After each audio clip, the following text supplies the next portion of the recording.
You are now tuned into Then Radio. If you enjoy our videos, we ask that you consider joining our Patreon to support our channel. Don't forget to like and subscribe so that you never miss a new video. We hope you enjoyed today's episode, and as always, thank you for watching.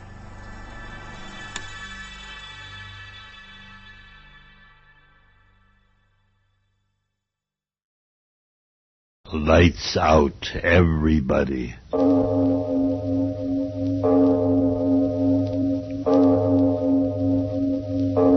It is later than you think.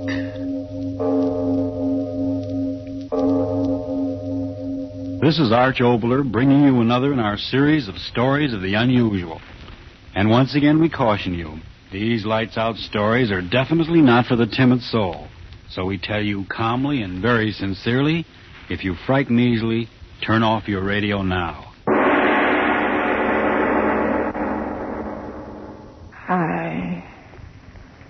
I know. It's dying I am, Father Donahue.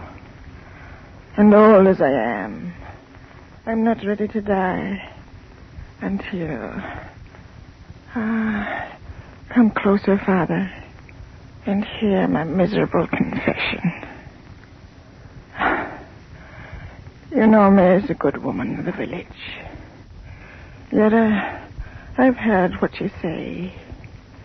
There's no finer old woman in all the islands than the widow Danelle. But that's not so, Father Donahue. And if I'm to meet all my old friends in the island of paradise, then hear me out and pray for me. You know my sons, Thomas and Paddy, born on the same cold winter's night they were. And the firstborn, Thomas, was as good as an angel in paradise. But the second, the one I named Paddy, was evil from the moment he took his first breath of God's good air. It was Thomas that carried the load of the family on his back, fishing from early to late. But Paddy, that rake, drinking and brawling and running from work as if the devil himself was pulling him away. I prayed to the good God every night that some goodness come into the man's heart. But with every year he grew worse, stealing what his crooked tongue couldn't talk away from honest men. But his brother Thomas, he repaid me for all the trouble. A good boy. And when he came to me with the word that he was to marry Eileen, the heart in me sang for the good God always meant for the two of them to be together. How I remember the day of the wedding. The sun shining, and the sky and the sea smooth as a baby's cheek. I was so happy, little knowing of the horror of what was to come. It was a happy morning. So happy. Listen to the mother. Did you ever hear a happier sound in all creation? Why shouldn't they be happy, Thomas? It's not every day that such a blessed marriage comes in the island. The prettiest girl in all the Blaskets waiting to be your bride as soon as the sun starts setting. My bride. Mother, that's a grand word. I'm happy for you, my son. I wonder where Paddy can be. Paddy? Yes, he isn't around. You know where he is? That rake. It'll be a better wedding without him. Oh, now, Mother, don't say things like that. After all, he's your son and my brother. You're a sorrow in my heart as he's drinking and brawling. Paddy, you did come. Speak of the devil. And why shouldn't I be here? Is it honest strangers that are welcome at your wedding? Oh, no, Paddy, that's not the way to talk. There's food and drink and... No, wait a minute. I've got more important things to do than to be filling me belly. Listen to me, Brother Thomas. Is your head that full of weddings that it can't hear a chance of making us all richer than a Yankee? What do you mean? Yes, speak up, Paddy. What devilment are you up to now? Devilment nothing. It's honest money I'm talking about. And may the next pipes and tobacco be at me on wake if I'm not telling you the truth. I'm listening, Paddy. Let's hear what you have to say. Do you remember the hulk of a ship that was wrecked off Inisna Bro a bit ago? Well? Well, I went there yesterday to see if there was anything worth having. Listen to me, brother. In the bottom of a pool no deeper than this room is lying enough bolts of copper and brass to make you and me the richest men on the island. What? You can believe your ears. Wouldn't you rather bring the bride a pocketbook filled with gold sovereigns than the empty leather you've got now? But, Paddy, wish you, Mother. You talk to the men. But if it's in the sea, it'll wait until after the wedding. Wait, will it? And with those Inish boats sailing all around the place, I tell you it's now or never. And may my sword to the devil if I'm not saying true words. Thomas, it would be nice to have a bit of money in the house. Yes? Well, then what are you waiting for? You've got a boat big enough to handle the stuff, and I'll be there to help you. And in 3 hours you can be back here dancing. Oh, it's Eileen. Let her have the word whether you stay or go. Stay or go where, Mother Dinell? What's going on, Thomas? Well, you see, Eileen... You're the day short. Let me say it. Eileen, there's a fortune in brass and copper bolts waiting for us in water no deeper than a man's neck, over off Innisnabro. And Tommy here thinks you'd be fool enough to say no to his going. But must he go now? The sea doesn't wait. We'd be back in 3 hours, Eileen. I just think, Eileen, you'd have a dress for every day of the week. Thomas, do you want to go? We could build a new house with the money. Mother Dinell, do you think Thomas should go now? I mean, with all them out there? Well, we're so poor, and Thomas, young as he is, so worn and weary from work. Maybe this is God's blessing, a gift from heaven for putting our faith in him who watches over all of us. God's blessing is right. £100. And we'll be the kings of the island. Come on now. We can take the side path down the cliff. Wait, brother. Eileen, is it your wish? I'd be a poor wife to you, Thomas, if I stood in your way of making a living before our marriage. My darling. There'll be time enough for that now when we get back. Come on, Thomas. Let's get out of here. Hurry back to me, my dearest. The sea will take me to our good fortune, and the sea will bring me back. Out this way, Thomas. Come on, hurry up. Yeah, I'm coming. Until the wedding, darling. God go with you. Thomas! Yes. I'll be back in 3 hours, Mother. As rich as a Yankee. Bye. Oh, Eileen. Oh, little baby, why should you cry? Thomas has plowed the sea so many times. Why should you cry this time? Oh, Mother Dinell, I'm frightened. Frightened? And tell me, why should you be frightened? I don't know, but when that door closed behind him, it seemed as if the waters of the sea were closing over. Oh, Mother Dinell, hold me close. I'm so afraid. And soon, Father Donahue, Eileen and I left the dancing and the fiddling behind and climbed the long path up to the top of the cliff so our eyes could see far out over the water. And all the time, Eileen kept crying that she'd never see Thomas again. That she'd never see Thomas again. Oh, Thomas. Oh, stop crying and saying those things you're saying, girl. It's tempting the devil to do his evil work. Oh, I haven't climbed up this path for a minute. It's a little too steep for me old bones. Thomas, where are you? Oh, now stop that, girl. Our Thomas has found so much copper and brass, it's taken him longer than he thought. Oh, Thomas wouldn't come back, he wouldn't. Oh, well, Paddy would if there was a shilling extra to be made, and he's talked Thomas into it with that sharp tongue of his. The last tip. Now we'll see them. They're both weighed down with good fortune.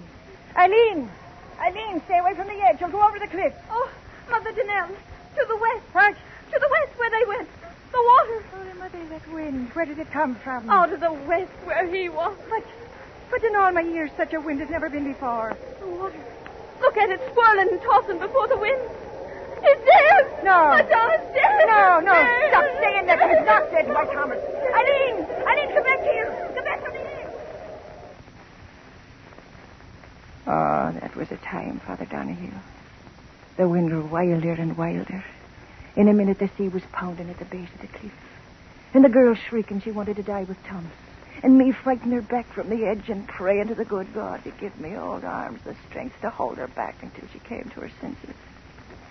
None of us got a wink of sleep till the light of morning. Oh, that wind. I can hear it now. Snarling and talking.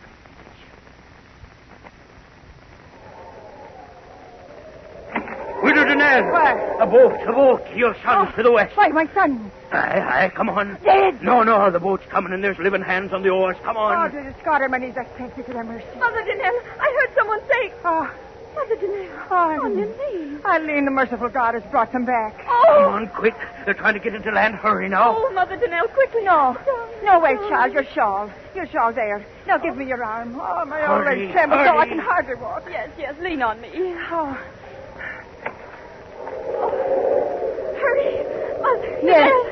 Yes, I'm moving fast as I can. It's hard. It's hard against this wind. It will. Let him live. You bless it for the life of one. And I bless it for the lives of two. Good neighbors, let us through. My son. That's the Widow Danelle now. Let us through. Inside for the Widow Danelle now. Come on. Oh, I can see nothing. The waves in the dark. Anita, you see? Oh, yes. Yes, Mother Danelle. I see them. I see. Where? Point it out to me, girl. Where? Oh, over there. Follow my finger. Oh, Mary, they're coming back. Yes, I see the boat. Oh, blessed boat. I see it. Praise God, I see it. One. There's only one in the boat. No, what are you saying? Thomas, Teddy, Mother Kate, come back. The waves. The girl's right. There's only one in the boat. Wave! The boat's in. Thomas. Oh, no. No, Eileen, wait for me. My son, take me to him. Oh, yes, forgive me. Come, I'll help you. Ah, good girl, Eileen, good girl. Oh, which one? Thomas, I know it, Thomas, I know it. Yes, Thomas, the good Thomas, he lives. Stand aside, everybody. Let the Widow Danelle and the girl through now. Let them through. It's the mother. No one. My son, which one? Well, I'm back, Mother. Are you pleased to see me? Teddy. Oh! Please, stand back now. You, Teddy. Yes, me. Ain't I got a right to live? Tell me quick, where is my son? Where's Thomas? Tell me, Teddy, where is my Thomas? Where do you think he is, old woman? Dead at the bottom of the sea.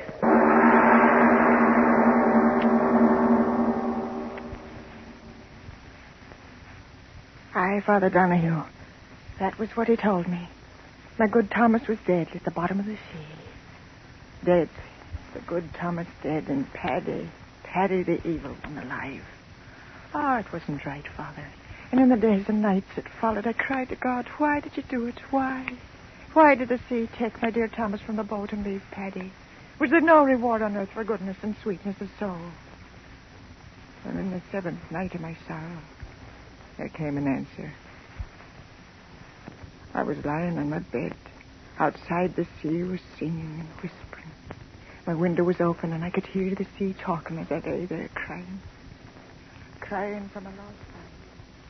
I did.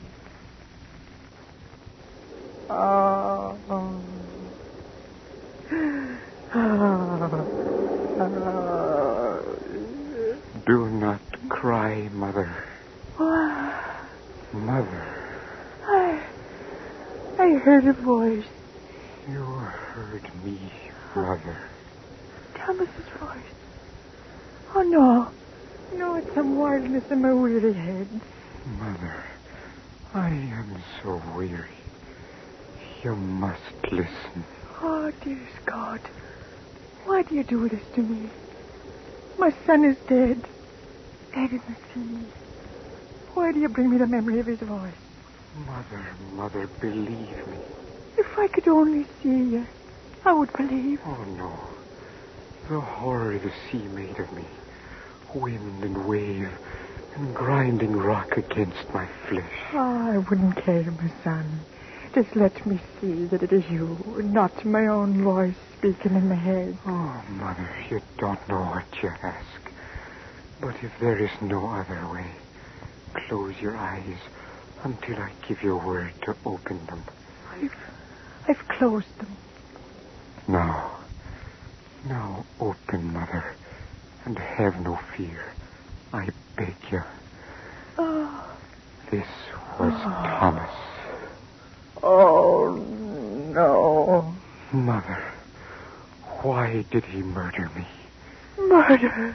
The sea was calm.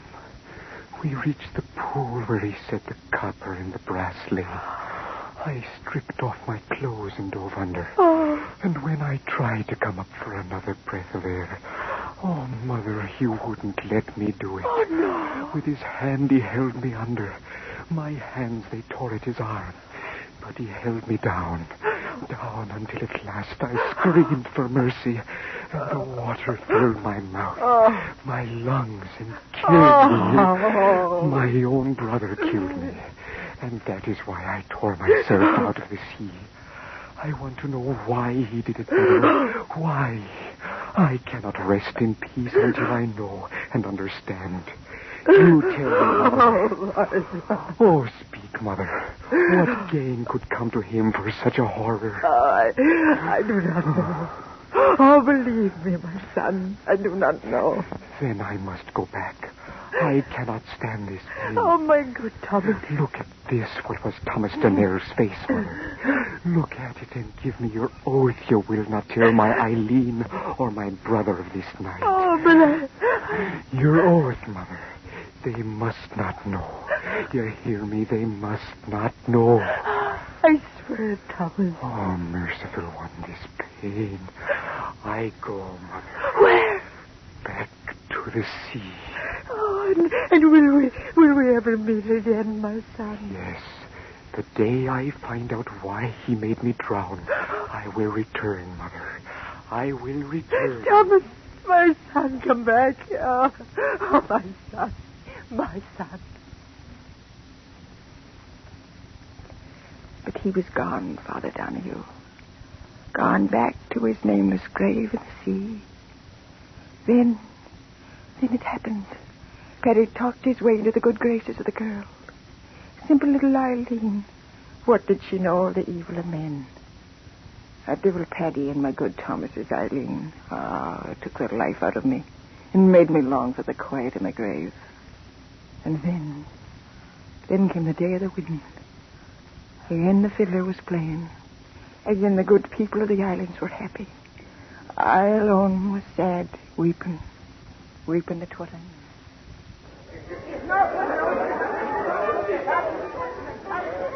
Oh, Mother Danelle, why do you sit here apart from all the rest and weep? I'm not weeping, girl. For weeks you've been so sad. Can't you find a little joy in your heart for this day of my marriage to your own son? My son. Well, I do not love him as I did dear Thomas. May he rest in peace. But Thomas himself told Paddy that if he died, he wished that Paddy'd care for me. And, Mother Danelle, what is it? Your face so strange. Now he knows. I just remembered. Now he knows. Who knows? What are you saying? There you are, my little bride-to-be. Why waste your wedding day with this old woman? Mother of mine, though she be, her face is sour enough to curdle milk. Come on away now. No, wait, Paddy. Mother Danelle, you must tell me. What is it that makes you stare at Paddy with such an awful look? That's the look she's always had. Look how the sun glints on the sea. It's a day for a king. And I'm a king marrying the girl I've always wanted. Come, kiss me, Eileen. Kiss me so that all shall see me kissing the prettiest bride in all Ireland. No, please. Kiss me.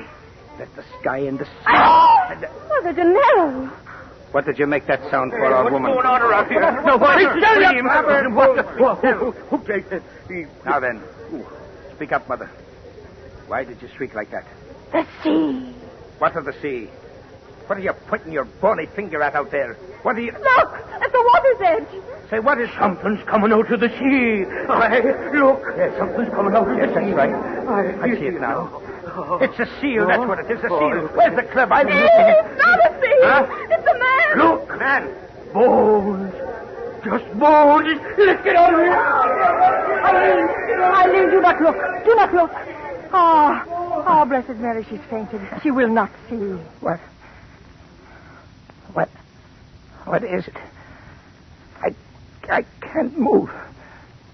I cannot move. No, you cannot move, my brother. You cannot move. That voice. Bones and little flesh, and yet you know the voice. Thomas, your brother Thomas, come back again. No. Because now he knows. No. Now he knows. No. Knows what? Why you murdered me. Your flesh and blood. I heard it from your own lips. You wanted my Eileen always. That's why you did it. Your clever tongue can no longer save you, brother of mine.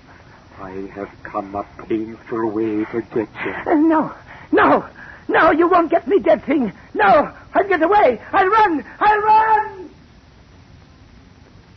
And so he ran, Father Donahue. He turned and ran up the path that led to the top of the cliff. And behind him, slowly sobbing with the pain that tore at his dead bones, climbed my dead Thomas after him. And after Thomas, dragging my old bones, I went. Oh, for they were my sons, and I had to see that right was done.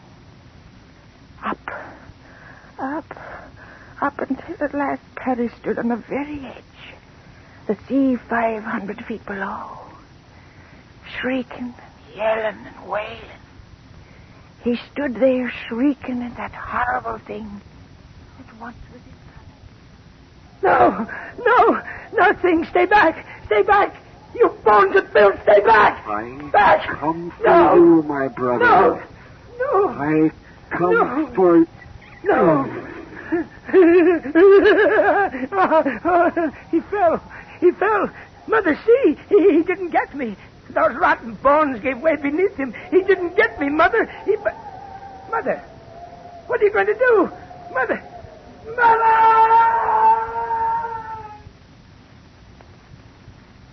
Over the cliff Paddy went, turning and twisting, and into the sea where the water covered him over. When the others of the village came up there at last, I told them that the old bones of Thomas had done it. Had clutched Paddy close to and thrust him over. Oh, Father Donahue, listen. It was I that gave that final push that sent the evil son of mine to his death. Thomas tried and failed before he had his last measure of revenge. So I did it, Father. I gave Paddy the new life, and I gave him death. Oh. Is there any forgiveness in heaven for what I did?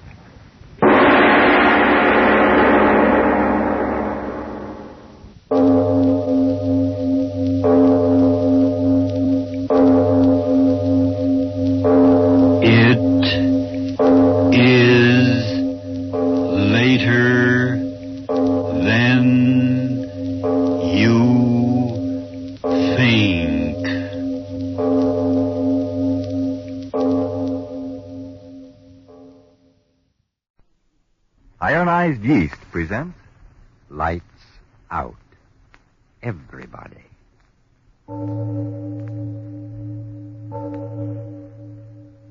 It is later than you think.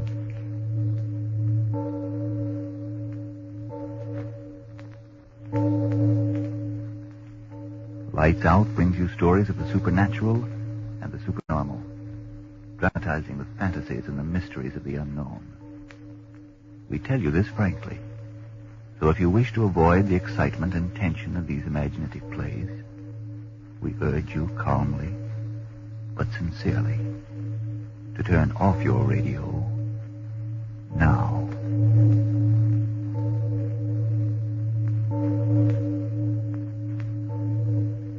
This is Arch Obler. Tonight we bring you a story of the Paris pre the Hitlerian new disorder, the Paris of lights and fun and strange adventures. It's a story of two college boys on the loose in Paris. But before we begin, Frank Martin with a question. Are you too tired to work, too nervous to sleep, too thin and run down to make friends or keep them? Well, no wonder you're discouraged.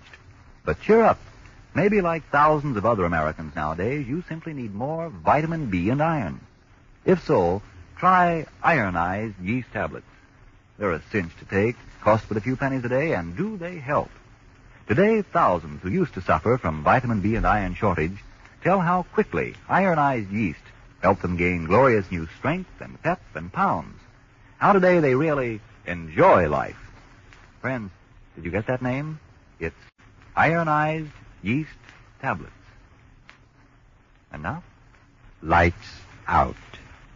Everybody.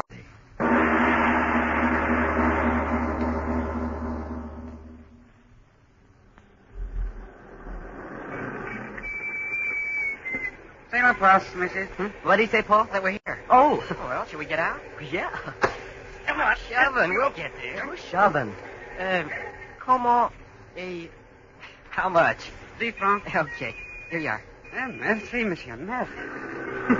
Well, I sure gotta hand it to you, Paul. You sling that French right around, don't you? Took 2 years of it in school. Vive la France. Yeah. Oui, oui. How you doing? Oh, boy, what a time. How you gonna keep 'em down on the farm after they've seen Paris? Oh, how Hey, you wait a gonna second. keep... Pipe down. It's almost midnight. Oh, anything goes in Paris. Hope. Come on, let's go in. It's the right address, isn't it? Yeah, I suppose it is. The card says 505 Rue de la Poupe or something. Okay, let's climb. Mm-hmm.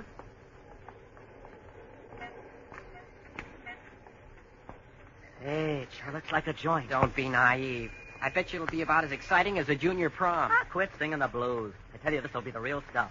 French artists and their models and things and stuff.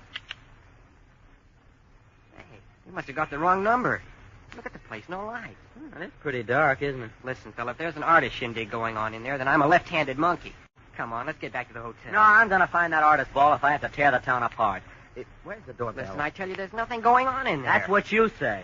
Oh, here's a knob. Now, let's see what... Hey, the knob pulls. Oh, now you did it. Wake up some old Napoleon this time of night and they'll scalp you. Listen, I paid that bozo 6 bits for this ticket. I'm going to find out what's what. End up in the Bastille, that's what you'll do. Yeah, well, if they want to... Oh, it is a party. Listen to him. Well, I'll be. Entree, monsieur. I'll say well, entree. Come on, Paul. Yeah. Well, Paul, no artist ball, huh? So now you're a left-handed monkey, remember? Sure had me fooled. This way, monsieur, s'il vous plaît. Right with you, lady. If monsieur would be seated. Well, can't we go right in? We've got tickets. Yes. Soon you will go in. You will wait. Boy, oh boy. Yeah, it sounded like quite a party. And you thought it was the baloney. My house looked it. Well, you can't tell a good banana from the skin on the grape. Not so good, pal. Well, this party's going to be. You hope. Oh, well, this be something to write home about. If we ever get in the joint. Now, I think I'm beginning to understand all this. Huh? It's a clip joint, that's what it is. Clip joint? Yeah, the way I've suspected all along. A sucker joint for tourists. Keep it up. You're terrific. Go on, laugh, but I'm telling you that if this was a real artist ball, why, in we'd go without all this stalling. It's all a fake, and I'm getting out. Hey, Paul, wait. No, let me go. I'm getting out of here. And if you have any sense, you'll get out, too. Oh, Paul. Before they slip you a Mickey Finn and clean you out. Monsieur. Huh? Oh, you may go in now, monsieur. Oh, yeah, sure. This way, monsieur. Well, Pickle Puss Paul, my friend, you got any more to say? Oh, I still think there's something screwy. In here, monsieur. Okay. Paul, are you or aren't you going to have something to tell your grandchildren when they ask you about Paris? Oh, I'll stay. Is this something? Gosh, would you look at the film? Boy, oh, boy. Everybody's in costume. Oh, what? I'm in costume, too. I got on a clean shirt. Gosh, will you get a load of the screwy mask they're wearing? Yeah, I see them. Sure wearing plenty for French models, aren't they? Yeah. Oh, well, evening's young yet. That's funny. What? They're not dancing. Oh, well, they're taking time out, I guess. Yeah, but where is it? What? The orchestra. There's no orchestra. Oh, yeah, that's right. Oh, well, maybe they're hidden behind palms or something. Anyway, what's the diff? They may be masked, but, fella, I know honeys when I see them. But this is supposed to be a dance, so why don't they dance? There you are. Boy, are you guessing wrong tonight. But where's the organ? Will you cut it out? Who cares where the organ is? Paris, artists, models, mammy.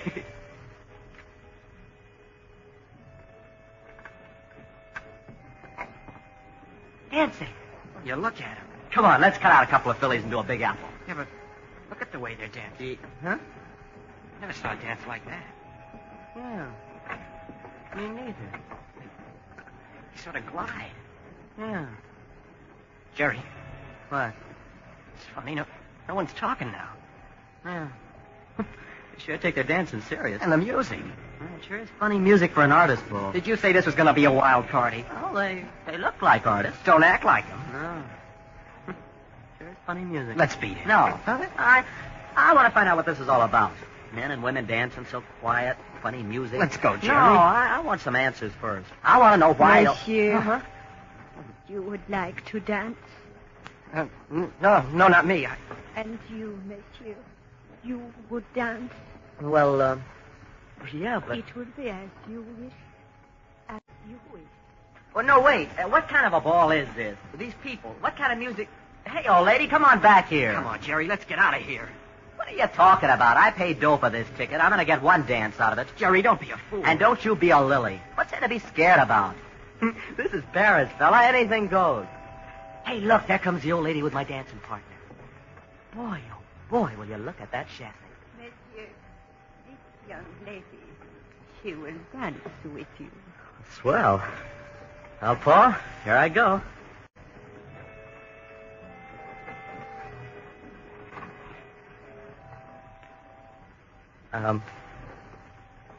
You're a good dancer, aren't you? Gosh, I suppose you don't speak English, do you? I understand you, monsieur. You do? Oui. Say, that's swell. Oh, lady, I've got more things to ask you than a psych professor doing an IQ on Einstein. Wincy? Well, I mean, this goofy music. And, why doesn't anybody talk?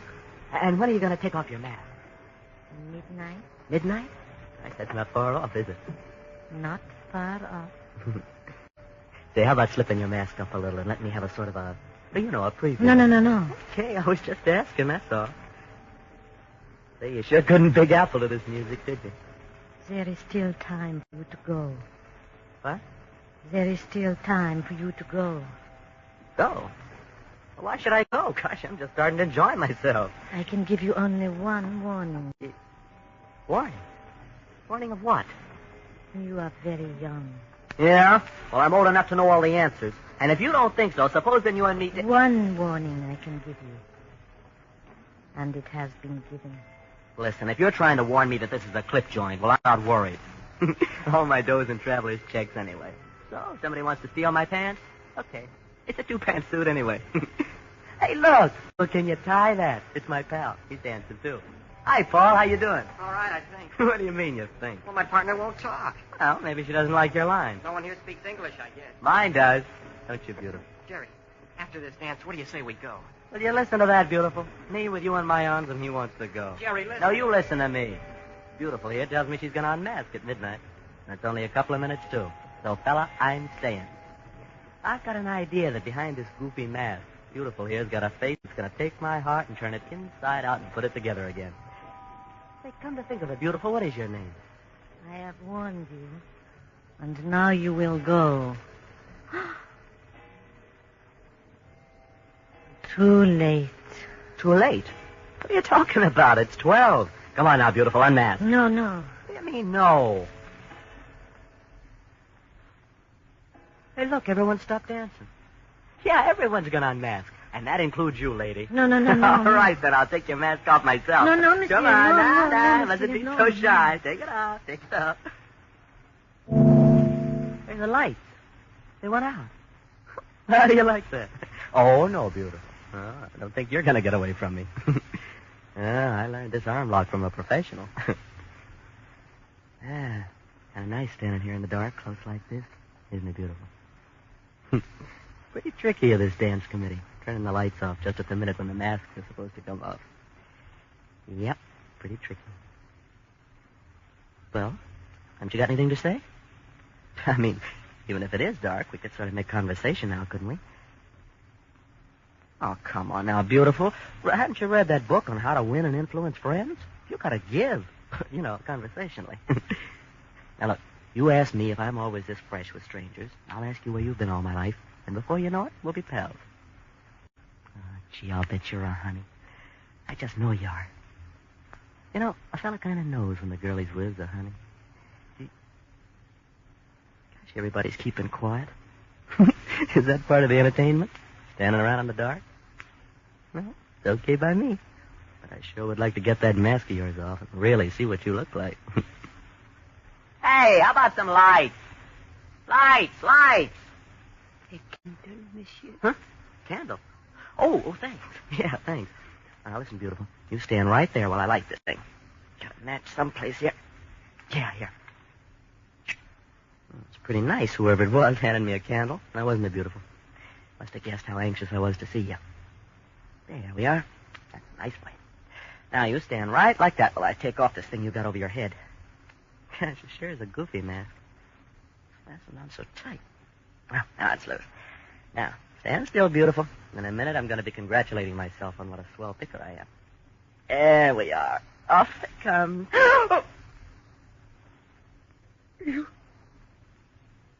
You haven't got any head.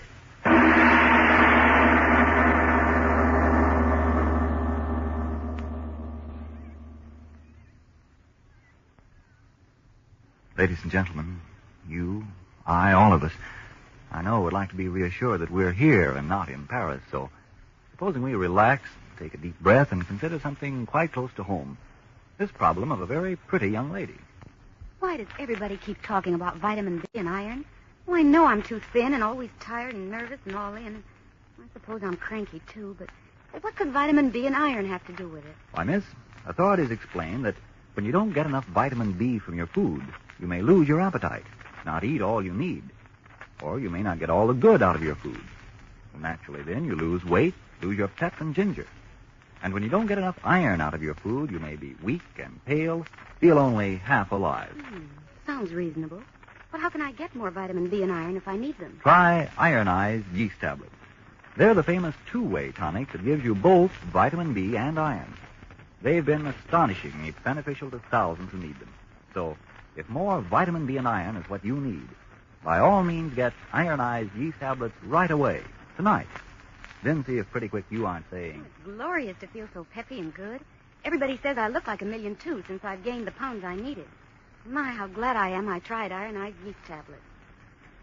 And now back to Lights Out and the story of the two boys who went to Paris.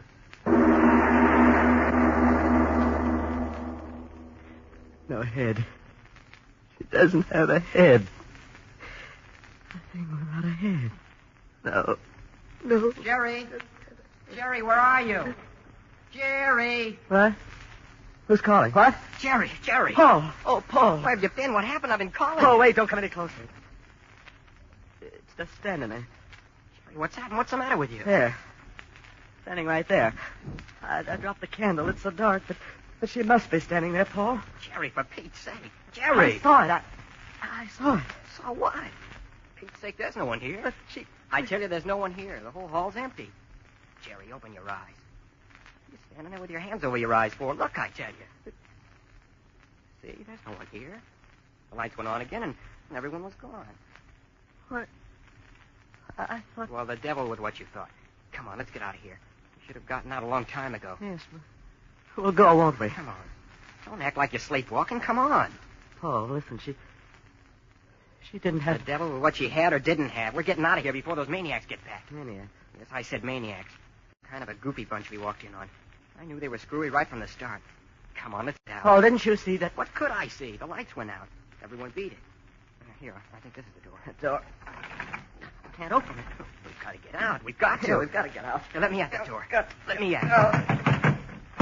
No, get away, Paul. Quit banging your fist on it. We've got to break it down. Okay, come on. Okay. Come on, gotta get out. Gotta get out. Hit it. Now we'll get out. Get out where, monsieur? That old woman. Oh, woman, tell us how to get out of this place. Yeah, we gotta get out. You hear me? Out. Out? Yes. There is a way out. Well, don't stand there talking about it. Show us. We want to get out of here. S'il vous plaît, monsieur. There is no need for such excitement. Just listen to me. Listen, but who wants to listen? We want to get out of here. You hear me? Out. No, Paul, wait. We're getting out. Let's find out what this is all about. I don't want to know what it's all about. I just want to get out. Now, listen. We've got to know what it's all about. Don't you understand? If we don't, we'll always think that maybe... Well, I tell you, I've got to know. And I will tell you. Yes, I will tell you. Once a year, they meet here. They? Who? What sort of people are they? They meet and they dance. A miserable dance. A dance without joy, without meaning. Yet a dance of hope. Come on, Jerry, let's beat Be it. quiet, will you? Go on, old woman. A dance of such weariness.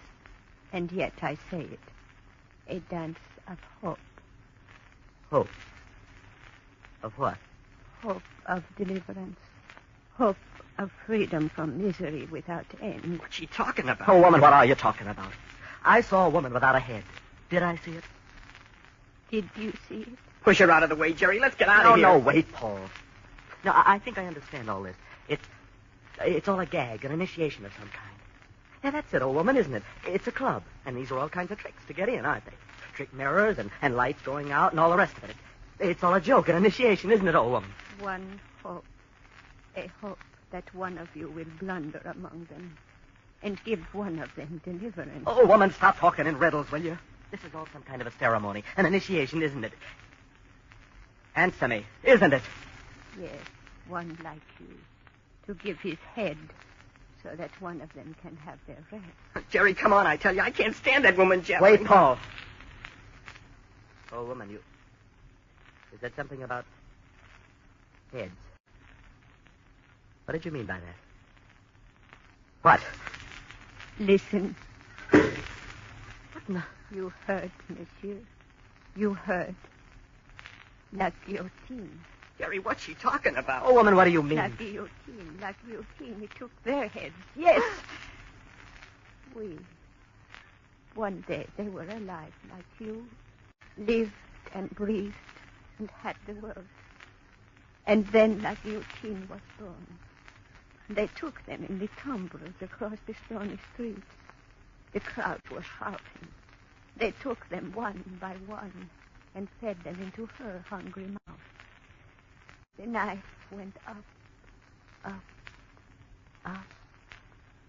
A moment more of life, and then down it came. It struck, and their heads rolled into the basket. What's she talking about? What's she talking about? Oh, woman. That girl I danced with. You mean... She and all the rest that danced tonight. La guillotine took their heads and lives many weary years ago. Dead. All of them dead. No, you crazy fool. You, the dead don't dance. But the victims of La guillotine dance. Aye. They dance one night each year, as here you saw them. Dance. No, it can't be true. It can't be. She's crazy. One hope of rest. One hope, I tell you. That one of you shall blunder in to give his head for theirs. One hope. That one of you will headless take their place and let one stop of it. them... I won't listen anymore. Eternal rest. Jerry, make her stop. You're crazy, old woman. You're crazy and trying to make us crazy, too. Come on, Paul. Stop, I tell you. Look behind you. Behind... Jerry, there's people there. Yeah. It grows lighter. See that? Father in heaven. All of them without heads. Without heads. Oh, they can't keep me here. Things without heads. I'll get out. Out of my way, old woman. The door. Things without heads. You won't get me. Paul. Paul, you've left me here with them. You shouldn't have done that, Paul. You left me here with them. Ah, monsieur. Your friend. He has not gone far. Listen. What? Listen. So, La guillotine, she has been fed. Fed? Guillotine? What are you talking about? What are you talking about? Paul? Paul? Where are you, Paul? Listen.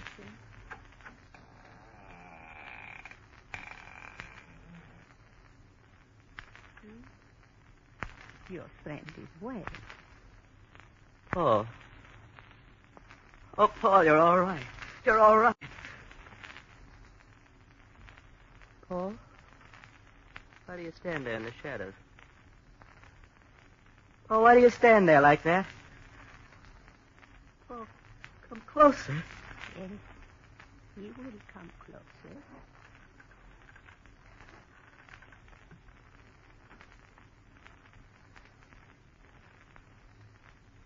Paul, what's the matter? Why don't you answer me? Paul, what have they done to you? Paul, what... Oh, your head. Paul, you haven't got a hand. Oh, no, back, headless things. Headless things, all of you. I'll get through you. I'll get away. You won't do that to me. Not me. Let me through. Let me through. The guillotine won't get me. I'll get through. I'll live. You won't get me to the guillotine. Not me. To the door. I'll get out. I'll live. I'll live. I'm free of you. You things, you, I'm free. I got away. I got away. If he won't get me, I'll live. I'll live. And this thing won't get me. Look out. Look out.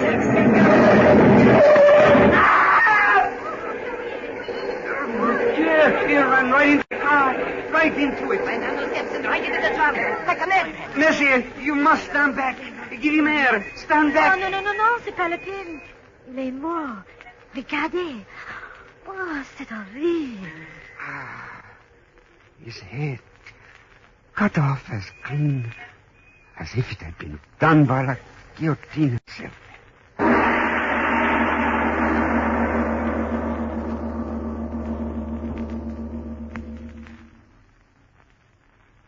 Well, Mr. Obler, so now you think that the past can come back. It does very definitely in many, many ways. All of us within ourselves carry the ghosts of our own past and our own ancestries. Yes, deep-seated memories of the generations before us. Sometimes they come to us in dreams. But I'll tell you about that after you've had your say. I only want to say this, friend. If vitamin B and iron deficiency is what's keeping you thin and weak and always tired, then we urge you, try ironized yeast tablets right away. They cost but a few pennies a day, and you don't risk even those few pennies. For ironized yeast tablets are sold on this money-back basis. If you don't quickly begin to eat and sleep better, to gain new pounds, to feel much stronger and peppier, the cost of the first bottle will be refunded to you in full by Ironized Yeast, Box IY, Rahway, New Jersey. But remember, there's only one ironized yeast. You'll know the genuine by the big letters IY on the package and on each tablet. Now, Mr. Obler? Now let's talk about preventing death. How would you like to send a wise, powerful friend along with your son or husband or brother to this war? Someone who'd know how to help him if he's wounded, who'd get his messages through to you and get food and medical supplies to him if he should be taken prisoner. Well, you're doing just that when you give to the Red Cross War Fund. American Red Cross field directors and their staff go with their fighting men wherever they go. Yes, wherever they go, in the jungle, in the desert, everywhere. Behind the lines, the Red Cross membership operates service clubs and recreation centers so that your men in uniform won't get homesick and lonesome. This work must go on. Give to the Red Cross War Fund tomorrow. Give all you can, then double it. Give as much as you'd want someone else to give to help your man in uniform. And all men in uniform are members of your family, the American family. Well, now, what about dreams, Mr. Obler? Oh, yes, dreams. Well, take the dream of falling. Now, almost all of us have had that dream when we were children, falling through space and waking up with a start.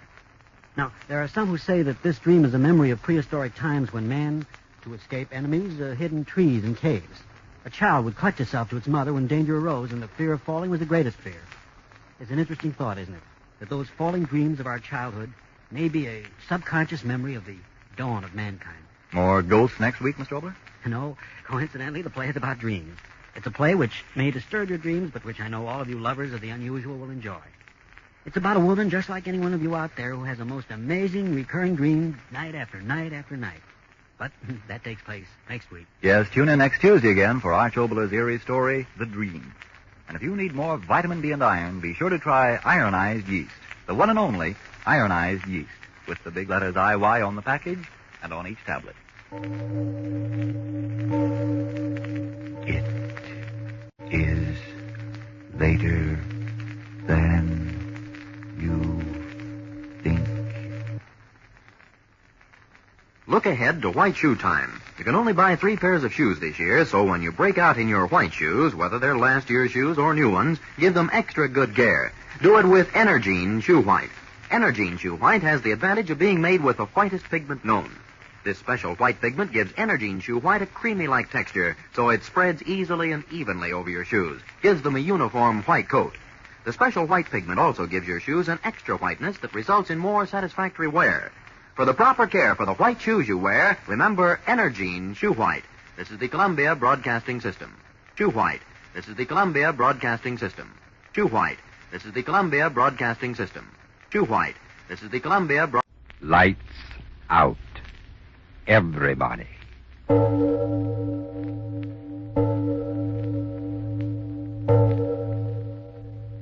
It is later than you think.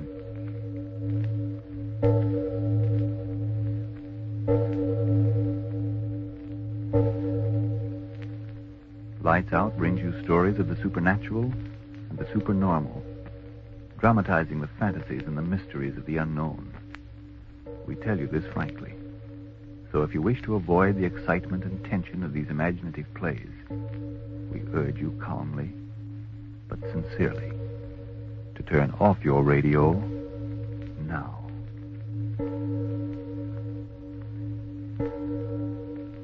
This is Arch Obler.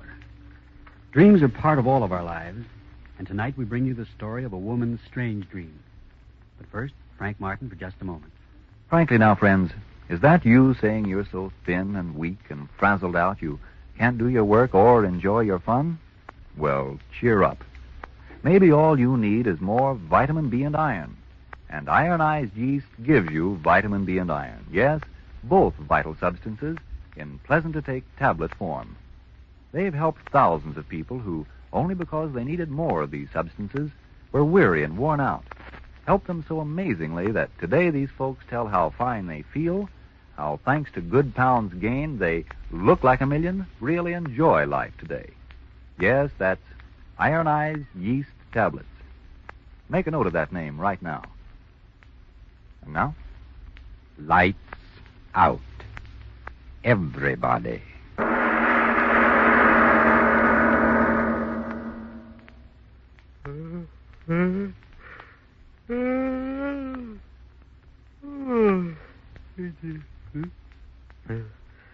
Claire! Claire. Yes, Charles? Time is it? 8. Oh, you haven't been asleep. No. Not at all? No. Oh, that's terrible. Claire, we've got to do something about it. What? Why don't you take some pills or something? No. But you've got to sleep. Claire, look here. Tell the truth. How long is it since you've slept? Really slept? What's the difference? Tell me. 3 nights. No. You asked me. I had no idea. I thought you slept but didn't sleep soundly, but 3 nights. You'd better get up. It's late. Oh, never mind me. We've got to do something about this. Claire, what's wrong? Wrong? The reason you can't sleep there. Must be some sort of a reason. I just don't sleep. All right. That settles it. What? You're going to a doctor today. Yes, this morning. No. What do you mean, no? No wonder you've been looking so ill. Charles, I don't want to. It's settled. You're going to a doctor right away. Wait a minute. Look at me. You're not hiding anything from me. What is there to hide? I just can't sleep.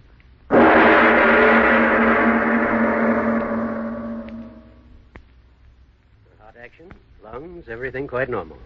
Of course, you're in rather a nervous state, but that's quite understandable. If, as you say, you haven't slept for that length of time. I haven't. Of course, I believe you. Please, won't you sit down? Thank you. What's troubling you, Mrs. Collins? Troubling? Yes. Nothing at all. If you're quite through, I think I'm going home. I have to... No, please, sit down. I'm warning you, Mrs. Collins, to go without sleep for as protracted a period of time as you have is most dangerous, physically and mentally. For your own sake, you must let me help you. What can I do? Have confidence in me. Now, your husband tells me you refuse to take any sort of soporific, sleeping powder. Is that true? Yes. Follows then that you don't want to fall asleep. Is that true? Well, Mrs. Collins, I said it before, and I say it again in complete sincerity. For your own sake, you must answer me. It's true, isn't it, that you don't want to fall asleep? Yes. Why? I don't dare. Why? Because I'll dream. You don't want to dream? No. Why not? All right, then. Tell me this. How often have you had this dream? 2 times. I see. What is this recurring dream about, Mrs. Collins? I can't tell you. Why not? I just can't. My dear woman, don't you realize I'm not just prying for the sake of simply prying? I'm trying to help you. And the way to help you is for you to help yourself by bringing this thing out into the open. You've got to tell me about it. A dream generally has a basis in reality. If we talk about it, perhaps we can find the underlying cause of the dream and so eliminate it. Don't hesitate to tell me. You know I'm a physician. Everything you tell me is in confidence. Supposing we start. You go to sleep, close your eyes, you dream. What do you dream? I dream. No, I can't tell you. Mrs. Collins, where are you? Well, I'll be...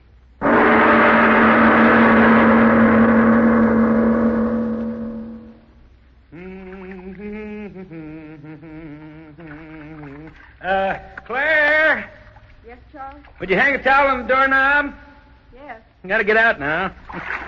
Yeah, I hope they don't ration hot water in this part of the country. There. I have to miss my goodnight tub, my morale will go lower than Hitler's conscience.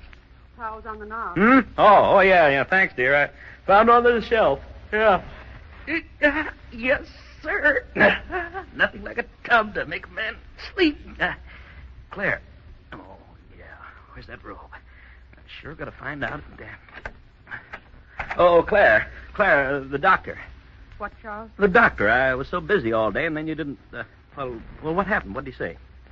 He said I was all right. But, well, was that all? Didn't he say what was the cause? No. Well, what in the... He didn't seem to know. It's crazy. I mean, when I got to the office, your sleeplessness was all I could think of. And then CL started to have one of his desk-banging fits, and then New York started in on the teletype, and I just forgot all about it. The doctor, he did prescribe something for you, didn't he? Yes. Oh, of course. Pills are what you need. You just got yourself into an insomnia state of mind, but once sleeping pills breaks you of it, why, you'll be all right. Yeah. Oh. Pardon me. I guess I'm tired. Yeah. What do you say we turn out the light and both of us go to sleep, huh? All right. Wait a minute. You taken whatever the doctor gave you? Yes. Fine. Well, off with the light, huh? You will be all right, isn't you? I'll be all right. Yeah. Sure you will. Pills will start to work in a few minutes. You'll be all right. Sleep. Wonderful thing, sleep. Wonderful thing. Sleep. Wonderful sleep. He's right. Wonderful. No, mustn't think about that. Mustn't think about anything but staying awake. Wonderful. No, isn't wonderful. Horrible, horrible sleep. I won't sleep. I'm so tired. If I could close my eyes. Just a minute. Just a second. I wouldn't sleep. Rest. Just rest. No. I'd fall asleep and then... Got to stay awake. Got to stay awake. Just close my eyes. For a second. Just a second. Could sleep. Won't sleep. Won't sleep. Won't sleep. Won't.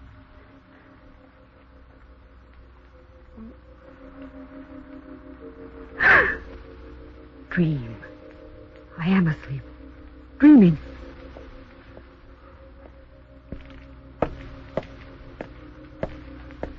Walking. Where am I walking? Street. So long. Empty. Where am I walking?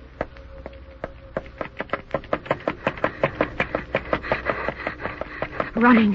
Why should I run? Where am I running? I've got to stop running and walk. But I can't stop. I can't. House. What is this house? No. I won't go up there. I won't. But I am. I won't.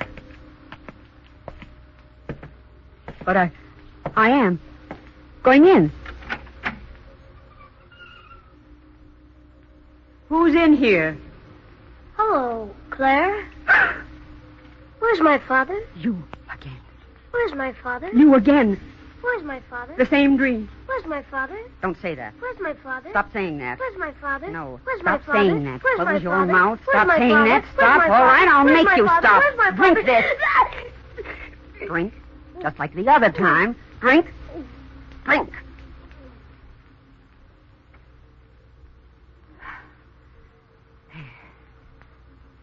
That stopped you.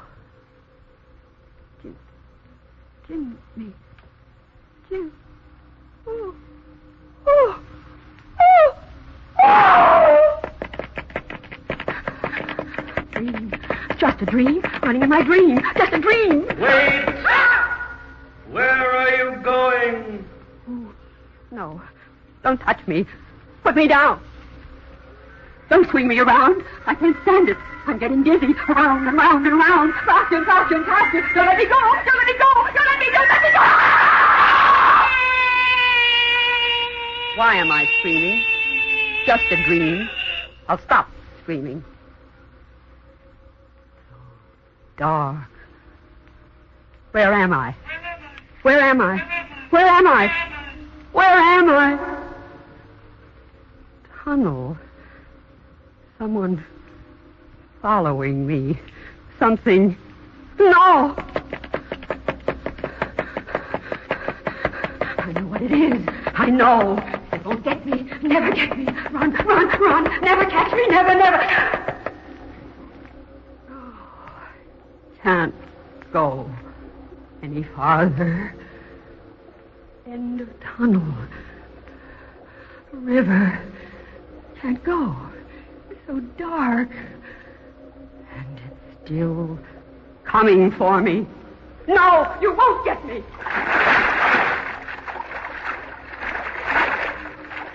Won't get me. Swim. I can swim. Swim in the dark. Away from... What am I swimming in? Can't see what... Oh. Swimming in... Oh. No. I remember now. It's a dream. Oh, this is just a dream. Just a dream. Just a dream. You can wake up out of a dream. I will wake up. I've got to wake up. Wake up. Wake up. Claire, stop screaming. Claire, wake up. Wake up. You're having a nightmare. Claire, you're having a nightmare. Wake up.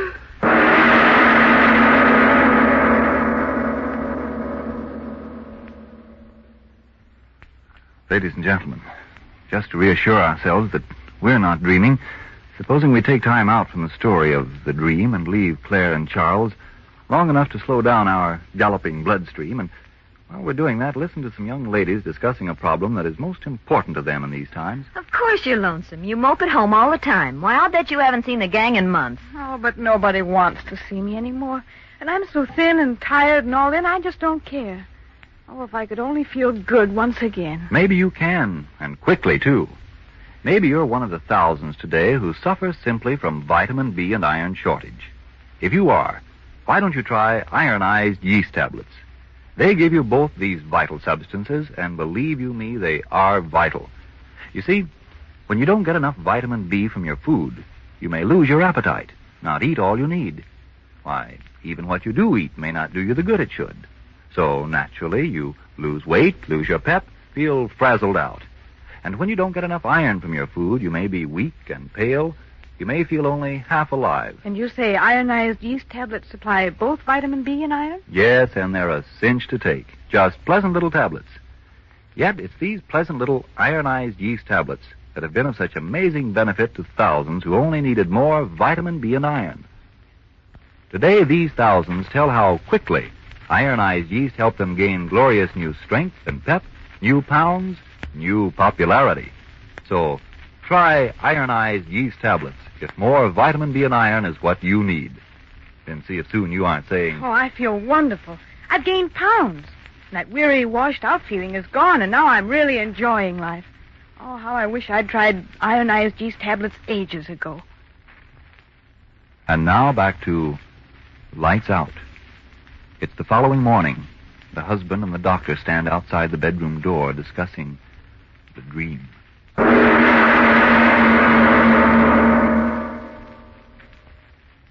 Acting this way isn't going to help her, Mr. Collins. I'll grant you that it's serious not sleeping for 6 days, but I'm positive she'll be sensible now and tell me what it's all about. But the way she lies there, Doctor, her eyes... I told you, stop thinking about it. You ask me to help her, and I'll help her. Now go make yourself some coffee while I go in and talk to her. But I... All right, Doctor. And stop worrying. Morning, Mrs. Collins. Mind if I talk to you? I understand you had a bad time of it. Well, I can understand you don't feel much like talking. Suppose I pull up a chair, sit down, do the talking myself. What do you want? Something very simple. The truth. Truth? Yes, if not for your sake, for your husband's. What do you mean? I want to find out the source of your dreams. If you don't tell me, the consequences may be disastrous. The human organism simply can't endure without the proper rest. Mrs. Collins, I beg of you, tell me. You must. Yes? I must sleep. Of course. If I tell you, you swear you won't tell him? You have my word as a physician. I've been married to Charles for 2 years. Yes? I was never married before, but I'm his second wife. I know. He had a child by that first wife. I didn't like that child. He was always a reminder the child loved someone before me. I didn't like that. Well, go on, Mrs. Collins. Now, Mrs. Collins, please. Go on and tell me. No, you shouldn't do that. Mrs. Collins, there's only one answer to this. You must take a sedative and get some rest. A few hours of sound sleep and everything will straighten itself out. I'm sure of that. Now, you will take a sedative, won't you? Yes, I will. Fine. You'd better take some right now while I'm here. Water. Here you are. Drink this. Come now, drink. Leave it. I will. Promise? Yes. Here's the sedative. Take 2 now, and if that doesn't do it, take 2 more in, say, half an hour. I'll leave you more than enough. All right. Now, you will take it. Yes. It's the only sensible thing to do. I'll drop in and see you this afternoon. I know that after you've slept, you'll feel more like talking. Yes. Now, sleep well. Goodbye. Goodbye. Sleep well. Sleep well. Sedative. Yes. Sleep well. Must sleep, must. But if I sleep... I've got to sleep. Got to. Don't care what happens. Got to sleep. Water. Where? He left the glass. Yes. Pills. How many? I don't know. I don't know. Put them in.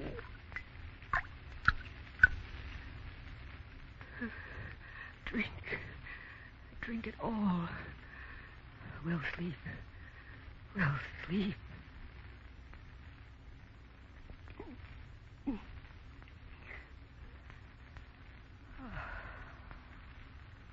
What if it doesn't work? No. Doctor said I will sleep. Close my eyes. Don't care. We'll sleep.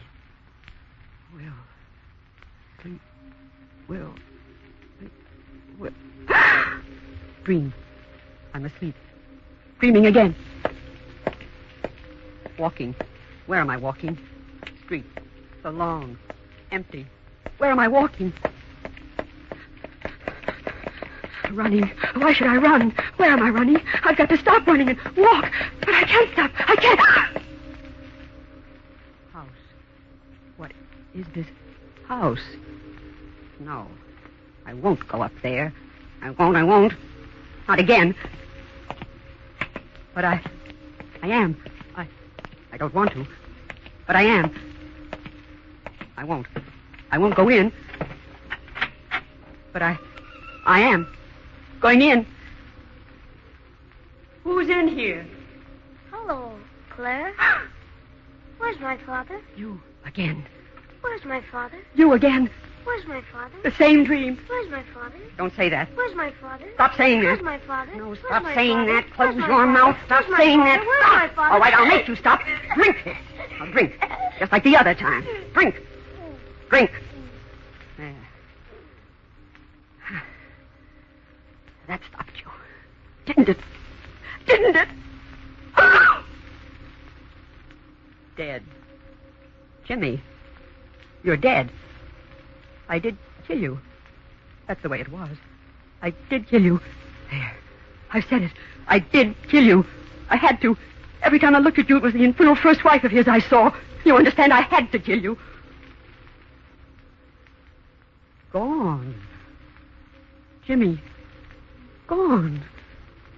That never happened before. Never happened before in my dream. Dream. Just a dream. Why do I run? It's just a dream. Wait. Where are you going? No. Don't touch me. Put me down. Don't swing me around. I can't stand it.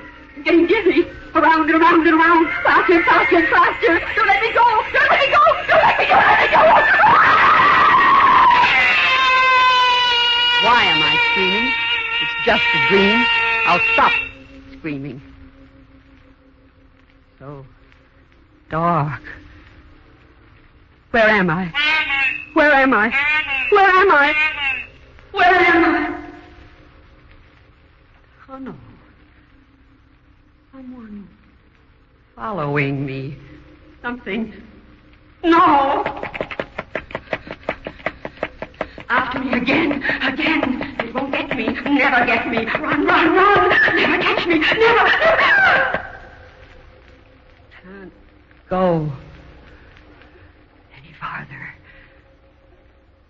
End of tunnel. River. Can't go. So dark. And it's still coming for me. No, you won't get me. Don't get me. Swim. I can swim. Swim in the dark. Away from. What am I swimming in? Can't see what.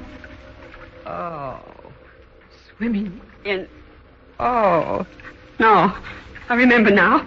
It's a dream. Oh, this is just a dream. Just a dream. Just a dream. You can wake up out of a dream. I will wake up. Why can't I wake up? It's just a dream. A dream. Always at this moment I've been able to wake up. It's coming through the water. After me. I've got to wake up. I've got to wake up. I can't swim in this. I can't. Got to wake up. Why can't I wake up? Dream. Just a dream. Always woke up before. Why can't I wake up out of this dream? What if I could never wake up out of this dream? The pills. The doctor's pills. I took all of them. He said only 2. But I remember. I didn't think I took all of them. I'm not dreaming. I'll never wake up out of this dream. I'm dead.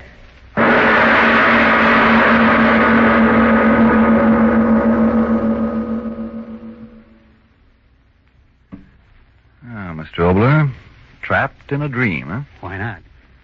You know, Frank, there are some people that say that for all we know, all of us are in a dream. Did you ever see a dream walking? Well, I did. Oh, seriously. Doesn't everything exist only through your senses? What you see exists, what you hear exists, what you smell exists.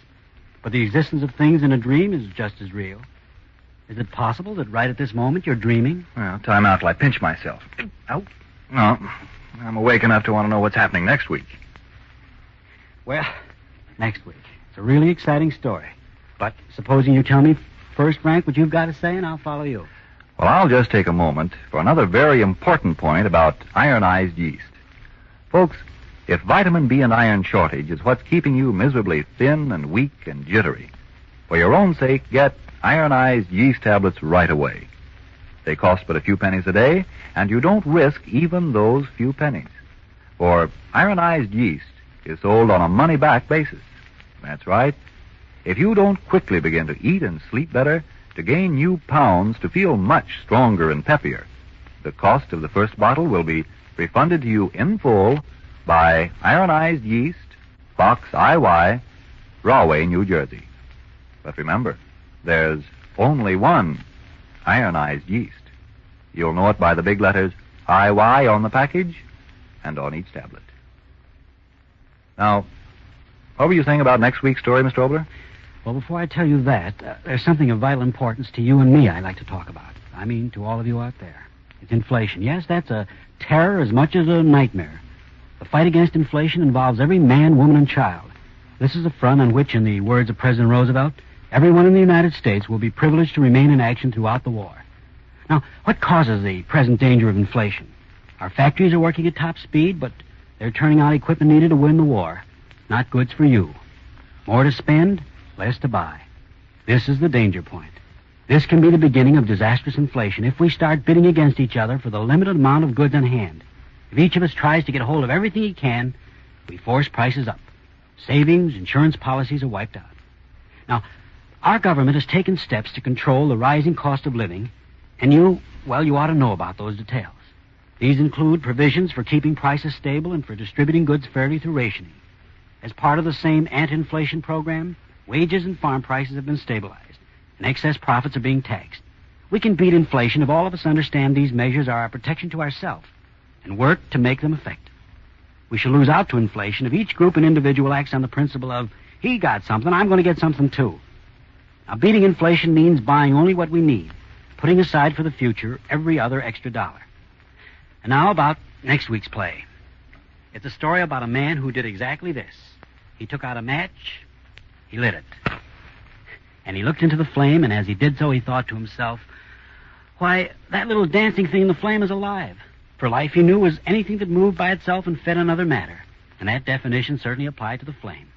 So he lit another match, and then... But that's next week. Yes, tune in next Tuesday again for Arch Obler's eerie story, The Flame.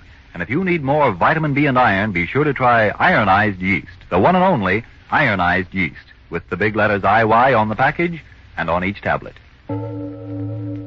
It is later than you think.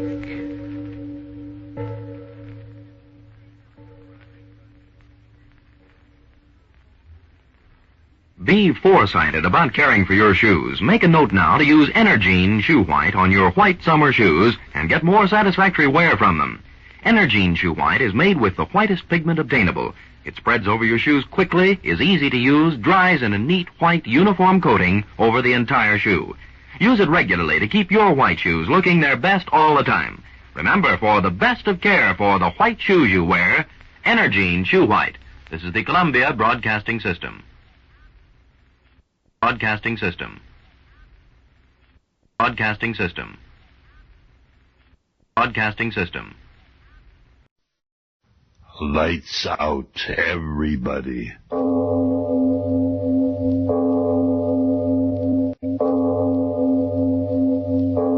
It is later than you think.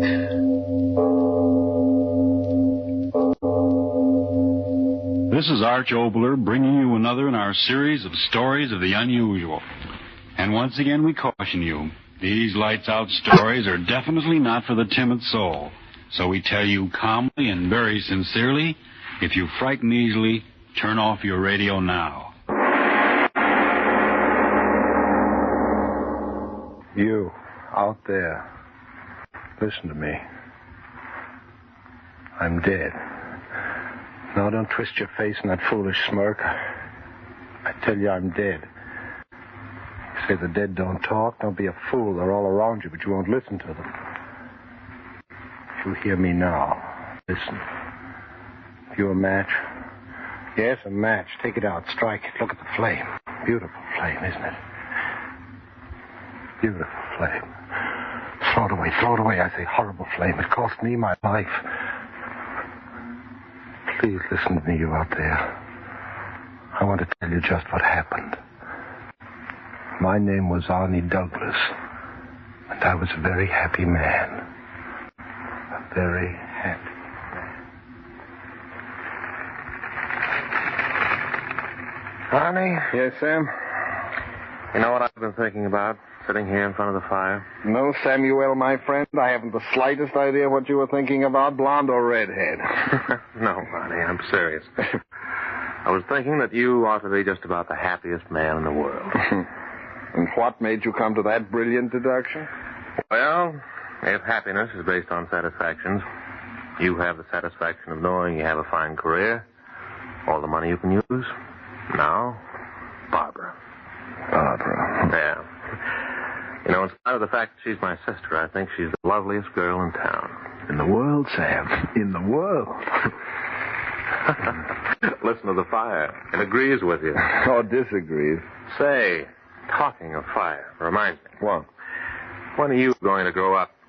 Uh-oh, I think I know what's coming. I should think you would. I don't mind you risking your own neck, but think of Barbara.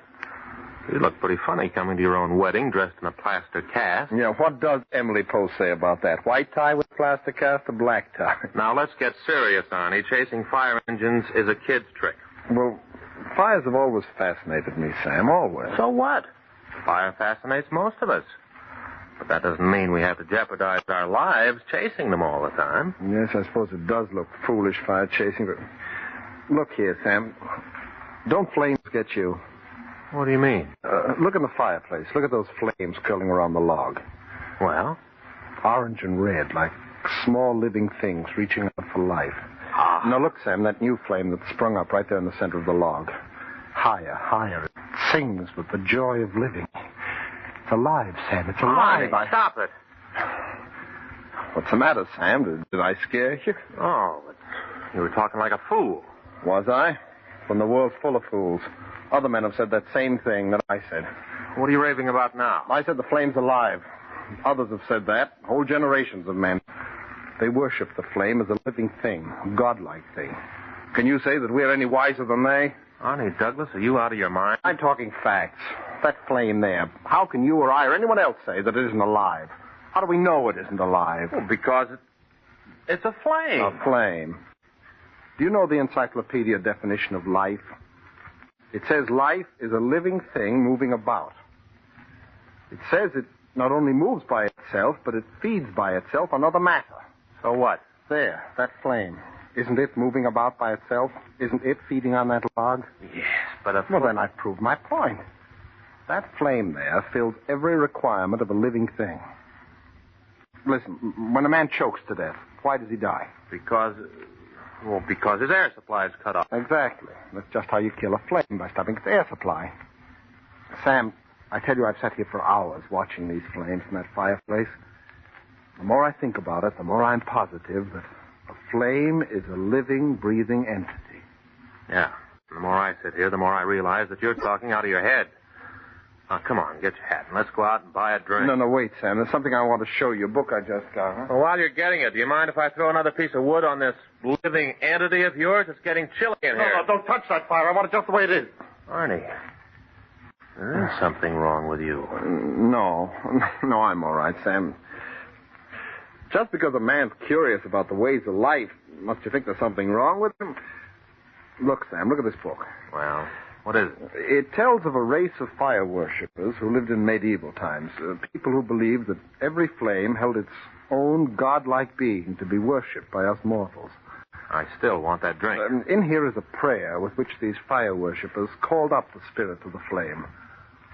It's a beautiful prayer, Sam. Let me read it to you. Wait a minute, Arnie.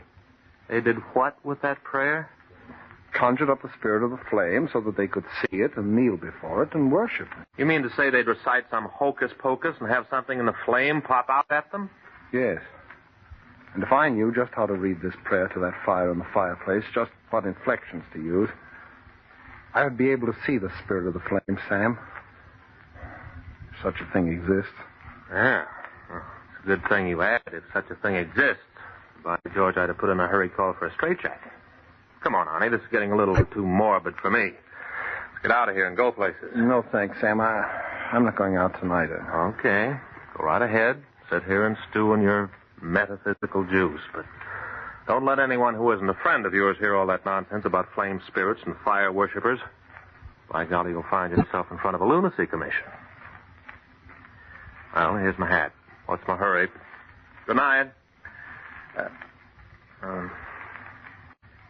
Arnie. Yeah? All this nonsense you were talking, you were just kidding me along, weren't you? After all, you're going to marry my sister, and well, you know how it is. You didn't mean it, did you, Arnie? No, Sam, of course not. Good fella. Joke's a joke, huh? Well, good night, old boy. No, don't bother getting up. I know my way to the door by this time. I'll see you tomorrow. All right, Sam. Good night.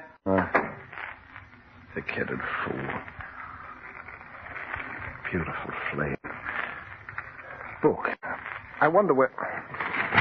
Oh, yes. And I humbly give unto thee this sacrifice. Sacrifice. Barbara's ring. I had it here. Oh, yeah. And I humbly give unto thee this sacrifice, great Almost, and I beseech thee to reveal to me the life within life, the life within fire, as I repeat the sacred word. Adar. What? Adar. Adar. Adar. Adar. You. Who are you? Who are you?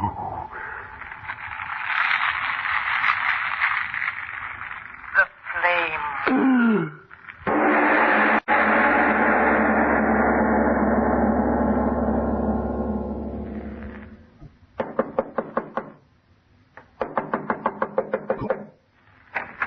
Yes?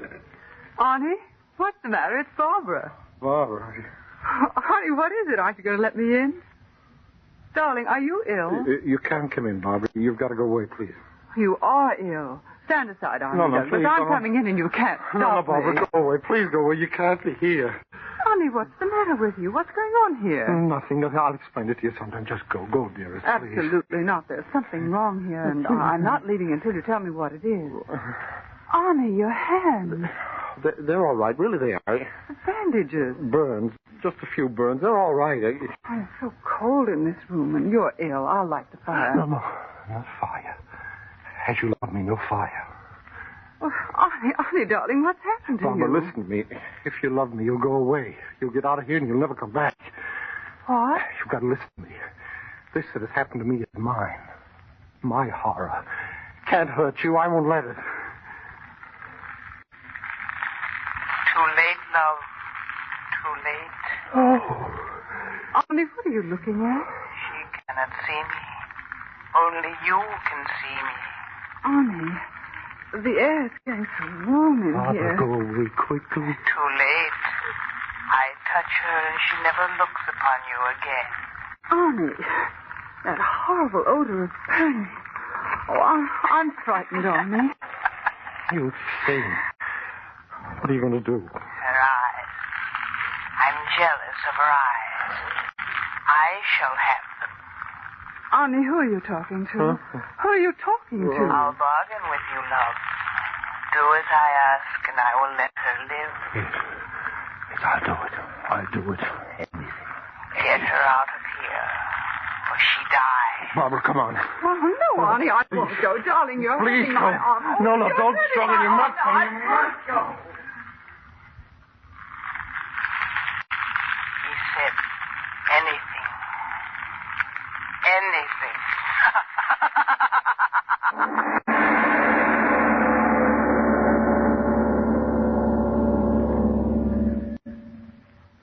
All right, Jim. It's your move.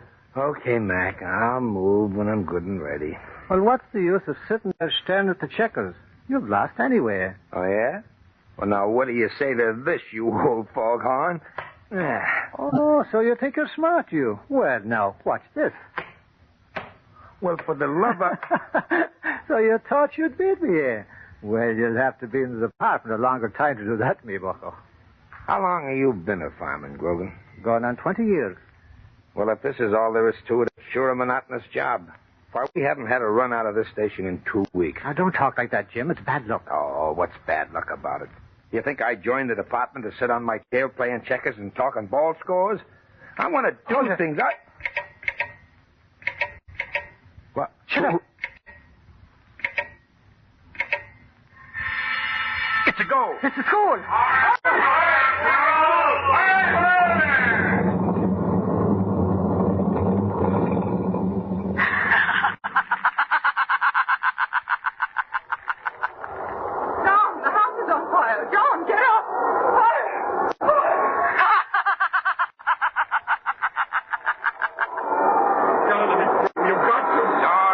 Back of the line. When my wife, my kids are in that hotel, let me...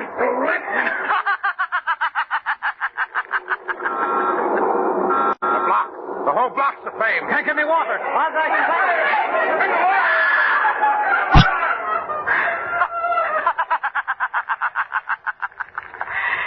Anything. He said anything.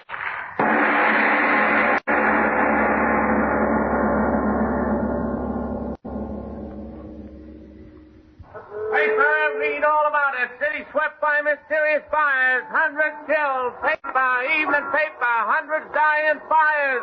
Read all about it. Paper, evening paper. But, Commissioner, we must do something. But, Mr. Mayor, what can I do? I've got every piece of fire apparatus within 100 miles of the city. Well, 50 alarms in the last hour. I tell you there's more than one maniac setting those fires. It's a dozen. It's 100 of them. Yes, it's a plot. That's what it is. A plot, a revolutionary plot. I'll call up the governor. We'll get the militia out. It's a plot.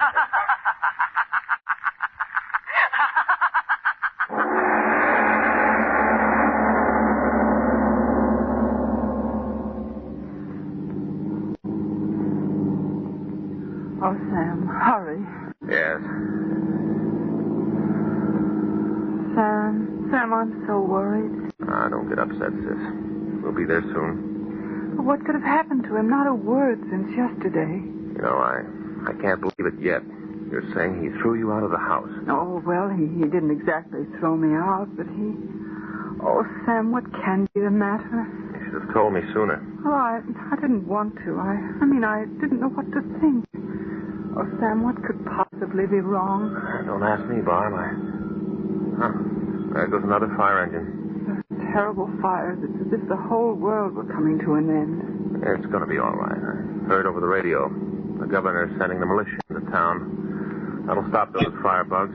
Schools and hospitals and hotels. Well, this is it. Yes. Barb, wait for me. Oh, all right, but hurry, Sam. After what you told me, I think I'd better stay right with you. Oh, my poor Arnie. Careful, dear. These steps.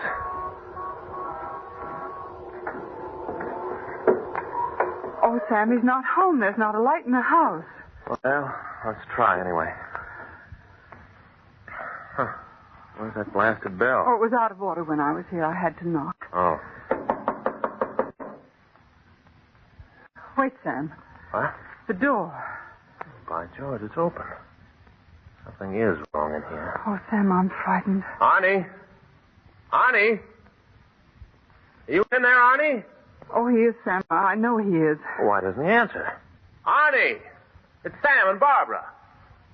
Arnie, are you home? He's sick, Sam. Let's go in quickly. No. You wait out here. No, I'm going with you. All right. Oh, it's so dark. I haven't even got a match. Oh, the light switch. I think it was somewhere along this wall. I got it. Wow. Is this room a mess? Oh, Sam, he must be sick. Arnie's always so neat. Quickly, the bedroom. All right. Don't get so excited. But he might be dying. Don't talk nonsense. I'll bet he isn't even here. There. What'd I tell you? He isn't even home. Oh. What's the matter? Walls. Why, they're charred. Sam, there's been a fire in here. Oh, no. Well, that's impossible. Oh, Arnie, where are you? What's happened to you? This is unbelievable. These walls so terribly burned. Come on, Bob. Where? We'll go to the police. Sam, What? the burnt walls. Maybe the same people who are setting fires all over the city did something to Arnie. Hey, maybe you're right. That's it. They started to set fire to this place, and Arnie caught them at it. And he tried to stop them, and... No, I didn't want to. I think I didn't. Arnie. Arnie, where did you come from? No, I didn't. I didn't want to. She made me. She did it. Arnie, what's happened? Good heavens, man, where have you been? Your face, your clothes. Here, sit down. No, there's no time. She's following me, I promise. Arnie, what are you talking about? What's the matter with you? No, Sam, let me. Arnie, lift your face. What is it? Who's following you? Those children this morning screaming, trapped up there, no one to help them. What? That man, his wife, his children, he went back into that burning hell. He went back. He didn't have a chance. He went back. God in heaven, what have I done? What have I done? Bob, the fires. Arnie's been watching them. It's gone to his mind. Oh, my poor darling. I'll get a doctor he needs. She did it. She, not I. They can't blame me. You, the dead kid. She killed you. Arnie, in heaven's name, control yourself. I did it. You hear me, Barbara? What, Arnie? I did it. All those fires, those people dying. I did it. Arnie, in No one else. heaven's name, what are you saying? I did it, Sam. I did it. If not for me, she wouldn't have had life. She wouldn't have had power. It was through me. Through me, the fires got life. Me. He's lost his mind. Arnie. No, I'm telling you the truth. I did it. Look, papers, plans, every building I burned. She made me do it every step of the way. Oh, no. Arnie. You believe. Why did you do it?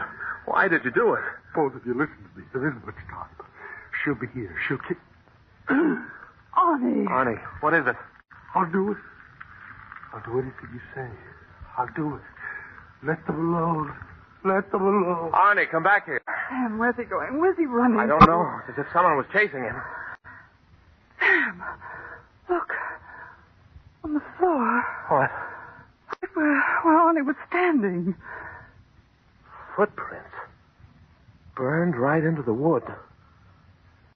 Oh, Father in heaven. What is this?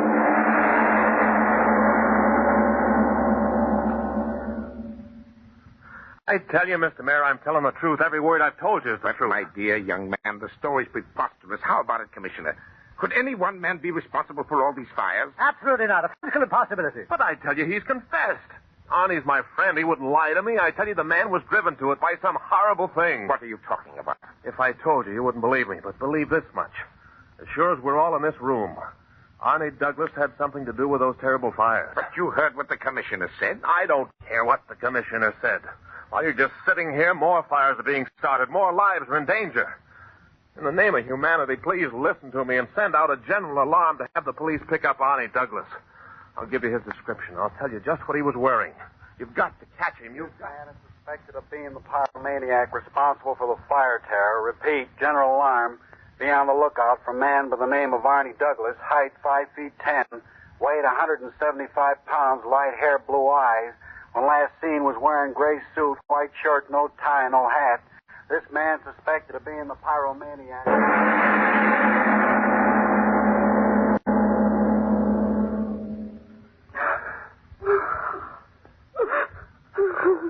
Please, Barbara.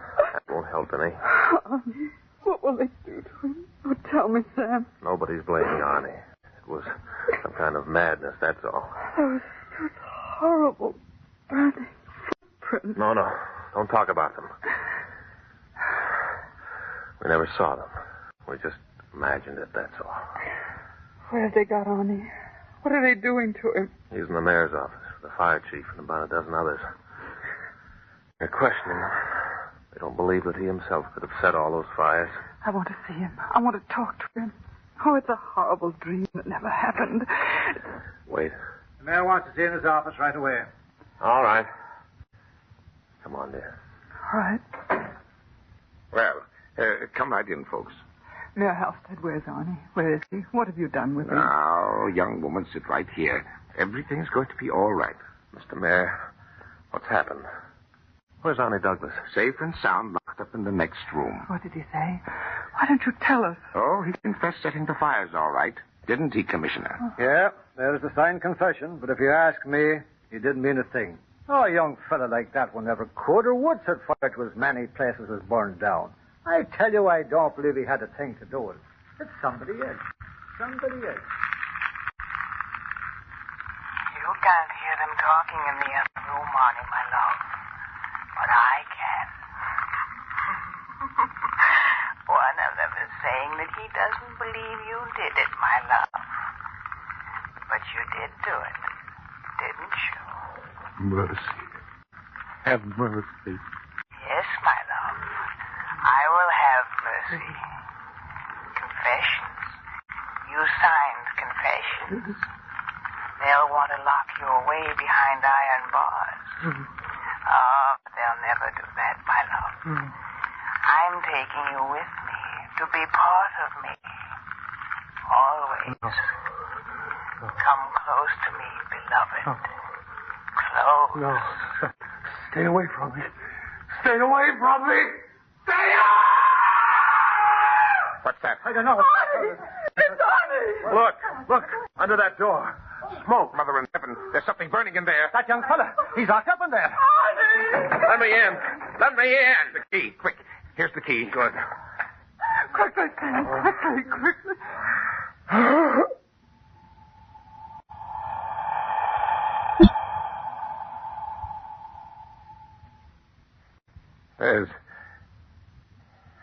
There's no one in here. Only a flame. A little red flame.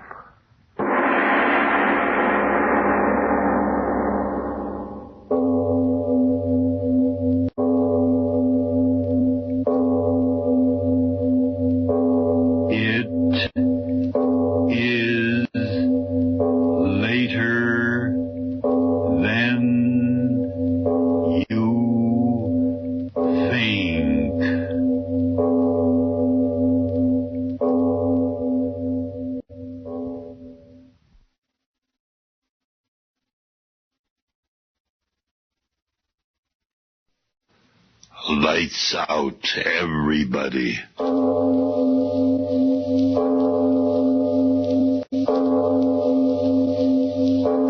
It is later than you think.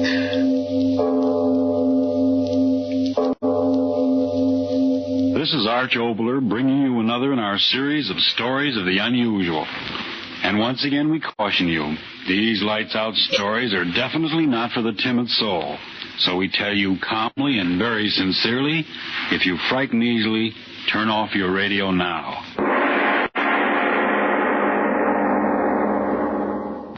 2 cents.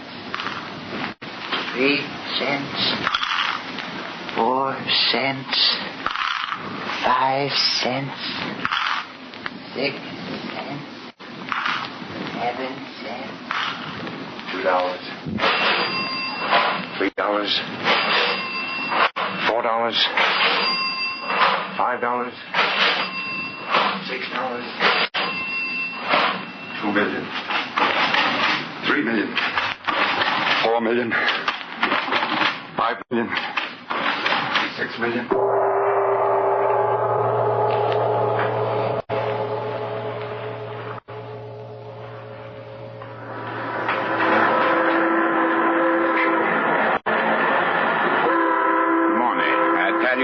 That's what's wrong with the world today. Money. What are you talking about? Say, look, Tony. Ain't that the pretty boat? Yeah, the devil with the boat. What do you say about money? Hey, you said that money was what was wrong with the world. Fellas get a little money, and then they want more of it. They get that, and they want more, and pretty soon that's all they think about is money, money, money. Yeah? What do you think about it? Money. So what are you talking about? You don't understand, Tony. Hey, you don't understand yourself. All the time you talk. Go away, let me alone. No, Tony, don't get sore. I was only talking. Yeah, that's what's wrong. It don't make no sense. That is what's wrong with the world. You fool, you crazy in the head. No, by Jiminy, I ain't crazy. I tell you, it ain't right. The man who works hard with his hands and don't think about money all the time can't have what he want to have. Yeah. What do you want to have, eh? A farm, Tony. A little farm. What do you say? Yeah, a little stock farm, someplace good like Wisconsin or maybe Minnesota. I say something funny, maybe? Farm. That's funny. That's not funny. For 13 years I work on the ship and I save my money for farm. I don't like the money. I just want a farm for my wife and my kids. And then... Yeah, I know.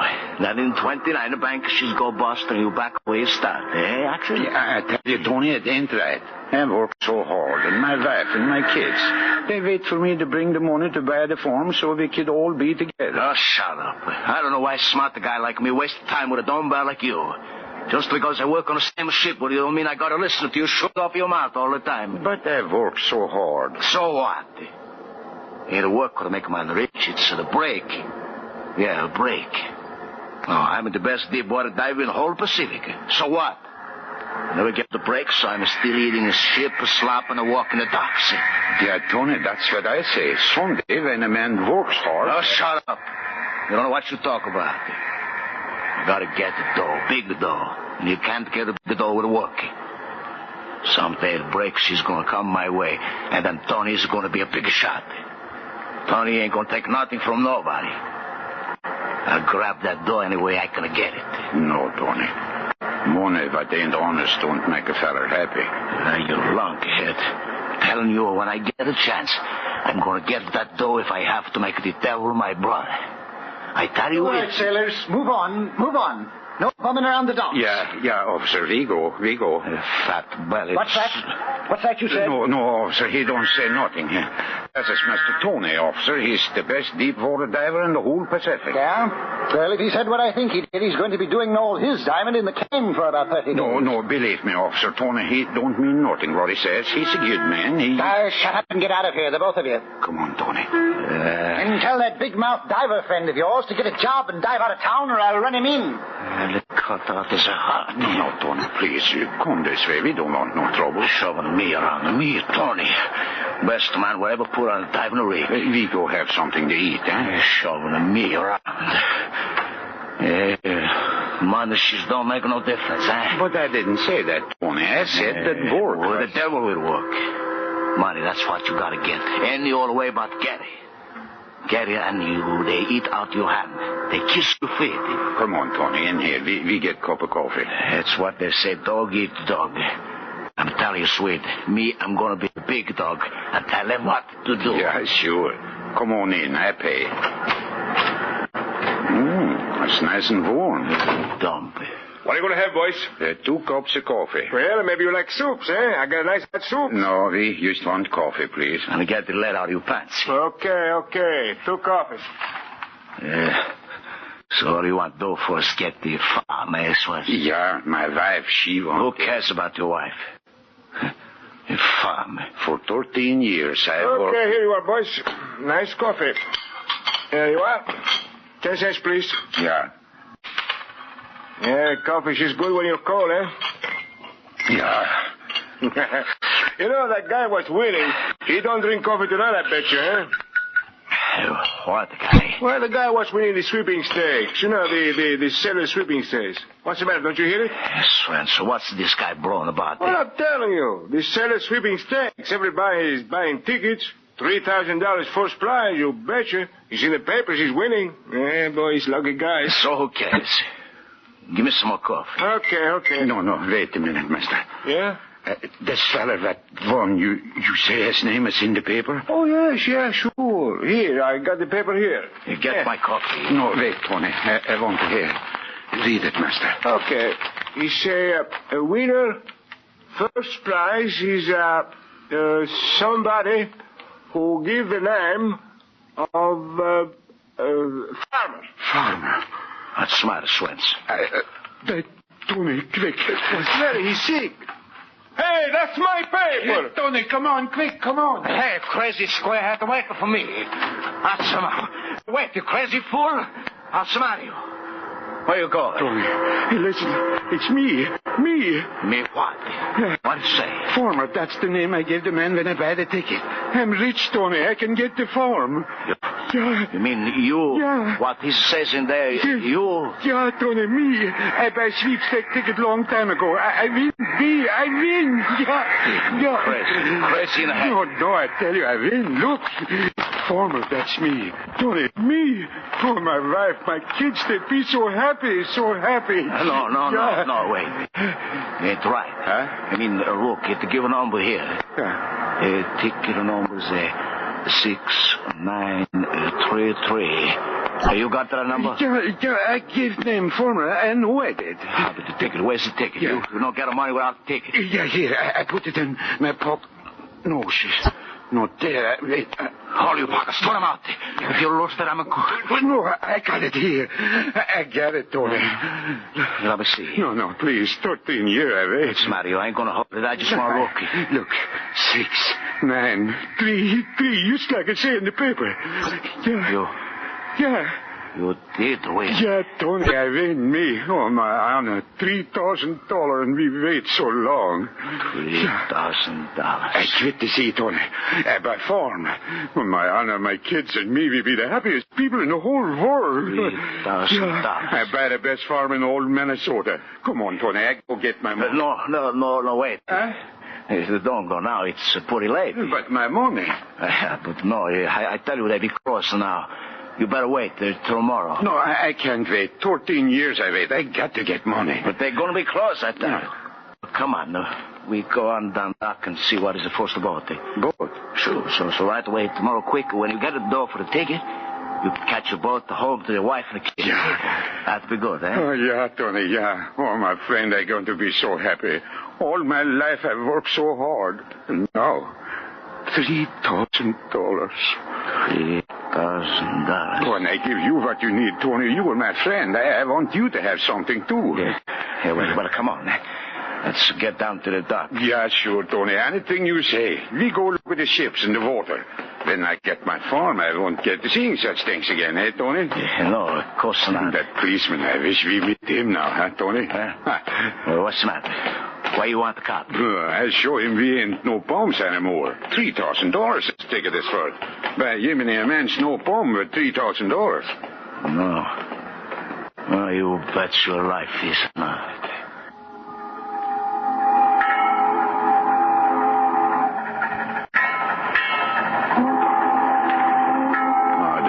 She looked pretty. Yeah. She's deep right here. I don't care how deep the water is as long as I'm on top. You swim? No, that's a funny thing, isn't it? Yeah. 14 years a sailor and I couldn't swim. Well, there's plenty of other fellas like me. Anyway, the man, he don't have to know how to swim to work a farm. Oh, that water, she's so dark and pretty. Swenson. Yeah? Let me look at the ticket. Ticket? Sweepstake. Oh, why, you think maybe she ain't good, Tony, huh? Yeah. I know she's good.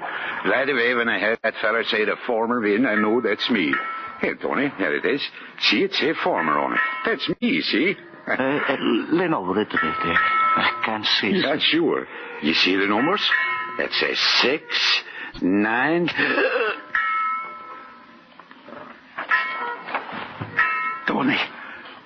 Tony, you... Tony, what? My knife is shot you up good, my Swanson. So you can swim, eh, Squared? Well, take you first and last. There. Hey, wait, Swanson. You forgot the sweepstakes ticket. Okay, I collect for you, farmer. $3,000. At last I get a break.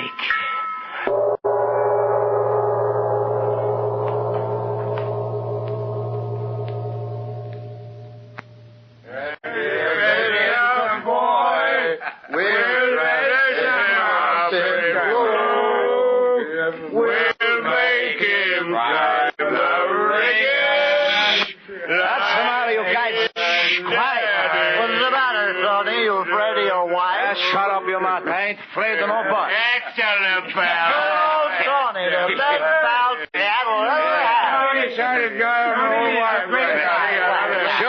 sure I'm a great guy. Got plenty of dough and know how to spend it, huh, boys? All right. You make too much noise. We wake up the bride, eh, Tony? Don't you worry about the price. Tony, it's all right, eh? So now you go home and let me go upstairs, eh? Maybe tomorrow night we can go have some more fun, eh? All right. All right. Tony's a great guy now, eh? Sure, I'm a great guy. Everybody knows Tony is a great guy. There he stays. Oh. Tony, is that you? What's the matter? You waiting for somebody else? Oh, Tony, I've been waiting for you. Let me help you. Hey, go ahead. Don't need no help. Not me. Oh, Tony, night after night. Go ahead, me. I'm all right. Great guy, that's me. Yeah, spending all your money on those drunken fools. Shut up your mouth. Oh, careful. I told you I don't need no help from nobody. Tony, he takes what he wants. Shut the door. Yeah. Now come here and give a great guy a kiss. No, I... Come here, you come. No, wait, Tony, listen. Don't want to listen to nothing. But, Tony, the man said that... Man? What man? The man that was here. He's been here a dozen times since midnight looking for you. Midnight? Who was he? What did you want? I don't know. He wanted you. Oh, Tony, I was so afraid. Afraid?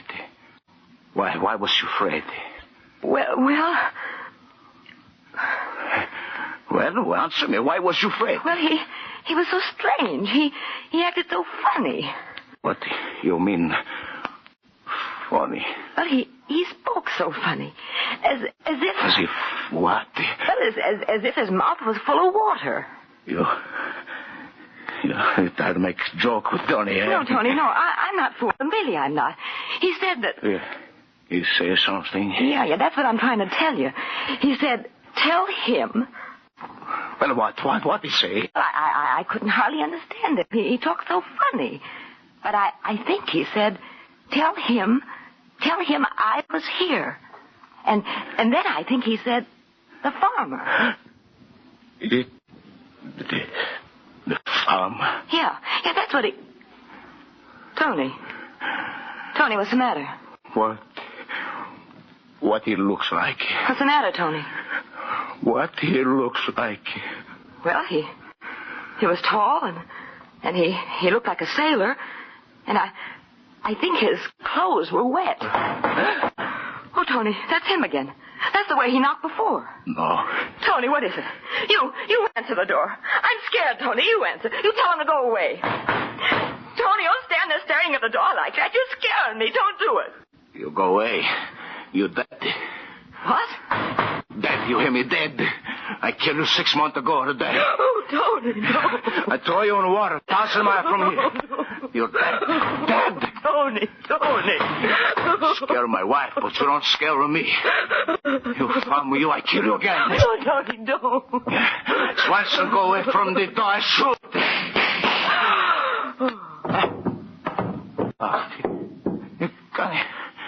Connie, I don't want to shoot you. I shoot him through the door. Connie, get up. Connie. Open up in there now. Open up. Connie, I don't want to kill you. What's him, Connie? Him. Open up now. Open up. It's the police. You, Swanson, you think you got me, eh? You think you got me in a hot seat, eh? No, not me, Swanson, you squarehead. You forget the fire escape. Stop! Come back here, I'll shoot you.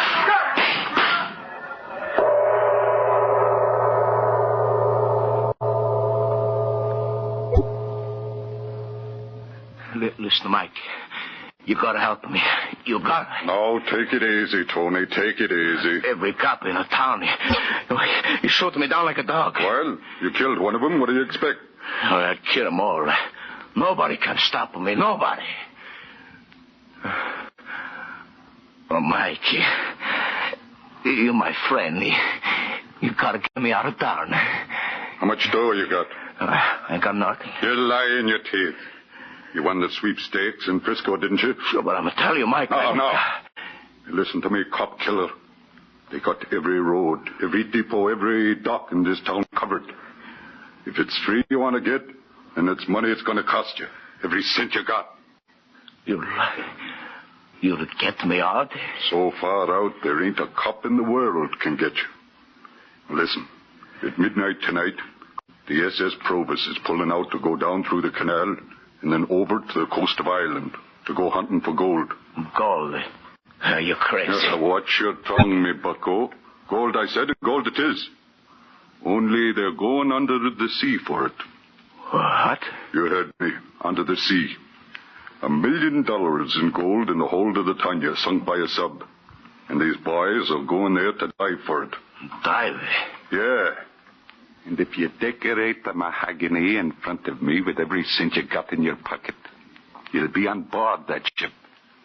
You hear that, Swenson? You diving for gold. $1 million. And me, I'm going to be on the board.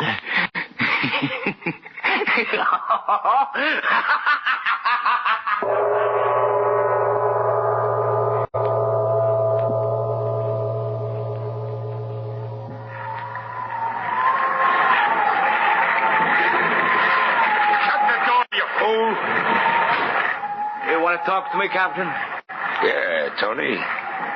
Sit down. She's getting pretty rough outside, Captain? Yeah. That's what I wanted to talk to you about. I'm listening. While you were sleeping before, the rest of the divers had a meeting. Yeah?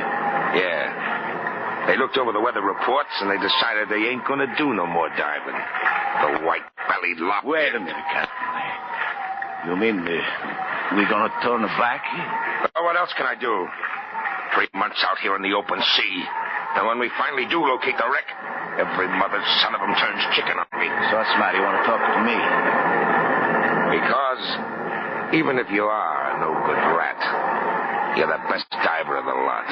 You keep talking. Tony, listen. Under that buoy off the starboard, there's the Tanya with $1 million in gold bullion in it. So? Go down and get your hooks into it, Tony. And whatever you get, half of it's yours. You mean half?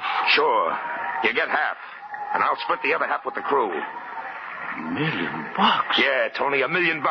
And you'll have half of it. You can do it, Tony. You can do it. You know you can. See, she's getting rough. But you never get the bends. They tell me you've gone down in rougher water. Yeah, but I don't want she's cold. Half an hour, I'm finished. You got the room with the gold. Who knows where she is? Tony, listen. I know just where that gold is stored. You trying to fool me, eh? No. As God is my judge, I'm telling you the truth. Jake located the room on his last dive yesterday. He told me, only me about it. So? Don't you see, Tony? It's the chance of a lifetime. I got cold enough for one more day out here. If we turn back, we'll never locate the wreck again the way that sea's running. $500,000 in gold for you, Tony. Right under your feet. Don't be a fool, man. Take a chance and go down and try to get it. And if you win, you've got the world right in your hand, Tony. Well, will you do it? World.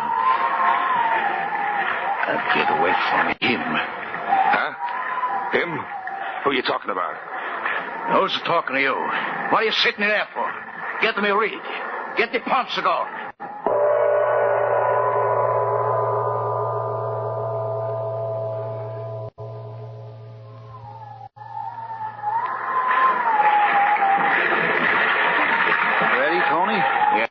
Here you are. What are you standing there for? The helmet. Give me the helmet. Okay. Hey, Captain.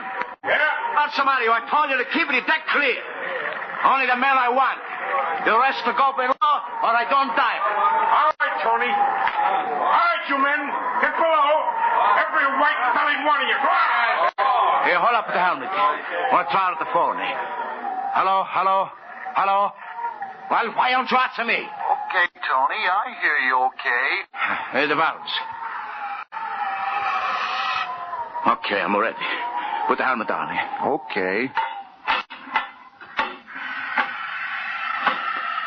Hurry up, you mugs. Hey, get them ports tight. You think I got all day? All set, Tony. Okay, put me outside. Watch that pump. I come up and cut the heart out.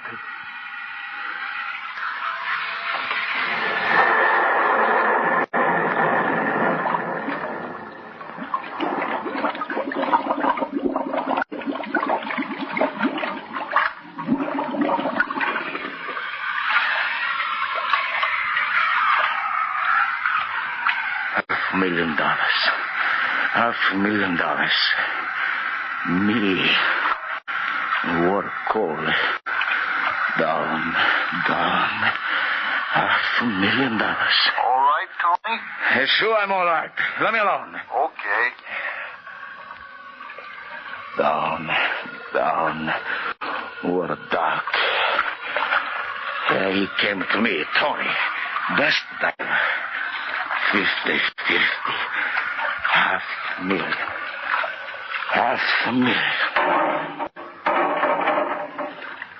Listen up there. I'm on the bottom. You hear me? Tony, listen. Captain says hurry up. Squall coming up. Tell the captain if he take me off before I give a signal, I cut his heart out. But, Tony... Shut up and let me alone. Me. $500,000. Captain said gold was inside the door. I bet. $500,000. The door, the captain said. Me and the captain are 50-50.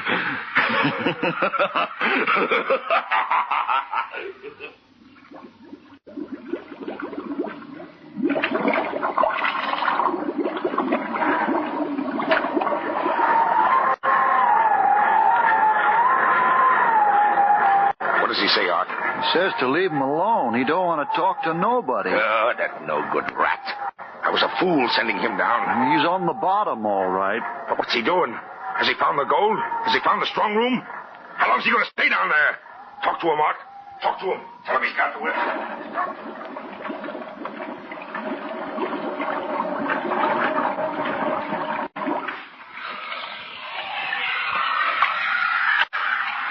The captain said he would be right over the Santa Lucia. Gold. A room full of gold. I'm rich. All the money in the world. Me, Tony, rich. Yeah. All the money you want, Tony? Who's talking? Answer me, who's talking? What's wrong, Tony? Anything wrong? You up there. I told you I don't want to talk. Somebody, you don't listen to me. What do you mean, all the money I want?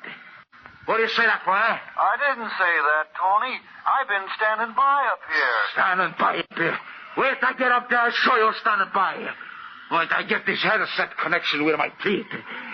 I fix you so you don't bother me no more. No. Wait, Tony. The captain says that... So, now talk. Talk all you want, you sour-face. Me, I won't hear you. Me, I'd be alone with my gold. No, Tony. Not alone. You up there. You stop talking to me. Stop it. I am down here, Tony. With you. Who says that? I broke the connection. Nobody can talk to me. Nobody. I will talk to you, Tony. I got much to talk to you. It's in my head. That's what it is. In my head. Not in your head. Look straight ahead. Squinch. You know me, Tony? Me in the water almost a year. No. Close to the window in your helmet. Oh. You don't like what you see, Tony? My wife, my children. They wouldn't like it either, would they, Tony? Away. Go away. No. Don't be in a hurry, Tony. We got plenty time. Plenty. I worked for 13 years. You remember, Tony? 14 years for farm. Now I don't work no more. I used to wait for you. You. My hair. My hair. You take away my wife, my kids, my life. Now I take a little hair, eh, Tony? You steal that hair. Now I take off your helmet and come in with you, Tony, my friend. I come in. No.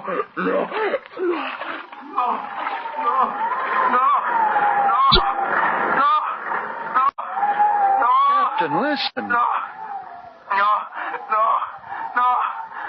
Take him up, quick. Take him up. His air. Is he getting air? Yeah, sure, plenty. Everything's okay. Talk to him, Mark. Talk to him. He don't answer, just yelling. Marty, signal on the lifeline. He's signaling us, Captain. What? Yeah, says everything's okay. Wants to be taken out. But he's yelling, Captain. He's still yelling. Haul him in, quick. Haul him in. How about the decompression? No, there's no time. We'll put him in the tank when we get him up. Something must be wrong. Yelling bloody murder on the phone and signaling okay on the lifeline. Hurry up, you men. Hurry up. Come on. Get him up. Get him up. Come on. That's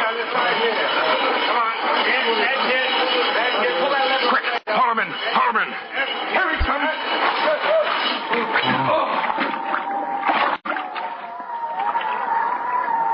He's not there. It's not him. It's something else on his line. Captain, look.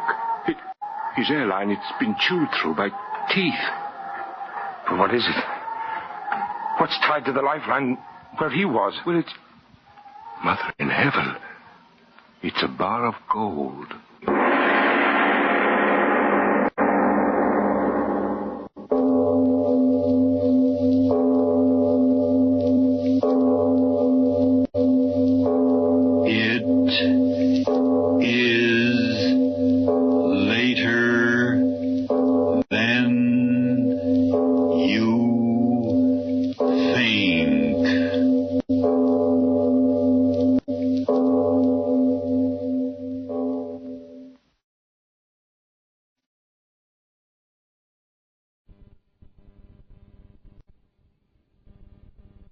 Ironized Yeast presents Lights Out. Everybody.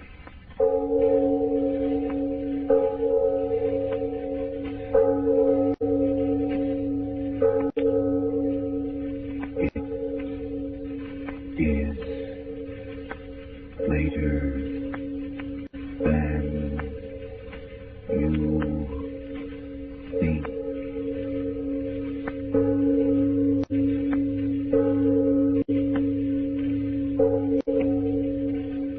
Lights Out brings you stories of the supernatural and the supernormal, dramatizing the fantasies and the mysteries of the unknown.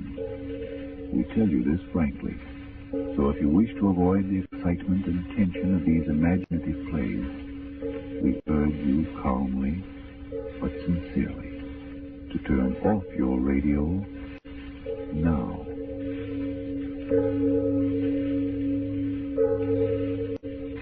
This is Arch Obler. Someone asked me what's the most frightening thing in the world. My answer was the familiar. A common everyday thing which suddenly is no longer commonplace. A shutter banging on a windy night when you're all alone. Or your house cat suddenly walking up to you and looking at you with eyes full of nameless cruelty. Yes, the most frightening thing in the world is the familiar suddenly unfamiliar. And that's what our story tonight is about. After a few words from Mr. Martin. I want you folks to know why ironized yeast has been so amazingly helpful to people who, simply from lack of enough vitamin B1 and iron, have been weak, underweight, and jittery. You see, ironized yeast helps two ways. It gives you both vitamin B1 and iron. So, if more of these two vital substances is what you need to help you look and feel your old-time, happy, peppy self, to do your work with ease and really enjoy your fun, then get pleasant little ironized yeast tablets right away. Start taking them tonight. Remember the name, ironized yeast tablets. And now, lights out. Everybody.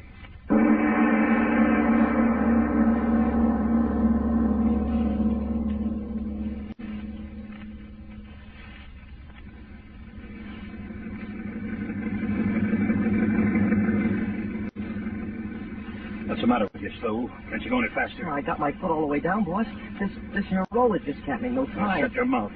Trouble with you is you got an answer for everything. But, boss... Tell you to shut up and keep driving. Son of a gun, you talk too much. You'll get me there late and I'll break your neck. Well, that tire blew out. Oh, the tire blew out. All of those guys care if the tire blew out. Hall full of guys waiting to see my moving pictures. And if I don't show up for the moving pictures, they're going to give the dough back, and me, I don't get nothing. I'll get you there, boss. You bet your life you'll get me there.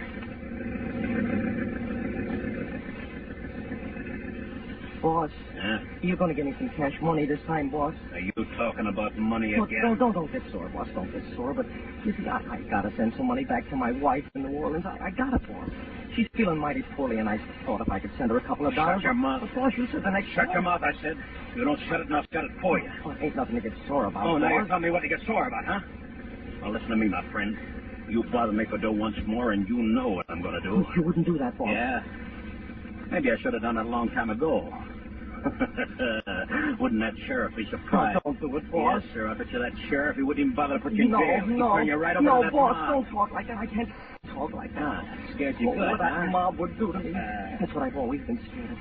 I dream about it at night. Yeah? I dreamt about it last night. They were chasing me. And then there was noise in my ears, blood in my mouth. You don't say. It ain't right dreams like that. It was you to kill that man, not me, boss. They ain't got a right to blame me. Shut your mouth. If I turn you in, it's you they'll drag out. No, It's your neck no. to put a rope around. No, It's no, your boss, neck no, they'll don't stretch. say it. All right, then. Shut your mouth and keep doing what I tell you to do. I'll do it, boss. I'll do it. I'll do anything, boss. Just don't turn me over to that. All right, forget it. But remember this. This town I want you to clean out, see? A lot of these oil workers, you know, plenty of dough. We'll clean them out. Yes, sir. Yes, sir, is right. Me, I'm going to keep those fatheads busy watching my moving pictures, and you get what they got out of their rooms. Okay, my pal? Yes, sir. Yes, sir. Just don't tell anybody, boss. Got you good and scared, huh? That's the way I like it when they work for me.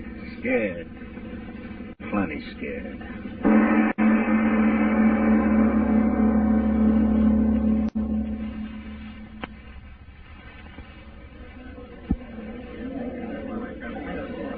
Will it take much longer to get those moving pictures started, Mr. Gibson? Just a minute.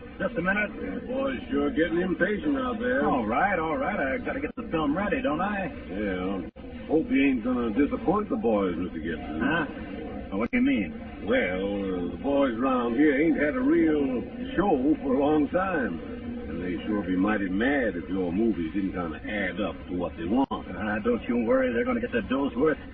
Oh, how about it, Slow? Yes, sir. You must make quite a bit of money, don't you, Mr. Gibson? Driving this outfit around from tank town to tank town, giving your Little is no good. Me, I'm a poor man. I don't make hardly enough to pay Slew here. Do I, Slew? No, sir. Well, you're certainly making enough tonight. And if the picture's real good, maybe the boys will chip in and... Oh, there they go again. Hey, what's the matter with those guys out there? All right. Tell them to turn out the lights. I'm ready now. Oh, that's fine. All right, boys. Our little show's ready to begin. Turn out the lights, somebody. All right, Slew, turn on the machine. Yes, sir.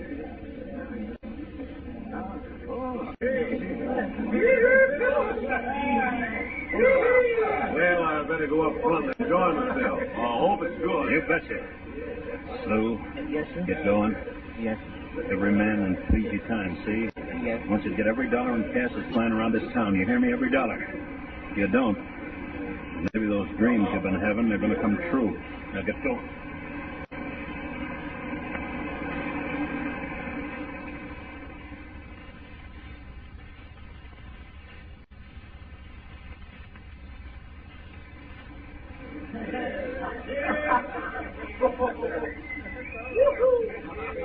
Well, Mr. Gibson, I must say your little show was quite up to expectation. Yes, sir, quite up to expectation. Okay. And everybody's getting what he wants. Now, why don't you go back and see the rest of the picture, huh? Well, as a committee of one, the boys asked me to sort of find out whether after this picture's over, you got something else you can show. You sort of hate to go home yet. Sure. Okay, I'm a good guy. How's this one about? Something good? You bet. One of these here boogie pictures. Huh? Well, you know, one of those monster pictures. Pretty girls, one of these big movie monsters. You know what I mean. Say, that sounds pretty good. Boys will like that. Sure. I am a great guy. I like to give the boys what they want. Yes, sir. The longer the boys stay here tonight, the better I like it. Yes, sir.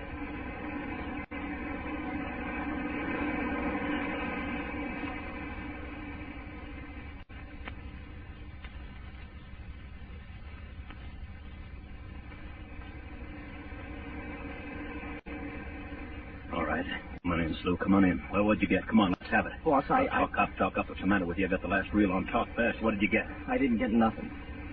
Say that again. I tried, boss. I tried. I swear I did. What are you trying to give me? I couldn't get nothing. Okay, a smart guy. What are you trying to do? Make jokes? Come on, empty out your But pockets. boss, Are you going to empty out your Boss, pockets? I tell you, I ain't got nothing. See, nothing at all. All right, start talking. I just couldn't get in anywhere. Yeah? Every guy in town's here watching those pictures, and you couldn't get in no place, huh? So what's the angle, smart guy? What are you trying to put over on me? Boss, I'm telling you, I couldn't get in no place because he was following me. Hey, what are you talking about? The sheriff. Sheriff? Yes, sir, after me all the way. Don't give me that. The sheriff is sitting right out there. No, sir, he kept watching me, following me. He came up to me and said for me to get the heck off the street, so that's what I did. Son of a gun, I'll give him a free ticket. Oh, you ain't blaming me, are you, boss? Okay. So that wise guy, he ain't so smart. We stick around overnight. We do another show tomorrow. Yeah. And tomorrow I'm going to see to it personally that the sheriff, he's going to be right down in front there watching that picture. As long as you don't blame me, boss. Me? No, I don't blame you. Come here, my friend. Well, what do you want, boss? Come here. Hmm? Look through the hole in the wall and watch the moving pictures. What picture are you showing, boss? The one you like so much. The one all about the monster. Oh, no, sir, I can't watch that. Get over there. Boss, Go on. Boss, you're hurting my neck. And look, enjoy yourself. Oh, I'm scared to watch that picture. You know that. Sure. That's just why you're going to watch it. Oh, See? no. Your friend, the monster. Look at him. He's crawling around all over that screen. Sure scares you, don't he? Oh, I can't look. Open your eyes or I'll break your neck. It's hurting me. Okay, you keep your eyes open. That monster, he always scares you, don't he? Just a moving picture and you scared like that. Okay, it's the end of the picture. Now, let you go, my friend. All right, shut the machine off. Go ahead, you ain't scared to do that, are you? No. Well, Mr. Gibson, that was a fine show you gave us. Yes, sir. Okay. Everybody's happy, and me, I'm happy, too. Yeah. The funny thing, I guess the boys liked that last one, the monster picture, better than they liked the other ones. Now, what do you think of that? Yeah? Well, Slew here, he don't like it. Scares him, huh? Yeah. Well, I can't exactly blame him. Sure beats all how them Hollywood folks fix up critters like that. Most gosh awful critter I ever did see. But I guess the boys like being scared. They told me to tell you if you want to give another show tomorrow, they're all for it. Yeah? Yep. Sure, I'll stay overnight. Oh, that's fine. Fine. Now, if you'd like me to find a place for you, I got a couple of rooms. No, that's all right. Me, I can bunk right here. Slewy can sleep in the truck. Well, all right. I'll see you in the morning. Yeah. You want me to do something, boss? What do you think? Go on, disconnect the projector. I'm going to take a look out in the hall, make sure everybody's gone. Yes. So, want me to stick around, huh? Yeah? Everybody went home all right? Hey, Slew! Yes, sir, boss? Come on out here and help me take the screen down. Yes, sir. No, wait. Shut that projector off first. What'd you say, boss? I said shut the projector off. What's the idea of starting to run that film again? What'd you say, boss? I said stop running that film. Film? Yeah, film. Stop it now. Come in here and break your neck. Shut it off. You hear me? Shut it off. Boss, I ain't running that machine. What? The machine ain't running, boss. Ain't running? No, sir. Okay, I'll fix you. Smart guy, huh? I'll fix you.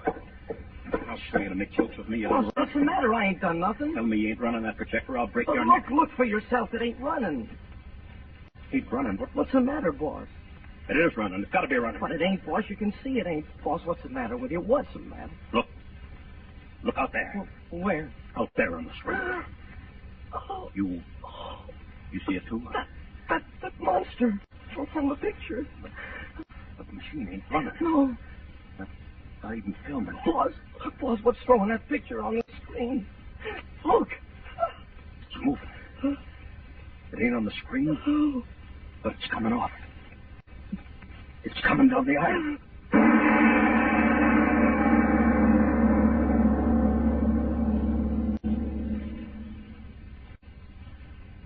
Ladies and gentlemen, when motion picture characters detach themselves from the screen and come down the aisle of the theater, that's an excellent moment for mere mortals like you and me to turn up the lights, get up out of our chairs and take a deep breath or a deep drink of water and reassure ourselves that 2 and 2 are 4.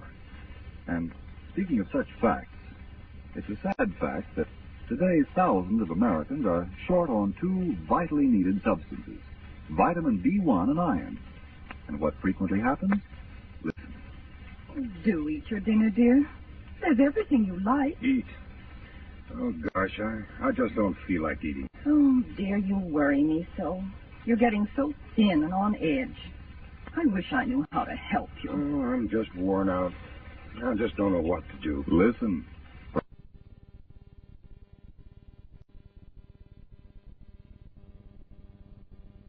Perhaps the only help you need is more vitamin B1 and iron.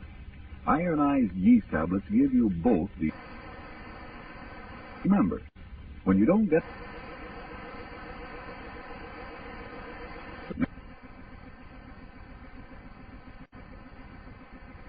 When you don't get enough iron out of your food, you may be weak, pale, always tired.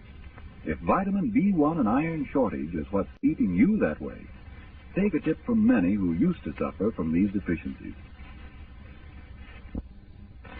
Start taking ironized yeast tablets at once. See if they don't help you as it helps so many, many others. See if pretty soon you too aren't saying... Dinner ready, dear? Let's hurry so we can make the early movie. Sure, I had a big day at the office, but you can't tire me out. Not since I've been taking ironized yeast. And now back to Lights Out. The thing has come off the screen and Mike's assistant moans in his fright.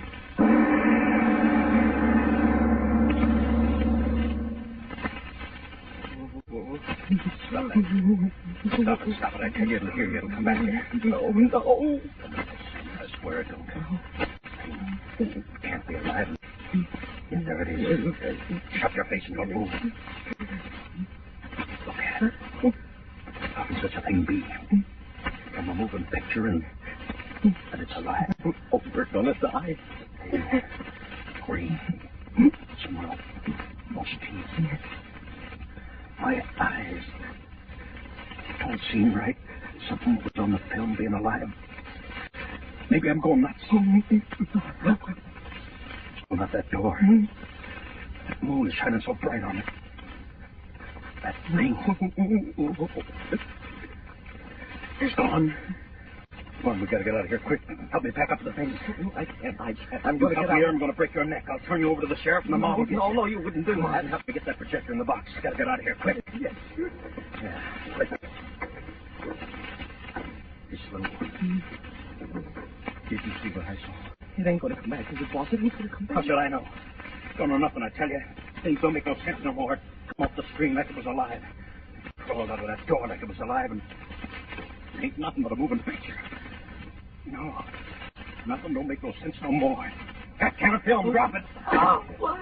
You don't think I want that anymore, do you? That monster film? No. All right, stop it. Gotta get those things on the truck. I've never been so scared. Scared. Who cares what you are? Gotta get the stuff out of here. Yeah, they go out there. The truck. They'll get so far away that they're... Everybody, come on, quick. What's the matter? Come on, then. You're slow. Gotta get out of here. They must have seen that monster.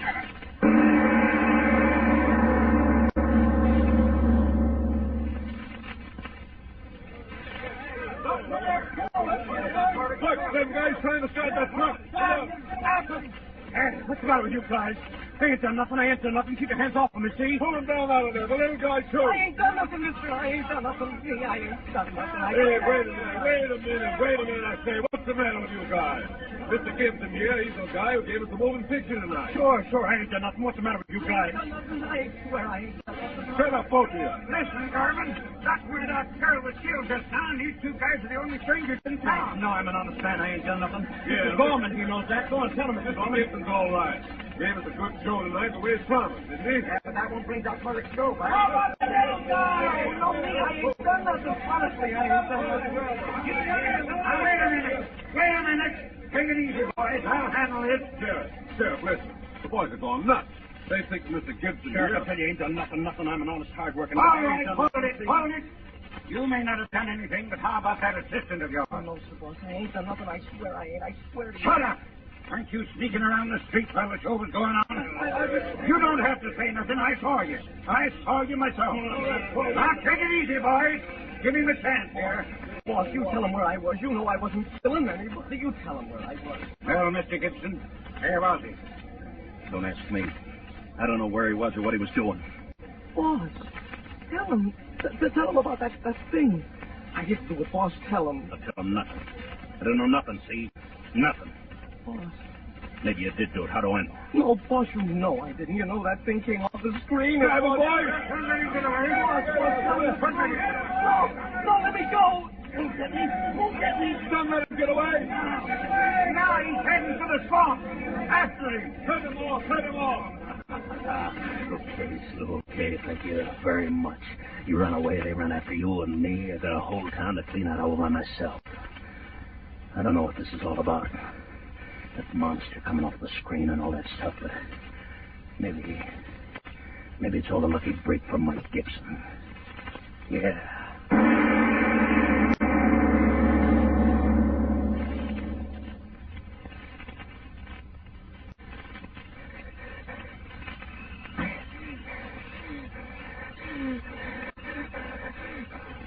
Get away. Gotta get away. Kill me. That's what they'll do. Kill me. I've never done nothing. I always try to be a good man. Always tried. And hiding in the swamp. They won't get me. Oh, it's so dark. You can't see. Oh, they want to chase poor slow boar. What for? I gotta get away.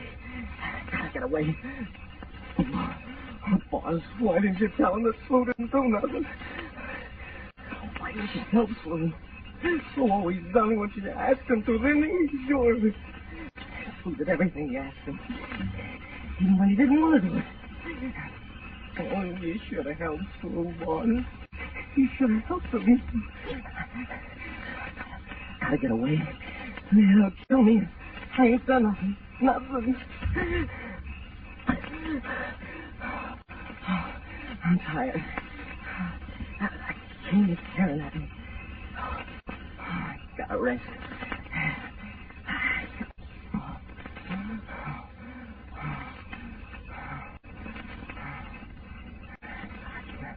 They'll never find me. They'll find me here. It's dark. Oh, I'm scared. Boss, why didn't you tell him what was right about Bruce? Why didn't you tell him? I didn't do it. Yeah, it was that thing. That thing out of the moving pictures. You know that. Yeah, that thing. I saw it too. Roll right off the screen. Roll right along the aisle. Green. Sort of looking here and there. This awful eye shining. I saw it, and he saw it. And it killed her. Oh, Lord Almighty, where is it now? Where is it now? Dogs. They got dogs after me. Oh, they're still after me. Them dogs are tracking me down. I didn't do it. What are they chasing me for? What are they chasing me for? Walk in the water. The dogs won't find me then. No, they won't find me then. mud, this water. Oh, they can't find me now. The dogs can't get me now. Can't get me. Can't get me. They won't get me. No, not me. I ain't never hurt nobody. If I stole, it was because he made me do it. The boss, yeah, he made me do it. I had to do what he said. Oh, I've never been strong. You can't kill a man for not being strong. I dreamed about it. Oh, but I won't die like that. No, not me. I want to live. I got a right to live. Oh, dog, closer. I gotta get away, got to. Water's deeper. I can't swim. Help me. Oh, I can't swim. Oh, listen to me. Listen, no. The monster. The boss will tell you. I can't swim. Water's carrying me. Oh, I can't swim.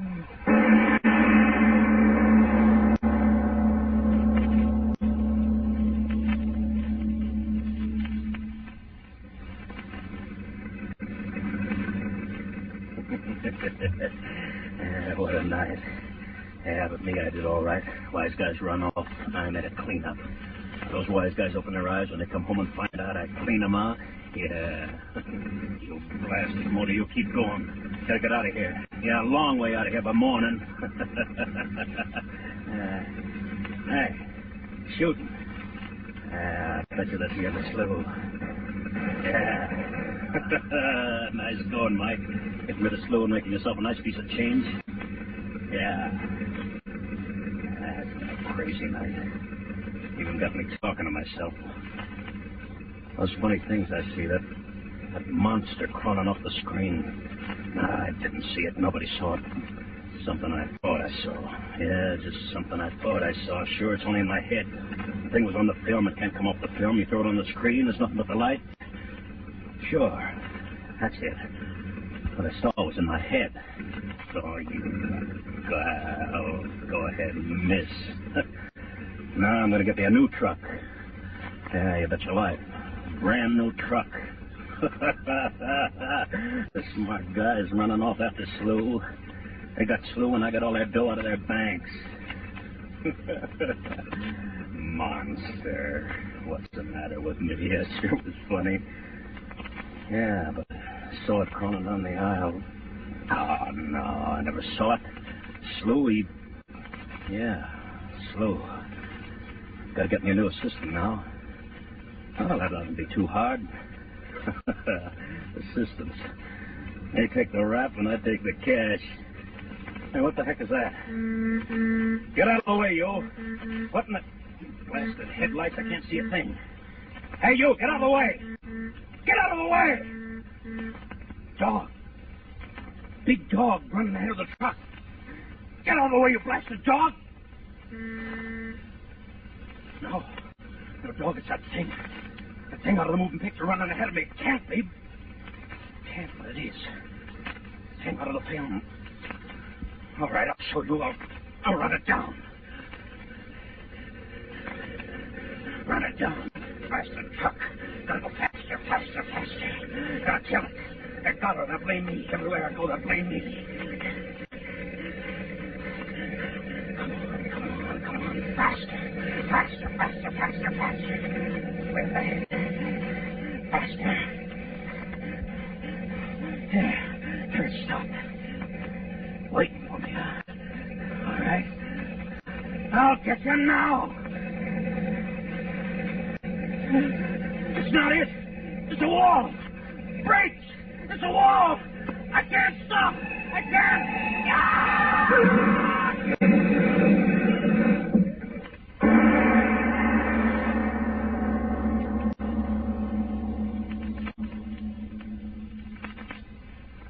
Oh, Mr. Oldham, don't leave us like that.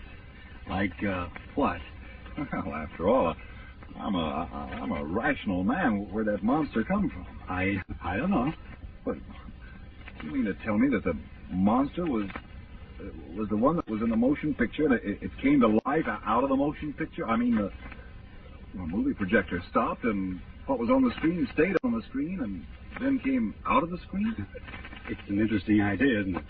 Eddie Lamar's on the screen, and you wait until the last show is over, and she comes out of the screen, and you say, how about a double chocolate malted, Eddie? And she says, oh, what's the use? That's exactly it. What's the use? If all the twos and twos of the world added up to a very dull four, how boring life would be. And if life is boring, at least we can let our imagination have fun. Now, for example, next week's play, in it. But you speak first, Frank, and then I'll go on with some more of this imagination tangent. Well, briefly, friends, if more vitamin B1 and iron is all you need to help build yourself up, get ironized yeast tablets. Now, there are many cases where a rundown condition may be due to a serious organic disturbance, and if you're in doubt, see your doctor. But if, like so many men and women nowadays, you simply need more vitamin B1 and iron, remember, ironized yeast has been so successful in such cases that it's sold on this no-risk, money-back basis. If you don't begin to eat better, to feel much stronger and peppier, the cost of the first bottle will be refunded to you in full by Ironized Yeast, Box IY, Rahway, New Jersey. And now, what about next week and imagination? Well, back in the days of Prohibition, Frank, I knew a gangster. Yes, one of those legendary beer runners. And over these years, I've been literally boiling the memory of this gangster in my imagination. The result, next week we have a story about Al, the professor, Duke, and the girl. And there isn't a machine gun in the lot, and the district attorney doesn't pound his desk. And yes, I promise you a rather amazing half hour next week. Yes, tune in next Tuesday again for Arch Obler's eerie story, The Archer. And if you need more vitamin B1 and iron, be sure to try ironized yeast, the one and only ironized yeast, with the big letters IY on the package and on each tablet. It is later than you think.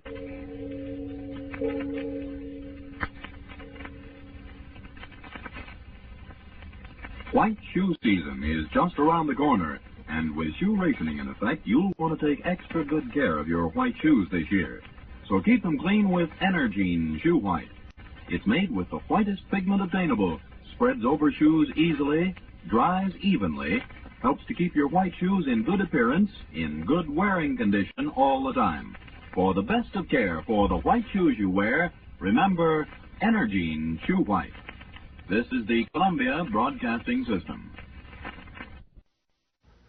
Lights out, everybody. Ironized Yeast presents Lights Out, everybody.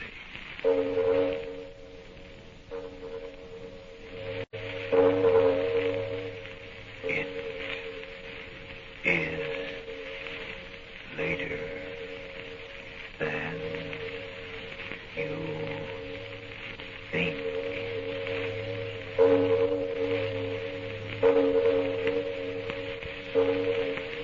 Lights Out brings you stories of the supernatural and the supernormal, dramatizing the fantasies and the mysteries of the unknown. We tell you this frankly, so if you wish to avoid the excitement and tension of these imaginative plays, we urge you calmly but sincerely to turn off your radio now. This is Arch Obler. I want to urge you particularly to stay with us after the play is over tonight for a reason you won't regret. Today we have a simple story, as simple as a bullet hole through a man's heart or a knife to his heart. But first, Frank Martin. Why do we hear more and more about the importance of vitamin B1 and iron? Because by getting more of these two substances, thousands who needed them have gained glorious new pep and strength and pounds, new enjoyment of life. And remember, friends, ironized yeast tablets give you both these vital substances. So, if more vitamin B1 and iron is what you need, and if these deficiencies are making you thin and weak, jittery and tired out, get ironized yeast tablets right away. Start taking them tonight. See if you're not surprised at the wonderful difference in the way you look and feel and act. That's right. It's the one and only ironized yeast tablets you want. And now, Lights Out.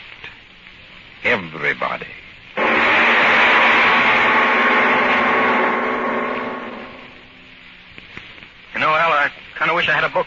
Huh? What do you say? I said I wish I had a book. Yeah? Well, I tell you I do. What do you want with a book? What do you think? To throw it at your fat head. Don't get so funny. Sitting here in this lousy shack hour after hour, waiting. I tell you, it's enough to drive a man crazy. What's the matter, Professor? You begin to remember those 3 guys you'll knock off in Frisco? Shut up, shut your face, shut up.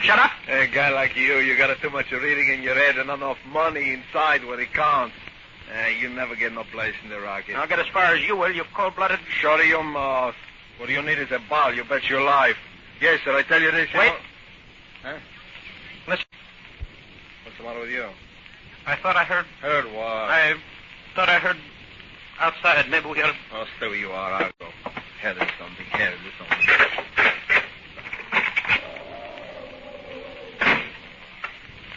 Nobody there. I thought I heard... You hear nothing, see nothing. I suppose not. You got the jitters. You're trying to give them to me, huh? I tell you, I thought I heard something. Well, stop thinking. This place is perfect hideout. Nobody know about it but you and me and Duke. Duke? When the devil's he? Don't worry, Duke will get here. But will he? What do you mean, will he? That's a lot of dough, $50,000. Oh, you think maybe Duke pull a double cross, huh? I'm not saying he will. I'm just saying that 50,000's a lot of money. Listen, 10 years in Alcatraz. I was in the same cell block as Duke. You know that? Well, I get to know that guy inside and out. I know every idea he got in his head. And I suppose double-crossing isn't among those ideas, eh?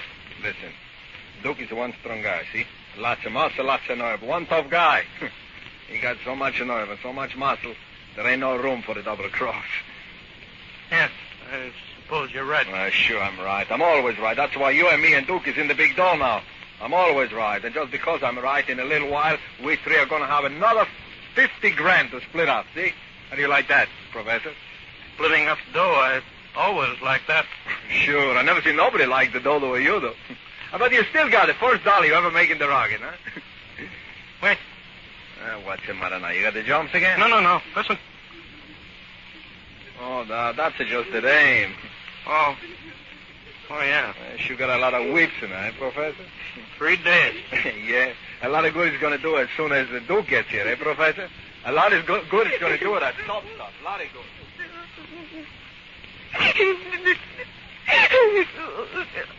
I gotta stop crying. I gotta.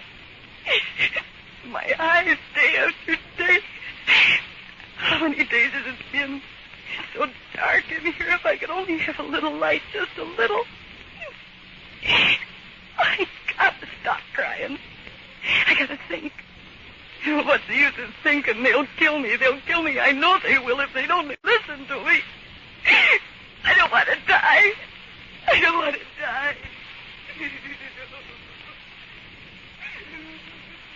Crying. That dame's making me sick. Why doesn't she stop? Been going on like that for days. Don't worry, Professor. She stopped crying pretty soon. You bet your life. You wait till Duke gets here with a 50 grand. Yeah? Then maybe he won't. Oh, what do you mean he won't? The boss said he pays 50 grand for knocking off this double-crossing dame. And 50 grand is what we're going to get. 50 grand? Yeah, and a cheap at the price. So if that dame blew off her mouth like she says she's going to do, the boss is going up to Alcatraz for 20 years. 50 grand for saving 20 years out of a guy's life. Plenty cheap, I bet you lie. But that dame, she's got a lot of friends. What difference that make to us? Nobody ever tied us up with the others we knock off for boss before, did they? No. You leave it to the Duke. He's one smart guy. When he finds the shack over the river, he find a gold mine.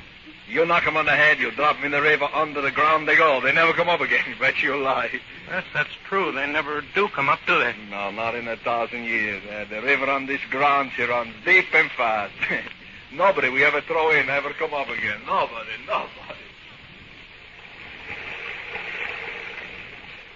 When I press my ear against the wall, I can hear the water running. Like it was a river under the ground. There used to be a river near the house when I was a little girl. I used to play near the water. And there was sun and light. I gotta see the light again. I gotta. How long have I been here? I never see anybody. I never hear of just the water running far below. No, I won't listen anymore. If they'd only let me talk to them, if they'd only let me make a deal, I wouldn't testify against them. I wouldn't. I want to live. I gotta live. Oh, I'm so scared. I can't be scared. If I start being scared, I'll go on getting more and more scared. I'll begin to see things in the dark. The dark is full of awful things. No, I mustn't think of it. I'll go crazy thinking. I mustn't be scared. I mustn't be scared.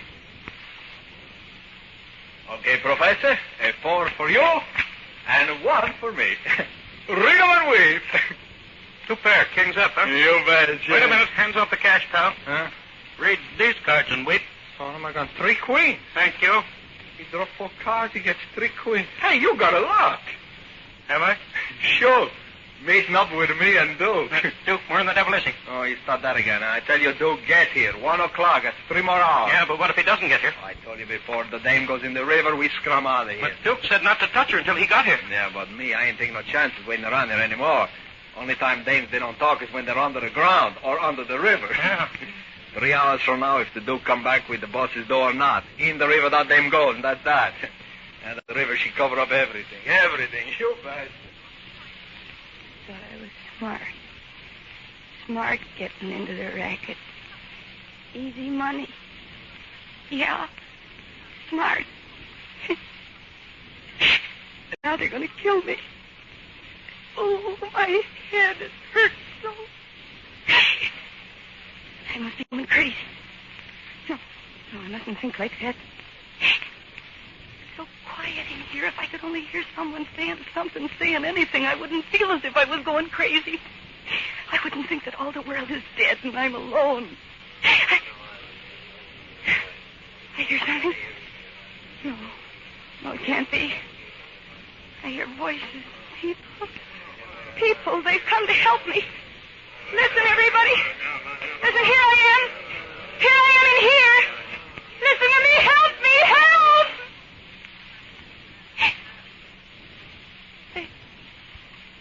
They've gone. There's nobody. In my head. It was all in my head. I'm going crazy. I am. Oh, help me, somebody. Help me. I gotta get out of here where it's light, where the sun's shining. Listen to me, somebody. I'm going crazy here in the dark. Help me. Help me. Help me.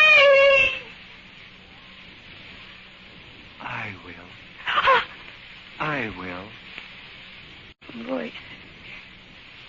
I hear it again in my head. I will help thee, my lady. No. There's nobody here. I tell thee, I will help, my lady.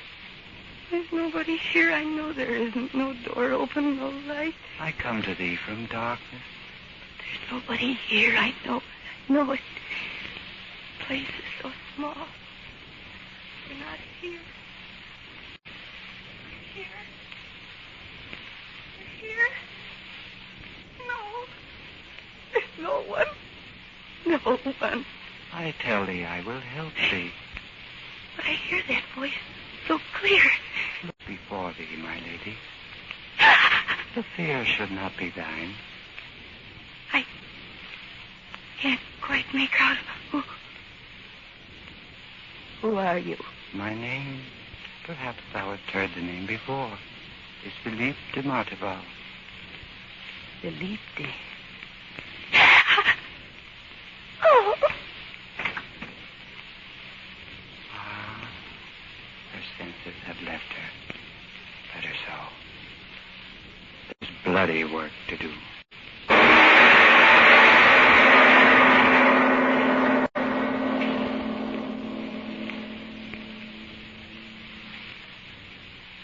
Ladies and gentlemen, I think you and I and everyone else at this point would welcome the reality of an interruption about something that is real. The reality of taking a deep breath and listening to the problems of keeping healthy in wartime. Meantime, girls, are you short on vitamin B1 and iron? Are these deficiencies what's making you say... I never have any fun anymore. I've lost weight and I'm so jittery and tired out all the time. I just never want to do anything these days. Honestly, I don't know what to do. If more vitamin B1 and iron is all you need, do this. Try ironized yeast tablets. They give you both vital substances, and believe you me, they are vital. Because when you don't get enough vitamin B1 from the food you eat, you may lose your appetite. not eat all you need. Or what you do eat may not do you the good it should. And when you don't get enough iron from your food, you may be weak and pale. You may feel only half alive. Sounds reasonable. And you say ironized yeast tablets supply both vitamin B1 and iron? Right. It's ironized yeast and its wonderful two-way help that's been of such amazing benefit to so many, many men and women with these deficiencies. So try ironized yeast tablets if you need more vitamin B1 and iron. Then see if before long you aren't saying... It's a thrill to look so good and feel so good. I've gained pounds. My jitters are gone. My friends say I'm like a new person. How glad I am I tried ironized yeast tablets. And now back to Lights Out and our story of the girl and the gangster.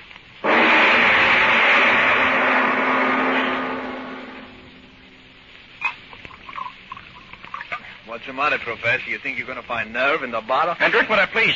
Okay. He said he'd be here by 1 o'clock. He will. It's half an hour to 1 now. So there's still a half hour. Something went wrong. I mean, it's something wrong in your head. Duke will be here. I bet you 10 grand on that. But 1 o'clock? It's 30 minutes from now, so shut up your face and quit squawking. You're making me mistake. No, wait, where are you going? Out to the road. Too much yelling here. No, wait, don't go. You greasy rat, you're running out on me. I haven't got nerve, huh? Got nerve for anything as long as there's money in it. Said I could never make money, huh? I'll show him $500,000.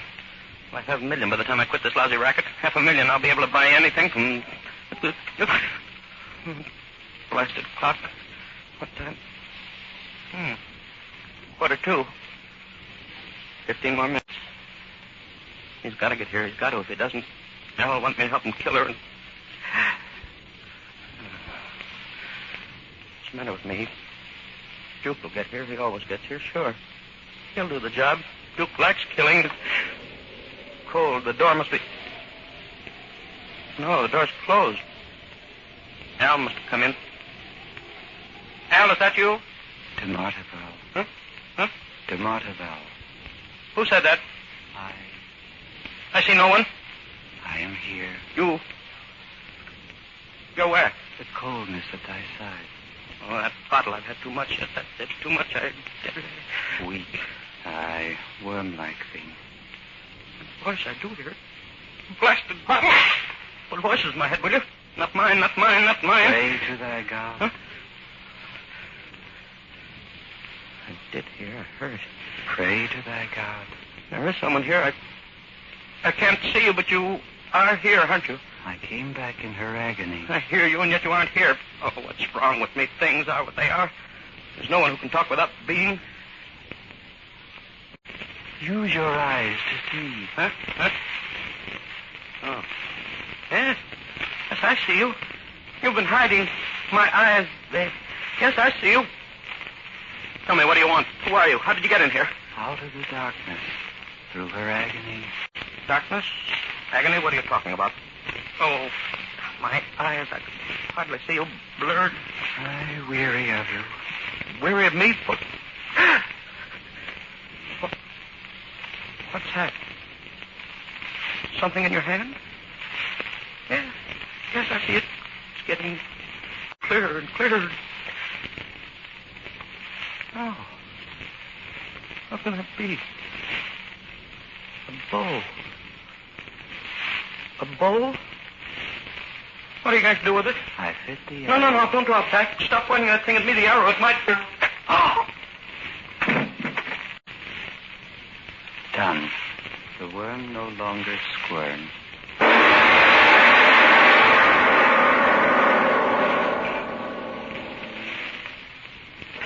Hey, Professor, I think the Duke is coming. I begin to see the headlights of a car down the road about a mile away. Hey, Professor, what's the matter? You don't... Well, he ain't here, eh, Professor? In the other room, I bet, hiding under the bed, eh? Well, I think I go in and... And not to what's the use? What? Wind. The door, she's shut. What's the matter with me? Me, I don't get the jumps. I'm afraid of nothing. Hey, Professor, come on out of the room there. Wake up. I want to talk to you. There is little time for talk. Who said that? Professor, that you? Oh, yeah, I see you. What for you hide on the floor? Come on, you get up. Get up or I'll kick your face in. Come on, get up. Hey. Who do that to you? Demartival. Stand where you are. Yes. I got a gun on you. Stand still or I kill you. Yes. All right now, wise guy.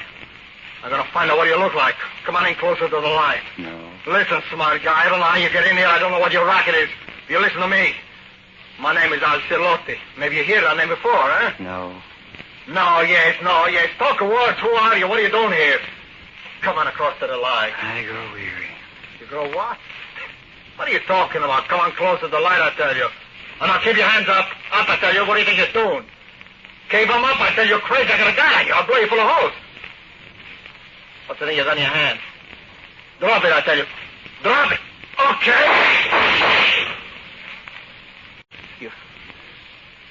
You're still standing there. Meet thy God. Meet my... What's the matter with you? What are you set up for? Who are you? I get it. You got a bulletproof vest on, huh?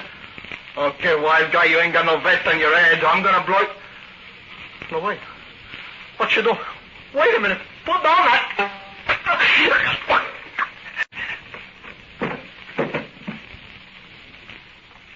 So, the worm, the rat, one more.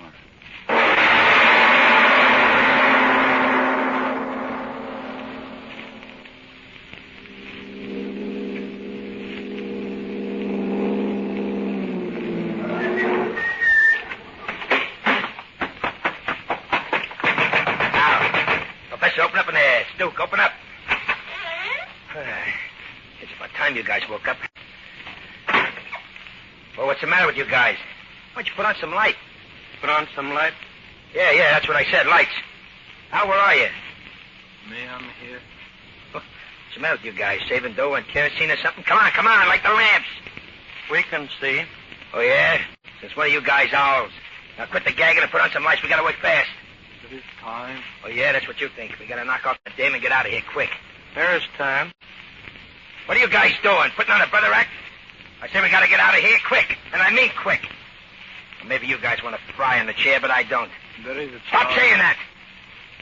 What's the matter with you guys? There is time. Oh, I get it. You've been pouring the stuff down here, the both of you. Why, you're so stiff you don't know whether you're coming or going. Coming or going? You lousy rats. I ought to blow the both of you apart. Me, I'm doing all the work. And what are you guys doing? Filling your insides full of cheap liquor like a couple of bindle snips. Now, come on. Get out your rod and let's get this over with. Get this over with? Yeah, over with the dame. We gotta get rid of her quick. Rid of her quick? Stop jabbering every word I say back at me. You hopheads. The boss gave me the dough, 50 grand. Now, we gotta get that dame into the river and quick. Dame? Yeah, dame.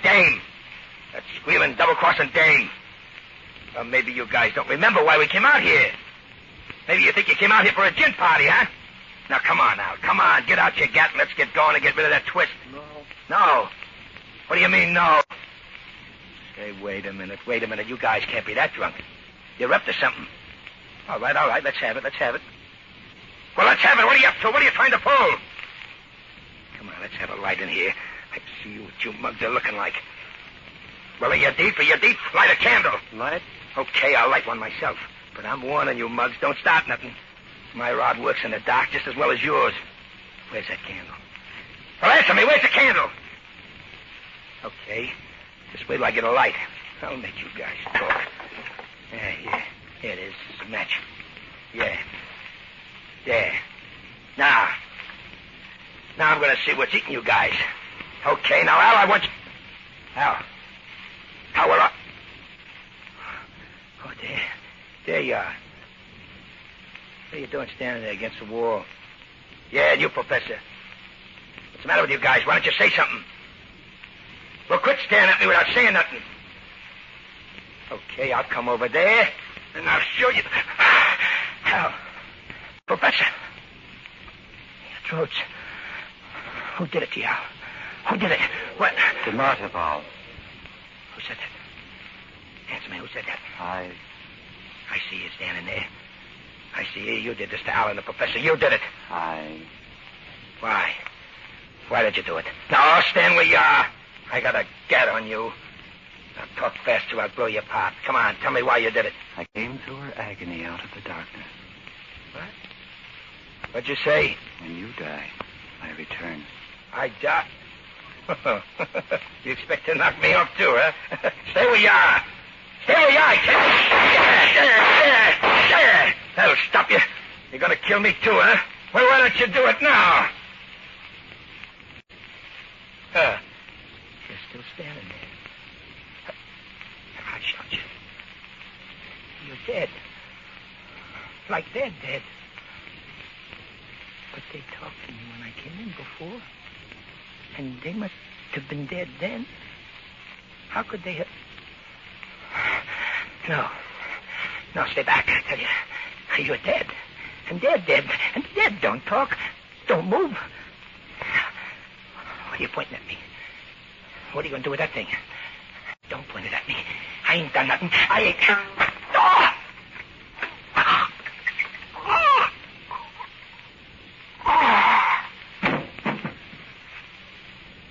The worm, the rat, the snake. Finished. Open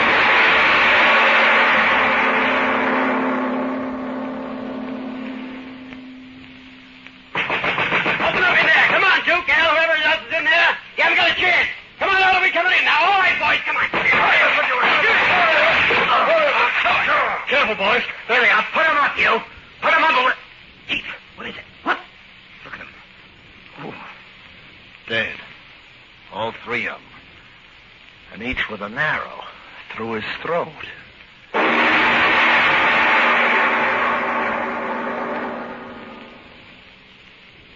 Doctor, how is she? It's all right, Mr. Martyrs. Your daughter's going to be all right. Nothing physically wrong. Thank heaven. It was most fortunate the police got there when they did.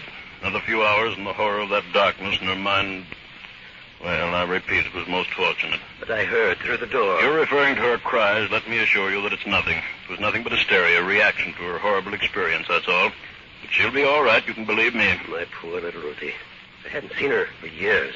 And to find her again this way. Oh, Mr. Martyrs, there's something I would like to ask you if you don't mind. So? What is it, Doctor? In her hysteria, your daughter kept repeating a name. I've been wondering whether you can think of any reason for her saying it. Name? Name? What name? She kept saying it over and over again. I'm not quite sure, but I think it was... Yes, it was Philippe de Martival. Philippe de Martival? Yes. Could he have had anything to do with what took place? Oh, no, of course not. Philippe de Martival was an ancestor of mine, lived back in the days of the Norman Conquest, over 850 years ago. Oh, no. He had nothing to do with all this.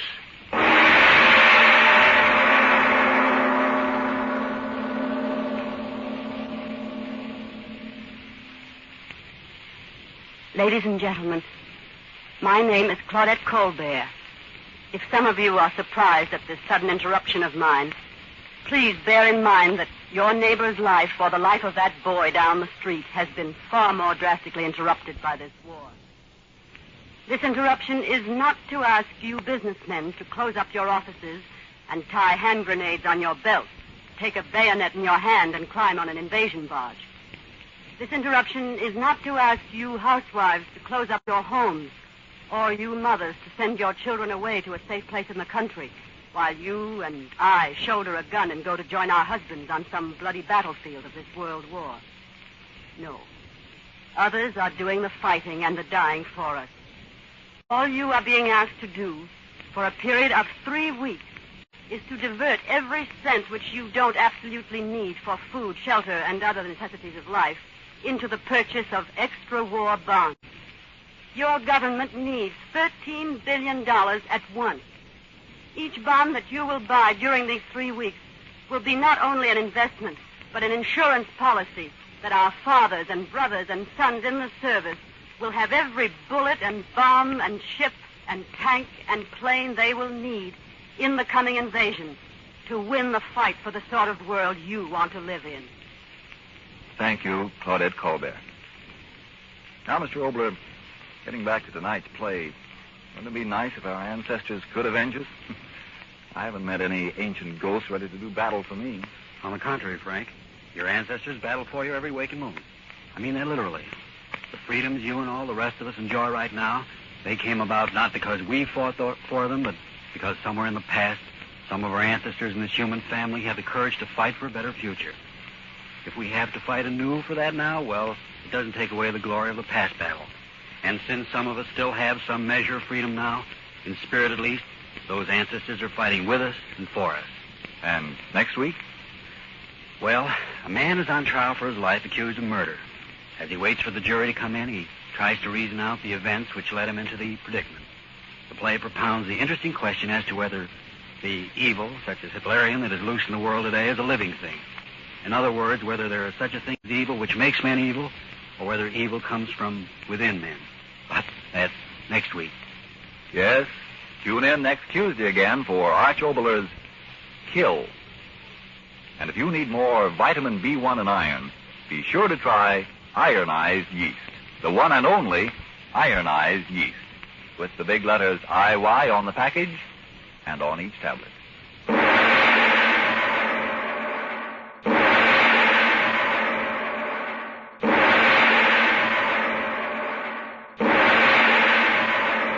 Lights out, everybody. It is later than you think.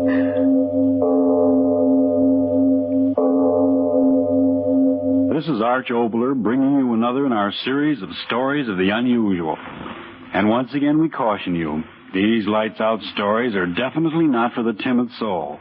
So we tell you calmly and very sincerely, if you frighten easily, turn off your radio now.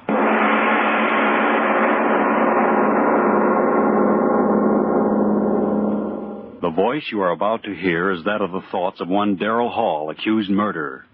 He sits in a courtroom awaiting the return of a jury which is to decide whether he is to live or die.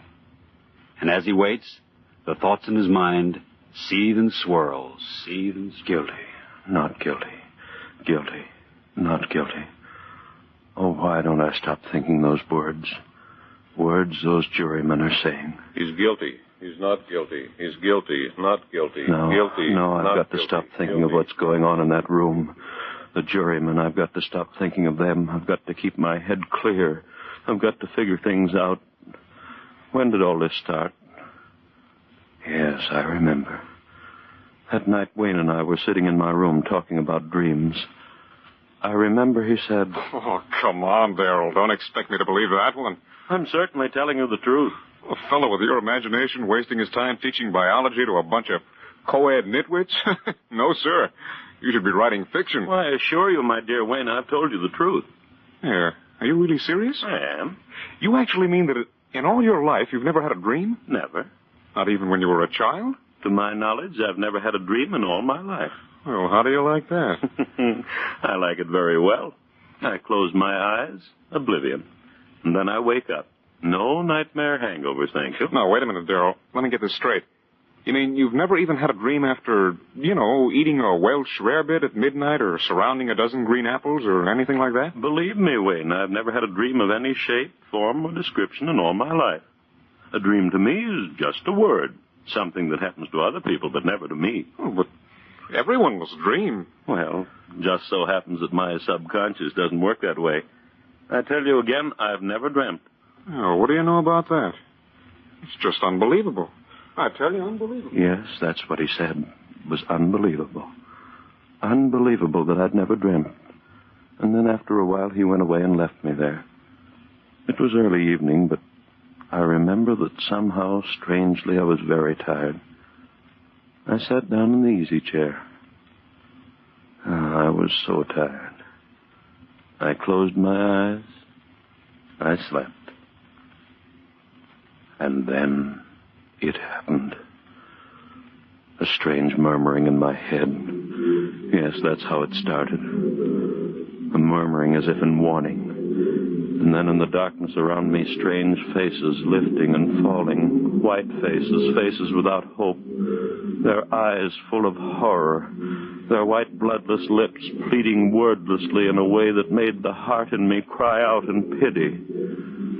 And suddenly I knew I was asleep and dreaming. Yes, dreaming for the first time in my life, and these faces I was seeing were things of a dream. And even as I knew that, the dream was gone. Blackness. And yet I knew that I was still asleep, and in me there was a terrible feeling of foreboding, of a horror to come in that dream. What? How? I didn't know, but I wanted to stop sleeping. I wanted to open my eyes quickly before... And then I saw her. In my dream, I tell you, I saw her moving slowly toward me out of the darkness that was my dream. At first, a white wraith-like thing, and then I saw it was a woman. Yes, the body of a woman, but the face... That face... Gross. Unclean. The thick, bestial brows, the wrinkles of... The lecherous writhings of thin crimson lips that lifted from teeth bright and pointed and flecked with blood. Closer, closer to me, and then she spoke. One word.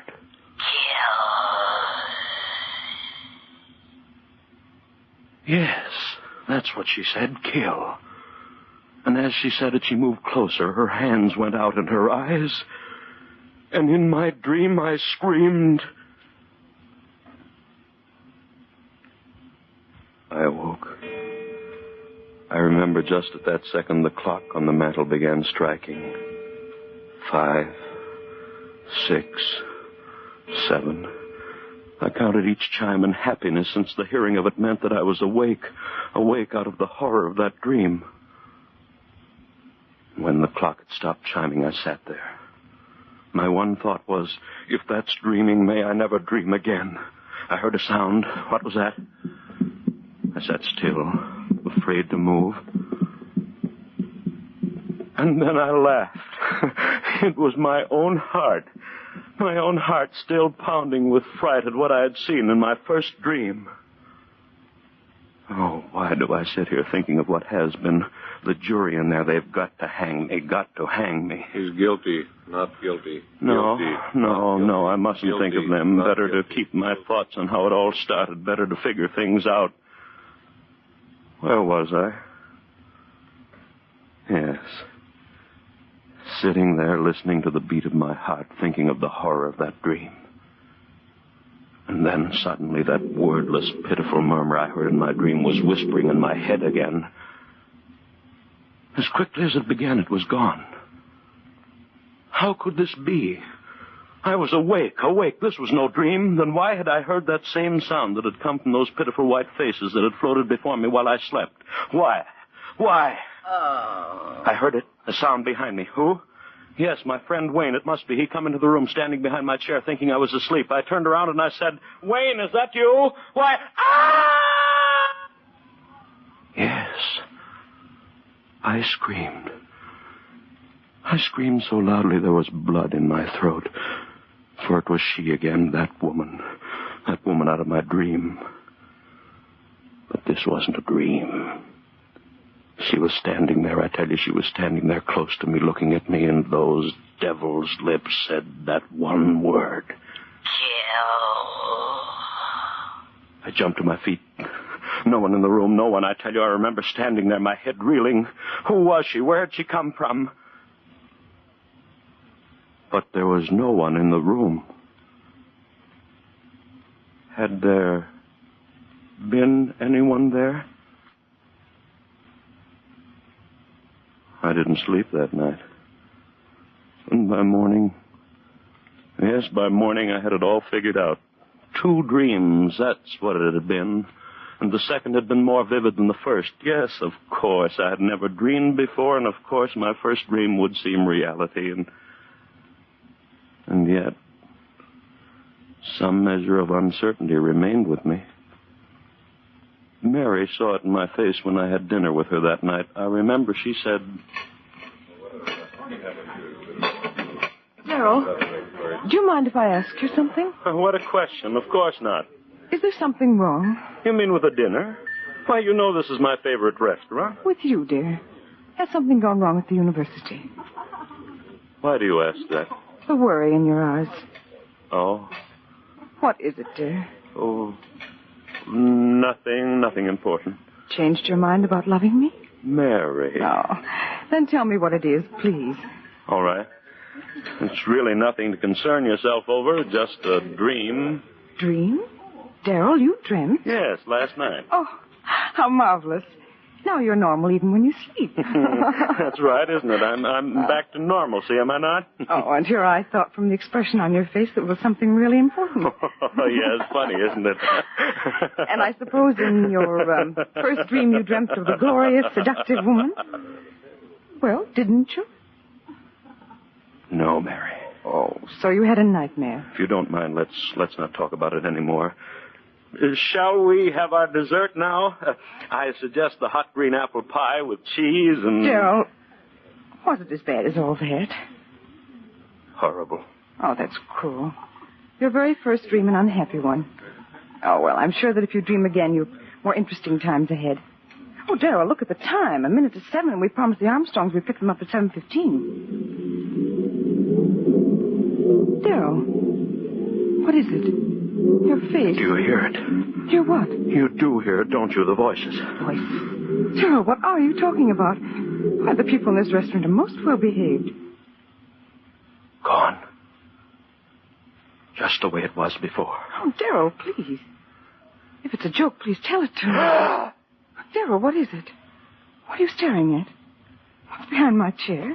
What's there? Daryl, tell me what. Daryl, the table. He was sitting there. Why did you throw over the table? Daryl, what is it? What is it? Why did you scream? Why?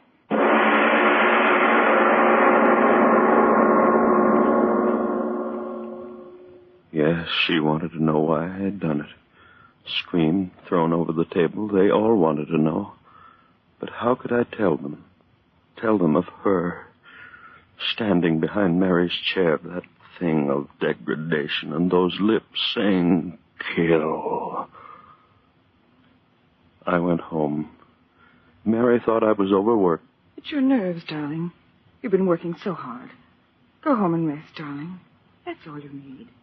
Rest. What good was rest? I had to reason things out. All my life I'd lived with reason, and now this horror. Hallucination.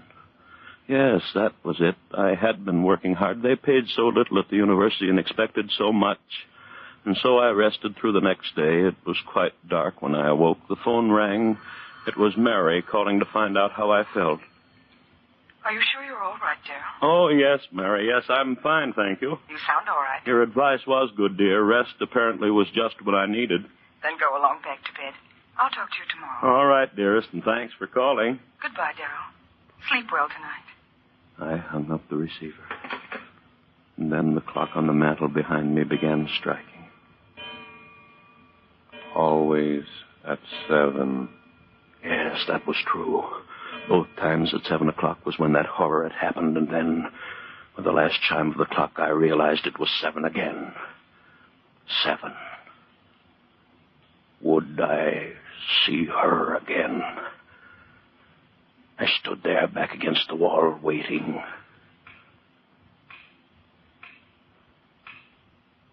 So quiet. I could hear the clock ticking away the seconds.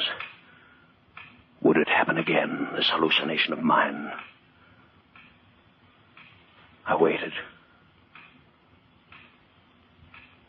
I heard no pitiful murmur of voices. Just quiet. The tick, tick, tick of the clock. So dark in the room, I could see the shadowy emptiness of a chair near the other wall. And then the chair was no longer empty. There was someone in it, and I said, "Who's there?" There was no answer, and I said, "Answer me, who's there?" No answer. A strange darkness in the room. Deeper and deeper, I could see nothing, and then 2 swirling pools of flame-red light, closer and closer. I stood there, I couldn't move. A rumbling began in my head. Fear, I tell you, fear tearing at my brain. Louder and louder, while those red circles of light came closer and closer. What was it? What was it? What? And then I knew. It was her eyes. Her eyes burning close into mine, into the brain of me, pounding one thought into me. Kill. Why did she say that? Why? Kill whom? Why should I kill? Why should I kill? If I had known then. The jury coming back, the verdict, what? No, not yet. Still out. They've got to find me guilty. I've got to hang if I live. But I mustn't think of that. I must think of what happened. What happened? Well, where was I? Yes, that woman, her eyes pounding that word into me, and then gone again. But this time as real as the breath in me. I knew it. I knew it. And with that realization, a coldness as of a wind blew around me and clutched at my heart.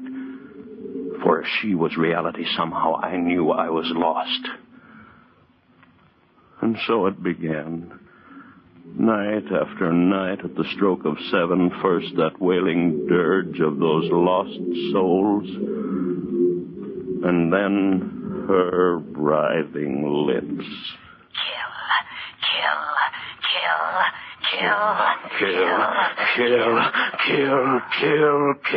Kill. Those words began pounding in my head so that even when she wasn't there, I heard them. I hid in my rooms. I didn't go out. People would see this madness that had come over me. I went nowhere. And soon I knew they were talking of me, my friends. I tell you, I don't know what's come over Darryl. Hides in his rooms, won't even talk to me. Something is wrong. And Mary. Please, Darryl, you've got to let me see you. This talking over the phone. Oh, Darryl, what's wrong? What's wrong? And night after night, the horror of... And the greater horror of...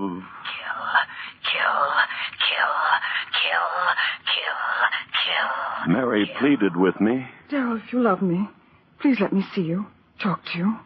Come over to my house tonight, please, Darryl. Perhaps I can help you. Please, darling, please. I didn't want to go, but I went. That night, perhaps she could help. Yes, help me understand the madness of those wailing voices and drifting white faces. Understand the horror of that woman and that maddening word. Mary, so understanding, so gentle, she could help me. Clear my head of the madness. Oh, Darryl, you're here at last. Mary, help me. You will help me. Oh, Darryl, you're fit. Mary, Don't talk here. Sit here. I'm sane, Mary. Believe me, I'm sane. Of course, dearest. Of course you are. It's that madness outside of me, those white, drifting faces moaning at me. Darling. And that woman out of hell. Mm-hmm. Her eyes and her lips telling me to... The time? What time is it? Why, 7. Darryl, what is it? I didn't know. I lost track. I've got to get out of here. Darryl, wait. Don't go. Don't. Too late. Darryl, what is it? You hear them, don't you, Mary? I'll call a doctor. Listen to them. Their voices are so loud tonight. Listen, Mary. Listen. Don't. You hear them. There's You no one must here. hear them. What are they saying? Louder and louder, trying to tell me something. What are you saying out there? What are you telling me? Darryl, stop. They're gone. Faces, voices gone. Now she'll be here. Oh, Darryl, please. You're frightening me. You hear her, Mary? You hear her? No. No. Louder Darryl, and louder. please. I can't see her, but I hear. Where is she? Thing out of hell. Go back, I tell you, back. Louder and louder. Make her stop, Mary. Make her stop pounding in my head. Stop it. She'd ever you. What do you want of me? Stop it. Stop it. I can't stand it anymore. Yes, go away and I'll kill. Don't. I never... Don't kill me. Darryl. No. Kill.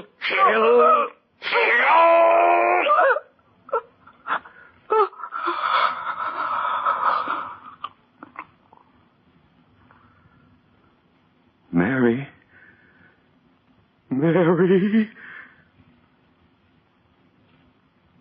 Yes, I had killed her. My sweet, gentle little Mary killed her with my own hands.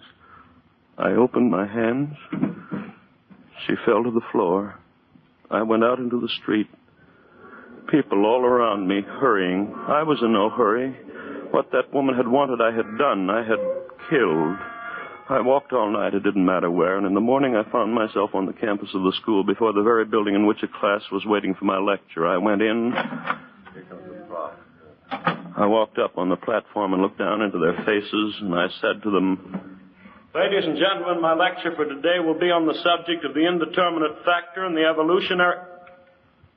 I stopped, a murmur in the air, those voices again. But it was broad daylight. I had never heard those voices in daylight before. What did they want of me? What were they saying? There was a strangeness in their pitiful voices, yes, like a dirge of tears and sorrow for someone, for me. Yes, for me. And then her voice, laughing, triumphant, and then I understood. For the first time I understood everything. She had triumphed over me.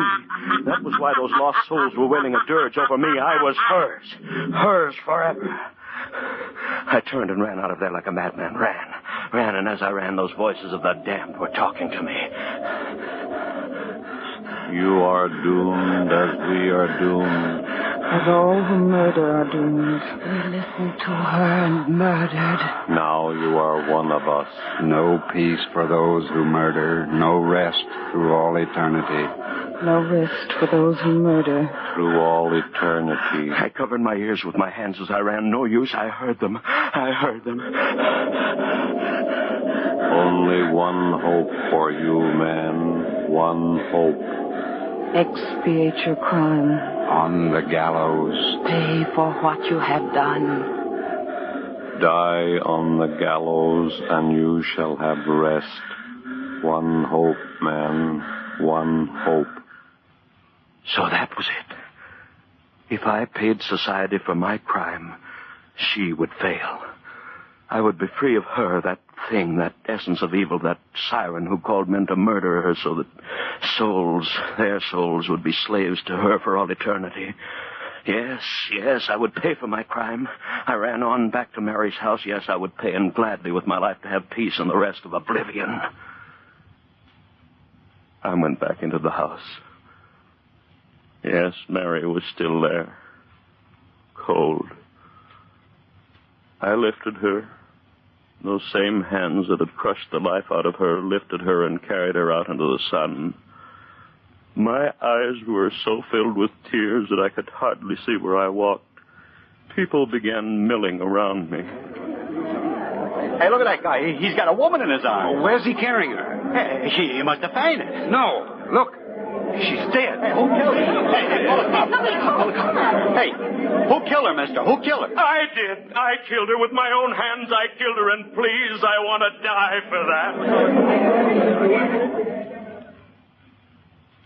And then the trial. My friends, they wanted to save me. Clever attorneys and sanity commissions and twists of the laws. But I wanted to die. I tell you, I had to die. If they set me free, if I lived and died as most men die, whose death they call a natural one, then she would have me. No, I want to hang by the neck until dead. I want that noose around my neck, the trap beneath my feet. The jailer pulls the switch. My feet dancing in air, the noose murdering me the way my hands committed murder. Oblivion. And I'd be free of that horror with the writhing lips and the blood-stained teeth. The jury, they're coming in. Guilty. They've got to find me guilty. Guilty, find me guilty. We, the jury, find the defendant guilty of murder in the first degree. Guilty! You hear that? You sing the devil guilty! And they'll have me by the neck until dead, and I'll be free of you. I'll have my peace. You failed. You dreamed. I'll pay for my crime. You'll never get me. You'll never get...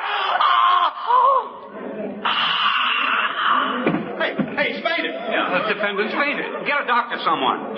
Ambulance, call an ambulance. It's no use. This man is dead. Heart attack. Holy. Would you take a look at his face? As if he was looking at the devil himself.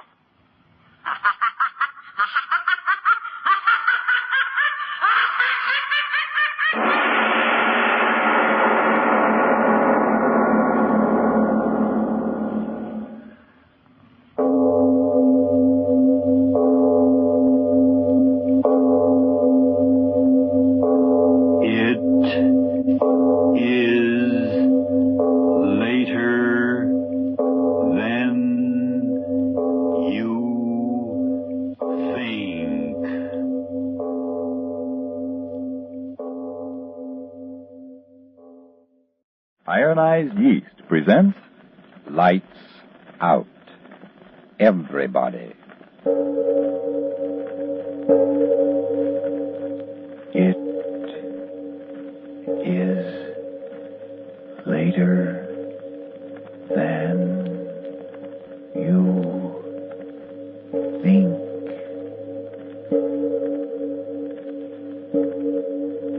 This is Arch Obler.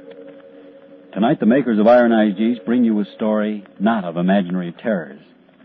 No, ladies and gentlemen, tonight's play will thrill and chill you beyond any power of the supernatural, because this story is based on cruel, grim reality. So tonight we urge you not to avoid this excitement and tension. Rather, we urge you to turn your radios up and listen as you've never did before.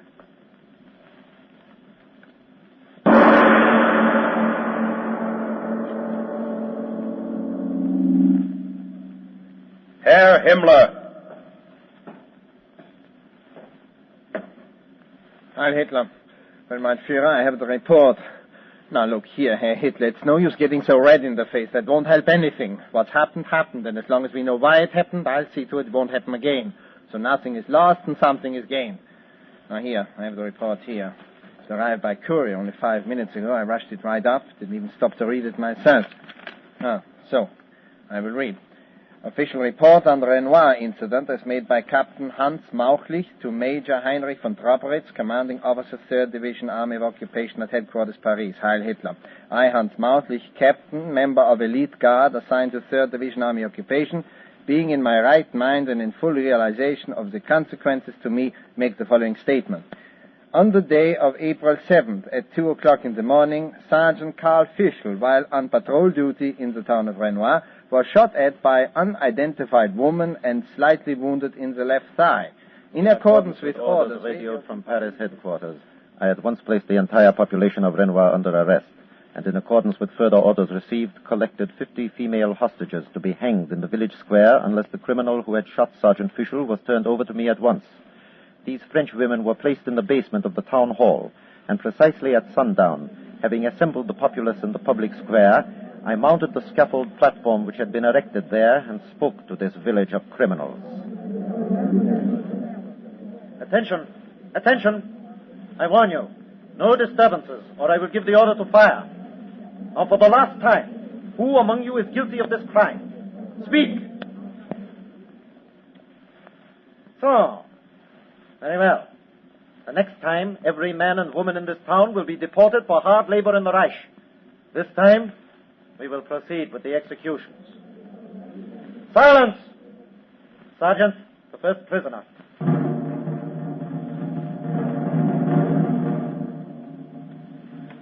At this point in my report, may I explain that the 50 women to be executed had been picked at random by squads sent through the town a few hours before. I personally knew none of them, but I personally counted them as they entered the place of imprisonment, and I personally posted the guard. That I know. The first prisoner, bind her hands up to the platform. Noose around her neck. So, tighten the rope. Place her on the trap door. So, the prisoner will lift her head. Lift your head. Look at me. At this point in the report, may I describe the prisoner? Sex, female. Age, indeterminate. Clothes, indeterminate. She lifted her face as ordered. Then a strange thing happened. She smiled. Yes, smiled. You smile? Why do you smile? Very well, the trap door. Hang her. Herr Captain, well, her neck is broken. Do not cut her down yet. People of the town of Renoir, the first of your women hangs here. The first evidence that to harm a soldier of the Holy Reich means death. Certain death. Remove the body. Bring out the next prisoner. At this point in my report, may I explain my plan? To hang was not enough. No. These Frenchmen and their women and their children must learn their lesson in a way they would never forget. One by one, the women would be brought out. One by one, they would stand on the platform. One by one, the rope around the neck, the trap door, the body twisting and turning in death. Coming through that door, climbing then to the scaffold, and dying. 50 of them. And it would take hours. And these Frenchmen and these French women and their children would never forget this lesson.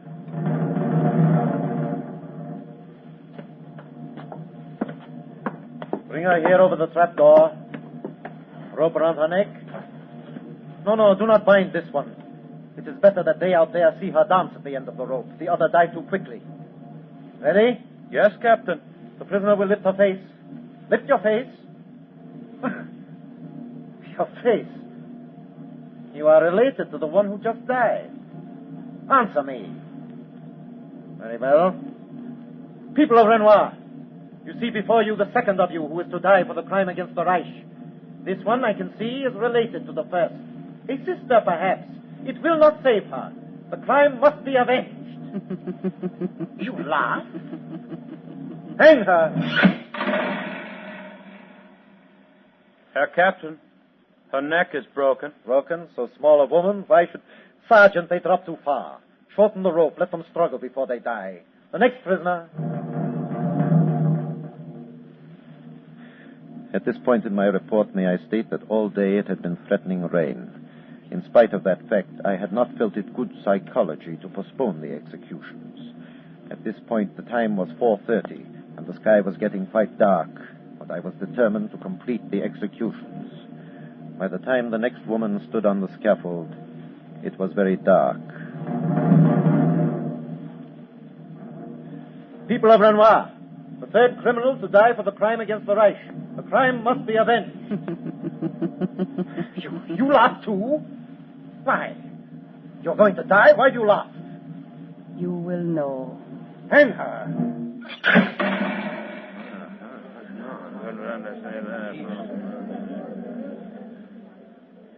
At this point in my report, I will state that this woman did not die easily. I could tell that from the faces of the people and the animal cries that came to their lips as they watched this woman of theirs flinging about at the end of the rope. I was quite pleased. Silence, silence! Well, people of Renoir, she thought she would not die. You see, she is dead. There is no escape from the vengeance of the Reich. Bring up the next one. Stop that drum. Yes, people of Renoir, there is no escape from the power of the Third Reich. Today over all Europe, tomorrow over all the world. What power is there to stop us? All right, bring the prisoner up here, quickly.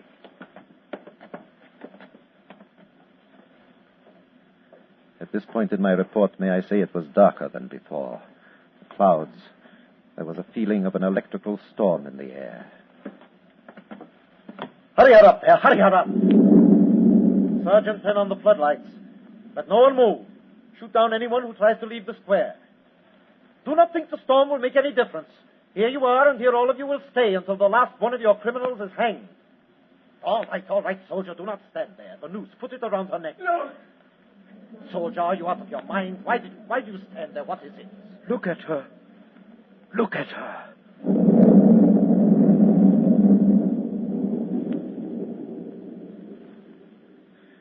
At this point in my report, I wish to state that I am not sure if I am in my right mind completely now. But at the time I am speaking of, I knew exactly what I was hearing and seeing. Captain, look at her. I tell you, look at her. You? Sergeant. Yes, Captain. The bodies, are they down there? Yes, Captain. How many? Answer me, how many? 3. 3? 3.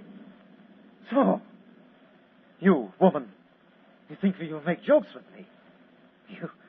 You are of the same family. Yes, that is it. You are of the same... Hey,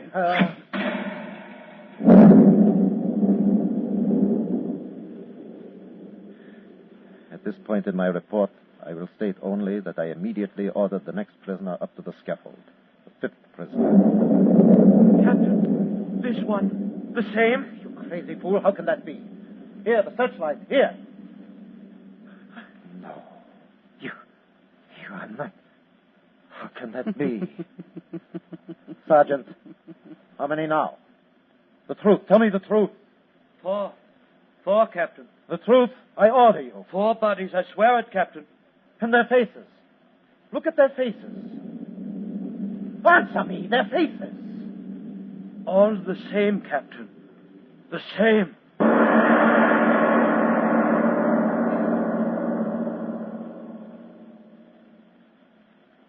Ladies and gentlemen, let's take a moment now to look around to reassure ourselves that we are where we are in the free America of today, where thousands of people are able to say, Man, oh man, am I going good. Making more money than I ever did.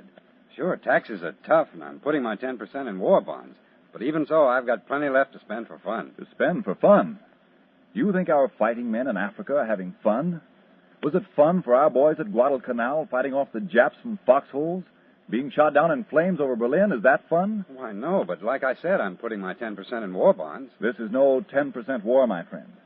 Our servicemen are fighting at 100%. And that's exactly why the news from Africa is good. Why we won at Guadalcanal. Why we're moving toward the offensive on other fronts. You want more American victories? You want our men to march into Berlin at the earliest possible moment? Why, yes, of course. Then back them up as they are fighting for us. 100%. Put that money you've got for fun into more war bonds.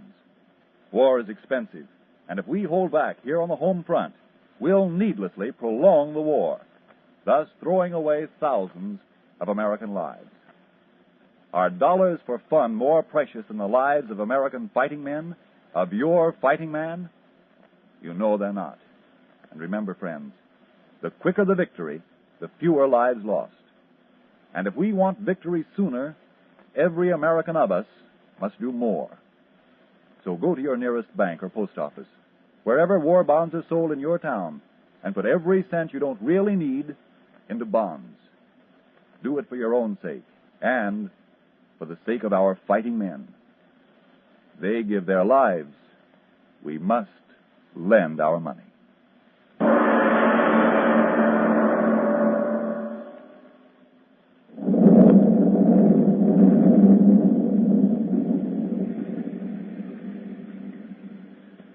At this point in my report, I say only that it began to rain, a terrible rain. And we stood there in the rain. The people all round the scaffold, my soldiers, and on the platform the hangman and I, and the woman.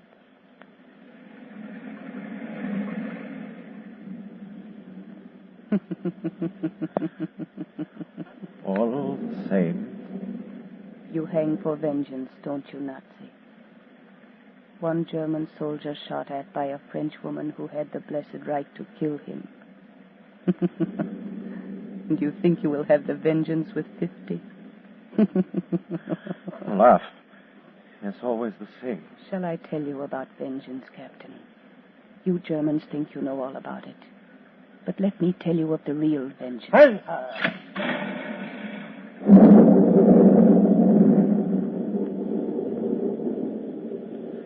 At this point in my report, I will tell you of my thoughts. These women, the same. It was not possible. I left the scaffold and went below to where the bodies lay. With my flashlight, I looked. Broken necks.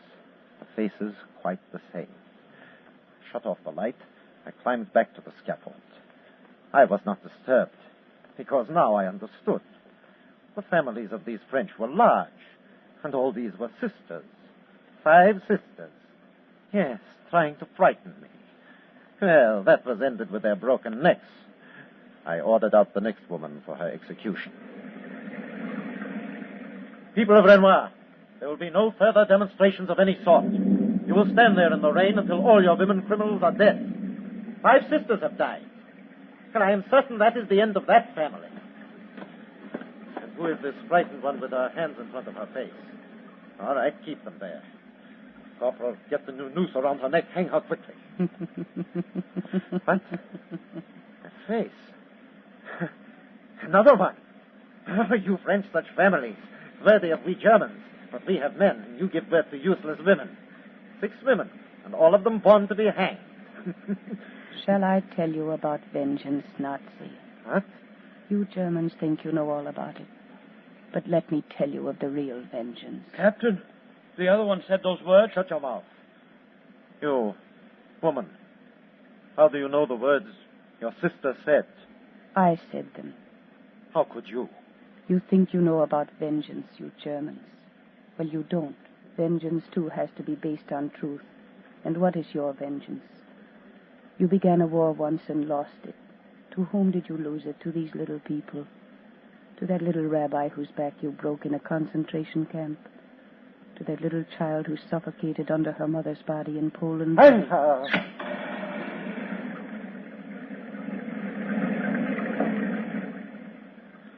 At this point in my report, I state only that I made sure this one hanged until she was dead.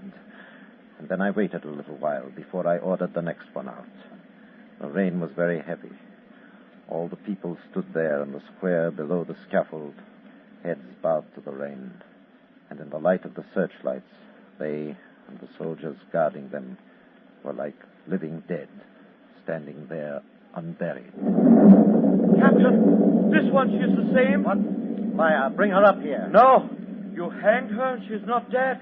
Not dead. Who is he? Run for your lives. Run.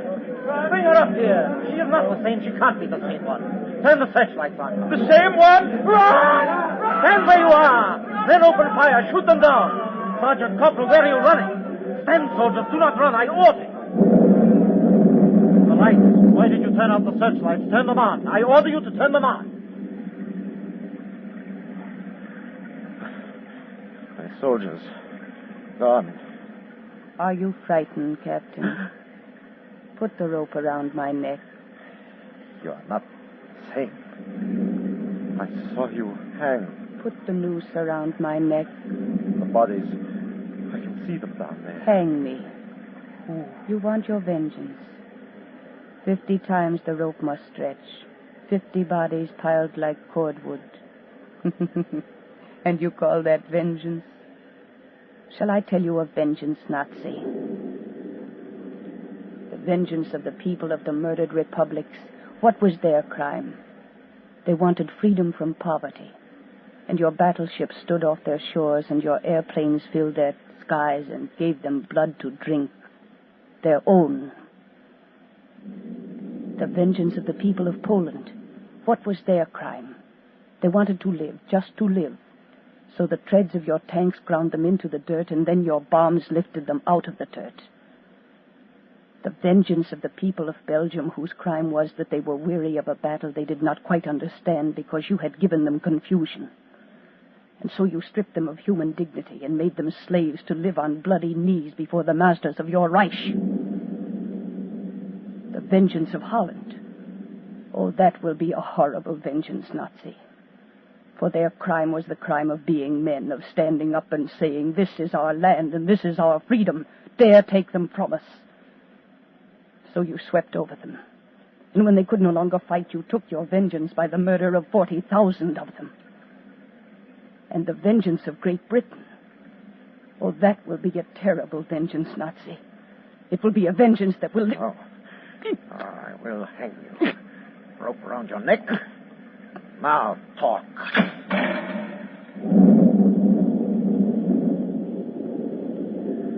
At this point in my report, I swear by the grave of my mother I tell the truth. I hanged this woman with my own hands. I made sure that she was dead. And then I reached down and cut the rope, and I heard the body fall below in the dark. But when I got up off my knees and stood up on the scaffold again, another woman was there, and it was she. The vengeance of Norway. Theirs, too, was the crime of free men content to live on their own land. And you put a swastika over their crosses and murdered their sons and starved their children. And the vengeance of the Balkans. So many vengeances, Nazi. Did you ever think of them? You with your little vengeances against the helpless, the women, the children. Did you ever think of this moving mountain of great vengeance that is sweeping toward you? The vengeance of the Russians, whose crime was that they wanted their own freedom, their own way, and who saw the hard work of 20 years ground under your Panzers and your Stukas. Oh, Nazi, theirs will be a terrible vengeance. Theirs will be...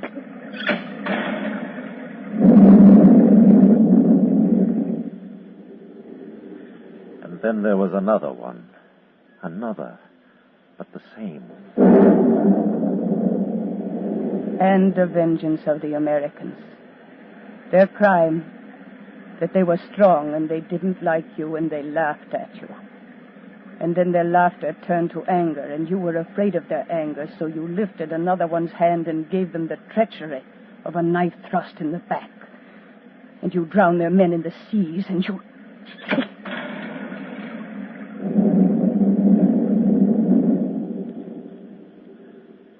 I can report only what I saw. The trapdoor fell. She, too, was gone. The rope twisting and turning, and I was alone on the scaffold. Alone.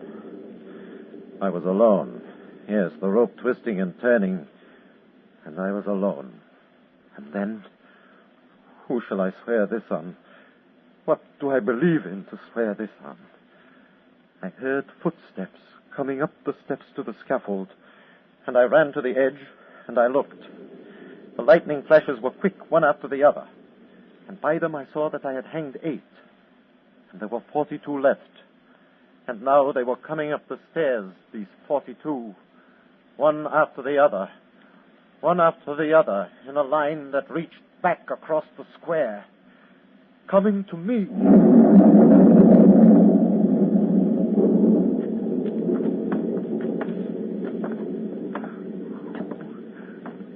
Who are you? What do you want?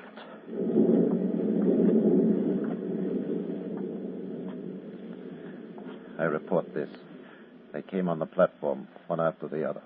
The scaffold moved under the weight of them. And then the lightning came again.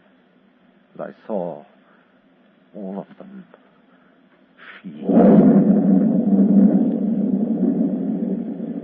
Poland, Belgium, Holland, Norway, Greece, Yugoslavia, Russia, Britain, America.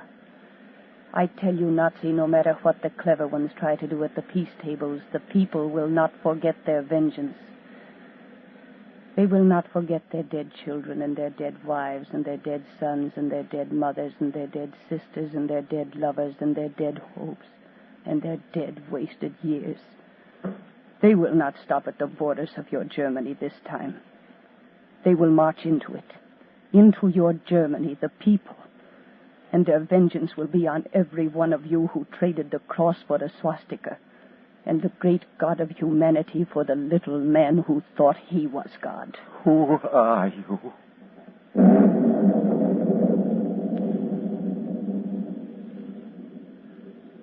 I report only this one last thing. As I asked the words, who are you?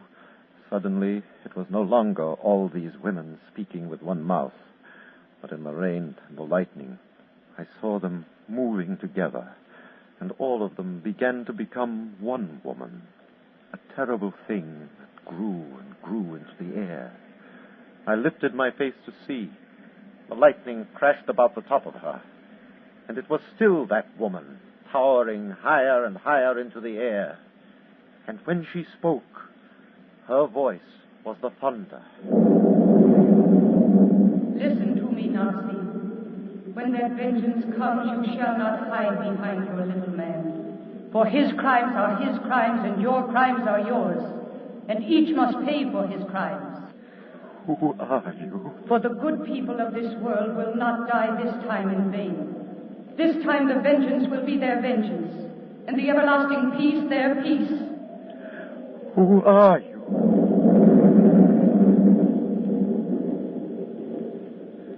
I report.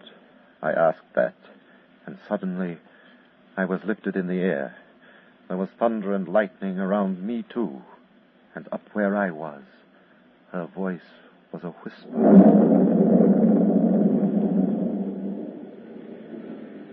I am a French woman who stayed away from my own land too long.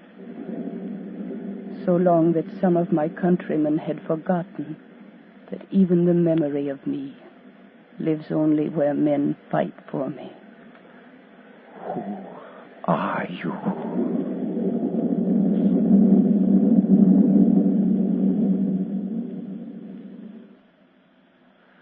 I closed my report.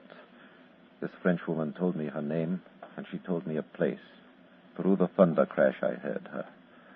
And then the lightning struck, and I was falling through the air. And when I awoke, it was morning, and she was not there. And the scaffold was burned to the ground, and there were no bodies, and the village square was empty. This is the end of my report. Can you imagine such a report, mein Führer? A woman who grows into the sky. Yeah, of course, the man will be shot.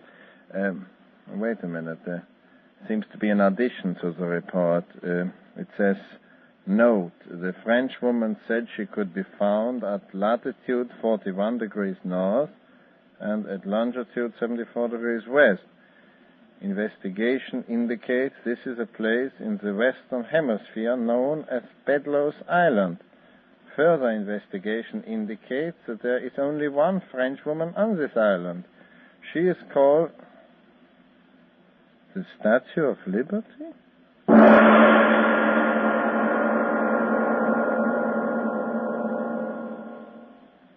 I see what you mean, Mr. Obler.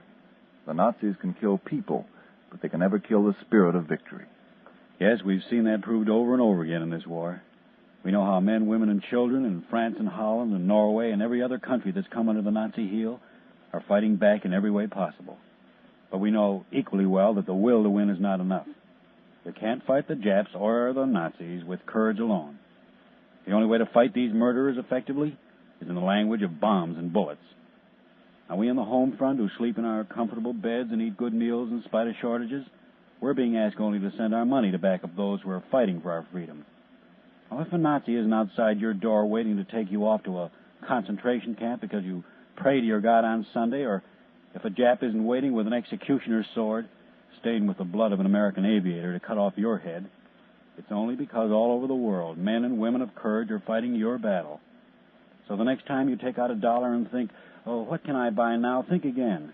Is there anything I want more than I want a world of peace and justice and security of loved ones back home again? And then do what your heart and mind tell you must do.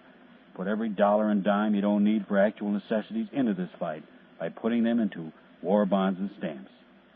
This may be our last chance to buy the right to live as free men. Thank you, Mr. Obler. Friends, the makers of ironized yeast have been very happy to dedicate tonight's program to our government's second war loan drive. And now, Mr. Obler, can you tell us a little about next week's story?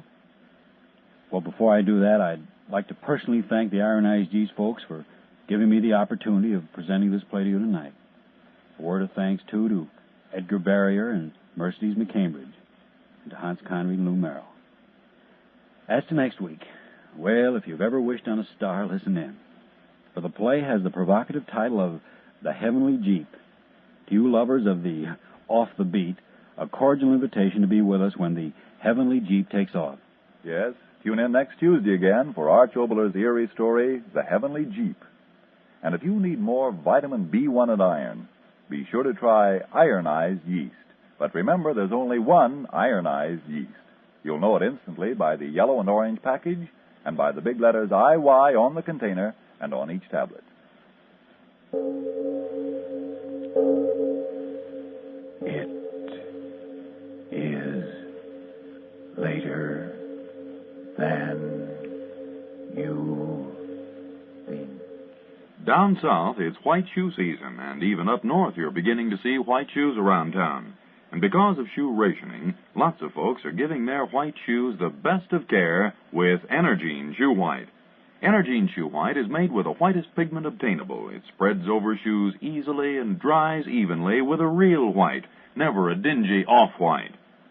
So, to keep white shoes looking better longer, buy Energine Shoe White. This is the Columbia Broadcasting System. Ironized Yeast presents Lights Out. Everybody. It is later than you think. Lights Out brings you stories of the supernatural and the supernormal, dramatizing the fantasies and the mysteries of the unknown. We tell you this frankly.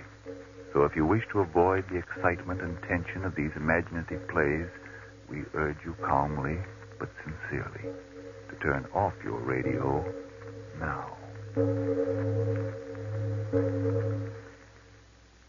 This is Arch Obler. Tonight, a story that's literally out of this world.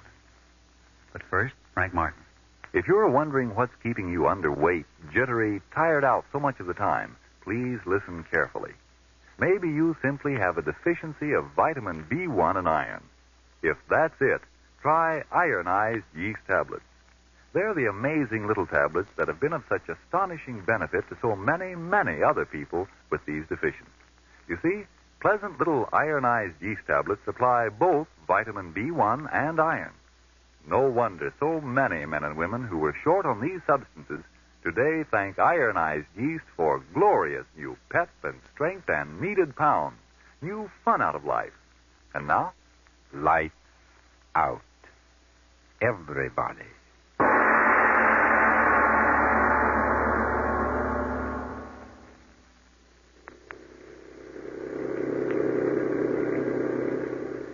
Praise the Lord, and pass the ammunition.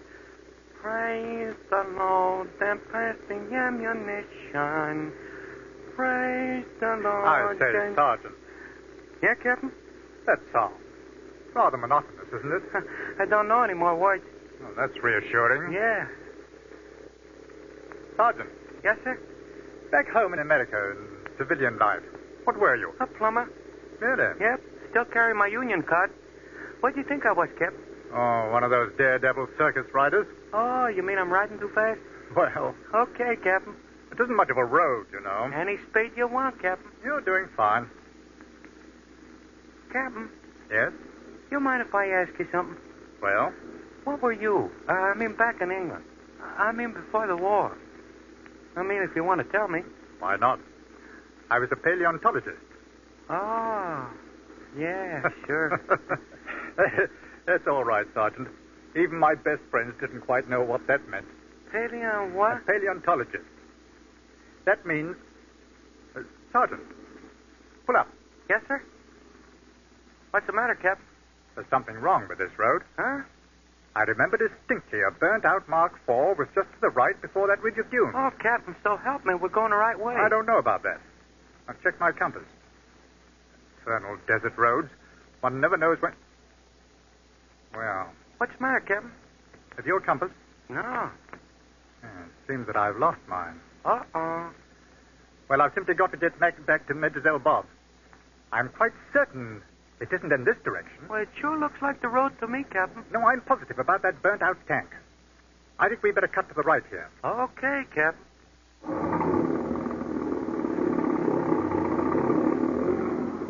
Hardly do to find ourselves back in Mr. Rommel's lines now, would it? Maybe we will anyway. What's that? Well, I don't know about this road, sir. You'll have to trust to my judgment, Sergeant. Yes, sir? Why so slow? Well, this road don't look so kosher to me. What does that mean? Well, Jerry's might have fixed it up with a few landmines. Nonsense. Our engineers have cleared out every road within 50 miles. Go ahead.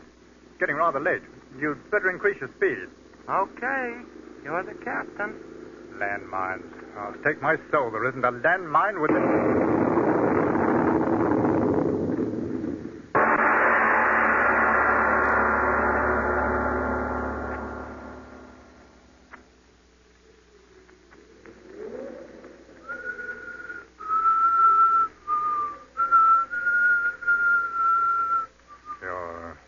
Feeling all right?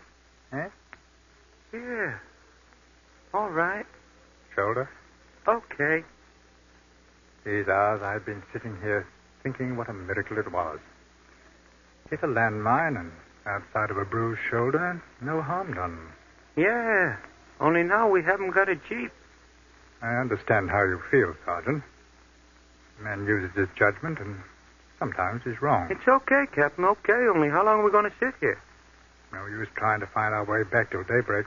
Gee, sure was a swell jeep. You were very lucky. Yeah. What do you mean? Well, come the dawn, like they say, somebody come along and pick us up. Meanwhile, laying here, it's okay. Yeah. Lovely night. Captain. Yeah? You know anything about stars? Little? That bright one up there. How far away do you suppose it is? Oh, I don't know exactly. Roughly speaking, I should think. Must be at least 150 light years away. Light years? Well, light years simply means the distance light can travel in 1 year, traveling at the rate of 186,000 miles per second. In other words, the light that you're looking at from that star traveled 150 times 6 quadrillion miles to get here. You wouldn't kid me, would you, Captain? Spoofing? Yeah. That's scientific fact. But how can they know? Who holds the other end of the tape measure? The tape measure is purely mathematical. Believe me, it's all very accurate. Why the interest in that star, Sergeant? Oh, I don't know. Well, tell me. Well, when I was a kid, me and my brother used to go on camping trips, and at night I'd lie out, and just like this, and look at the stars, and wish I could get up to them. Very strange. Huh? Ever since I was a child, that subject, interstellar travels, fascinated me, too. No kidding? Move out in space, through our universe, beyond our universe.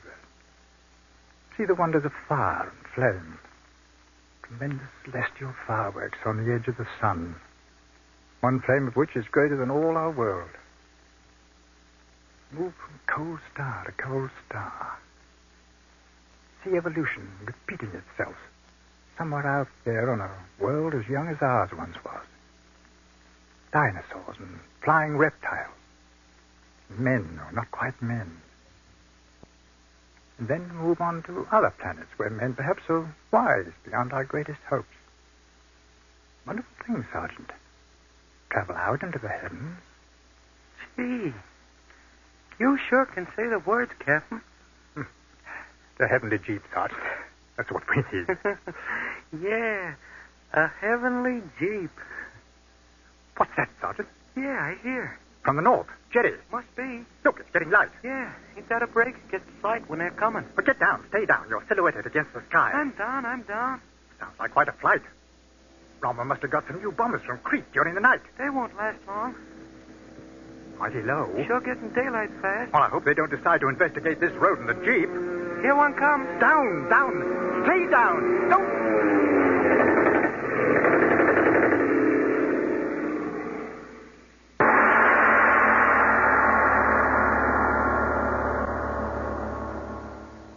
Captain? Who's calling me? It's me. Captain, where are you? I don't know. Huh? So dark. Sergeant, I see you. Yeah, I see you, Captain. Why is it so dark? What happened? I don't remember. Where are we? I don't know. I can't see too well. We were on the sand, hiding. Were we hiding? Yes, I remember the Stuka. Yeah. It dove down on us, machine gunner. I felt my head, a blow. Captain, look. What? On the ground. It's you. Your head. But I'm here. It is you. No, I'm perfectly all right. Sergeant, look over there. Me? Yes. It's you. You're all shot up. Huh? And yet you're standing here alongside me. Yeah. We're hanging in air. Sergeant. Huh? I do believe we're dead. What? Dead. I heard you. I wonder what's supposed to happen now. I don't know. Free of our bodies. We seem to be free. Sergeant, listen to me. We can do it now. What? What we were talking about before. We're dead, I'm sure of that, and free of our bodies, hanging in the air. Free of our bodies. Take my arm. Take it, I say. Okay. Moving through space. Wish that. Will yourself to move through space. Yeah. We are moving through space. Yeah. We can do it, Sergeant. We can and we will. What are you talking about? What we wanted to do. Go star traveling. We'll visit a star.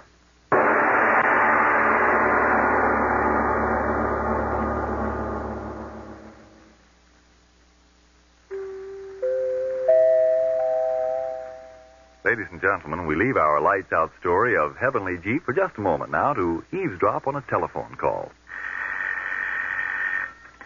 Hello? Yes, Edie. Why am I crying? It's Bob. I just know he'll never invite me out again. I was so cross with him. Oh, Edie, I don't know what to do. I'm so tired most of the time. I'm losing weight and I've lost my pep. Whatever am I going to do? Well, if like so many others nowadays, you simply need more vitamin B1 and iron, I'd suggest you try ironized yeast tablets. They cost but a few pennies a day. They give you both these vital substances, and believe me, they are vital. You see, when you don't get enough vitamin B1 from what you eat, you may lose your appetite, not eat all you should.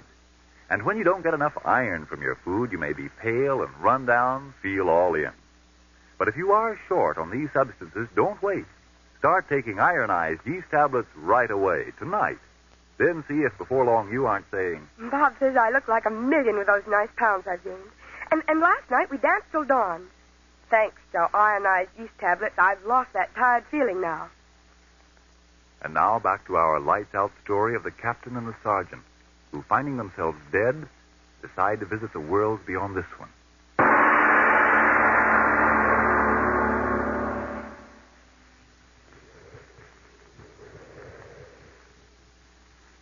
Sergeant, are you all right? I guess so, yeah. Higher. Higher. Captain, you got to tell me how fast we're going. How fast? Stars. Look at them. So big. Now look back. What's that? Don't you know? Look, Europe, Africa. The what? Hanging like a little globe. Smaller, smaller. That's how fast we're going. Speed of light. No, speed of thought. But we're dead. No, don't think that. Think of this, man. Star traveling. Who's ever done it before? Whoever will. We're traveling to the stars. Look at them. Billions on billions. World without end. Which one should we go to, Sergeant? Which one? Sergeant, I'm talking to you. Why, what? Who? Who are you? Woman. Please. I'm frightened. Who are you? But the sergeant, where's he? I don't know. I don't know anything. I'm frightened. I don't know where. Oh, it's all right. Now, don't be frightened. Hold on to my hand. I'm Captain James Wood. I was stationed near El Bazaar. Jerry's strafed us, sir. I'm very certain that I'm dead. Dead? Yes. Then What happened to you? Think, please. It's important. Talk to me. I was standing in the field back of the vestry house. I heard the sound of a plane. Where? Where do you live? Outside of Lee. When did it happen? Just a little while ago. The bomb. I heard it. And I didn't. I must be dead, too. I think so. Where are we going? Why am I with you? I don't know. We're someplace out in space. And I think we're moving so quickly. Why? What were you thinking about as it happened? I don't know what you mean. I mean, back at your home, before the bomb. What were you thinking about just then? I don't quite remember. It's important. Tell me. I think I was looking at the stars. Yes? And thinking how nice it would be to be able to go home to them. Yes? Oh, is that why? Yes, I think it is. Oh. Captain. Who? Sergeant. Right here. Where? Here, up in here. Who is he? Oh, he got hurt with me, Sergeant Berg. Pleased to meet you. Captain, what goes here? I'm scared. I am, too. And yet, Miss... what is your name? Anne Harford. Miss Harford, you understand, don't you? The sergeant and I were talking about star traveling, and that's what you were thinking about when you got blitzed. And that's where we're going. Right to that star. You do understand? I'm trying to. Dead and going higher and higher to a star.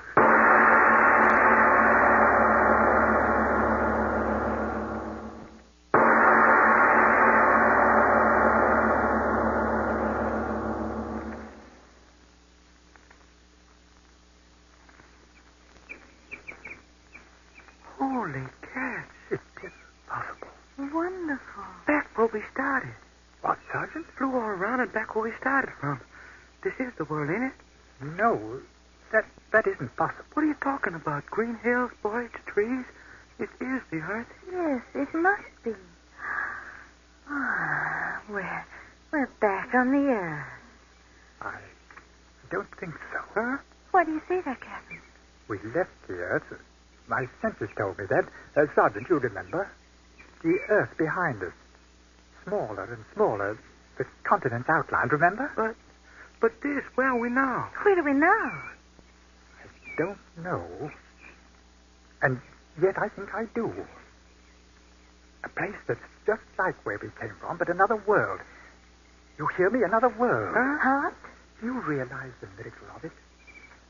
A universe full of millions of stars, suns, flying comets, burning gas and heat and coal beyond understanding. One chance in millions of a star with air on it, with temperature just exact enough to permit life. Of another star with air surrounding it, just like our Earth. One chance in millions of another star with temperature mild enough to permit growing things the way we know them. And this it is. We're here.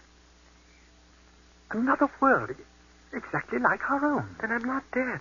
I'm not dead. Do you feel anything? Huh? The air is bright, there's the sun shining. No, look. 2 suns in the sky.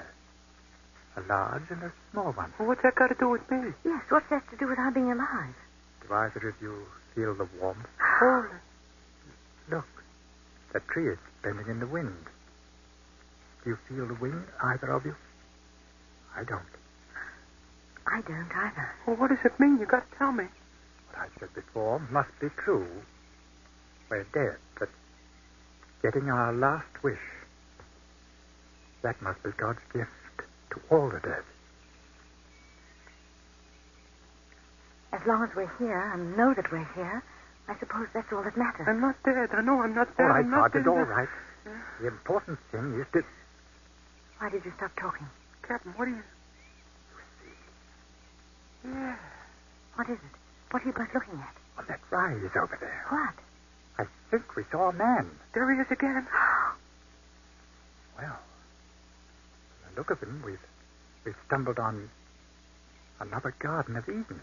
But his face. What? Can't you see? His face. Look at his face.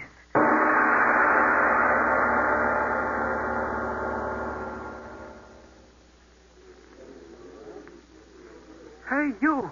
We're talking to you. Don't you understand words? Who are you? Why they got you fenced up? Hey, what's the matter with them? Keep yelling at them, and all they do is make that noise. This fence. Why is it all around the field? Why is it around them? Captain, we're talking to you. All these men and women and children, why they're fenced in? What's the matter with them? Their faces, all of them, so empty. What's the matter with them? I don't know. Insane. That's it. They're insane. Yeah, that's it. Nuts. 12-foot fence. That's why they got it, to keep all the nuts in. But how inhuman, those poor little children. The women. No protection against the sun. I'm with you, lady. You ain't got no right to treat anybody this way. Captain, come on. We'll see the CO. I mean, whoever's in charge, and tell him what we think. Captain, what's the matter? Have you forgotten where we are? Huh? Oh, it doesn't matter. Of course, you're right. We must do what we can for these unfortunate people. But where's the house, the asylum? The trees are so thick. We'll just have to follow this fence until we come to the main house. Yes. Coming, Sergeant? Yeah. Captain, what is it? could it be possible the enclosure is some sort of a concentration camp? Possible. Like in Germany? Stop murmuring. Yeah. They're all looking in the other direction. What? Quickly, in the brush. Get behind that brush. Yeah. Okay. There's nothing. This... What? Plane. I don't know. Airplane? I see it over the trees. There, it's circling. Good Godfrey. What is it? I'll go see. Wait, stay where you are. It's landing in the enclosure. Please tell me. What is it? I don't know. It's a bug. Yes. An insect as large as a man. Listen to Why are they clustering around that thing? Why? Captain, did you see what it is? It's feeding them. An insect feeding men. It's the root and truth. Look at it. They're sticking their faces up toward it like a farmer and his pigs. Oh, no. Farmer and his pigs. Captain, why did you say it too? I was only talking. Do you hear me? I was only talking. The truth. Huh? What did you say? Captain, what is this? What is that thing out there? I don't quite know, but I think it's an ant. Ant? A winged ant. And I think he's feeding his stock. No. Why do you say that? It ain't true. Look at them. No, it can't be. They're people like you and me. A bug feeding them. Captain, you got brains. How could a thing like that be? Tell me. We're in another world. Accept that fact. We're in another world. A world just like our own in climate and in structure, with one great difference. And yet a small difference, cosmically. The race of man is not the primary creature here. Here the lords and rulers of the animal world. Yes, the insects. The cleverest of them all, the ants. Huge ants. Like that one, I tell you, well, if it's as clever in proportion as the tiny ones I watched in my garden back in England, then this world is a better integrated place than where we came from. But look at that ant. Why, if it stood erect, it would be at least 7 feet tall. Magnificent. Magnificent? Lady, did you hear him? He's out of his head. A bug big as a truck feeding people like us, and he calls it magnificent. Yes, it's true. Captain, you are right. Frightening, but you are right. You too? Lady, you too? Sergeant, I told you, in another no, world... I listen to you. You listen to me, both of you. This magnificent stuff, this malarkey about that bug and others like it running things, I tell you, it's not for me. Bugs crawl on the ground or they fly and you swat them. They don't put 12-foot fence around you and keep you there. They don't feed you. An objective attitude is necessary. What do you mean, an objective attitude? They're kids and men and women, and look at them begging that thing for a handout. When it's fed him fat enough, what do you think he does with them? What do you think? But another world. Stop talking about another world. I don't want any part of it. I want to get out of here. You, both of you, got too many brains for me. Me, I just feel things, and I don't want any part of this world. I'm tired, and I want to go back where I belong. It's a cockeyed world, all right, but at least there it's a man's world, and a man's got a fighting chance. Stay down. No, I won't stay down. This place with its super concentration camp and people like pigs, it's not for me. I want to get out of here. I don't have to be here. I'm not dead. You hear me? I'm not dead. I'm not dead. I'm not dead. I'm not dead. I'm not dead. I'm not dead. No, I'm not dead. Sure, I'm not Sergeant. dead. Take it easy. You're all right. Huh? Who? Relax, Sergeant. I'll have you back in the base hospital in a few moments.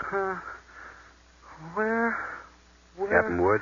Yeah, Captain Wood. Where? We had to bury him out there. The stuka that strafed you did a pretty complete job. Now, don't try to talk. Lucky the ambulance driver took the wrong turn of the road or we'd never have found you. Another hour out there and we'd have to check you off, too. Between the hot sun and the ants. Huh? Ants? Yeah.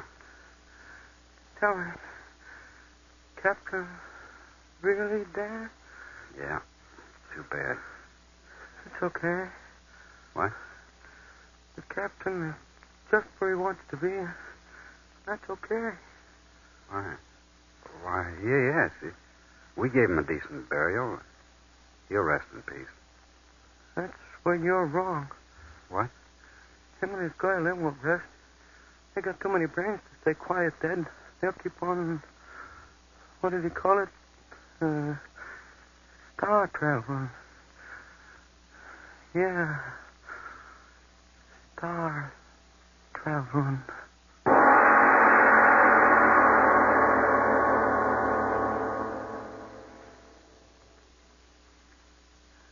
Well, Mr. Obler, I must say, a pleasant prospect. What do you mean?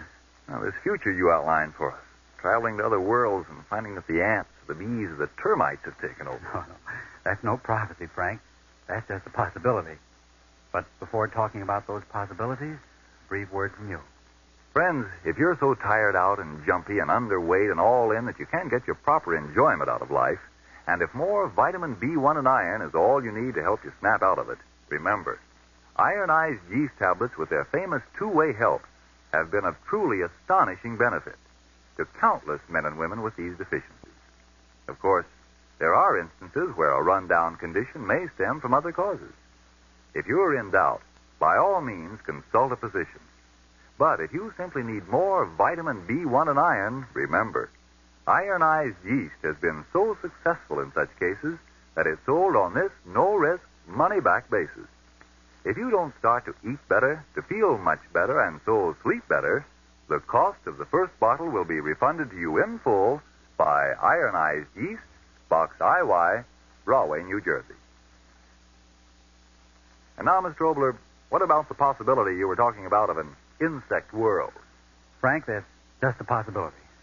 Scientists have long agreed that the bees and the ants and the termites they've community organizations and a willingness to sacrifice for the good of their fellow beings is really remarkable. Under proper conditions, there would be the possibility of a world ruled by the insects. I can hear some cynics out there saying that surely the ants and the bees and the termites couldn't have made a worse mess of this world than certain ones of us have in these 1943 years since. Oh, well, let's turn to pleasanter things. Next week, I walked into the script department of Columbia Broadcasting System here in Hollywood a few weeks ago, and I found myself surrounded by some charming young ladies who left their typewriter long enough to insist that I tell them the truth about myself. In other words, that I really live the plays I wrote for Lights Out. I managed to get out of the department alive, and if you want to hear the revenge of Obler against the ladies of the script department, well, listen in to Murder in the Script Department next week. Yes, tune in next Tuesday again for Arch Obler's eerie story called Murder in the Script Department. And if you need more vitamin B1 and iron, be sure to try ironized yeast. But remember, there's only one ironized yeast. You'll know it instantly by the yellow and orange package and by the big letters IY on the container and on each tablet.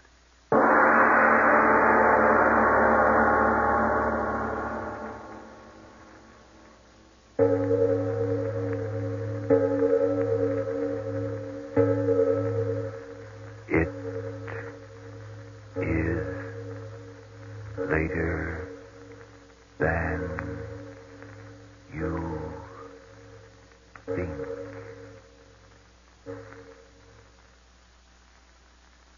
Look up the street or down, you'll see that white shoes have come to town. And because of shoe rationing, folks are using Energine Shoe White to help give those white shoes the best of care. So keep white shoes looking better longer. Buy Energine Shoe White. This is the Columbia Broadcasting System. It is later than you think.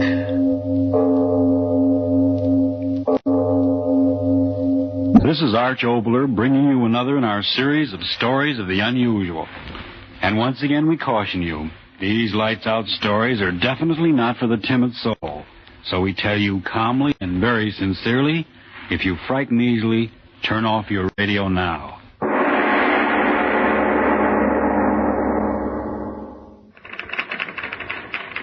Oh, what time is it? 10 minutes more.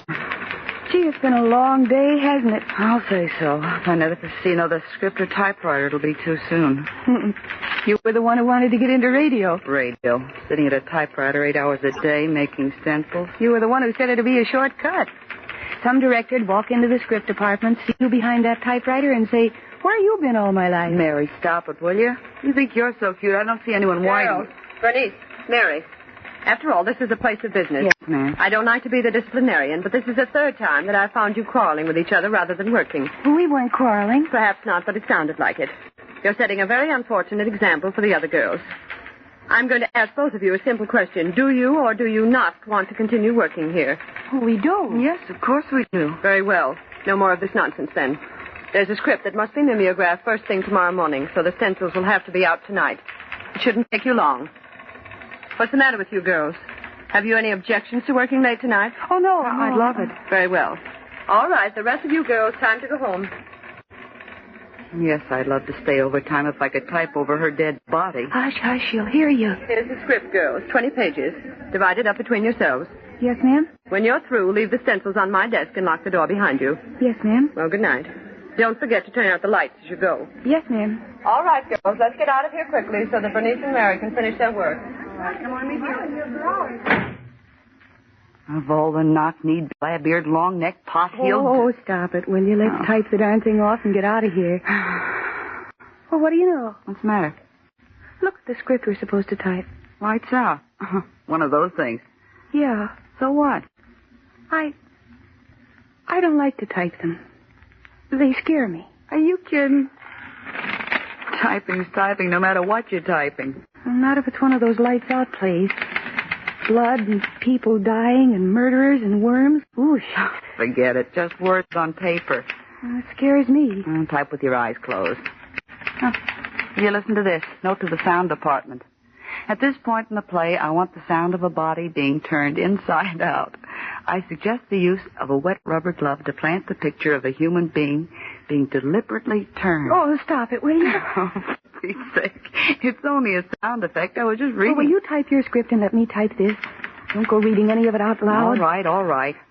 I wonder what kind of a screwball he is. Who? The fellow who writes these plays, you know. Arch Oboler? Yeah. Oh, I like him. Well, what are you talking about? You never even met him. Well, I like him anyway. But you just finished saying you don't like this. Well, I like his other plays. You know, the ones he does for the government. With sense to them. Well, personally, I think he's a wolf. Oh, what are you talking about? You know, one of these werewolves. I bet he eats his young. Well, don't talk like that. He's got a 10-month-old baby. I saw a picture of it. And it's real cute. Well, I still think... Well, for heaven's sake, just because the man writes fantastic doesn't mean he's fantastic. Will you look who's talking? Why, you're even afraid to type him. What are you afraid of? That the ghost will pop out of the pages and turn you inside out? Oh, stop it, will you? If you don't stop it... All right, let's type. Well, how do you like that? What's the matter now? My typewriter's jammed. Can't move a key. B? What's the matter with you? Mine is, too. My typewriter is, too. Like the fella said, c'est la guerre. Everything's falling apart. Suppose we'll have to use one of the other machines, just when I was getting comfortable. I'll use Anita's. Yeah, I'm going to use Evelyn's. She won't care what I do with it. She's going to be a wave anyway. Mary, this one's jammed, too. Yeah, so's Evelyn's. I'll try Elle's machine. She's always boasting about how fast it is. Why, it's jammed, too. Well, so's this one. Well, what do you know? What is it, the typewriter gremlins? Mary, what's the matter? Your face. Let's get out of here. What's the matter? Let's get out of here. We've got overtime. I tell you, let's go home. Well, just because a typewriter jams up is no reason to have a fit. Well, I'm getting out of here, and you better come with me. Oh, you're crazy running out. What's come over you? What? Bernice! What's the matter with you now? What are you standing at the door with your back to me for? Stay or go? Bernice, come here quick. Oh, for Pete's sake. What's the matter with you? What are you standing there for with your hand on the knob? It's locked. What? Locked. Oh, you are crazy. Let me at it. Let me try. Why is it locked? Because some screwball janitor thought everybody had left and locked the door, that's all. Say, somebody out there, let us out of here. We're locked in. Hey! It won't do any good. That's what you say. I'll wake the dead. Hey! Are you deaf or deaf or whatever it is? Somebody get a key and let us out. Hey, we're not slave labor. Let us out. What's the matter with me? Where are you going? All I've got to do is pick up the telephone and call communications. They'll get us out of here. Oh, yes, call them right away. Tell them we're locked. All right, I'm calling them. Hello. Answer me. What's the matter? The line's dead. Oh. Stop that. The operator thought we'd all gone home, so she disconnected the wire, that's all. Oh, for Pete's sake, of all the nincompoops, what's there to cry about? Oh, I'm afraid. So you're afraid, so I'm Queen of the May and there are roses in the air. What is this all about? What's all the hysteria? You don't understand. Don't say I don't. You stop crying. No, something terrible's going to happen. What are you talking about? We're in the script department of a broadcasting company, remember? Oh, something jammed the typewriters. Something locked the door. Something... What do you mean, something? Something, I tell you. I tell you, you're crazy. I think I've known you all these weeks and never knew you had baps in your belfry. There's absolutely nothing that's happened. Why did you stop talking? Answer me. The telephone cord. Oh. The end, it's torn off. Yes. But I talked on this telephone only an hour ago, remember? Yes. I could have gotten torn loose. I told you. Oh, shut up. All right, maybe there is something screwy. I don't know.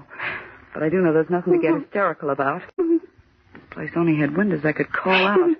On modernistic air conditioning. Will you stop moaning? Well, you're scared, too. I'm not. Series of coincidences, that's all.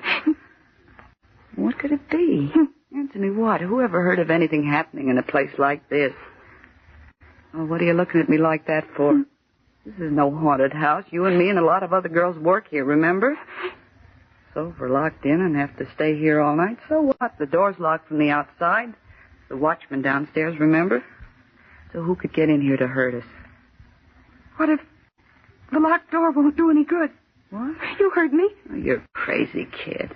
Look, desks and chairs, fluorescent light, modern design, remember? We're not in a haunted house. Get that through your head. We're not in a haunted house. Oh. Well, what's the matter now? Get all through explaining. What's the matter?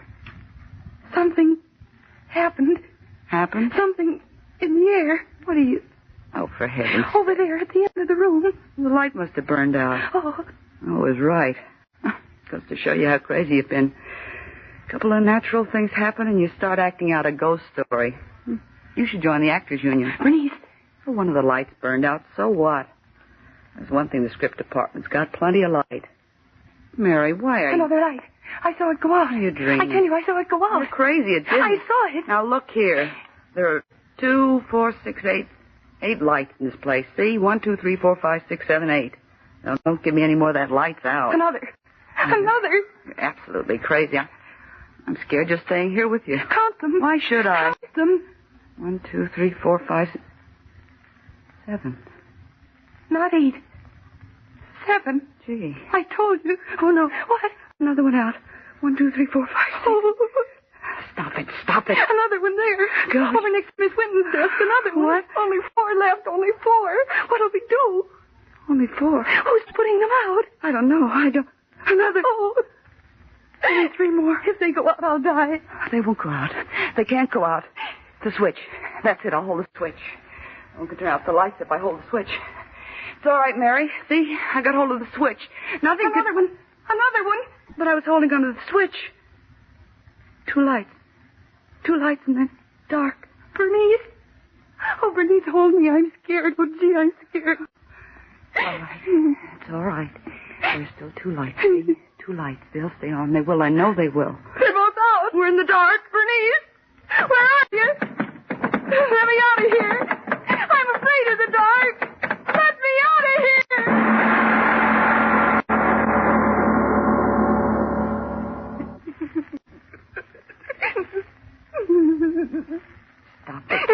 Stop it. Isn't it bad enough without you driving me crazy?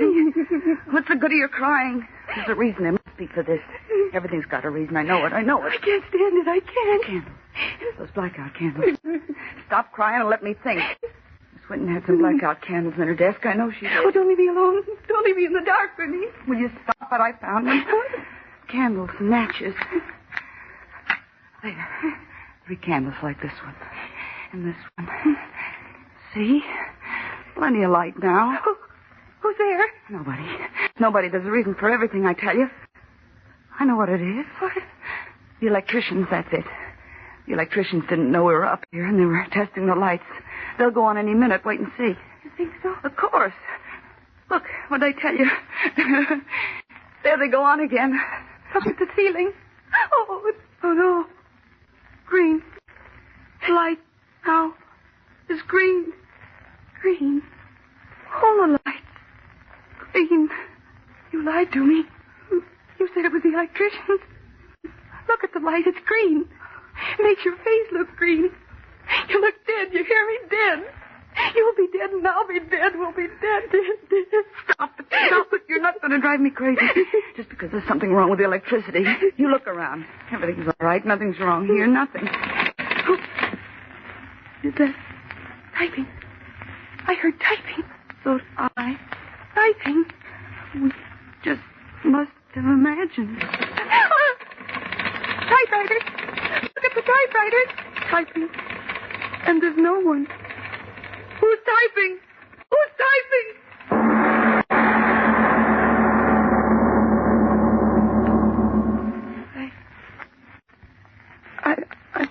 tired. Me too. I wonder if it's day. I don't know. I don't think so. Sooner or later, someone will come along. It'll be too late. Don't say that. Nothing's happened these last hours, has it? Nothing. It will. When I get out of here, I never want to talk to you as long as I live. As long as you live. Stop talking like that, or do I have... Oh, don't hurt me. I'm not hurting you. No one's going to hurt you. Or me. Trick. It's some kind of a trick. The typewriters, electric ones, aren't they? Power. Something. It's got to be a trick. You don't believe it, do you? Believe what? There's something in this room with us. Where? I don't know. But it's here. What are you trying to do? Make me scared as you are scared? There's something in this room. Where? Answer me where. Just you and me, that's all. You're not going to scare me. I'm not going to let myself get scared anymore. I want to get out of here, and I'm going to get out of here. My head's done. Yes. I heard it, too. What? Something. Desk. Look. The desk moving. Look. That one moved. And that one. Mary, take your hands away from your eyes and look. Look, the desk. All of them moving. Mary, look. All the desk was moving and was moving. Stay back, you. Stay back. Mary. Mary, all the desks in the room. They're moving down toward us.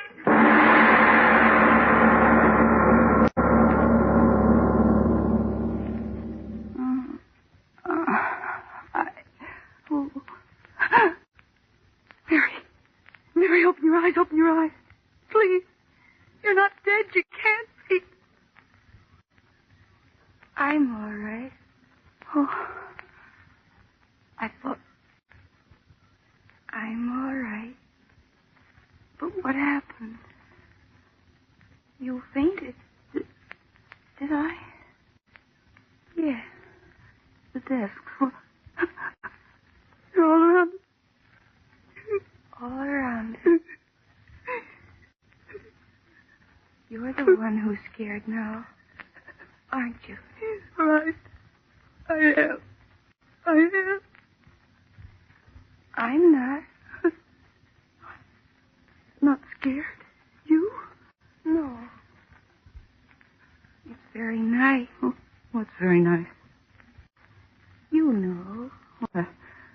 I don't know what you're talking about. You know. I don't know. Tell me. So warm. What's warm? The sun. So warm. Sitting in the sun. What? Nice when the sun is warm, isn't it? I always wanted to sit in the sun. Oh, no. You can sit in the sun if you want to, Bernice. It's all right. Mary. Mary. You don't have to shout. We'll go home soon. Soon as the sun goes down. We'll go home. Oh, Mary. I was scared before. Wonderful the way it is now. Out here in the sun. There's no reason to be scared when you're sitting in the sun. Oh, Mary, I'd rather you'd be afraid. Do you hear me? I'd rather you'd be afraid. No. The sun. There is no sun. We're right here where we were in the office. And the light is still green, and the desks are moved all in around us. And we can't get out. Mary, be scared. Please stop looking at me the way you are and be scared.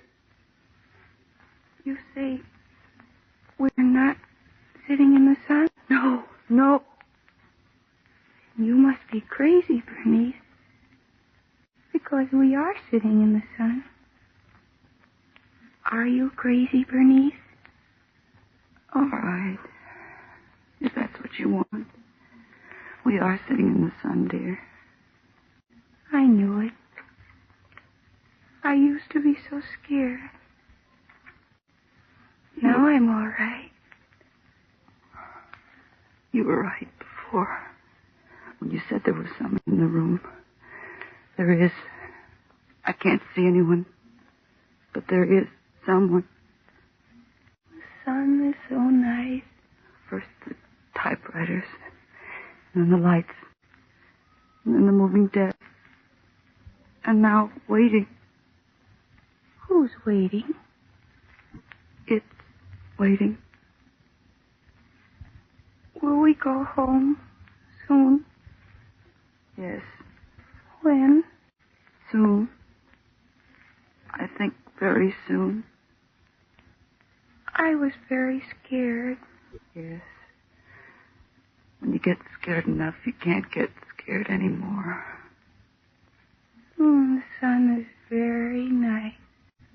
I think I'm getting that scared now myself. You hear something? What? Something? There's nothing. No, there is something. I told you. Listen to me. Who's here with us? Who?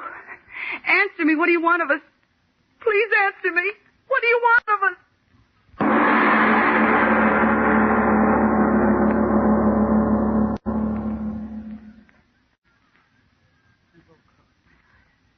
I will sleep. Like Mary's asleep. When you sleep, you don't think. Not gonna think anymore. If I think about it, get like Mary is. No one will think. Sit here till morning with my eyes shut. And when it's morning, they'll get here. I'll be all right. I'll be all right. Eyes closed. Green light still shines through my lids. How could green light turn with... No, stop thinking. Gotta stop thinking. Green light through my lids. Go. No light. Open my eyes. Dark. The lights are gone. Dark again. Mary, wake up. Mary's the light. Please wake up. I'm not asleep. Oh. I thought. Sun is very nice. Isn't it? The sun. You still think... Mary, don't you know? Can't you see we're sitting in the dark? Dark. Stay close to me. If day'd only come. I know. He'll be here soon. Who? In the dark. He'll be here. Who are you talking about? Who? Any minute now. Do you hear him? Here? I think he's coming now. Yes. He is. No, please, no. You're right. It is dark. Very dark. His kind of dark. Stop talking like that. You can't stop him. No one can stop him. What's the use of being afraid? If someone had only come. I've been telling you. Someone is coming. Right now. And he's sitting on the desk looking at it. I'm glad he's here. He'll make my head stop hurting. He'll take me home. The floor. It's lifting. Yes. I feel it. The room. It's turning. Stop it. Stop turning the room. Let me out of here. Let me out of here.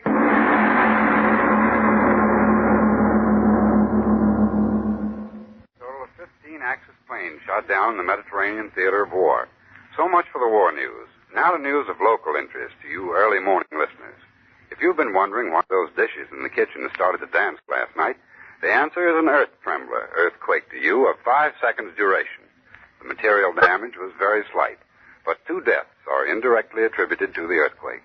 Bernice Saxton and Mirabelle Pressler, employed by the broadcasting company, were found dead this morning in the script department where they'd been doing overtime work. Cause of the death is believed to have been heart failure induced by fright. The girls had been accidentally locked in the office, and when there was a failure of electric power followed by earthquake, it is believed the young women were frightened to death. This concludes our morning broadcast.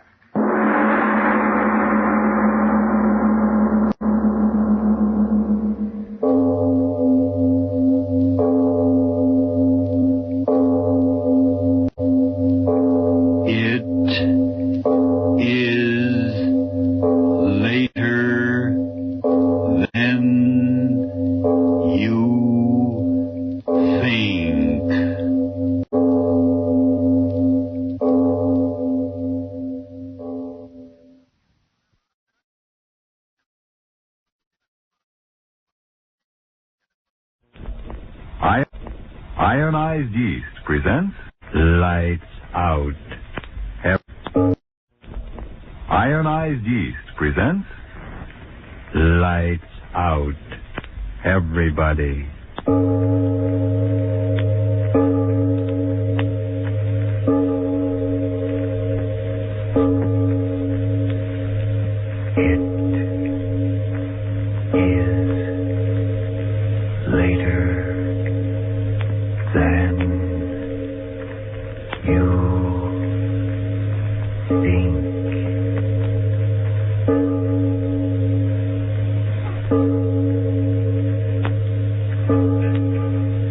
Lights Out brings you stories of the supernatural and the supernormal, dramatizing the fantasies and the mysteries of the unknown. We tell you this frankly, so if you wish to avoid the excitement and tension of these imaginative plays, we urge you calmly, but sincerely, to turn off your radio now. This is Arch Obler. In these days, the jungles are full of the whine of machine gun bullets and with 25 caliber automatic rifles. There was a time, though, when the sound in the jungle was that of insects and the raucous call of jungle birds. Men went into the tropical forest for high adventures or to make money. It's of these times that our story is tonight. And now, Lights Out. Everybody.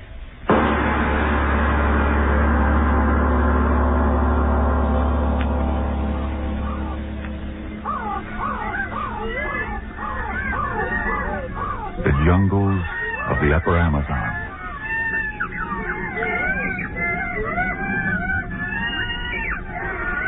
Dixie! Hey, Dixie! You don't have to shout. I hear you. Hey, Dixie, look. Hey, look at this. Look at this one. Look at it, I tell you. Another butterfly. Yeah, look at these wings. Look at them. Better if it had wings big as an airplane to take us out of this hellhole. I bet I'll get 10 francs for this one. If we get out of the jungle alive. Oh, I'll get out. Aye. You mean we? You wouldn't leave me here? Don't worry, Dixie. You get in this with me and you'll get out of it with me. It's good to sit down. Until the ants begin to eat you. Oh, cut it out, will you? Can't you do anything but sing the blues? I suppose I should be happy. Should sing a song because the sun is burning me up, because the insects bite me, because I'm here in this devil's hole half the world away from my home. Cut it out. Think I like it any better than you do? It's our only chance, see? Catching these bugs is our only chance to get the door and get out of here. But the sun... You think the sun's any colder working in the mines?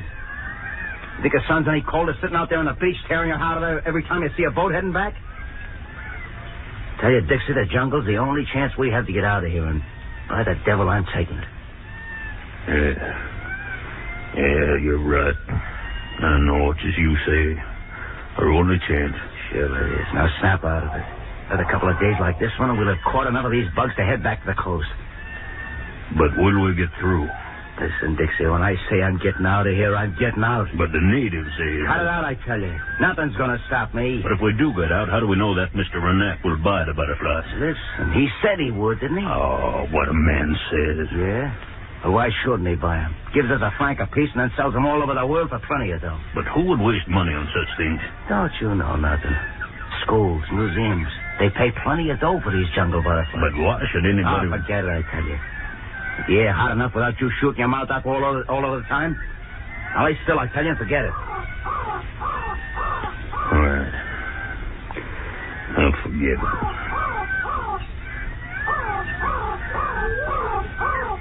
Joe, I seen you laugh to yourself. Why do you laugh? I was just thinking. What? I was thinking what you said before about a butterfly with wings like an aeroplane. Yeah? Funny, ain't it? Two big guys like you and me. Guys that shot the works from arson and murder. Both of us depended on what? To get us out of the jungle and back to where we came from. Handful of blue and red and purple butterflies. Yeah, that's the way it is. Funny, ain't it? If anybody told me a couple of years ago that I'd be chasing bugs, I'd have slugged them. The bugs are all the chance I got now. That's right. You know, it's a funny thing. When I was a kid, I used to chase butterflies, too. Dinky little white ones all around the empty lot and back of the... What's the matter with you, Dixie? What are you staring at?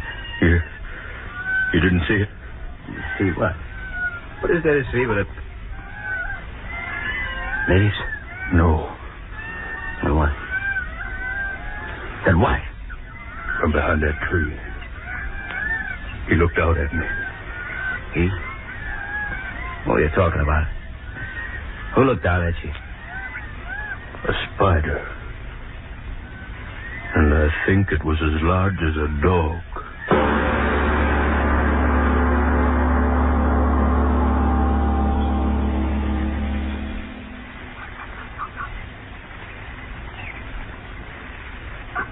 Joe. Not sleeping. No. I can't sleep either. Oh, so hot. Yeah, it used to get nice and cool about this time of night where I used to live. Joe. Yeah, what's the matter? Did I see it? You're starting that again. But I must have seen it. I must have seen it. It was all so clear. Look, I tell you, it was nothing but a monkey hanging there. Spider. But I saw... Go on, the heat's frying your brains. Go on to sleep. Yeah. Sleep. I'll try. Okay.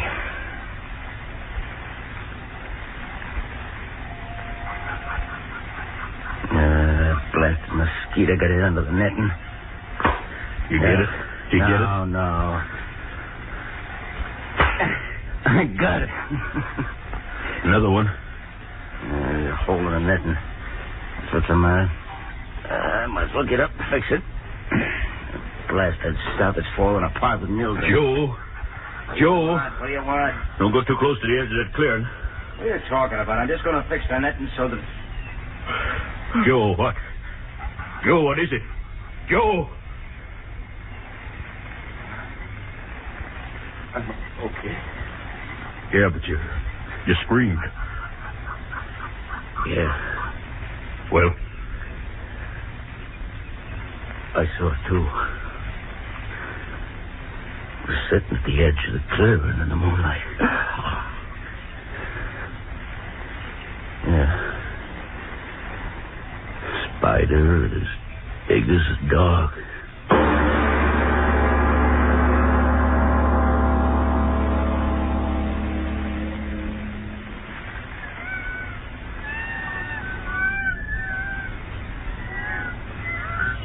Tighter.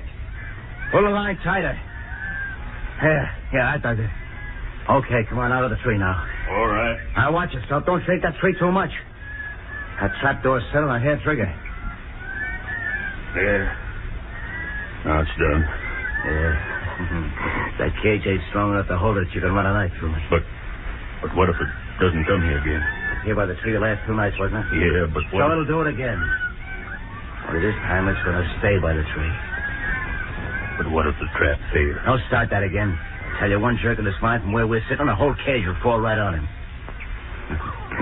Then, my friend, our troubles are all over. I tell you, Joe, I'm afraid. Afraid of what? Getting out of here and getting someplace where we can live like men? You afraid of making money? Money? Listen, for a spider that big, I could get enough cash to float home with silk shirts on our back. Think of it. A spider that big? We'll clean up with it. No, Joe, no. I say let's get away from here. Oh, scared you, Dixie, huh? Well, it don't me. I tell you, this blast of jungle has spit out a gold mine for us. But the trap. Are you sure of it, Joe? Sure, I'm sure. We'll catch him. And it won't be butterflies paying our ship fare home, Dixie. It'll be the biggest spider in the world. That's all right, huh, Dixie? But are you sure of the trap, Joe?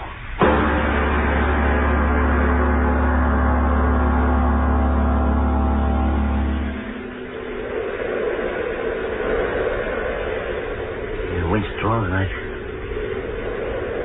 Yeah. I wonder what time it is. Stars are gone. Getting on morning. Yeah. It was always earlier before. Trap frightened them away. What do spiders know about traps? You said yourself they're clever. Don't be a fool. But you said yourself... Just talking, that's all. There's a fear in me. Cold and sharp as if... Wait. Huh? The edge of the clearing. It's coming. Stay quiet. Joe, let him go. Quiet or I'll kill you. Don't pull a trap. Quiet. It's looking at us. Another step and it'll be right under it. There. I got it. Oh, look at it, Dixie. Trap. And it's mine. The biggest spider in creation. I'll get all the money I need. Oh. Well, Dixie, what's the matter with you? Come on, why don't you say something? Trapped. And it doesn't move. Just looks at us.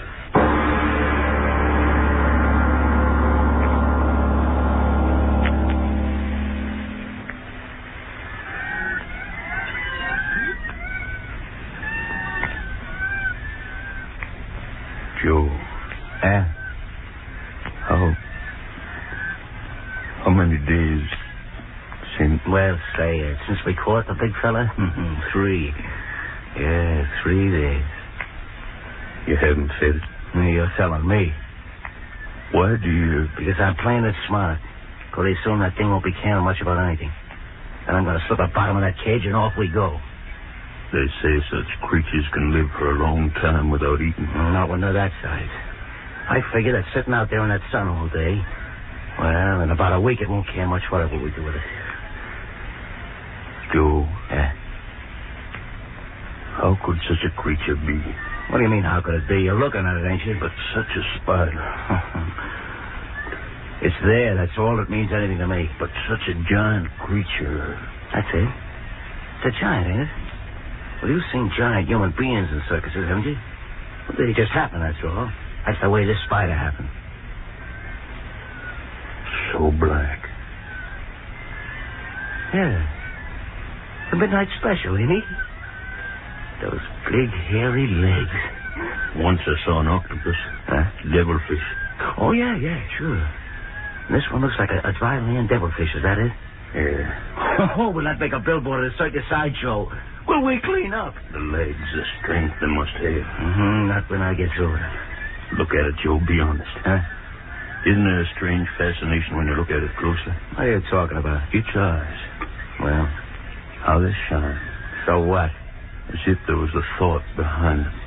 You starting that again? All these 3 days it sits there so quietly. Its eyes like burning flames just watching. Cut it out. If it is thinking, I'm afraid of what it is thinking.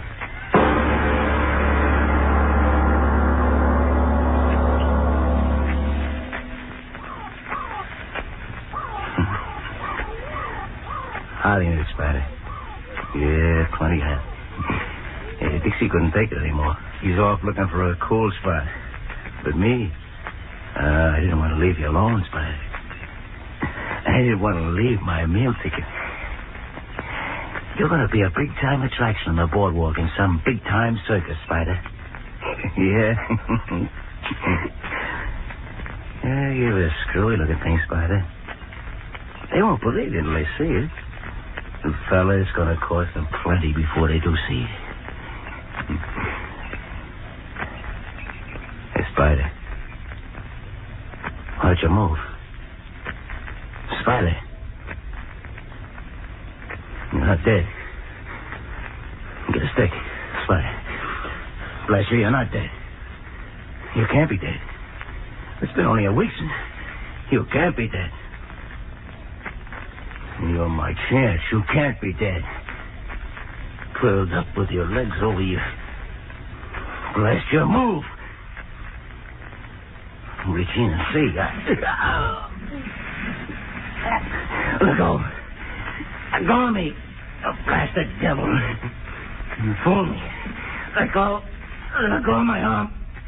Get away. Let go. Dixie. Dixie. The spider. Come on, Dixie.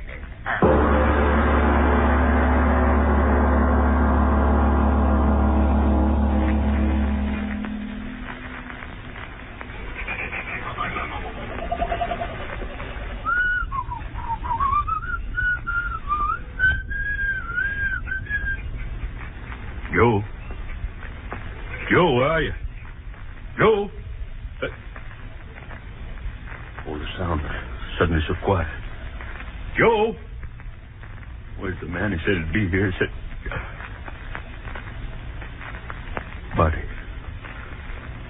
Buddy, what? Dried up. What? Joe? Joe, come quickly. I found a body. Joe, come quickly. Must see who?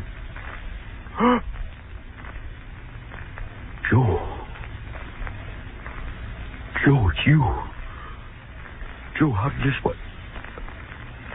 The spider. But how... Gone from the cage. What he did to you, Joe. Might come back while I was staying here. Might come back. Gotta get out. Yeah, get things together. Butterfly, take boxes and get out before... Something move behind that tree. No, won't get me. Won't get me. Won't get me. Oh.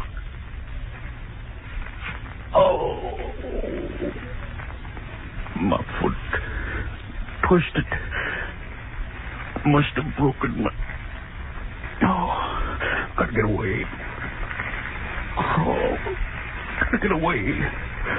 Gotta get away. Gotta get away.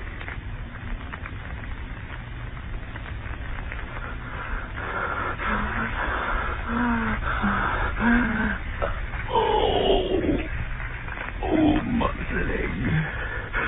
Crawling. How far have I crawled? All day. So dark. Never get me now, that devil thing. I did get away. I crawled miles. I did get away. Clear.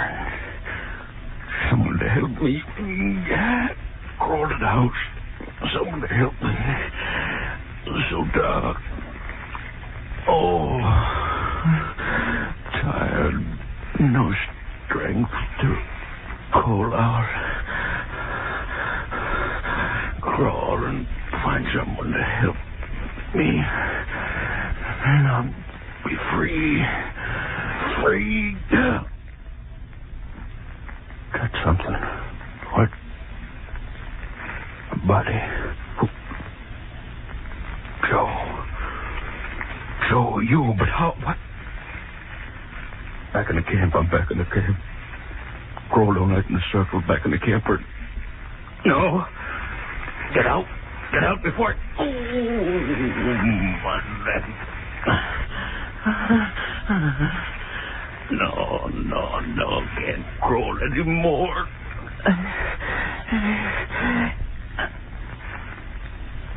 That sound. What? Behind me. It's behind me, waiting to jump on my back. No, don't! Nothing. Isn't there? If I could only crawl again, if I could only get away before... The moon coming up bright. Wait, no, I'll see. I'll see what... Not here. Only you, Joe. Empty flesh over there in the moonlight. Blast you to the devil, Joe. You brought me here. You was right that you died, but that spider won't get me, not me. It's gone now. My leg will get better. I will get away. Yes, I will. Spider, come back. Oh, no. No closer. No closer. No. Going back. Well, what? On Joe. Crawling over him. But Joe is dead. What is the spider going to... Spinning a web over him. Turning him around and around like a fly. Covering him with that thick silk.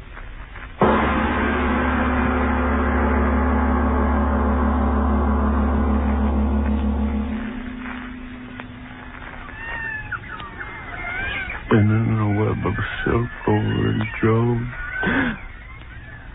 Sleep? Sun. Morning. It is morning. I'm alive.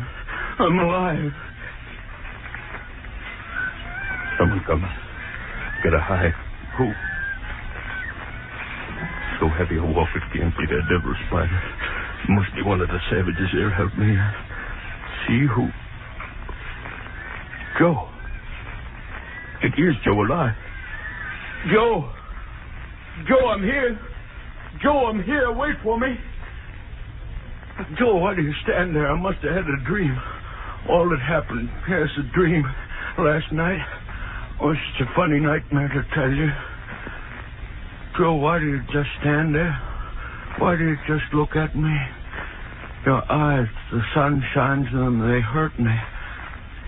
Don't look at me like that, Joe. Your eyes so dark, so big. I say closer, my friend, come closer. I have such a happy thing to tell you. Closer. I hear you. I like what your eyes are singing to me, Joe. Yes, I come closer. You keep telling me that happy thing. Yeah. I'm close to you now, Joe. Tell me what your eyes... Your hand. Why do you grab my arm? Your other hand, my other arm. Why do your fingers hold my arm so tight they hurt me?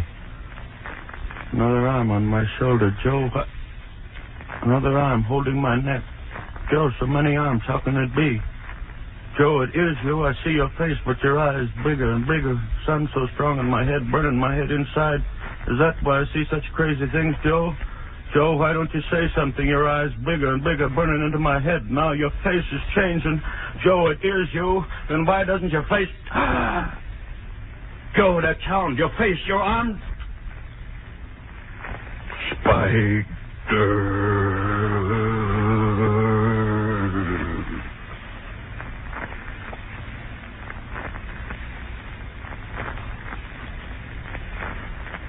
You are the spider. The spider. Your eyes fooled me, didn't they? Made me think I was seeing Joe, but all the time it was you, Mr. Spider. The wonderful eyes you have, Mr. Spider. I'm not afraid anymore. Isn't that a joke? Your black arms pull me close. I see the poison dripping from your fangs, but I'm not afraid. It's very funny. When the worst thing really happens, you're not afraid. I'm not afraid. Your fangs. Closer. Closer. I'm not afraid. Right deep. Right deep.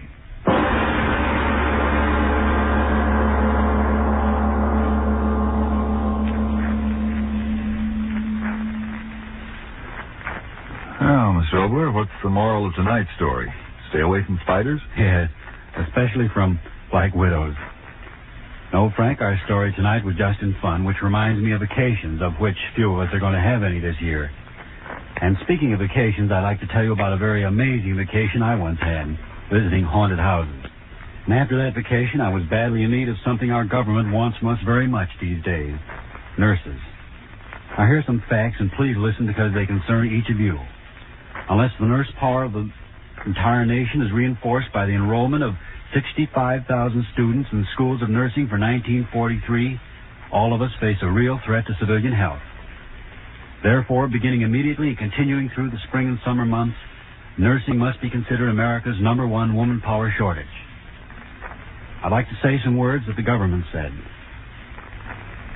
65,000 young women must dedicate their lives so that others might live. Now about haunted houses. Well, I visited all the legendary haunts up in New England, but, well, I went through the moss-covered old piles and creaky-floored structures and weather-beaten homes and all the places where the souls of the unhappy departed are supposed to walk through the night. What happened? I caught a violent cold and met a little old lady. Oh, who's she?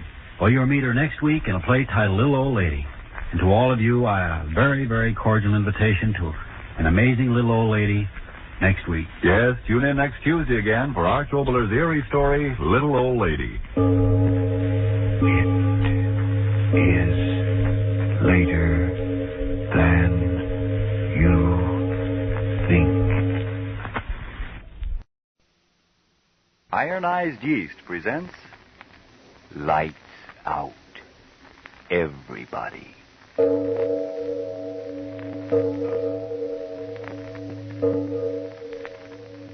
It is later than you think.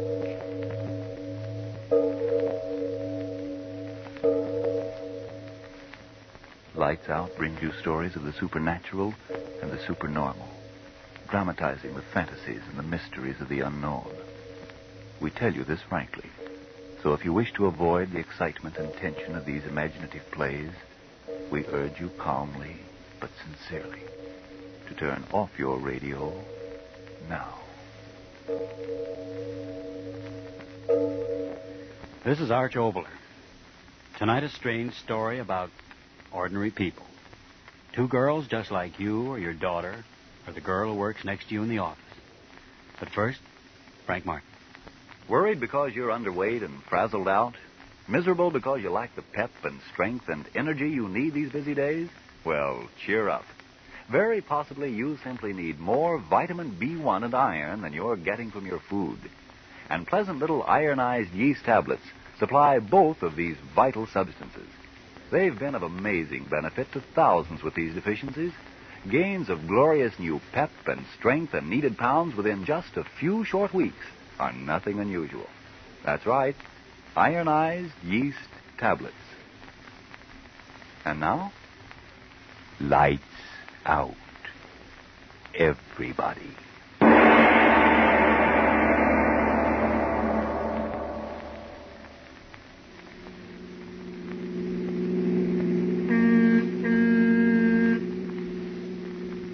Alice, do you think we're still in the United States? I'm beginning to doubt it. Are you sure you got the right address? Of course. Well, don't be so dogmatic. You have made mistakes. Sounds as if you're starting to get annoyed. Well, I am. We've been driving so long, my back feels as if somebody were doing a big apple on it. Oh, we'll be there soon enough. You know, Alice, sometimes that calm nature of yours makes me good and tired.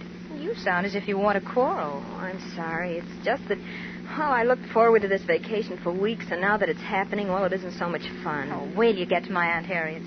You can curl up in the alfalfa and sleep for days. Sleep. Oh, that's a lovely word. Just imagine, sleeping as long as you want without having to worry about making an 8 o'clock class. Perfect. But are you sure you know where your Aunt Harriet lives? I've run out of synonyms for her. Of course I do. I just like to reassure myself. I certainly hope she has soft beds. Oh, and that reminds me, you did send her that letter that we're coming. No.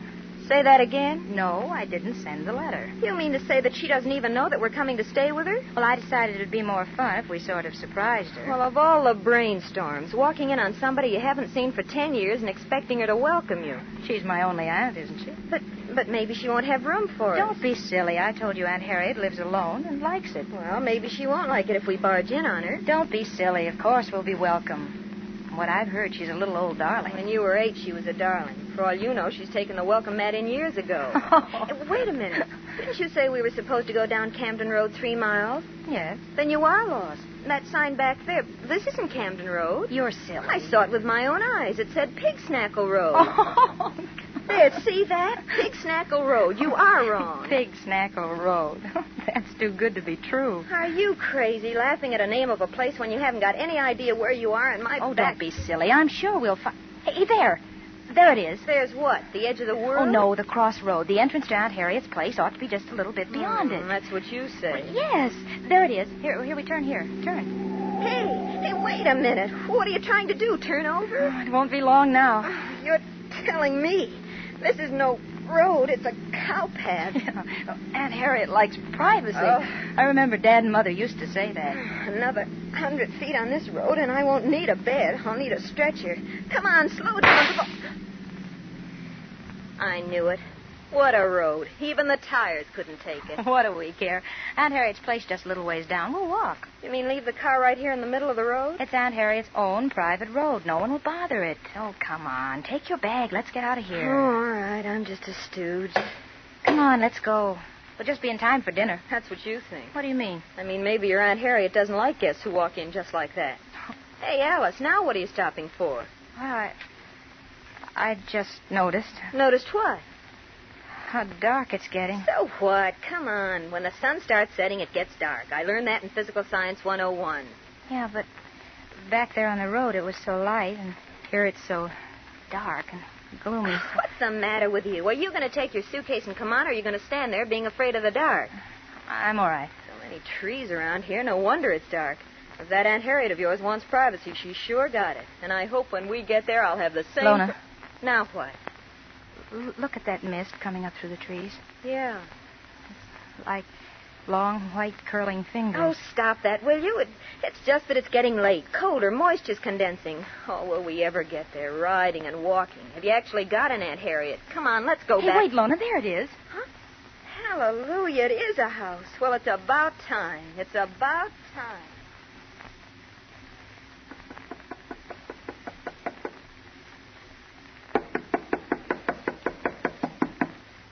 Harder, Alice. Knock harder. I can't. It hurts my knuckle. Oh, let me. She must be home. There's a light upstairs. And you were going to surprise her, eh? Oh, but she never leaves this place. Oh, go on. You don't even know that she lives here. Fine business. Car with a flat, stuck in the middle of nowhere. Nobody home in this godforsaken place. Me so tired I could sleep standing on my head. But she must be home. You're repeating yourself. Oh, if this is a vacation... Hey, wait a minute. Wait, there's someone at the door. Oh, yes. Yes? Oh, what do you want? I'm looking for are you Miss Saugus? Yes. Oh, what do you want? Well, then you are Aunt Harriet. Hallelujah again. Who's calling me Aunt Harriet? Oh, I say, who are you? Well, I'm Alice Preston. Alice? Oh, yes, bless my soul. I know you. Come in. Hallelujah, we're here. Come in and close the door. Oh, Aunt Harriet, you don't know how glad I am to see you. Did we have a time getting here? Yes. Come right in here. Right in here. There, Lona. I told you we'd be welcome. She didn't even ask who I was. Now, put your things down here and sit down and make yourself comfortable. Thanks. Aunt Harriet, this is my girlfriend, Lona Stevens. We roomed together at the university, and I asked her to come along with me. It's all right, my child. It's all right. Anyone's welcome. Anyone at all. Oh, that's very kind of you, Aunt Harriet. I hope you won't mind my calling you that, but Alice always... There, my child. It's all right. A name's a name. Now, sit here and be comfortable. I'll get some tea. Oh, no, really, Aunt Harriet. Apparently your Aunt Harriet does what she wants to do. Doesn't she? Oh, well, as long as we're here. Like something out of a museum, isn't it? What? The house, the furnishings. Look at the chairs and that sofa. Are they prehistoric or are they prehistoric? Yeah, I didn't think she was so old. Oh, you mean your aunt? Yes. Oh, well, after all, in 10 years, living alone out in this godforsaken place, I sort of think she's nice. Do you? Well, taking us right in and not asking us all sorts of silly questions. That's the kind of relative to have. You know, if I were to go barging in on any of mine, first they'd give me a 3rd degree on how come I was away from school, and then they'd give me another 3rd degree on how long I was going to stay. Lona. What's the matter? Back there in the shadows. What is... I don't... It's something moving. Why, it's a dog. Oh? Why, no, it's a cat. Cat?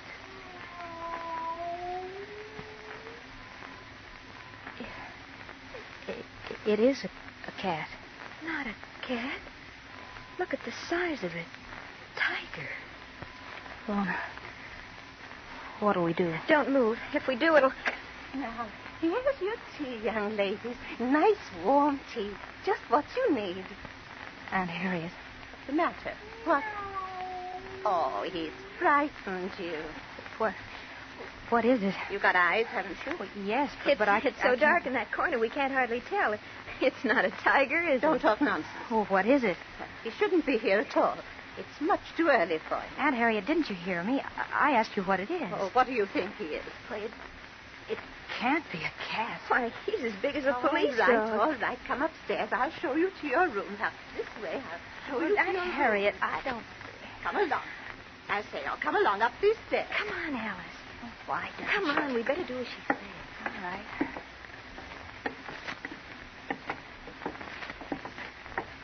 You must be tired, you two. Sleep. But, Aunt Harriet, how could it be a cat We'll when talk we... no more about it.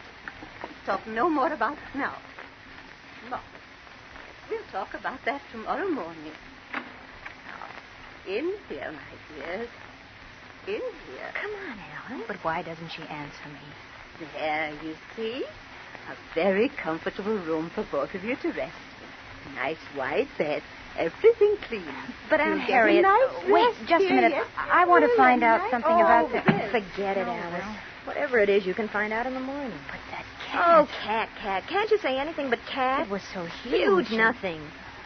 Well, we just imagined it, that's all. I mean, there in the shadows, it looked monstrous. You heard it. It sounded just like an ordinary tomcat. But You didn't see any more than I saw, and I think it was just a long shadow that got us fooled, that's all. Yes, that could be it. Couldn't it? Of course. You remember in Psych 101 class, old Pudgy Wudgy told us about the tricks your eyes play in bad light when it comes to judging signs. Yeah, I remember. Local signs, they called it. Right. Well, that's the way it was with that cat. I'll bet you your Aunt Harriet thinks we're both a little screwy. That's why she got us up here to bed in a hurry. Oh, bed. Isn't that a wonderful word? And will we sleep? I hope so.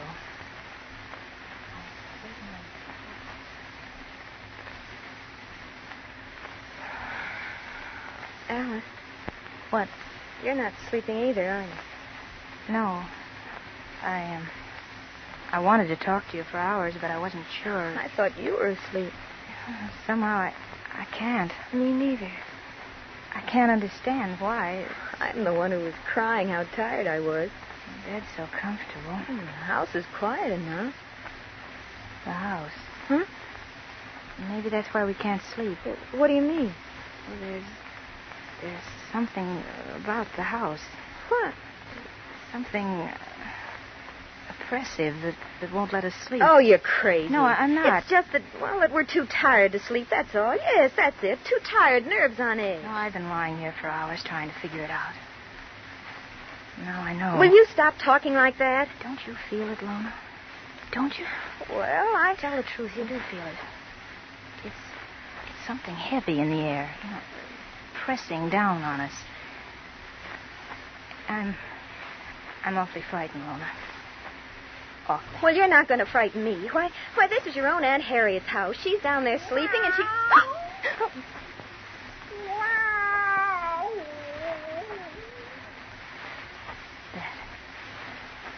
That cat. Yeah. It sounds huge, doesn't it? That's because it's so quiet in the house. Lona, there's another one. I tell you, there's two of them. Lona, listen to them. They're not ordinary cats. Listen to them.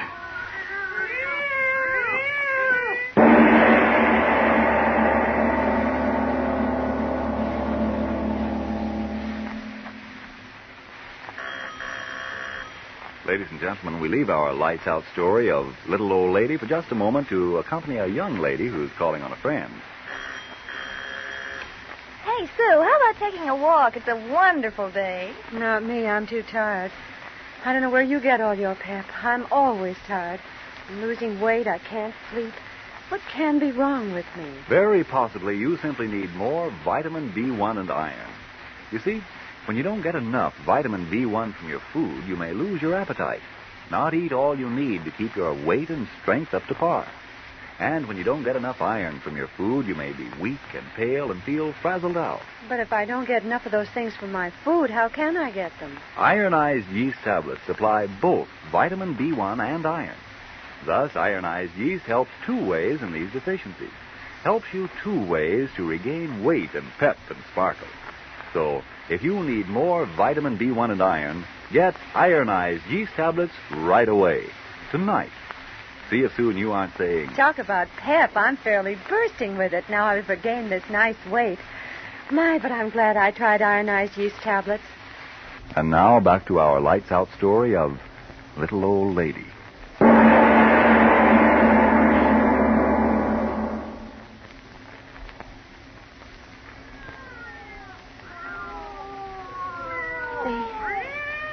They can't be cats.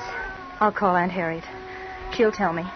She'll make them stop. Alice, wait. Don't go out there, you little fool. Aunt Harriet, I've got Get away from that door. Listen to those things down there. Listen to No. them. No, I can't stand any more of it. Aunt Harriet. Aunt Harriet, make them stop. Aunt Harriet!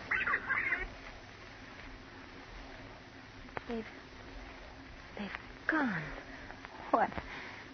What were they? Could two cats make all that noise? Aunt Harriet, why don't you come in here? No, Alice, don't open that door. Oh, but Aunt Harriet, why doesn't she answer me? She must know what it's all about. Why doesn't she? Wait. What? Listen. Someone's coming up the stairs. Yes. My Aunt Harriet? It's not quite like footsteps. The cat. Maybe. The door? Cats can't open doors.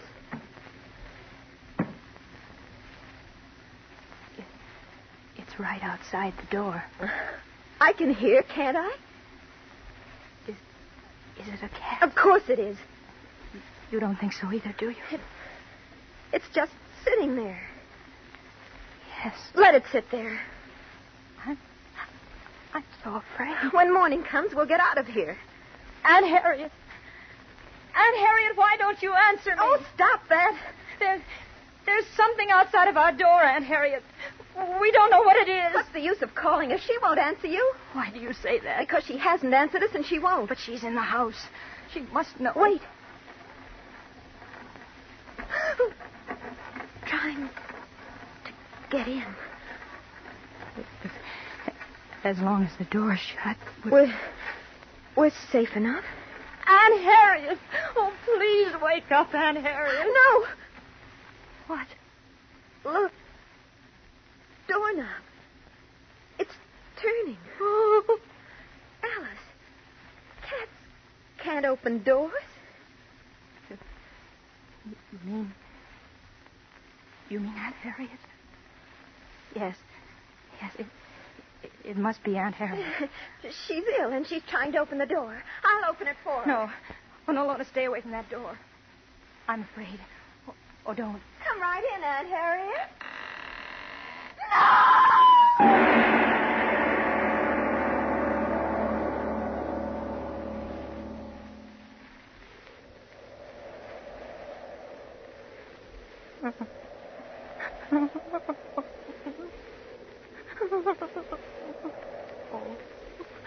Lona. Lona, I've got to get help. I've got to. Oh, my arm. I can't stand pain. I've got to. Oh, it's so thick. I'm lost. I'm lost. And I've got to get help. Someone's got to help me.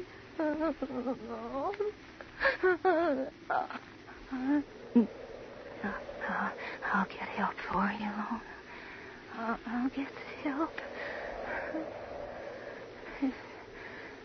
It's getting bright. It's dawn.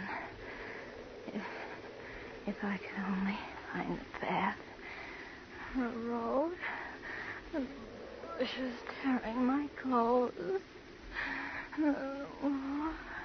Why do you tear my clothes? I just want to get help for Lona. I'll get help for you, Lona. I will. Road. An automobile. Help. Stop. You've got to stop. Help me. Please. Oh, help me. Oh, Lona. What is it, Please. sister? What's the matter? Oh, please. Who are you? Help me. Come with me right now. Now, Please take don't it easy. talk. Take it easy. Hurry. I'll help Hurry. you. Sure, I'll You help you. must help me. I'm Hurry. sheriff of this county. Hurry. You must help me. Now, wait a minute. Please. Are you with the girls who left that car on the side road back in the woods? Car, yes. Yes, we left our car there. Oh. Hurry. Please help me. My friend Lona. Joe, Oh, these are the don't girls. talk, We please. found your car in the woods, and we've been looking for you for hours. Please don't stand there talking. Hurry. We've got to help her. It's killing her. Killing her? Joe, did you hear what she said? Don't talk. Hurry. Hurry and come with me.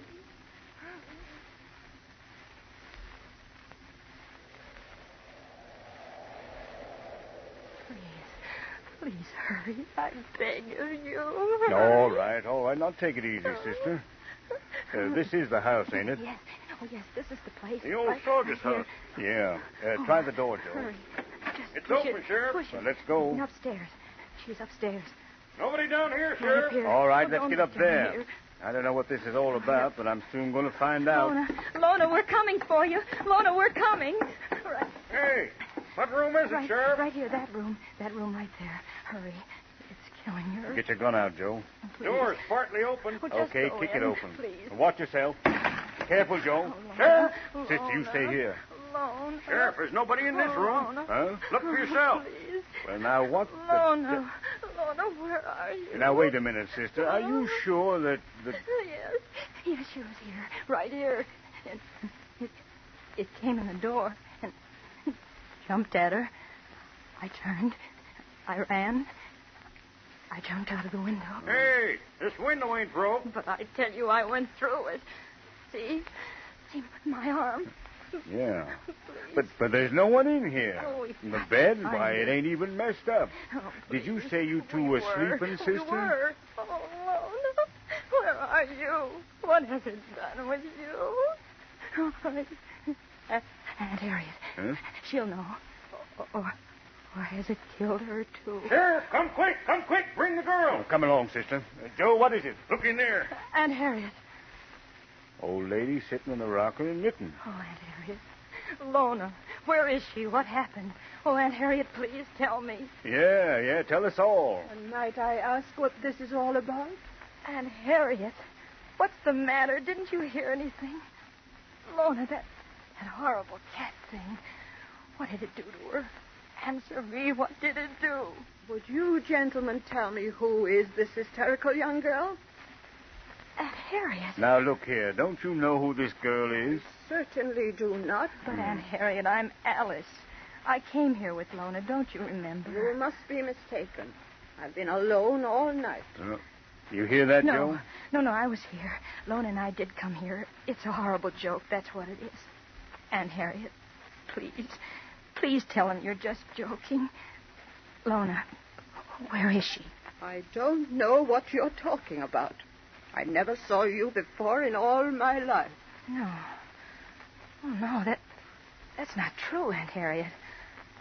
Aunt Harriet... Now, wait a minute. I've had about enough of this out of you, sister. Chasing up here with all that bunkum about cats and killings and all that. No. Everything I said to you. You better come along with us. Everything I said to you was true. It was true. Don't take her other arm. No, let go of me. Come on now. Please, don't Aunt raise Harriet, a fuss. don't let them take me away. Come Those on, sister. horrible cat things. I tell you, there were 2 of them Oh, here. come on. Don't let them take me Now, away. don't mind her, old lady. We'll take care of her.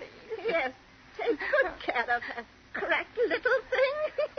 Now, come on, sister. No. Wait. Look at her teeth as she laughs. Look at her teeth. Mother in heaven, they're cat's teeth. And their hands, they're claws. No. Stay away from me. Grab her, Joe. Stop, you. Let me go. Stop, Let me go. Oh, in my eyes. Get her, Joe. She's getting away.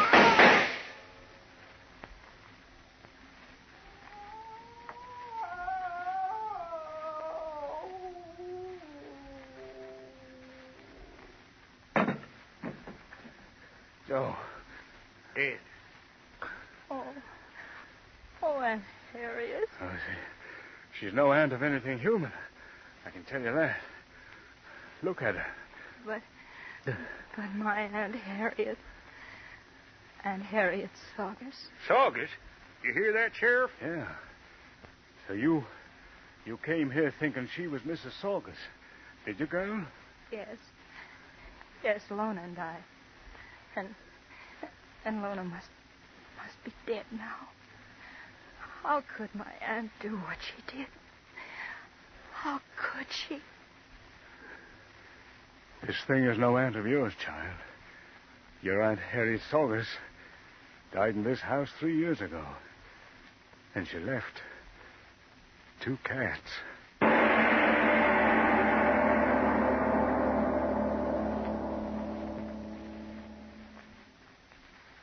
My dear Mr. Obler. Oh, come, Frank. Don't tell me you don't believe tonight's story. Should I? Frank, did you ever hear of lycanthropy? The who? Lycanthropy. I was looking it up just then. That's why I didn't answer you. It's a form of illusion in which the person imagines he's a wolf. Oh, yeah. Main Street's full of them. No, seriously. Only a handful of years ago, it was the firm belief of many people that certain human beings could turn into animals. But more of that in just a moment. Friends, if more vitamin B1 and iron is all you need to help build yourself up, get ironized yeast tablets. Of course, there are cases where a rundown condition may be due to other causes. If in doubt, see your doctor. But if vitamin B1 and iron shortage is your trouble, remember, ironized yeast has been so successful in such cases that it's sold on this no-risk, money-back basis. If you don't begin to eat better, to look and feel stronger, peppier, and more alive, the cost of the first bottle will be refunded to you in full by ironized yeast, Box IY, Rahway, New Jersey. Now, Mr. Obler, what about those wolves? Do you think that people can turn into wolves and cats? And poor fish? No. But under certain provocations, the human mind can certainly transform itself into many peculiar forms. Even we who are normal, haven't we met women who are catty, men who are brave as lions, and others who made you wonder whether they were men or mice? But even if you've had some doubt about people turning into animals, there's no doubt about what waste kitchen fats turn into. Oh, what a transition. But seriously, what every American wants is the news that Berlin has fallen, that the stars and stripes are flying over Tokyo. And ladies, you, Mrs. Johnson, wrote me last week, and you, Mrs. Stauffer, and all the rest of you. There is a vital part which only you can play in that final victory. Only you can furnish the kitchen fats which are needed so desperately to make explosives. Now, with the loss of most of our sources of supply in the Pacific, Uncle Sam must look to you for the fats our plants must have. You and only you can supply them. Now, you say you can't save enough to count now that meat and fats are rationed? Then listen to this. As little as 1 tablespoon of fat a day amounts to a pound in a month. That pound of waste fat will send to Hitler and Hirohito with your compliments a half pound of dynamite, 10 rounds from an airplane cannon, 4 anti-aircraft shells. And mind you, the government doesn't want them until they're too dark or too strong for your further use. Then and only then pour them into a smooth-edged can, sell them to your butcher, and within 3 weeks' time, they'll be in a munitions plant on their way to the fighting fronts to do their vital share for victory. Make your waste kitchen fats to your butcher the first thing tomorrow morning, so our boys can give your answer to the Japs and Nazis at the earliest possible moment. Now, Frank, let's talk about next week's story. Next week, just an experiment, entirely different type of lights-out story. An entirely different approach. There's love and a boy and a girl in it. Now, it's a story I did a very long time ago to a rather limited audience. And I know that you, 13 millions who listen to Lights Out, will enjoy The Ugliest Man in the World next week. Yes, tune in next Tuesday again for Arch Obler's eerie story, The Ugliest Man in the World. And if you need more vitamin B1 and iron, be sure to try ironized yeast. But remember, there's only one ironized yeast. You'll know it instantly by the yellow and orange package and by the big letters IY on the container and on each tablet. It's only the beginning of the white shoe season, but it's never too soon to start caring for your white shoes to keep them in good wearing condition. So clean your shoes with Energine Shoe White. It's made with the very whitest pigment obtainable, only the very whitest. It spreads over shoes evenly, dries easily, helps keep your shoes looking their whitest and best longer. So buy Energine Shoe White. This is the Columbia Broadcasting System.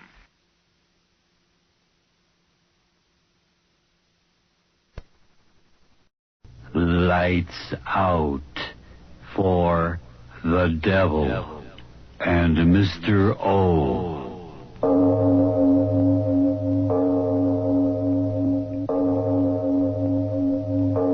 It is later than you think.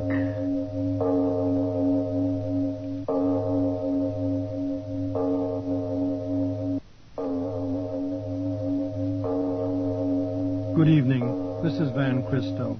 Welcome to the Van Christo Radio Theater. Tonight, we present another of the radio plays of Arch Obler, the famed writer and producer of Lights Out. These collected plays, presented under the title of The Devil and Mr. O, represent radio drama at its finest. This is the theater of your mind, where you are about to enter the zero dimension. There are no boundaries or time limits here, only the depths of your own imagination. And now, to tell you about tonight's program, here is Mr. O. This is Mr. O, Arch Obler. What's ugly? What's beautiful? A red, wrinkled newborn child to its mother is the most beautiful object in the world. Take a mushroom cloud raining down invisible death. To the victim, it's ugliness beyond statement. Yet to the scientist, that bright flash of atomic fission might represent ultimate beauty. What is ugly? What is beauty? And now, if you haven't already done so, turn off your lights now and listen to Mr. Freak.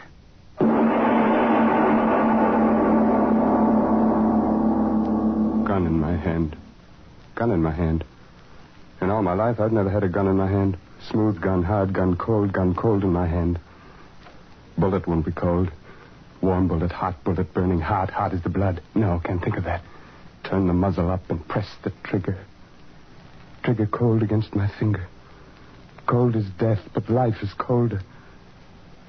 Rhythm to that. Poet dies with final rhythm. Poet dies who never wrote a poem. Headline for the tabloids. Poet dies with final rhythm. Ugliest man in the world, a suicide. Poet dies with final rhythm. Ugliest man in the world, a suicide. Poet dies in final rhythm. Ugliest man in the world, a suicide. Poet dies in final rhythm. Ugliest man in the world, a suicide. Poet dies in final rhythm. No, stop. Stop. Ugliest man in the world. All right. I'll think the thing for the last time. Tear the words around in my head over and over the way they've torn for 30 years. Ugliest man in the world. Ugliest man in the world. Ugliest man in the world. Press the trigger and stop it. Press the trigger. No. No, I can't. I've got to wait. Think it all out clearly for the first time in my life. How it started. Why it's ending this way.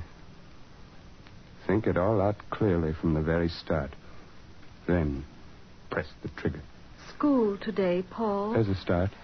First day of school. How old was I? 9 or 10. She kept me home away from others. I didn't know why until that day she said... School today, Paul. I said... All right, Mother. Row on row of children looking up at me, staring up at me, gaping up at me. And then one of them started laughing. Another laughing. Another and another. Laughing. I stood there, a little boy, looking down at their twisting mouths, my ears filled with the sound of them making fun of me. I knew, but why? Why? Ugliest boy in the world. Ugliest boy in the world. That's why you kept me away from children, Mother. Kept me away until you didn't dare to any longer. Oh, Mother.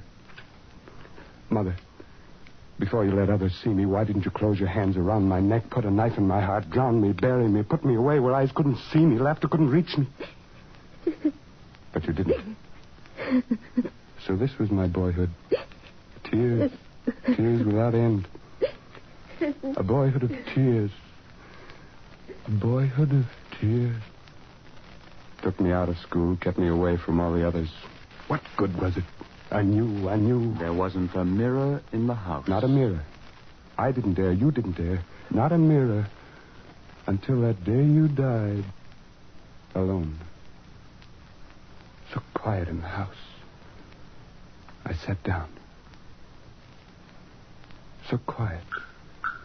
And then suddenly, as if the clock were talking to me. Yes, I remember. Look at yourself. Look at yourself. Look at... Yes. Look at myself. A mirror. I had to find a mirror. Surely Mother kept one mirror somewhere. Drawer after drawer. A mirror. Surely there was a mirror. A mirror. Yes, there was one, wrapped and hidden where she thought I'd never find it. Tore the paper off. I kept my eyes shut until the glass was clear, and then I looked. Oh! My face. Can I bear the memory of my face? Can I think of it even now? Gun in my hand. Yes, I will. What did I see? What is my face? A brow? No brow. A thing that sloped away sharply, quickly, like a peaked roof half fallen in. Nose, a thick wad of ugly flesh protruding out between two close-set eyes. My eyes. Oh, my eyes, Mother of God, my eyes.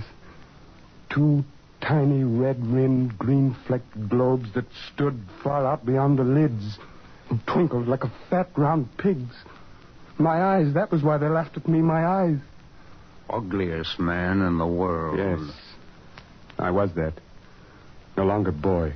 Ugliest man in the world. Not even tears could help me now. The world outside.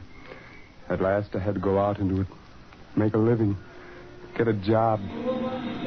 Get out. Circus sideshow. Circus sideshow. Sideshow.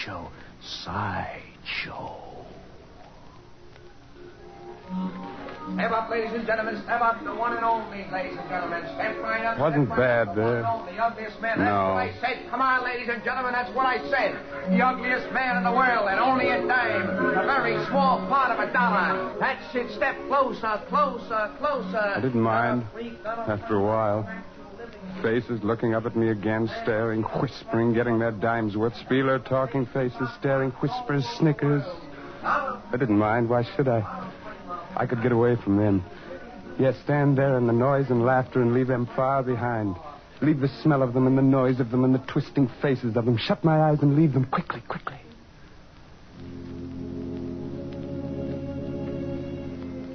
I'd be in a field, sun-drenched, face to the sky, the warm sun touching me, soft grass cushioning me, my arms outstretched. All around me such peace and loveliness. I'd lie there so happy.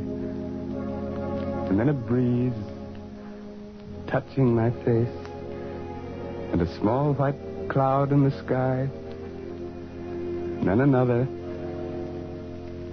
and all at once the clouds were like a woman's face, looking down at me.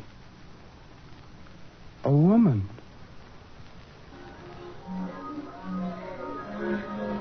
There was a woman. Hello, big fella. Oh, hello. Hell of a day, huh?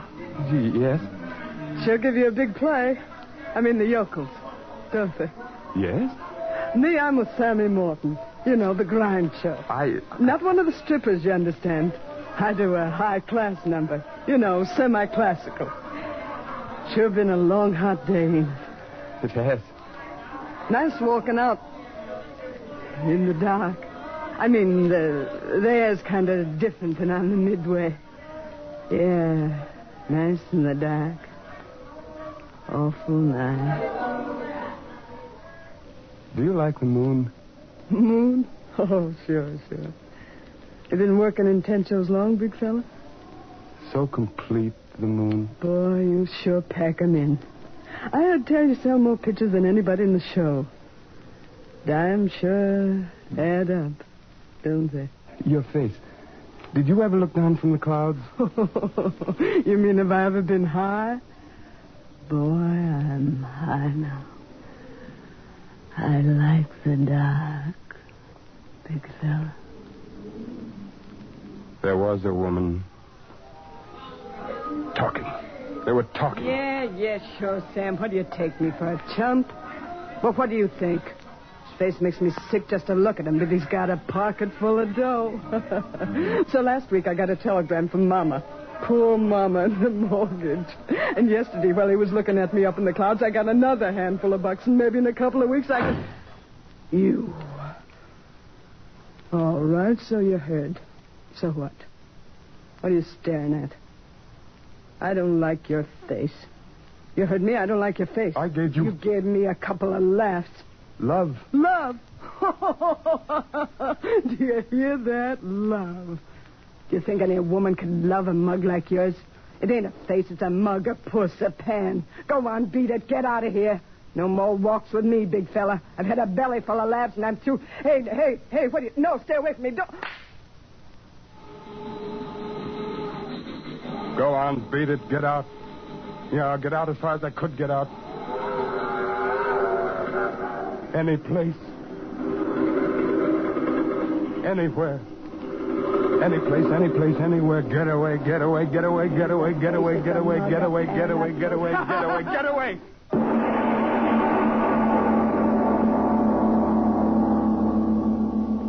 Now we leave our The Devil and Mr. O's story of Mr. Freak for just a moment. We return to our The Devil and Mr. O's story of Mr. Freak.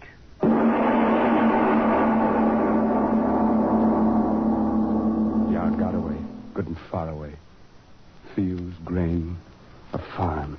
They didn't care what kind of a face. Just work hard. Work. Hour after hour. Sweat, salt on my lips. Work. Keep working. And I couldn't think. It was good. I couldn't think. But I'm thinking now. Gun in my hand. Stop that thinking. Gun in my hand. No. Got to think out my life. Think it out clearly. Think of that day. She waved at me.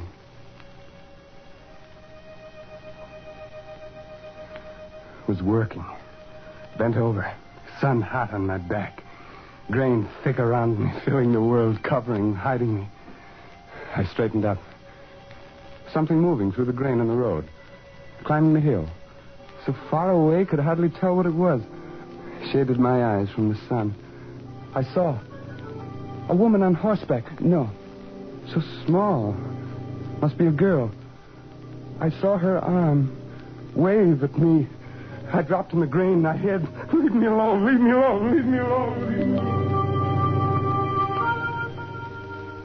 The next day again, standing in the grain, a tiny figure on horseback waved at me. I dropped in the grain again. No more. Just the sky and the grain and the work was all I wanted. The next day and the next, a girl on horseback riding far off there in the roads, waving at me in the grain, waving at me day after day. And one day, I didn't drop in the grain. I stood. I waved back at her. Waving at me because she couldn't see me.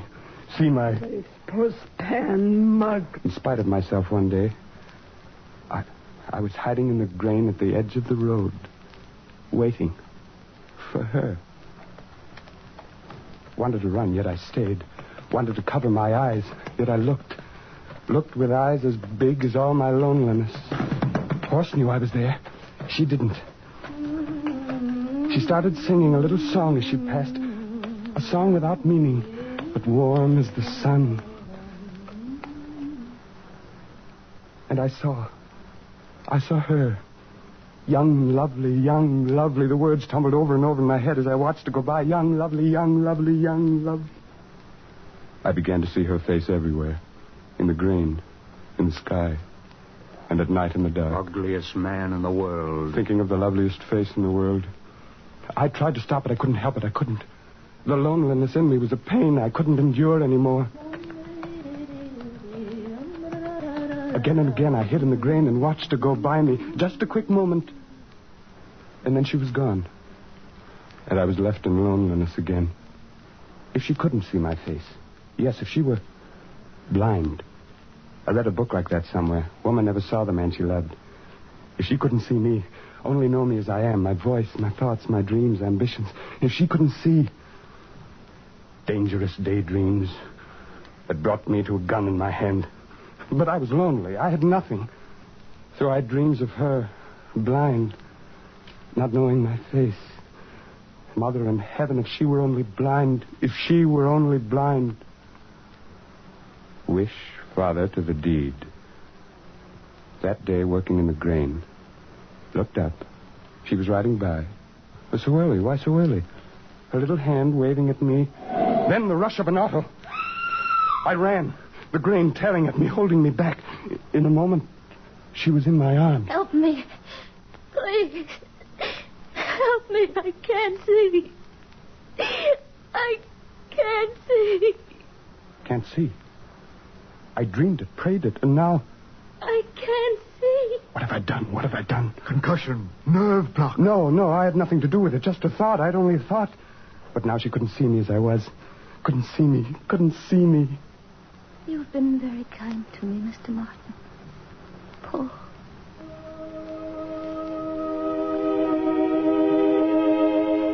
Music. Everlasting music in my ears.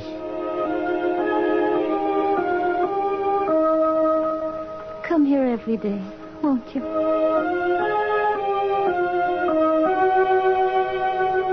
It's so good having you to talk to. You've made these wonderful days, Paul.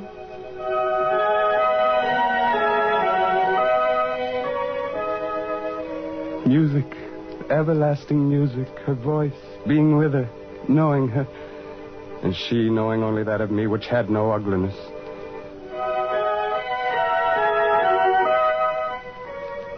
You've such a good mind, Paul. The best I've ever known. I needed a mind like yours.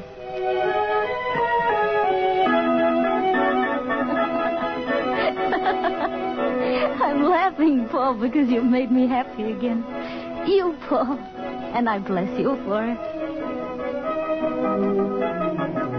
Happy days, endless days, quicksilver days, then the day. Paul, I've been waiting for you. I wanted to be here sooner. The grain. The grain? It's very tall and bold now, Paul. Very. Remember how the grain used to keep us apart? Before I even knew you. I'd wave and the grain was between us. And I never knew you. Is knowing me important? Paul. Do you know me now? You're the only one I've wanted to be with. Do you know me now? Paul, listen to me. I know you now better than I could if my eyes were open. And twice as wise as they ever could have been. You're lovely. And so are you. You've never seen me. Oh. When people have talked together as much as you and I, every little hope and hurt, dream and plan, don't they know more than if they looked at faces? And what do you look like, Paul? No, let me guess. I've sat here in the dark and seen your face so many times before me. My face? Yes. Let me tell you. It's a large, virile face. A face that matches up with all the strength of you. Strong, straight mouth. A firm chin. Skin brown. Yet soft. A straight nose that's not too small. Yet not too large. And then your eyes. Eyes? Oh, yes, your eyes. They're large and dark and gentle. Gentle as the way of you, Paul. Well, how close was I to knowing you? Give me your hand. No, I don't want to touch your face. Later, yes. Not now, Paul. I want you to read me something. Read? Yes. So strange we were talking about faces when I have this book for you to read to me. Look. Do you know the book, Paul? Cyrano Yes. Brave Cyrano de Bergerac. You've read the play, of course. I never have. Then I envy you. I wish I'd never read it so that I could hear it all over again. Please read it for me. Here, start any place. Read, Paul. Thou lovest her? Tell her. For I do surmise thou art a hero in her eyes. That was Lebray, Cyrano's friend. Now go on, read Cyrano's speech. Nay. Shall I woo the loveliest maid in France? Look at me, friend. With my poor big devil of a nose.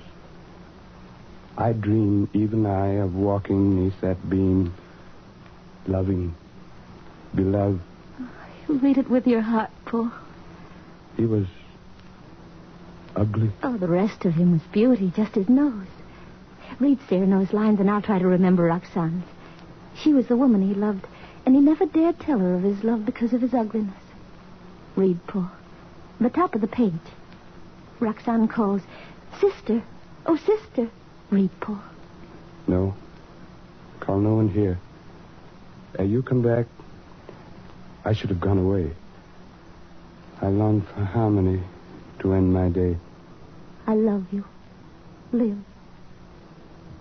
In fairy tales long since, the princess said that, and the ugly prince lost all his plainness in that sudden sun. But see, I finish as I was begun. I made your grief. I. You made my bliss. I lacked all woman's kindness. Even this. My mother found me ugly. And I had no sister. Lest they marked an ugly lad, I shunned all women. You became my friend. One soft gown brushed my path before the end. Paul. Paul, you cried. Cry? What is there to cry about? It's true there's no reason to cry. It's just a play. In life, no man could be such a fool. Goodbye. Goodbye. No, Paul, don't. I haven't had a chance to tell you. My eyes. An operation, and I'll see again. That's why I didn't want to see your face with my hands. I'll see you with my eyes, Paul. See you with my eyes. See you with my eyes. See again, see again. See what? A face to laugh at. Ugliest man in the world. A face to jeer at. Put the pan the mug. A face to shout at, but not to love, not to love. Never will I, so long as I am master, let beauty so divine meet such disaster. Ugliness, mark, affection, Cyrano. Read you 1,000 times because she read you. The author gave you a paper nose, but my ugliness is flesh and blood. Flesh and blood to see, to hate. She'll never see me, never, never. Lift the muzzle. Press the trigger. Trigger cold against my finger, cold as death. But life is colder. Thoughts in my mind like a whirling circle. Ugliest man in the world. Ugliest man. Press the trigger, press the trigger, press the trigger. Paul. Who is it? Paul. Paul, where's the light? You see. It's been weeks. I've been searching. Where's the light, Paul? Forget me. So dark. In your hand. Oh, Paul. I wasted too much time thinking. Oh, my dear. Forget me, I tell you. You knew me in the dark. Well, now it's light for you, and I'm not meant for the light. Forget me. I want to know you. In the light, your ugliness. Yes, Paul. I've known. First when you cried with Cyrano. Then I asked the others, and they told me. But you don't know. My face, a thing... A thing apart as my blindness was apart from me. I love you. You... love? Love you. Yes, I love you. You don't know. But I will know. Turn on the light, Paul. I'm not afraid. Turn on the light. I love you. Live. For me. In fairy tales, long since, the princess said that. And the ugly prince lost all his plainness in that sudden sun.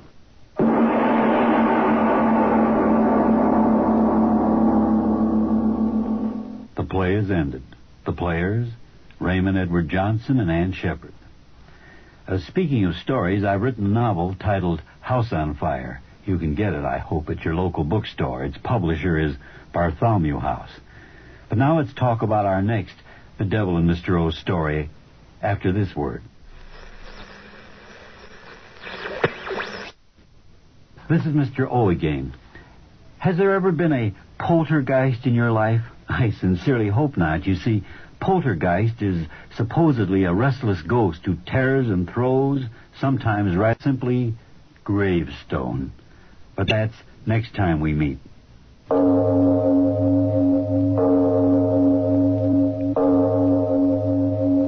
It is later than you think.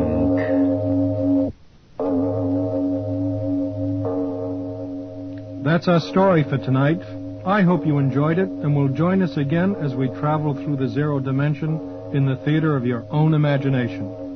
So until we meet again next week, when I bring you another story in the night, this is Van Christo reminding you that the extent of your own imagination is unlimited. One purpose of these programs is to help you exercise those imaginative powers. I hope we've succeeded. Good night. Arch Oboler's Ironized Yeast presents Lights Out, Everybody.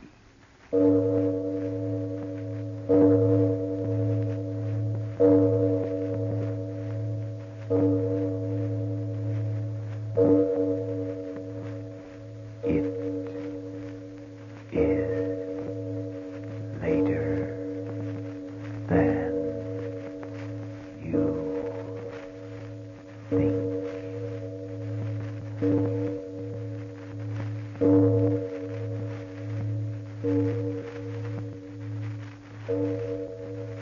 Lights Out brings you stories of the supernatural and the supernormal, dramatizing the fantasies and the mysteries of the unknown.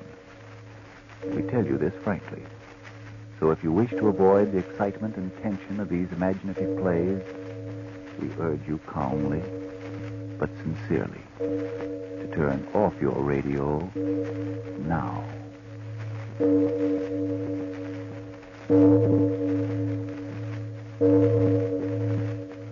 This is Arch Obler. A man, a woman, and a small boy arrive in their new home.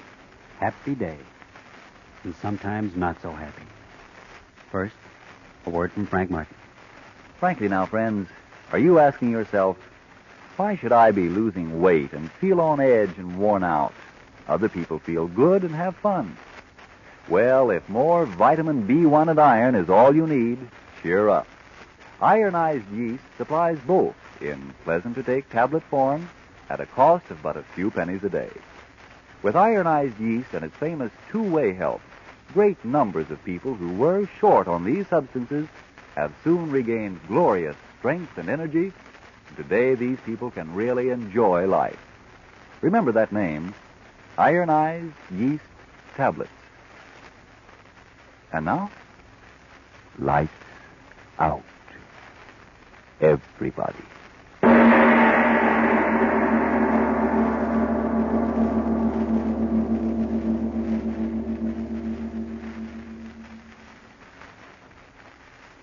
$40, $50, $60, and 20 is 80, and 20 is 100. Perfectly correct. $100 rental for 2 months. And now there's the matter of a receipt, of course. If you don't mind. Oh, no, not at all, Mr. Cook. Do business in a businesslike way is my motto. We're not a very large firm, but service supreme is our motto. Now, what did I do with my receipt book? So careless of me. In this pocket? Oh, No. any old piece of paper will do, really. No, as no, well. no. Here we are. I had it in this pocket all the time. I'll just sit down over there and write it out for you. Well, darling, Oh, Chuck, it's simply unbelievable. $50 a month for a furnished Grand Central Palace like this one.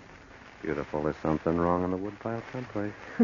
Your figures of speech are a little mixed, husband. But the fact remains that $100 is the price we're paying. Yep.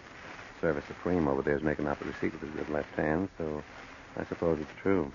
Oh, say, where's the draft exemption? Sleeping there on the sofa. Made himself right at home pretty quickly, didn't he? Takes after his papa. Oh, now that's libel.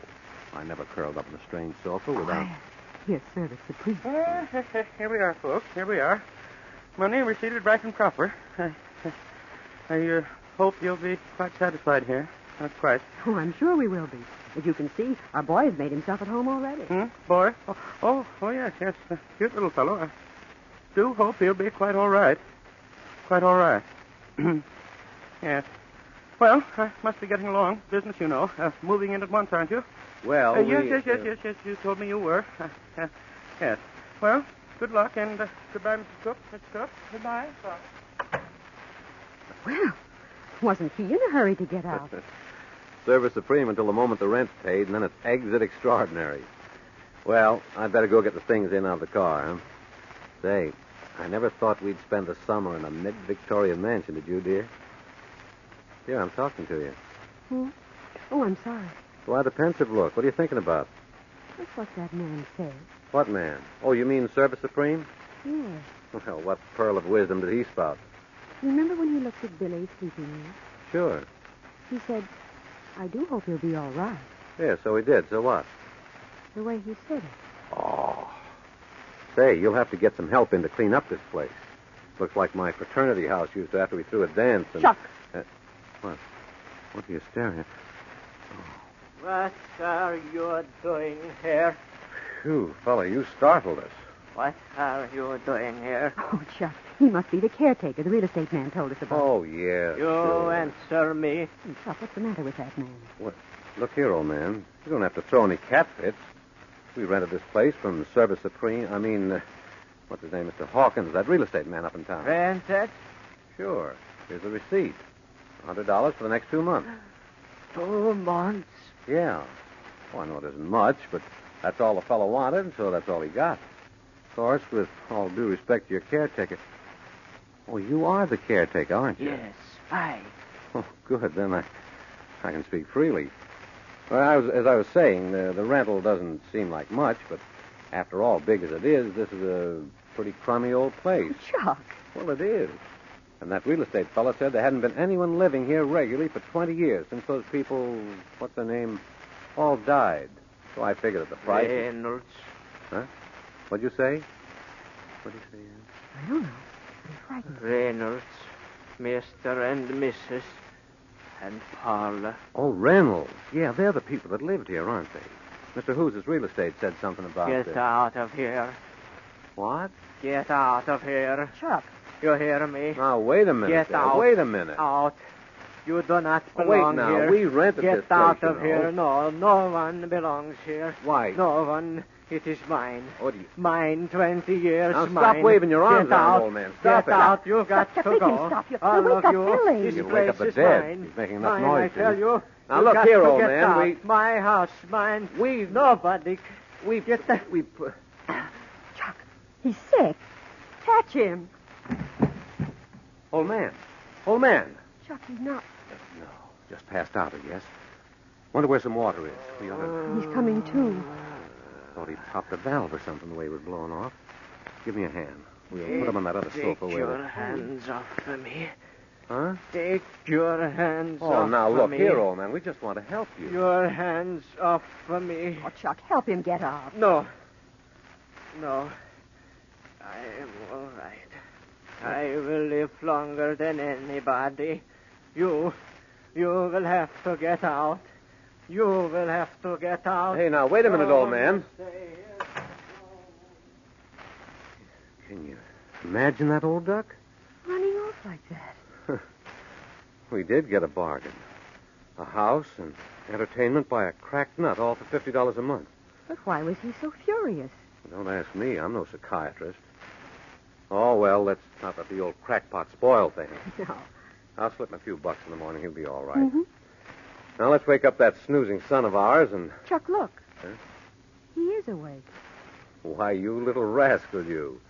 How long you been sitting there watching, young man? A long time. Where are we, Dad? I'll tell you, Billy. We're in a great, big, beautiful house where you and I and Father are going to have a good time for the next 2 months. Isn't that good news? Well, why don't you answer your mother, Billy? Aren't you glad we're going to be staying here in the country? Dad, Yes, son. please, let's get out of here. I'm awful scared.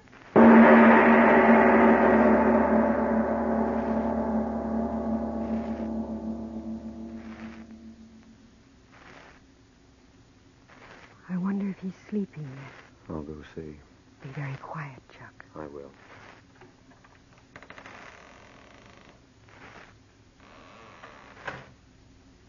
Well?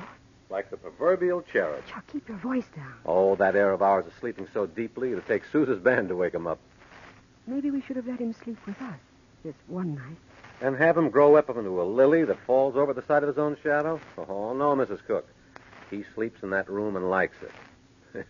Anyway, he's deep in sleep, so that's that. And here I go.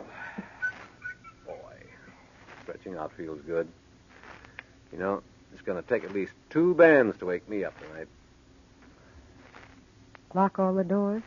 Mm-hmm. And the windows? Yeah. Are you sure? Oh, now listen, honey. Oh, please tell me. I am telling you. This house is locked up tighter than a hoosgow. Shutters, doors, everything. I can tell you if that crazy old coot decides to come back to continue his oration, you'll have to use a hacksaw to get in. I wish it was morning. Hmm? You could sort of straighten things out with him. After all, he is the caretaker. Oh, forget it. We rented the place from the accredited agents, and the old boy doesn't like it. Well, it's just too bad. Let's go to sleep. But, Chuck... Oh, Anne. But I want to know... What? Why should he have gotten so excited? It's been worrying me. I don't know. Maybe because he thinks we'll mean more work. 20 years alone. Huh? What'd you say? I was just wondering why this place hadn't been rented or sold all these years. I don't know. Could it be... What? Nothing. Say, are you thinking of... Oh, that's nonsense. Is it? Sure. Just because a house is big and old and hasn't been lived in for a long time doesn't mean that...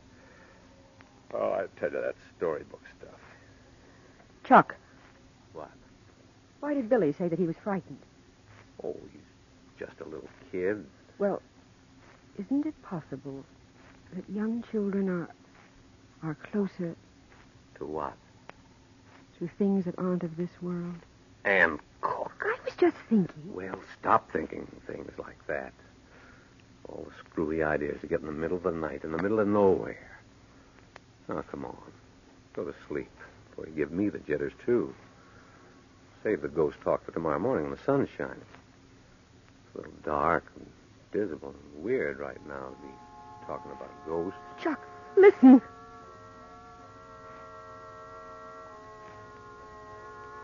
Music. Oh, Chuck. It's not a radio. Chuck, I'm frightened. I knew something was wrong here. I knew it. The old man was right. We shouldn't have come here. We shouldn't have. I knew it the minute I saw him. I want to go, Chuck. Please, I don't want to stay here. We shouldn't have come here. Stop it. Stop. So quiet now. Yes. Oh, Chuck. Did we really hear it? I felt the floor vibrating. Like it does when the organ plays in church. It's Billy. Yeah. Billy! He's all right. Billy. Hello, Mom, Dad. There's no one with him. Billy, why are you laughing like that? Why, Billy? Oh, because I've been having fun. Gosh, lots of fun. Oh, a dream, son. You mean you've been having a funny dream? Gosh, no. Not a dream. Isn't my dad funny, old lady? Old lady? Who did you say that to, Billy? She wants me to go downstairs with her to listen to the music. Music? But I told her I couldn't go. Not unless you said I could go. Can I, Mom? Can I go? Go where, Billy? Over where? Downstairs, like I told you. Billy, listen to me. Who are you talking about? Son, answer your mother. Who are you talking about? Yes, and why are you staring at the foot of the bed? What are you looking at? The old lady, Dad. Don't you see her sitting there? Old lady? Son. Gosh. Can't you see her? Funny old lady. You can kind of see right through her.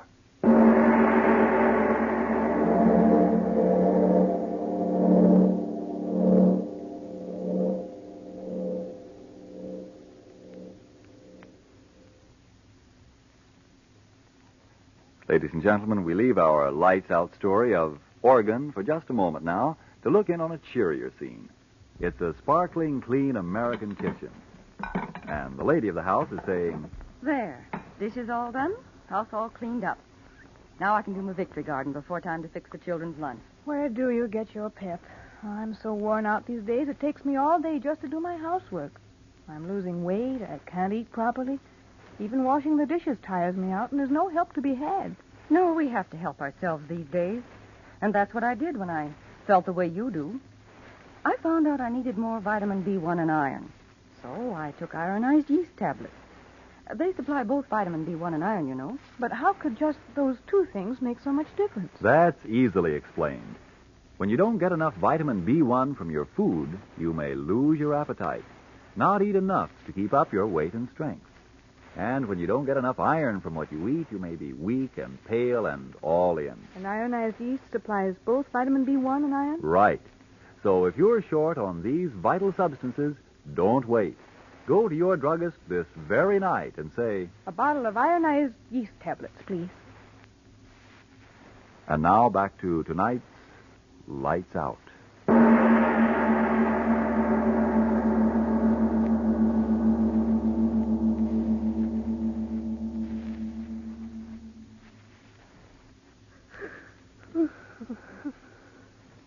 Cold, dear? A little. Let me get this around you. Kind of a wind blowing in from someplace. We should have stayed upstairs. No. I couldn't stay up in those horrible bedrooms. I couldn't. All right. Now, don't get upset again. Here we three are, and here we stay until daylight. Won't it ever get light again? Oh, no, honey. Just a few more hours. Gosh, kids are wonderful. What? Billy. Look at him there. Sleep as if nothing had happened. He doesn't know that anything did. Oh, lucky kid. Oh, you just wait until that old son starts doing this stuff. I'm going to turn this house upside down until I find out what... Chuck. Huh? Wait. Something? I don't know. I thought I heard something sighing as if... That horrible music again. It's here. An organ, right in this room. But where? Where is it coming from? Where? I don't know. Oh, I can't stand it. I can't. Don't make them stop it. Here, Organs dearest, playing. please. No one can Control hear. yourself. Stop it. You'll wake up the boy, Stop honey. saying that. Mom. Billy, he's up. Mom, come to me, Mom. Yes, Billy. Yes, Billy boy, yes. What is it? That funny music. Where is it coming from, Mom? I don't know. But, Mom... It's all right, son. Stay here by me. That's the boy. Won't it ever stop? Won't daylight ever come? I wish we wasn't here. Chuck, it's getting darker. It's all right. Just Just the dark before the dawn. You know. Dad, it's getting light. And the music's dying away. Light. But what a strange light.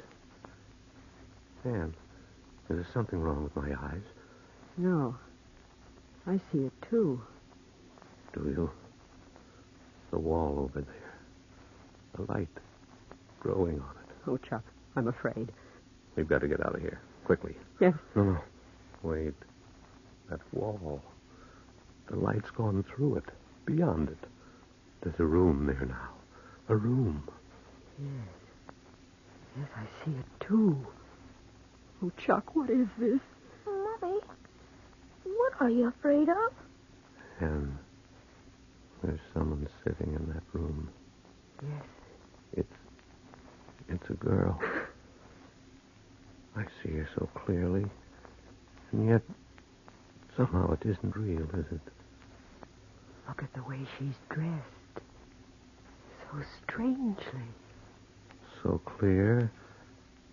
And yet it's more like a picture on the wall. No depth.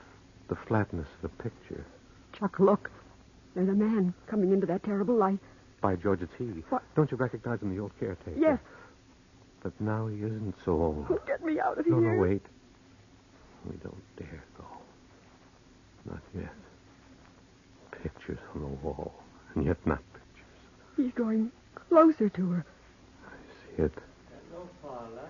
He's talking. Oh. And yet he hasn't substance, flesh. I know he hasn't. Oh, it's you, Mr. Elvis. Yeah, Pictures Paula. talking as if... Am I insane? You know, Mr. Elvis, Mother doesn't like to have me talk with you. Because I am a gardener. Oh, Chuck, Billy. Don't talk. Whatever's the reason, Mr. Elvis, you shouldn't come in here when Mother's away. Bless your mother. Mr. Elvis, I say blast her. I've got nothing, so I'm not good enough. please go. Your papa, before he died, he promised me money. Plenty money for all I did for him. I'm sorry he didn't Your leave it. mother. It wasn't in the will. How could she give it to Your you? papa, Mr. Reynolds, he promised me. Reynolds, they're the people that own this place. But Mr. Hawkins said they'd all been dead for 20 years. You drive me out too, eh? No, please. If I had the money your papa promised me, you wouldn't tell me to go. Maybe you would love me. Don't. But Please. you could love me anyway, Paula Reynolds. I make you love me. Make you love me. Daddy, what is it? Moving pictures? You frighten me. The light fading out. And they're going with it. Oh, what have we seen, Chuck? What? Wait. The light. It's coming back. Don't look, Billy boy. Here, put your head against Mother. Anne. Look. He killed her. Oh, Chuck. Standing over her. That horrible look on his face. Chuck, another woman's coming in. The mother. He's turning toward her. Chuck, he's going to kill her, too. I can't move. I want to scream. I can't. Do something, Chuck. He's killing the mother, killing her. What can I do? I can't move. Gone. The light goes, and they go with it. But we saw him kill them both. Mother and daughter. Billy didn't see. No. He buried his head against me so tightly that... Why, Chuck. What's the matter? He's asleep. Asleep? Yes. So quietly against me. It's as if someone out there didn't want him to see that horror. Only you and I. Oh, Chuck, what was it that we saw? What? Whatever it was, we're getting out of here. Quick, give me the boy. Wait. Who the... The old man, the one we just saw kill... The one you just saw, what? You killed them. How? Why, I don't quite understand. But we saw you kill them. Mother and daughter. So? Was it real? Yes. I killed them both. Yes, I killed them. And why not? The young one gave me no love.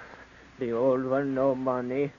He promised me, but when he died, they gave me nothing. Killed them, yes, killed them with my own hands. I killed them. Chuck, the police. Yes, no, I'm going... No police. There were no police then. There will be no police now. But murder. 2 women. They know. I know. And now you know. No one else will ever... What do you mean? You hear? They understand. That horrible organ music. Their music. Night after night since I killed them.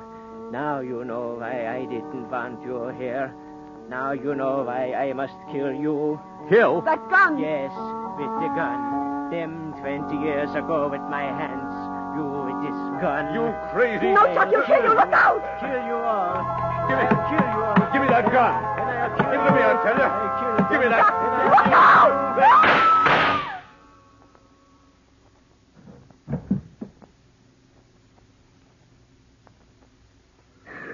Chuck.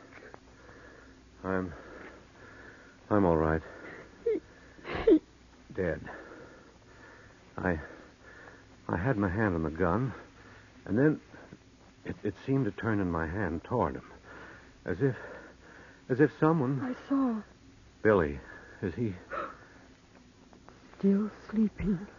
Sleeping. Through all that. Blessed sleep. The wall. It's falling out.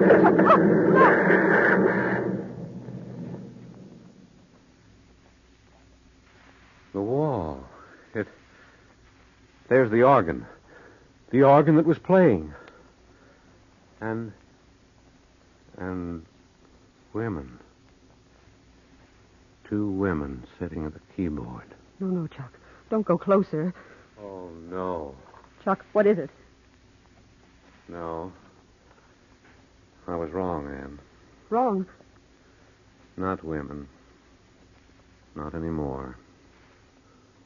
2 skeletons in dresses. Oh. I think I know now. He killed them 20 years ago. And then walled up their bodies in there with the organ. But what we saw, the music, how could it... Anne, look. They're crumbling. Bones into dust.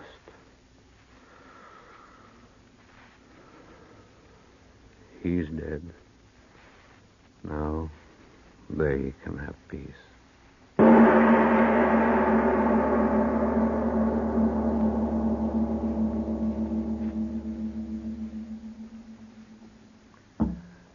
Well, Mr. Obler? Well, Mr. Martin? If you want a rational explanation of the return of the dead, don't expect it from me. I conceive the stories, I write them, but if you want facts, don't expect them from me tonight. I suggest the Encyclopedia Britannica or, a visit to that old lady around the corner who says she talks with ghosts. As to whether the dead can return, once again I say we don't know, and perhaps it's better that we don't. Which reminds me of the future and reminds me of next week. Have you ever heard of alter ego, Frank? I don't know what ego is, all right, but what's the alter? The answer to that, after you've had your say. Friends, if more vitamin B1 and iron is all you need to help you look and feel and act your best, get ironized yeast tablets. Now, there are cases where a rundown condition may be due to other causes. If you have any doubt, by all means consult a physician. But if your trouble is simply vitamin B1 and iron deficiency, remember, ironized yeast has been so successful in so many such cases that it's sold on this no-risk, money-back basis. If you don't begin to eat better, to look and feel much stronger, peppier, and more alive, the cost of the first bottle will be refunded to you in full by ironized yeast, Box IY, Rahway, New Jersey. Now, Mr. Obler, what's that about alter ego? Oh, wait a minute. Isn't that the play you did a number of years ago with Betty Davis, which caused such a furor? Right. Good memory, Frank. That was a long time ago, and so many of my friends here in Hollywood, including the illustrious Betty D. herself, have asked me to do it again, that we're going to do it once more. Alter Ego, the story of a girl's other amazing self. But that's next week. Yes, tune in next Tuesday again for Arch Obler's eerie story, Alter Ego. And if you need more vitamin B1 and iron, be sure to try ironized yeast. But remember, there's only one ironized yeast. You'll know it instantly by the yellow and orange package and by the big letters IY on the container and on each tablet.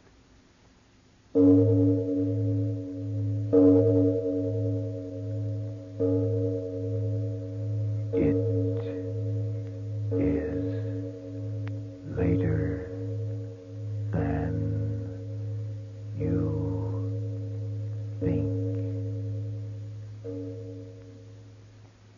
It's only the beginning of the white shoe season, but it's never too soon to start caring for your white shoes to keep them in good wearing condition.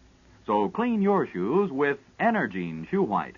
It's made with the very whitest pigment obtainable, only the very whitest.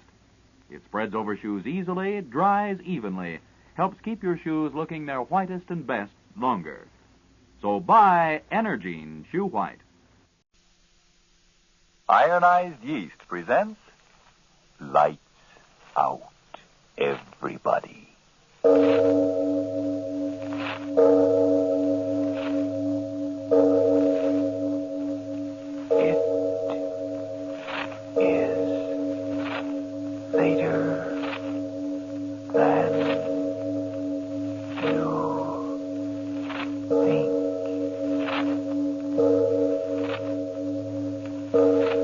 Lights Out brings you stories of the supernatural and the supernormal, dramatizing the fantasies and the mysteries of the unknown. We tell you this frankly, so if you wish to avoid the excitement and tension of these imaginative plays, we urge you calmly but sincerely to turn off your radio now.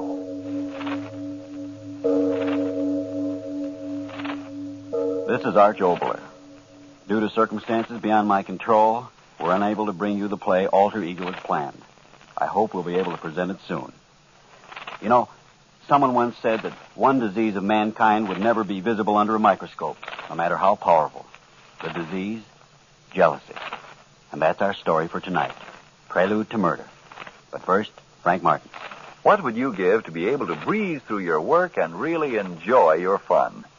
Well, if you're short on vitamin B1 and iron, if that's why you're underweight, often feeling jittery and tired out, get ironized yeast tablets.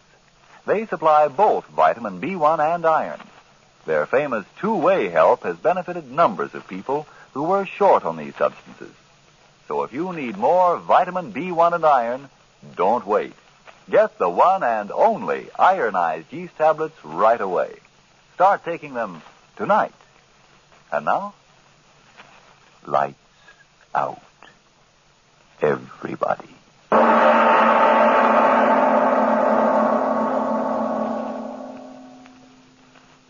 It is said that for every word a man speaks, he speaks another word within his mind that only he himself can hear.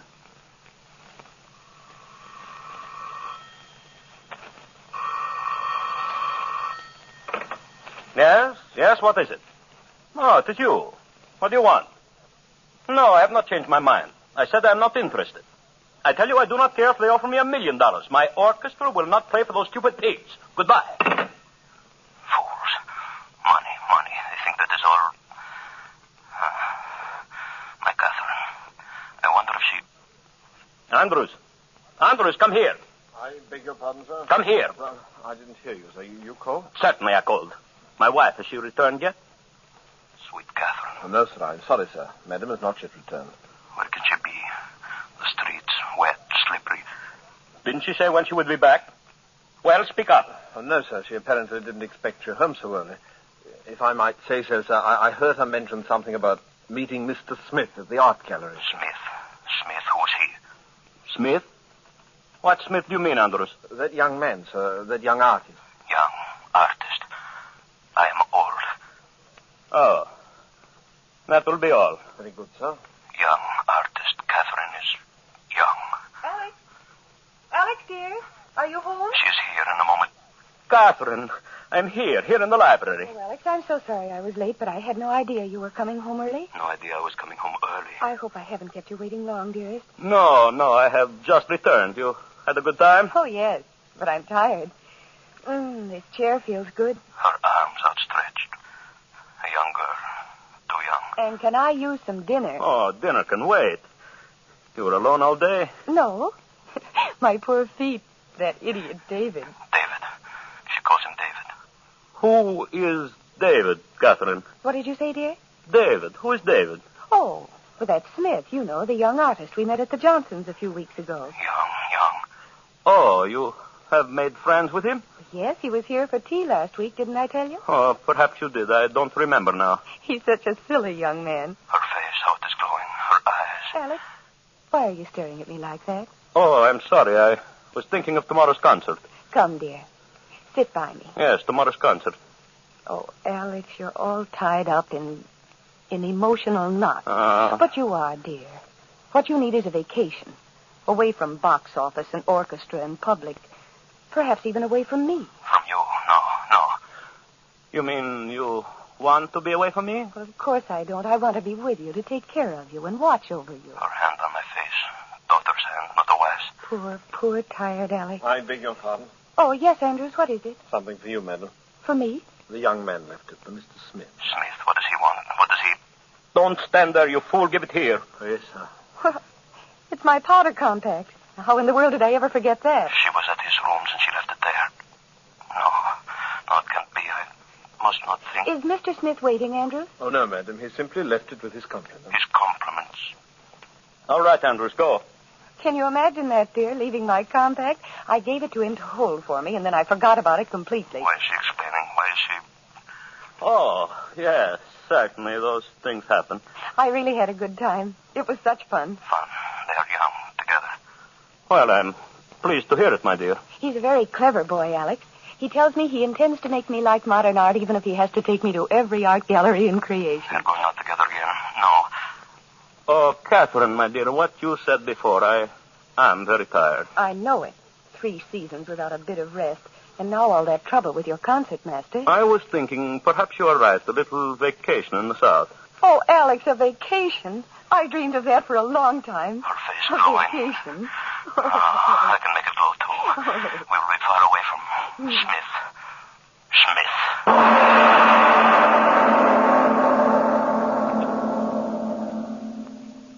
No, David. David, please stop. Now, I can't laugh anymore. You must hear the end of it. So Little Red Riding Hood said, "What long ears you have, Grandmama." And the wolf said... Oh, the wolf said. The wolf said... Oh, there you are, you two. Oh. Now, is that nice, David Smith, taking Mrs. Nadova off to the darkest corner of my conservatory? Why, I can't imagine what you two have been doing here. Oh, but it is romantic. I've just been telling Mrs. Nadova about Little Red Riding Hood. Oh, why, you naughty boy. What? Oh, but it's perfectly all right with me. It is romantic here. But don't let the maestro catch you. Please, don't say such things, Mrs. Crackle. Oh, why, now, you mustn't get angry with little me. Why, I'm sure I don't blame you. David's just the handsomest thing. You'll pardon us, Mrs. Crackle.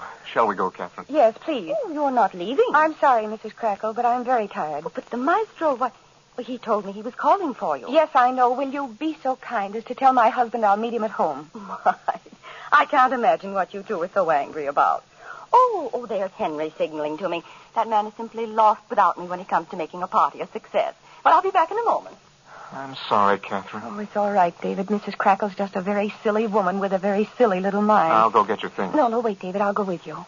I should never have come to this party of Mrs. Crackle's in the first place. That Mrs. Crackle. It should have been Cackle. Oh, David. Oh, that reminds me. You never did finish your story. Whatever did happen to your modernistic Red Riding Hood? Well, if the truth must be told, she took one more look at the wolf, and she said... Oh, there you are, you two. Dear. I was afraid you'd already gone. I've a surprise for you. Here she is, Maestro. Alex. Oh, how nice you've come for me. I got away from the rehearsal early. Alex, you've met David Smith, haven't you? Smith? What is he? Oh, yes, I believe I have. Glad to meet you again, sir. Sir. Wants me to look old in her eyes. Catherine, I hope I'm not disturbing your plans by this early arrival. Why, of course not, Alex. Your wife, she's very angry with me, Maestro. Angry? I've got a very dark conservatory, and I do manage to blunder in there at the most inopportune time. Mrs. Crackle. No, she cannot mean... I do not understand you, Mrs. Crackle. Oh, I don't mean anything. I just meant... Please, Mrs. Crackle. Well, You see, Alex, Mrs. Crackle's imagination is exceeded only by her good taste. I'm sure you understand what I mean. Good day, Mrs. Crackle. Thank you for the very interesting afternoon. Shall we go, Alex? Come, David. But Mrs. Crackle, what did she see? What did she see?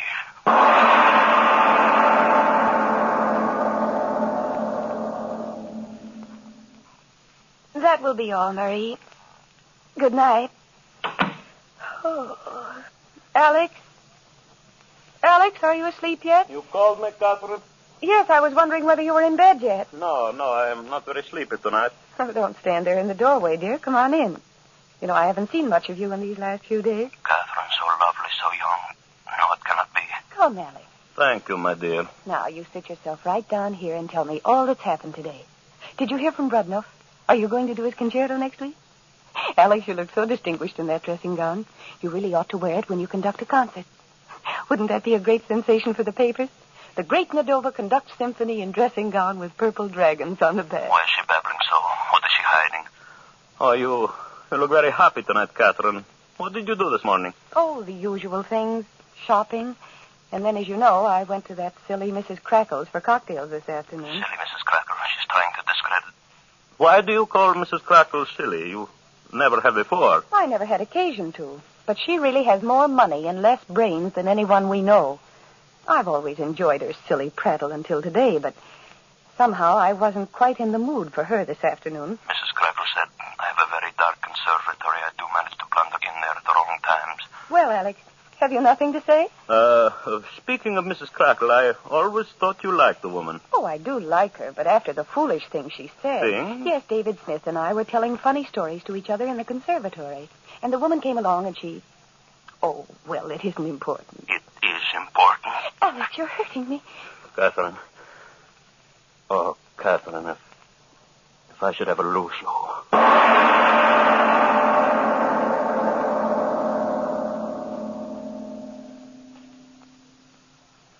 Now remember, Joseph, everything must be in order by Saturday. Our plane leaves at midnight. You understand? Midnight. Yes, Maestro. The luggage, all is in order? Oh, yes, Maestro. Oh, by the way, Maestro, I wired Washington this morning. Oh, so? Did you cable Schumann? Yes, Maestro. I said you would be pleased to accept his invitation to conduct the Philharmonic and that you expected to be in Buenos Aires not later than the 1st of September. Excellent, Joseph. Excellent. This is a little surprise for my wife. She does not know where to stop off in Argentina. So, surprises are good for wives, eh, Joseph? But not for husbands. Why did he say that? What do you mean, Joseph? No, I simply was making a joke, Maestro. The man is hiding something from me. Smith, my wife. I do not like poor jokes, Joseph. I'm very sorry, Maestro. Why is the fool sorry? What is he thinking? What does he know? Is there anything else, Maestro? Huh? No, nothing at all. Joseph. Yes, Maestro? Why did you say... Did you mean... Oh, never mind, my car. Yeah, your chauffeur is waiting outside, I think, Maestro. Almost made a fool of myself, even if Joseph did know. All right, I go. In a few days, thousands of miles between her and that Smith. Good evening, Alex. Catherine, you. Come on, Alex. Don't look so shocked. After all, I'm only a wife calling for her husband. She called for me. She does care. But Catherine, I did not expect you to call for me. Well, the unexpected is always interesting, isn't it? Well, home we go, Alex. My suspicions. How foolish they have been. Well, Alex, aren't you going to say something? Oh, I am so happy to see you. I do not know what to say. Here I did not expect to see you until I reach home, and then to find you waiting for me. Oh, my little Catherine. Next week it will be like a second honeymoon. The two of us on the plane, the quiet days. Alex, that's why I wanted to see you. Have you the tickets yet? No. There was some little trouble about the reservations. Joseph will have them Saturday. Why do you ask? Alex, do you mind very much if we don't go for another month? Not go?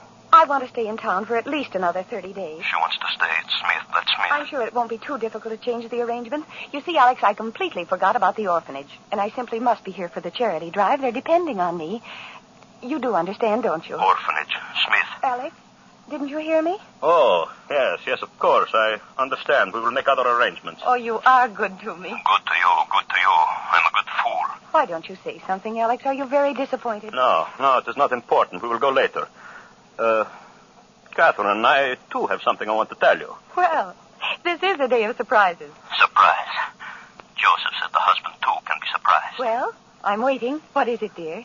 I am buying you a little present. Alex. There. I've made her forget him already. Drive to Tiffany's, my dear. Tiffany. Alex Nadova, what are you up to? Only yesterday I saw the most beautiful turquoise I have ever seen. It had the bright blueness of your eyes. Catherine and I want you to have it. Oh, Alex. We will have it fitted into a ring, and you will wear it upon your finger, and perhaps when you look at it once in a while, you will think of me, your Alex. My dearest Alex. There. I made her happy. Oh, my Catherine, I'm an old man. There will never be another like you, and I must not lose you to anyone. No, I must not lose you.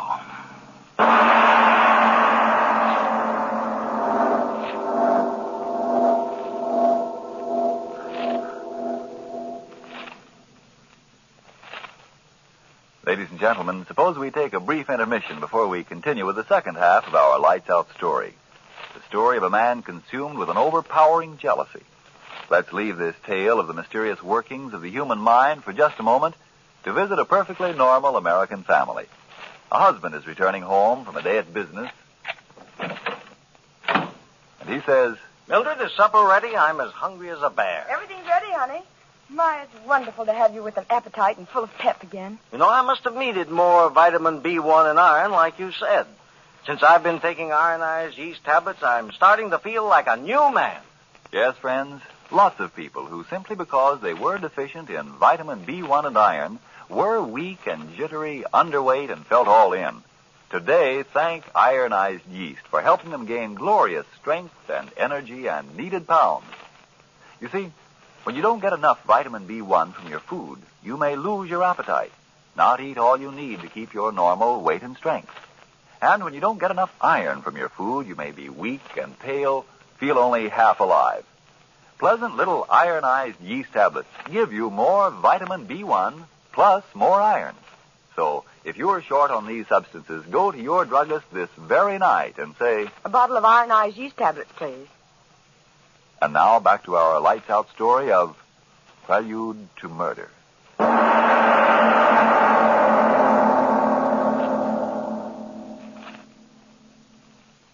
I tell you, I cannot stand him any longer. Woof, woof, woof, all the time.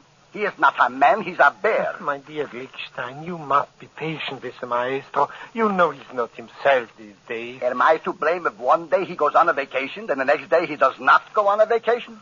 I tell you, I am an artist, not a blacksmith. Did you hear him before? Well, Glickstein, he barks. You are not a violinist, you are a fiddler. A fiddler, me, Maximilian Glickstein, who for 5 years was under the great Toscanini himself. I tell you, Joseph... Here he comes. Oh, yeah.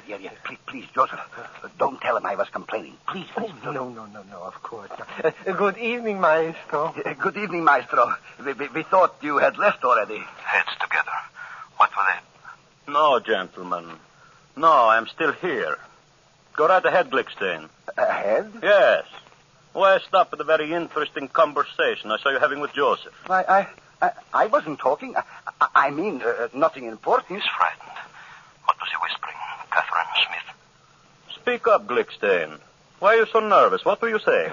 Maestro was nothing at all. He was simply inquiring into the state of health of your wife. Yeah, your wife. I heard she was not feeling well. I was asking Joseph how she felt. It was of Catherine. They are lying. There's something about her I do not... Yes, maestro, that is what it was. Madame Nedova. Oh, your sudden solicitude into the state of health of my wife touches me deeply, gentlemen. Good night, maestro. Good night, sir. Good night, maestro. They begin to whisper about me behind my back. Everybody whispering. Catherine and that Smith.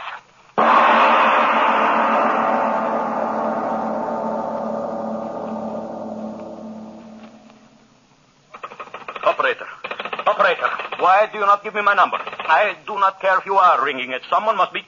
Oh, hello. Hello, Ambrose. Why in the name of the devil don't you answer the telephone? I have been ringing for an hour. Let me talk to my wife. She what? Well, where did she go? You must know. Now tell me, where did she go? For what do I pay you for? Where did she go? Oh, good evening, sir. Mrs. Nadova, she's in? Oh, yes, sir, in the library, sir. Your head, sir? She's home. Where has she been all day? Where has that Smith been all day? At the desk writing letters. She's not heard me. What is she writing? If I could only see. Oh, Alex. Her hand covers the paper. I frightened you, my dear? No, of course not. Why should I be frightened? I was a little startled, that's all. She is frightened. That letter under her hand, if I could... Well, writing letters, I see. Yes, it's just some silly correspondence. No. Do not get up. Finish your letter. Oh, no. It's all done. Well, how did the rehearsal go? The letter who? Answer me, Alex. How was the rehearsal? Rehearsal? Oh, as usual. Your letter. I will send Andrews out to mail it. Oh, no, Alex. It isn't that important. Well, I'll go out and tell Cook to have dinner early today. I've got a little surprise for you. Something you like. Good. The letter. She took it with her, maybe on the desk. Maybe she left... No, there is nothing. The blotter. There is something on it. A word. I will hold it to the mirror. The word, it is David. David Smith. The letter is to Smith. Smith.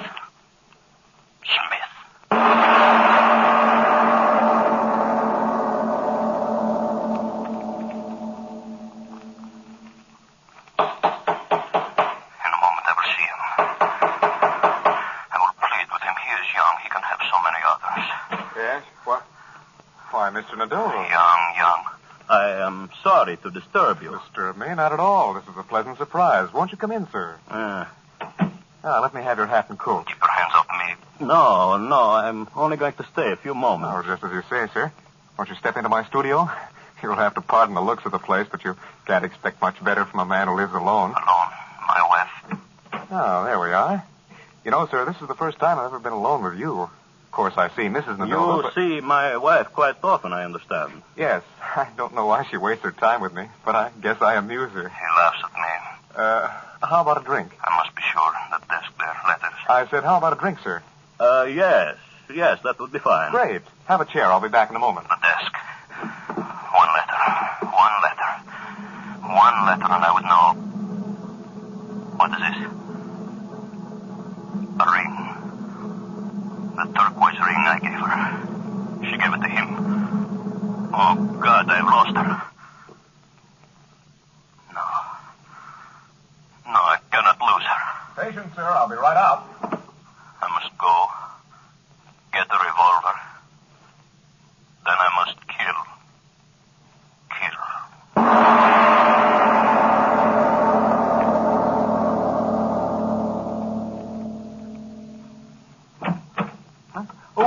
Oh, Maestro.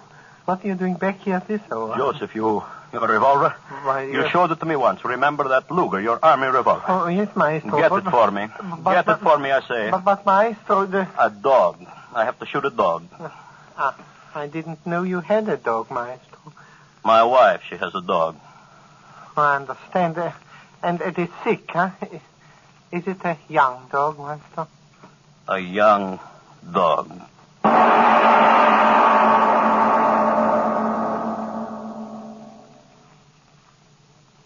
Why, Mr. Nadova, where did you go? I came back with the drinks and... Mr. Nadova, is something wrong? A revolver in my pocket. I said, is there something wrong, Mr. Nadova? What can be wrong? Oh, I'm glad to hear that, sir. When I came out there before and found you gone, I couldn't imagine what had happened. I never saw a better disappearing act in my life. Soon he will stop laughing. Do you mind telling me what happened?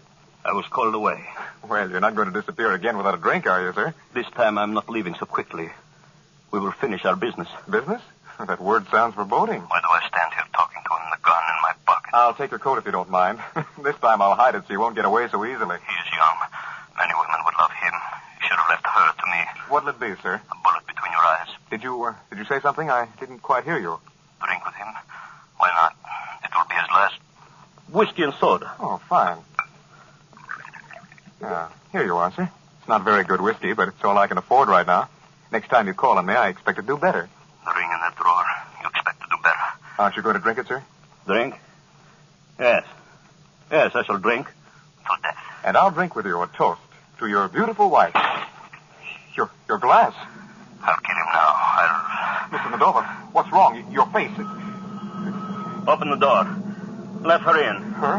You fool, don't stand there. Let her in. Well, sure. Well, David Smith, how long do I have to stand here ringing your doorbell? Catherine, I have a little surprise for you. Alex, well, what in the world are you doing here? Her lover. She will see him die. Alex, you're looking so strangely, darling. Don't you feel well? I think you ought to sit down, Mr. Medova. Well, Alex, what's wrong? Here, sit down. Alex, you're not well. Why didn't you come straight home? Her hands on me, lying hands. Water, David. Get some water. Yes. Alex, what is it? Shall I call a doctor? What's wrong? When he comes back with the water, standing over Oh, me. Alex, say something. what does it say? David, hurry up with that water. I'll be there in a second. In a second, he will stand over me. The bullet must not move. Hurry, David. Yes. Yes, hurry, David. Oh, my poor Alex, I'm so glad I came here to David. If it weren't for that ring, I never would have come, and I'd never have known how sick you are. Ring? Yes, the turquoise ring, dear, the one you gave me. Tell me. Well, the stone loosened in the setting, so I asked David to take it down and get it fixed. And then I stopped to get it. Oh, David, bring that water. She didn't give him the ring. I was wrong. I was... Here, Mr. Medova, drink this. Careful, David, you're spilling the water on I'm sorry. Wrong. Wrong? What's wrong, Alex? What are you saying? You do love me, Catherine. You really love me. Oh, Alex, if anything should happen to you, Well, David Smith, don't stand there like a fool. Go get a doctor. She calls him a fool. She loves me. Oh, Alex, you're trembling. You are ill. Oh, my darling, if I hadn't come here this afternoon, you all alone with that bungling David, it's awful to think of what might have been. Alex. Lariva. What? What might have been.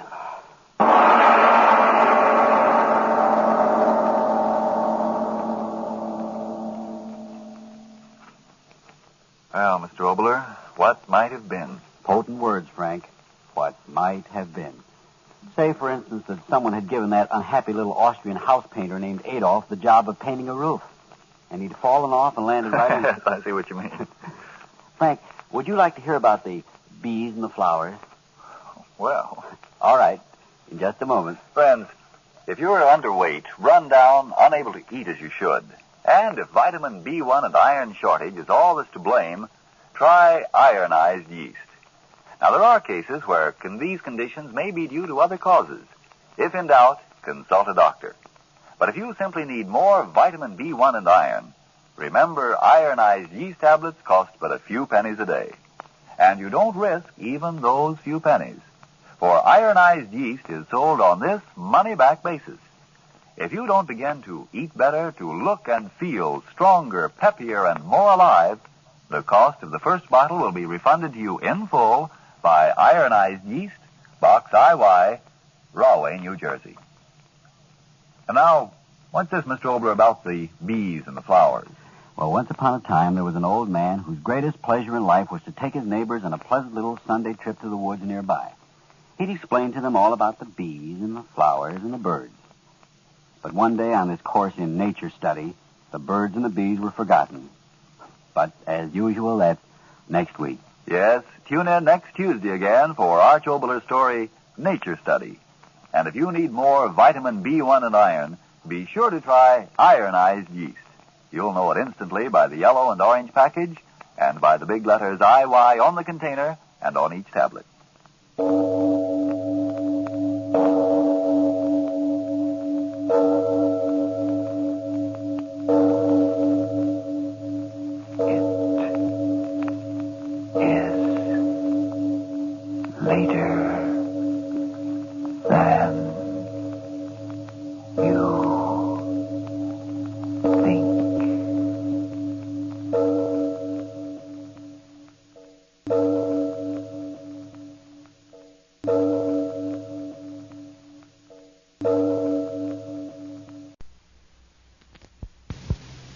Lights out for the devil and Mr. O.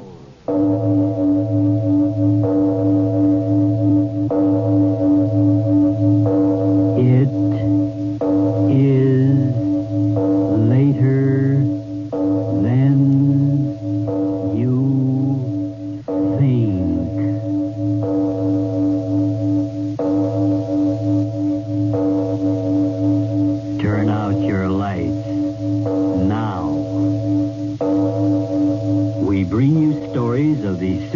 supernatural and the supernormal, dramatizing the fantasies and the mysteries of the unknown. We tell you this frankly so that if you wish to avoid the excitement and tension of these imaginative plays, we urge you calmly but sincerely to turn off your radio now. This is Mr. O. Arch Obler. Nature Study is the title of our story. Nature Study. That's a charming pastime, the wonders of nature in all its infinite variety. But the most varied and fantastic subject of all, I think, is the nature of man and woman, the saint in them, the devil in them. And now, if you haven't already done so, turn off your lights for Nature Study.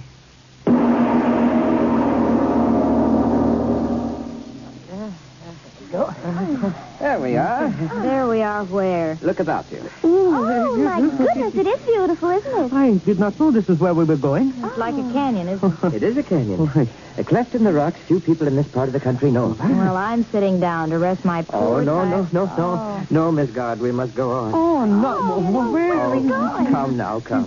On all our other Sunday nature study trips, I've never had such rebellion. Because we've never walked so far before. That's right. Where is this you are taking us today, Mr. Anna? To Canada? My dear friends and neighbors, we're exactly 15 miles from home. You could think we're out of this world. Yes. Even in the midst of the city's turmoil, one can find nature's true isolation. Well, where do we go from here? There's a little path down through the canyon. There we will find lichens of many varieties. Oh, my goodness, what's that? My dear. I know. They are like little ferns in the rock. Excellent, Mr. Kamarin, excellent. Oh, I remember from last week. You will note these scratches on the face of the rock. Who did it? Not who. What? The glacier. What's the matter, Miss Guard? You seem displeased. All I want to say is this. Do you mean to say we came all this way by subway and streetcar and bus just to see some old rock scratches? Well, there isn't any place in the state that has a finer record of glacial action. How do you like that? I thought I was going to see flowers and then just scratches and rocks. Well, Miss Guard, Mr. Rano, he's a smart man. He knows Well, then maybe he knows I want to go home. My feet are tired. This is all there is to see. I'm starting back now. Oh, come on, Miss Wilkins. Let's get out of here. Find some real excitement. Well, I don't know. After all, Mr. Arno took all the time and trouble. What's that? Something up there. The rocks. Look out.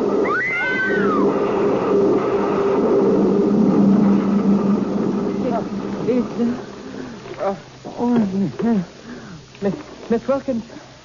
Miss Wilkins. She passed out, I think. You all right? Yeah, fine. She's all right. Miss Wilkins, are you hurt? Are you... Oh, sure. She just fainted. And no wonder all those rocks falling down. It's a miracle we weren't hurt. You all right, Mr. Kamara? Oh, sure. We all right. Nobody hurt, so don't... Miss Wilkins, what's the matter? Under that rock. Legs. Who? Miss Guard.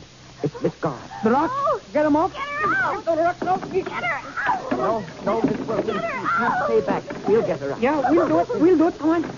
Lift up. Hurry. And the other one now. Come on. Now, a little more. There. One more rock. You hear that, Miss Wilkins? One more rock. Oh, she's dead. I know she's dead. I can't move. Lift more, Mr. Arno. Yes.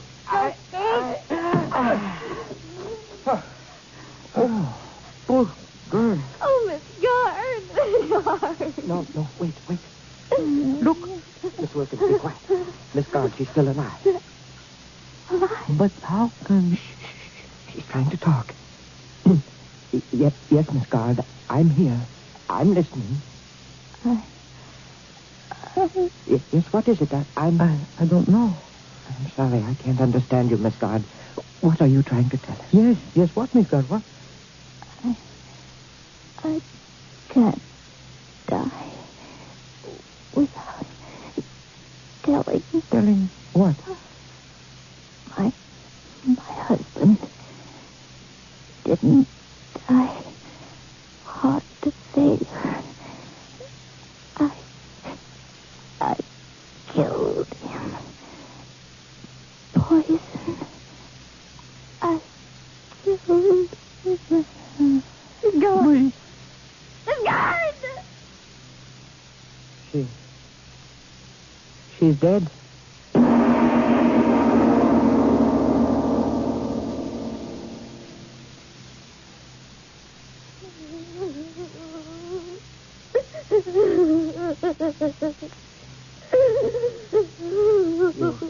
You feel better now, Miss Wilkins? I'm all right. Oh, don't try to get up. Just rest. A few minutes more or less won't make any difference. Now, Mr. Arno. Yes, Mr. Kamaran? I have been sitting here. I have been trying to figure it out in my head. Why is it?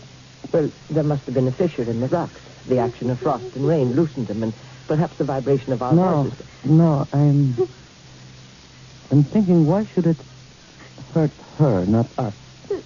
Well, I guess that's what you'd call fate. Do you think... Did she really kill her husband, like she said? Well, I don't know. I don't know anything about her except she was a neighbor. Yes. And she lived in our building for a whole year already. I really don't know about her. I know. You, Miss Wilkins? Tell us, please. She told me. She used to sing in a nightclub. So? Really?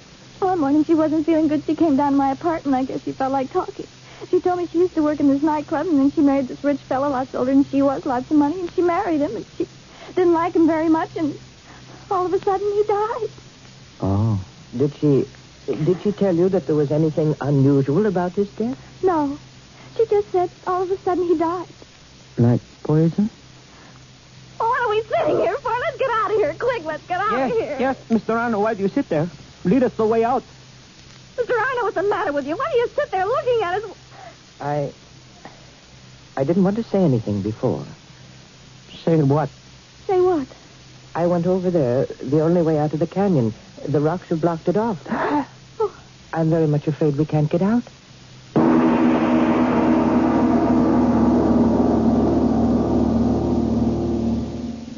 It's no use talking to me, Mr. Arno. But it's so dangerous. Dangerous? What is dangerous? I climb up. The rocks are like stairs. I pull up over the top and I'm up. Oh, but I insist it's dangerous. That tumble of rocks. Miss Wilkins, am I not right? Well, we just can't wait in here forever, and I'm sure that Mr. Kamaran knows what he's doing. That is a very smart girl.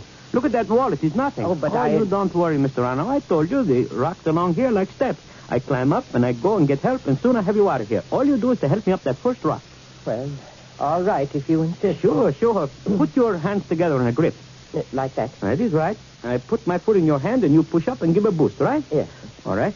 Hold your hands down. All right. I get my foot. Now, lift. Here we go. There. I'm up. So I'm up here already. The rest of the way to climb is easy. What did I tell you? Be careful, Mr. Kamaran. Here I go. He is very strong, isn't he? What'd you say, Miss Wilkins? He is very strong, isn't he? Oh, yes.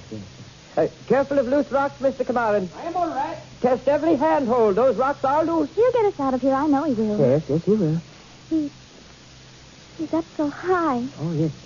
I just can't watch anymore. Well, he only has a few more feet to go, and he'll be over the edge. You're doing very well, Mr. Kamaran. Sure. I told you. Your Kamaran, he always down. Mr. Kamaran, what's the matter with him? I don't know. He suddenly stopped talking, isn't moving. Mr. Kamaran, what is the matter? Mr. Kamaran. My arm. Come on. I can't hold. A cramp in his arm. Hold on, Mr. Kamaran. I'll try to get up to you. Don't let go. I'll try to... Let go!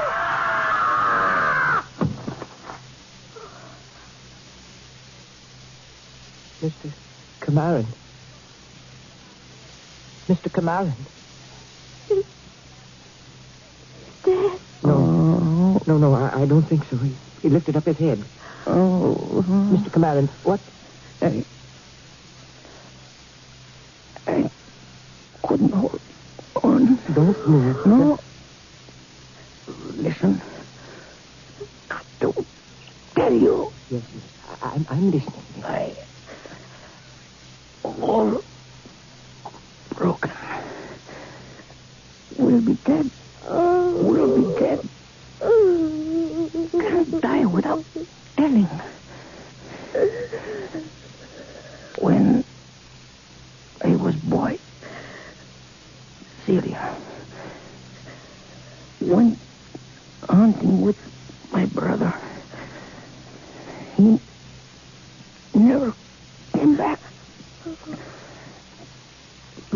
did run away. Not truth. I wanted his knife. So I killed him. I killed him. Buried him. I killed my brother.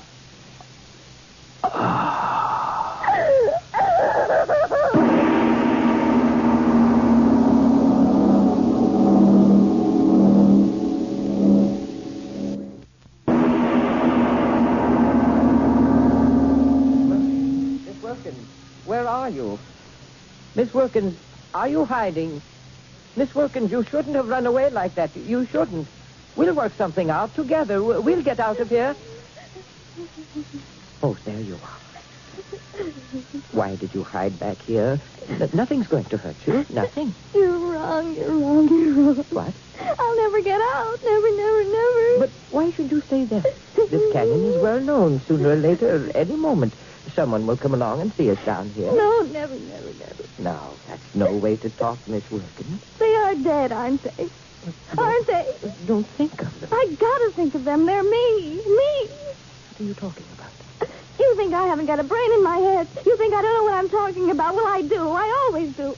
I let everybody think I'm a fool, but I know more than you or anyone. And I know why they died. I know. Miss Wilkins, I don't know. I'm telling you. Listen to me. I'm telling you. I know why they died. Yes, of course. It was Will actually... you listen to me? All right. Miss Guard died, and she committed a murder. Yes. And Mr. Kamarin died, and he committed a murder. Well? That's why I won't get out of here alive. I committed a murder, too. What? I committed a murder, too. That's unbelievable. Oh, you're just saying things. No, not true. But you? Where? How? Married. All I wanted to do was get married. What? Mary Jane Ellis. We'd gone to school together. The same room in college, the same room when we came here to go to work. Always together. My best friend. Everyone said my best friend up till Joe. I met him first, then she met him. She said she didn't like him, but I knew she did. She did. At the party, I came into the room. His arms had been around her. I knew they had. He couldn't fool me. She couldn't fool me. It was her fault, not his. My best friend. Joe was for me, not for her. He was thinking about her. He kept on thinking about her. Pretty, all right. She was pretty, but he was for me. At night, I'd lie there thinking if she was dead. If she was dead. She had to be dead. She had to be dead. Miss Wilkins, for 5 years. I've known you for 5 years. What you're saying isn't true. I know it isn't. Your mind, all that's happened, you couldn't really... Shut up! Blast you, shut up! All right, Miss Wilkins. You listen to me. I killed her. I killed her with poison. And I'm going to die the way they did. And there's nothing anyone can do about it. You're out of your mind. Now I know exactly what I'm saying and doing. Do you know how long I've waited for this moment, Mr. Arno? 5 years. 5 years. Every night for 5 years. Every time I was alone in the dark, I've been waiting for this moment. I don't have to wait anymore. Why not? Because it's here. Who? It's here in the canyon. Waiting to kill me. There's no one here but you and me. They knew. Now I know. Well, I tell you, there's no one in this canyon but the two of us. And their bodies. What's over there? Huh? Oh, nothing but the shadow of a rock on the canyon wall. Not a shadow, Mr. Arno. What are you talking about? Not a shadow, Mr. Arno. I see it plainly. It is a shadow. Not a shadow, Mr. Arno. Why do you keep saying that? It's coming closer. Well, the sun is getting lower in the sky. If it touches me, I'll die. Don't say that. The way they died. Stop talking nonsense. Get you out of here. Someone will come along. Up there. Is there anyone up there? We're down in the canyon. Get us out of here. Now, you just sit there and relax until someone...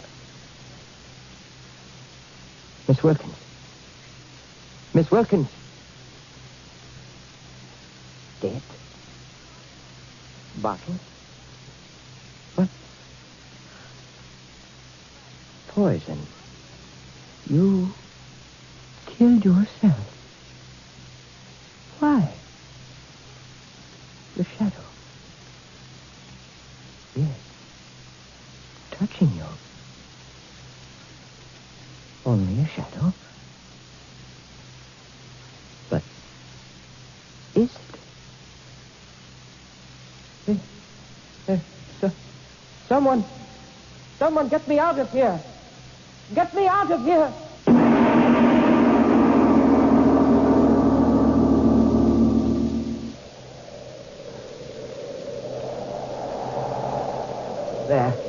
There we are. You lie there, Mr. Kamari. Miss Wilkins, Miss Guard, and now you, Mr. Kamari. Now, all of you lie there and listen to me. It's getting quite dark. And while it's still light enough so that I can see you, I want to talk to you. Dead as you are, I've got to find something out. Listen to the wind. It has just come up. The wind. It moans around the rocks, but I'm not moaning. You hear that, Miss Wilkins? I'm not. I'm just talking to you reasonably. It's been so many hours, and yet you hear I'm talking reasonably. Please understand, my friend. I didn't mean for this to happen. I took you to Hidden Canyon to show you the lichens and the glacial action on the rocks. I didn't want you to die. And that's what I've got to talk to you about. Dead as you are. Why did you die? It was all quite accidental. Wasn't it, Miss Guard?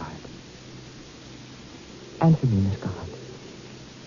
The rocks that crushed you, all quite accidental. It wasn't because you had committed a murder, was it? All quite accidental. Wasn't it, Miss Guard? Wasn't it, Miss Guard? How strangely my voice echoes between the rock walls. I will talk to you, Mr. Kamara. You climbed up the rocks. A cramp in your arm. You couldn't hold on any longer. You fell. That was all accidental, wasn't it? Wasn't it?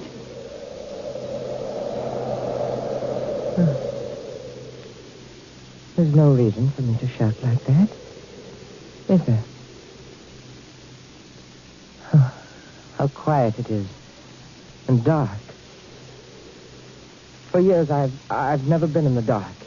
At night, all the lights on in my house. I even sleep with the light on in the room. Never been in the dark for years. I'm in the dark at last. Alone. The three of you are dead. And so I'm alone. Who? Oh, a bird. An owl. Yes, of course, an owl. Miss Wilkins, you shouldn't have taken that poison. You should have stayed alive to talk to me. As long as there's someone to talk to, but when there's no one but the dead, that's a frightening thing. And I don't like the dark, and now I'm in the dark, alone. That's a frightening thing, yes. Oh. Your faces.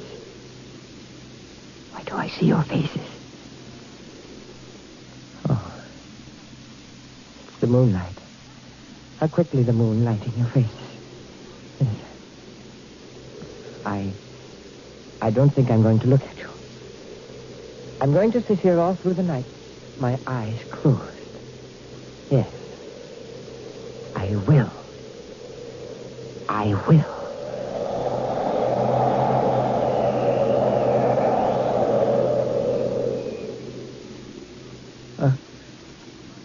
How long have I had my eyes shut?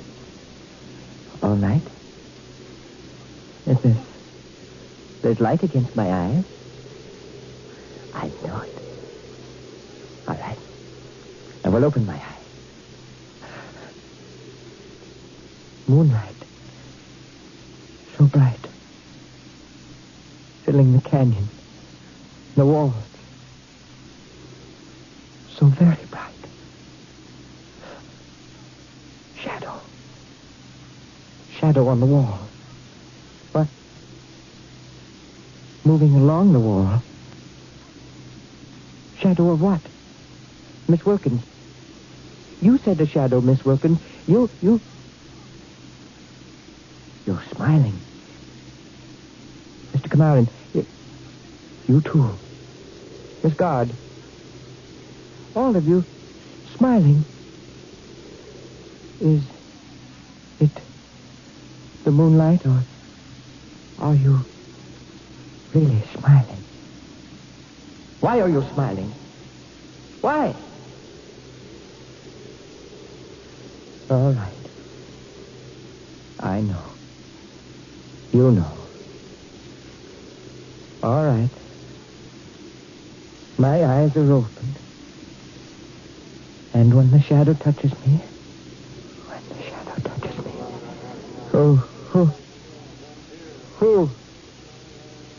who's going down here? Lights. People. Hello down there. Anyone down there? Anyone? Yes. Mr. Kamarin, who killed his brother. Miss Guard, who killed her husband. Miss Wilkins, who killed her... Yes, I'm down here. Come and get me. I've waited for you for 15 years. I murdered my wife. You hear me? I murdered my wife!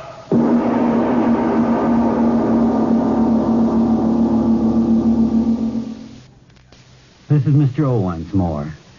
To those of you who have asked the title of my new book, it's called House on Fire. Next week, a play with a cast known to all you buffs of the golden days of radio. Frank Lovejoy and Paul Stewart in No Escape. A story to be listened to in the dark.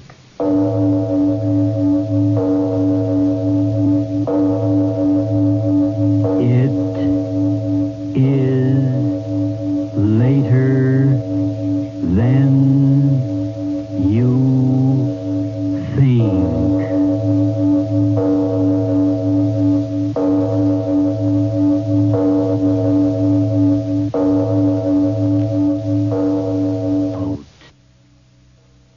Everybody.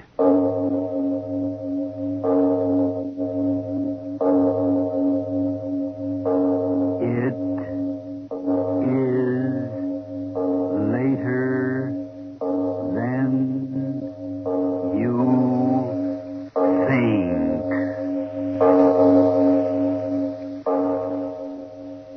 This is Arch Obler bringing you another in our series of stories of the unusual. And once again we caution you, these lights-out stories are definitely not for the timid soul. So we tell you calmly and very sincerely, if you frighten easily, turn off your radio now. November of 1939. Astronomically, that isn't even a blink in the eye of the universe, but it's a very long time measured in the length of our own very ephemeral lives. On that day, I aired our next story. Remember that date, 1939.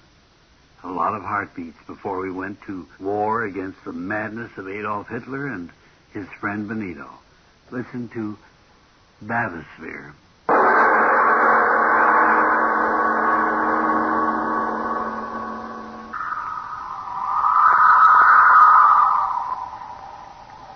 The sea's very quiet. Yes, Your Excellency. Will it be very quiet under the water? No motion, Your Excellency. I'm sure it'll all be very amusing. I hope so, sir. The captain ought to have everything ready by now, sir. If you'll excuse me now, Your Excellency, I'll go see. No, just a moment, Doctor. Yes, Your Excellency? You're much too impatient, my dear young friend. One of the great joys of an experience is to savor it before it happens. Yes, stay and talk to me. As you say, Your Excellency. How far under will we have to go to break the record? Over half a mile. How far's the bottom? just over the record mark. Deeper than any man's ever gone. It'll all be very amusing. Suddenly the wind's changed. Always at this hour of the day, Your Excellency. It's time to go. I assure you that the sea will wait for us. But I only thought that... Don't think so much, my young friend. Thinking is an unnecessary pastime. The emotions are much more dependable. My thoughts tell me that this little excursion under the sea will be quite precarious. On the other hand, my emotions tell me that it will be most interesting and amusing. Your Excellency, we are ready. Oh, Captain, you too are impatient, huh? I don't know what you mean. That is to say... No, don't splutter. Now, come ahead, my young and impatient friend. We'll go aboard your diving bell and begin our little adventure. Come.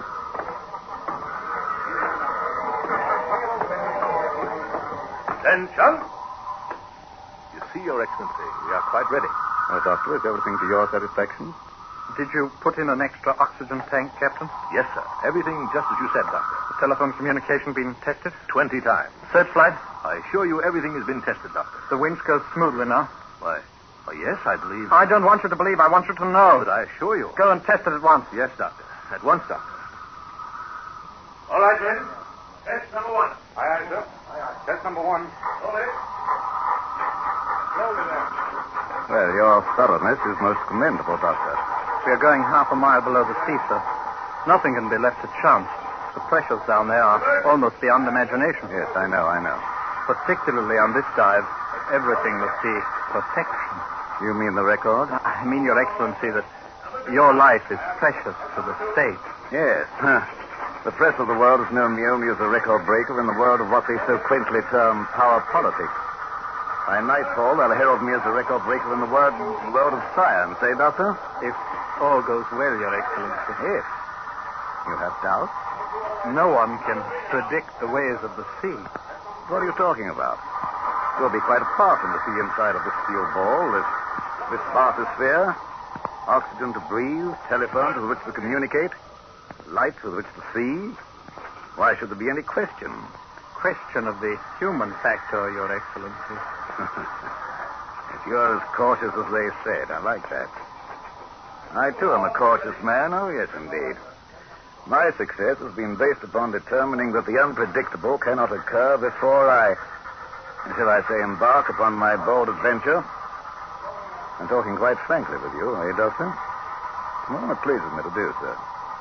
For a few hours, we'll be locked up in that steel ball. There's no reason you shouldn't know a little about your leader, is there? You honor me, sir.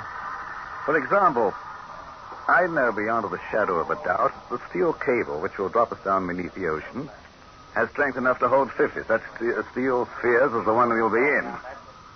I know, too, that you've made 30 such descents towards the floor of the ocean without the slightest misadventure. The men on this cruiser, they're specially trained for the work. And with my life in their hands, I'm sure they'll be particularly careful on this descent. Eh, Doctor? There is no doubt of it, sir. All ready now, sir.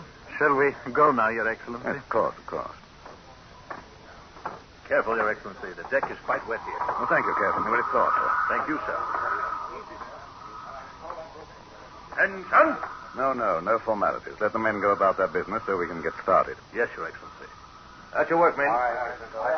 Would you like to get into the bathysphere first, Your Excellency? No, after you. Quite a small doorway, isn't it? How fortunate we're both small, lean men, Doctor. Lean men. Caesar once said something about that sort, didn't he? I don't know much about that sort of thing, sir. No, I didn't imagine, sir. Get in, Doctor. I'll follow you. Yes, sir. Head first into the steel wall. Quite without dignity, eh, Captain? Shall I help you, sir? No, I'll make it all right. You ready for me, Doctor? Come ahead, sir. And now, careful of the bolt end, sir. Careful. That's it. You're all right, sir? Yes, of course I am. Well, what are we waiting for? Your ears. Cover your ears, sir. Huh? The bolts and wing bolts that hold the door shut, they have to be tightened by hammering with a sledge. Cover your ears, sir.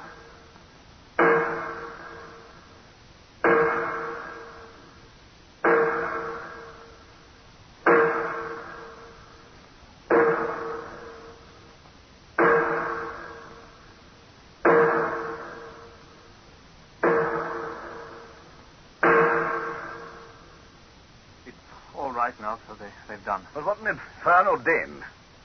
Wasn't there any other way? Hammering is the only definite guarantee of a watertight seal, sir. My ears. All well in there, sir? What's that? A voice through the telephone, sir. They'll communicate with us from the deck every 3 minutes.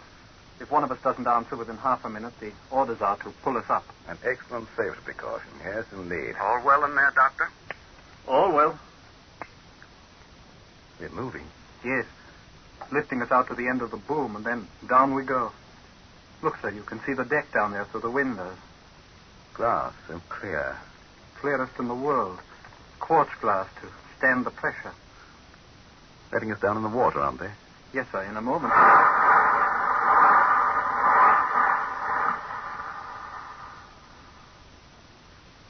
We're under. Yes, I turn the oxygen higher.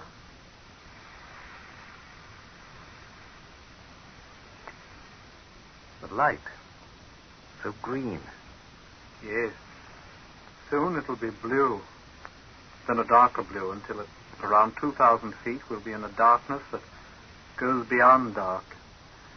Complete, eternal night. Eternal night under the water. How amusing.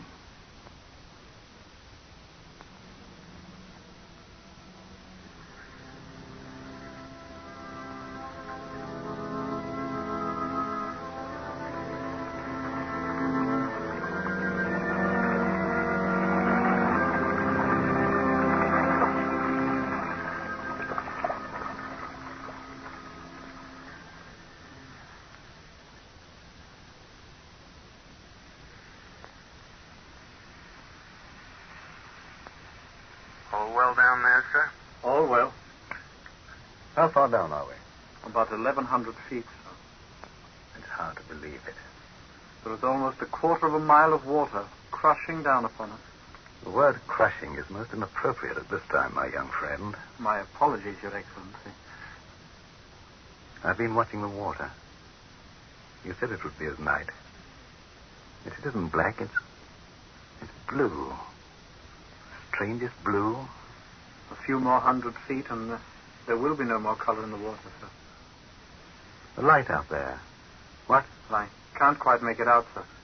Perhaps some sort of a luminous plankton. It's amusing. The fishes carrying along their own electric plants. The dark's alive with them, sir. Oh, look, sir. What? That small flat fish. You see, even his teeth gleam with the luminous mucus. I've caught that sort in the trawls. They can eat organisms as large as they are. Wait, I'll turn on the searchlight and you'll see. No, never mind. I didn't come under the sea out of any interest in those bits of fish.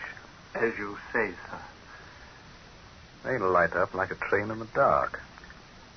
Or would the portholes of the boat be a more appropriate figure of speech? Well, seen one, seen them all. All well down there, sir? All well. How far down now? Ask him. How far? 1,350 feet. Right. You make good time, huh? Yes, sir. They lower us very quickly, sir. A 6-foot ball containing a very earnest young man and the leader of the state. Headed for... What should we say, Doctor? A new record, sir. Is that as far as your imagination carries you? At the moment, I cannot say, Your Excellency. Well, perhaps when we reach the end of the cable, we'll discuss life and death very profoundly, eh, my friend? Philosophy under the sea. Yes.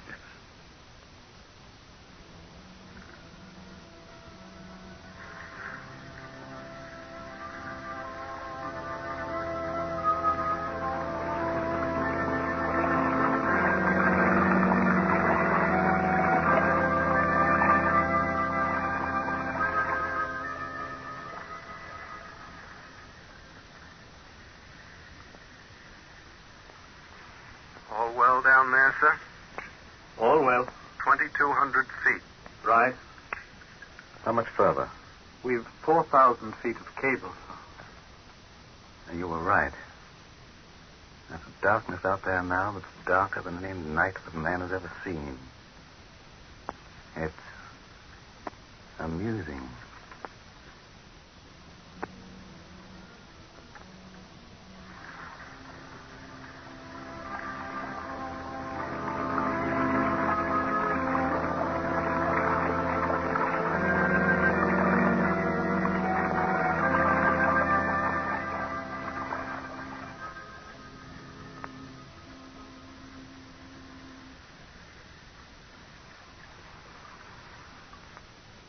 All well down there, sir? All well. 2,800 seats, sir. Right. Your Excellency. Yes? In 10 or 11 minutes, we will have broken the record.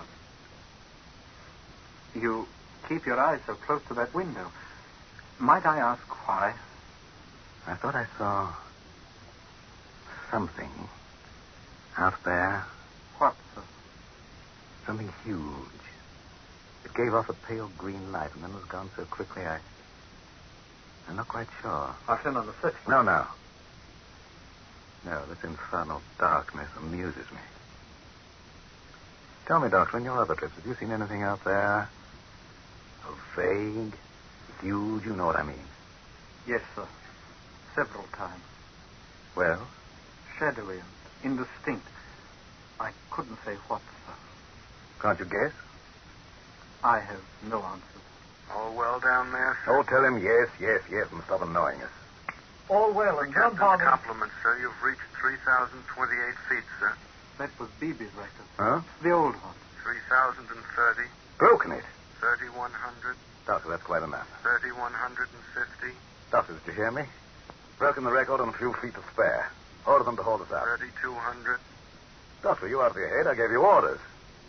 Have them pull us up. I've had enough of this. I tell you that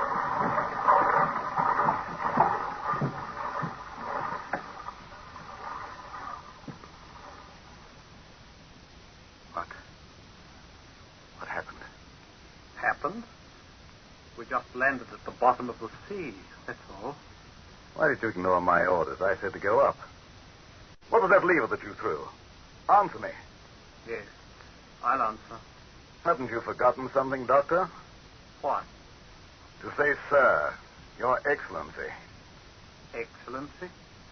Here at the bottom of the sea. What's happened to you? All of a sudden you... Now, the excitement of creating a new record, a little too much for you, eh, my young friend? Well, it's understandable. Now signal the ship and have them draw us up. Your little adventure is over. Didn't you hear me? I said signal the ship. How? You're out of your mind completely. Telephone them.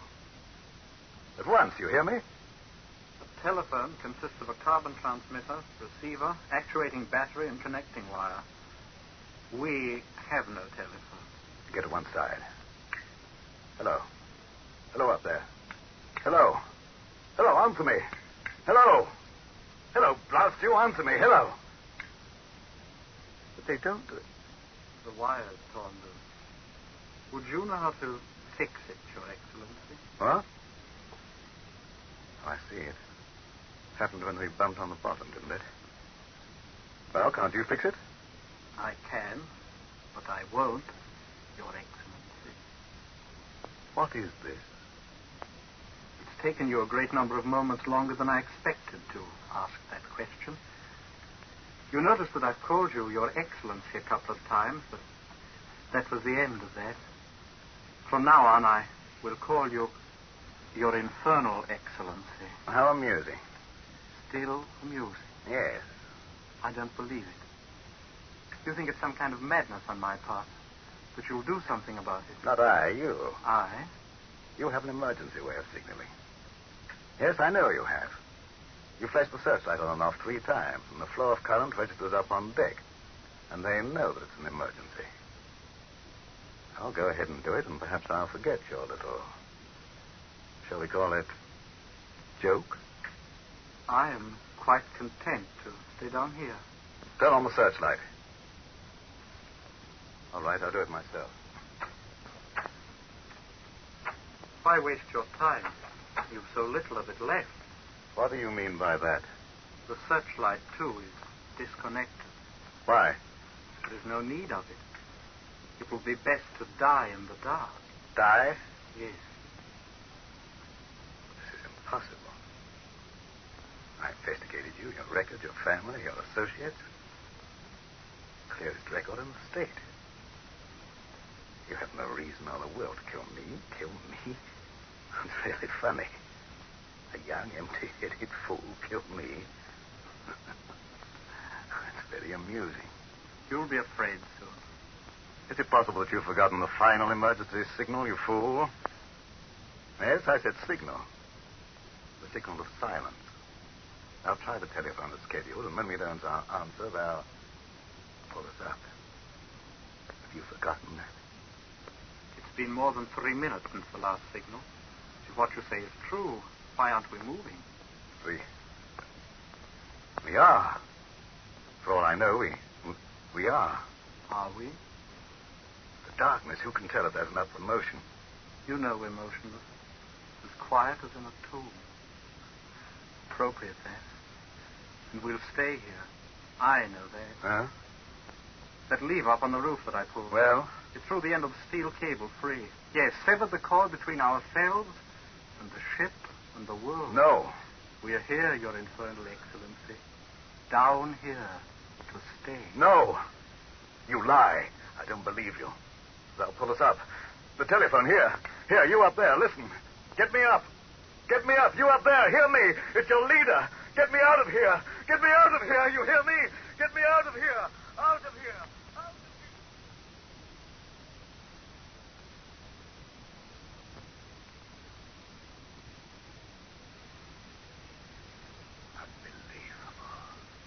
Oxygen left for another hour, and it takes you 10 precious minutes of your precious life to believe. You do believe you're going to die now, don't you? But I'm sure nothing could happen. Every detail of the machinery. The record of every member of the crew. And I was one of those who was perfectly harmless. Yes, your past. Since a boy trained in the schools of the state. Your father an official. Why do you do this to me? Why? Your ego is so great that even now, knowing you're going to die here with me, you're less concerned with death than you are with knowing wherein you failed. Answer me, why do you do this? You were trained in my schools, brought up to think the way you should think. Who up there made you do this thing, and why? It will be a slow death. As slow as the death of my country. Answer me, who and why? Your mouth will bite for air, and there won't be enough to let you live, and yet there'll be enough so that you won't quite die. You'll tell me you will. Your lungs will reach up through your mouth, a breath of air, just another. There won't be another. And as you die, you'll know it. I want to know one thing. Why do you do this? Why? Yes, I'll give you your whys. You trained me in your schools. And from morning to night, what went into my head was only what you decreed was right and proper for a good citizen of your infernal state to know. Yes, you crammed my head full. But there's one place you and your books and your speeches couldn't reach. My heart. Your heart? Yes, heart. You heard me, heart. My head said believe. My heart said no. My head said obey. My heart said no. That's where you made your mistake, you devil. You didn't start in young enough with me. For the heart that was born inside of me has brought you here to die. I don't understand. Wait, I'll turn a little more oxygen on. That'll give me a little more strength to keep on telling you your whys and cut the breath left for you after I'm finished. What was I saying? Yes, that you didn't condition me quite well enough. Should have started with the embryo, for somewhere along the line a little humanity got inside of me that cried out against what you were doing. It grew and grew until it said you had to die. And you will die. Yes, here in the black under the sea. And they won't roll drums for you, march for you. Ended here. What have you to say to that? You Fool? Is that all you answer? Yes, fool. You think I'm a fool to die here with you? You call me a fool when I know that ending here I give a new beginning to those up there. Yes, such a fool. Oh, stop saying that. They won't say it back in the cities when they know that they're free. You fool. You think the freeing them of me will make them free? Yes, of course it will. I call you fool again. How do you think I became the head of the state? Through my great wisdom? I'm really not so wise. Through my great courage? No man has courage of that sort to stand up. And how? How did I do it? With lies and ruthlessness and cruelty, I know. You don't know a thing. You saw the end result surrounded by pomp and circumstance, and you couldn't see the means. All right, I know I'm going to die. When a man is expected to die as long as I have, the actuality isn't quite as frightening as you might think. Since I am going to die, I'll have the one small satisfaction of showing you that you're an empty-headed fool. Stop saying that. Oh, you too have an ego. Apparently it's lived for weeks on how you'd make me plead and beg and squirm down on my knees. I had a few moments of hysteria, didn't I? You like that. But you don't like this. My sitting in the dark so calmly telling you that you're a fool. I haven't failed. You're here. You failed because if you're killing me and yourself to give them back their freedom, whatever that word means, you're dying quite in vain. You're saying that because you think... No, don't talk. Listen to me. I'll tell you where you failed. I came into power not alone through my own strength, but because the conditions of our country were such that other men sitting on their wealth came to the decision that I alone could keep them there. But it was you... I tell you, listen. When an ancient rule of privilege is threatened, it seeks to live no matter what the cost.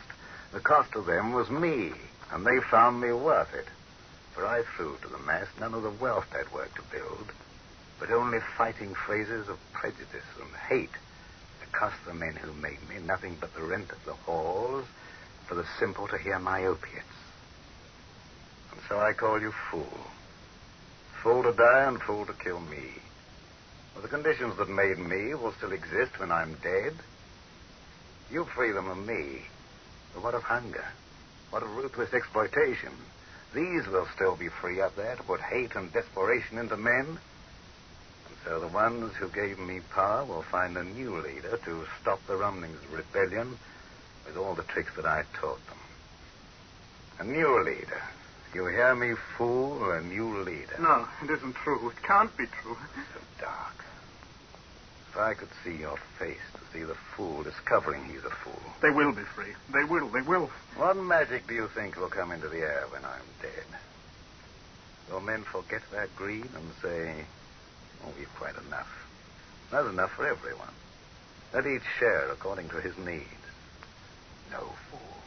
With me or without me, the game will be played just as it always has been played. So you're a fool and die like one. Well, what could I have done? I had to do something. I'll tell you what you could have done. You could have done the one thing that would have in time helped destroy not only me, but those who made me. You could have gone to the people. What? Yes, walked among them, worked among them. And at every chance whispered to them the things I kept from them. A noose would have been around your neck every time you opened up your mouth. And yet, in that talking of liberty and freedom and common decency and all the rest of that sort of thing, there would have been far more meaning in this futile murdering of me. I've had them hunted down and shot each of those who dared to whisper among the people. But as they died, I didn't call them fools, because I knew that they were wise. That only through the will to live and do of the great bludgeoning mass of their people was their hope of making that new world they wanted. Oh, why have I bothered talking? The air's thick. I'm tired. Hand me something heavy, fool. Why? Why? More explanations? All right, the last one.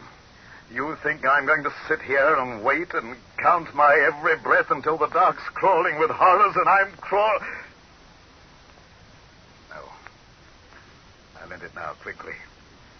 Here's faster than a bullet shot. Give me something heavy, I tell you. I'll smash the glass. The water, tons of it, smashing in. I'll be dead, faster than the thought and never ended. Give me something to smash the glass or I'll... There, sir? All well down there, sir?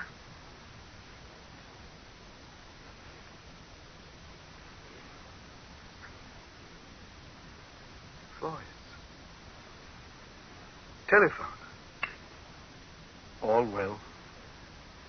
Take us up. We're moving. There's water on the glass. We're moving. Doctor, the cable. I lied. But all this time, why? My orders to the crew were to leave us alone on the bottom as soon as the slackening of the wire showed them we'd hit the bottom. Telephone. I reconnected it while you talked. Then, you didn't really mean to kill me. Kill you? Yes, I meant to kill you. had it all planned out. Tell you what I told you, and then you'd go quite crazy with fear. And after that, I'd kill you. 2,900 feet. All well down there, sir? All well. And yet you didn't. The lights of the creatures out there. Blinking of stars on a cold night. Why didn't you kill me? I want to know. What would have been the good of it? A fool and a figurehead die together. No good of it. So you believed me? Even a fool can understand futility. The water's getting lighter. Soon we'll be back. Up there. It'll be very strange at first. I don't much care now, yet I'll ask. What happens to me? You? I told you many things down there, didn't I? Yes, too many things. A man, in doubt as I was, talks too much. And since you of necessity heard what I said, when we get there, I will probably have you shot. The victim sentences his murderer. It will be most amusing.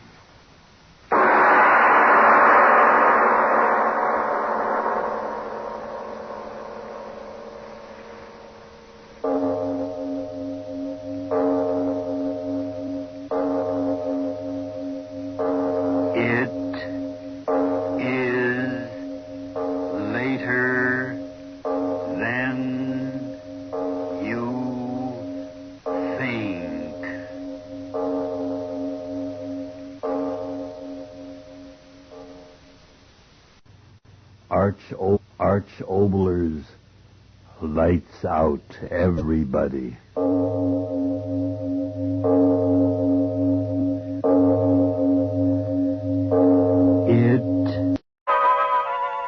Arch Oboler's Plays.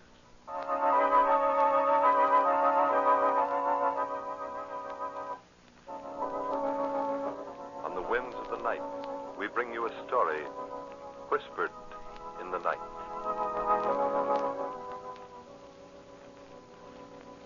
This is a story of revenge. The scene is the end of a mountain trail. It is night, and at the edge of a cliff that lifts 500 feet above a river far below stand a man and a girl. The man is flashily dressed, his face smug and self-certain. As his arms go around the girl, she suddenly thrusts him away and steps back, her face tense and white. Put up your hands, Mac Weber. Yes, this gun's a real one. Put up your hands, I said. Oh, I've waited 5 miserable years for this. No. This isn't a hold-up, Mac Weber. I don't want your money. I'll tell you what I want. I want to see you step off the edge of this cliff. Yes, that's what I said. I want to see you walk off into nothing. I want to hear you scream as you fall. I want to see your arms and your legs twisting and reaching for something that isn't there. That's what I want, Mac Weber. So you think I'm joking? Yeah. Yeah, it's a joke. It's a joke that's filled my days and my nights ever since that night he reached for something that wasn't there. He was different than you are, Mac Weber. In a minute, you'll be begging for life. But he didn't beg. He went out bravely because that's the only way he knew how to be. Step back off the cliff, Mac Weber. Step back. You can't understand why I want to kill you? Think back, Mac Weber. Think back to that night 5 years ago. That night you took him up here and gave him his choice either to help you or get thrown off that edge behind you. Think back.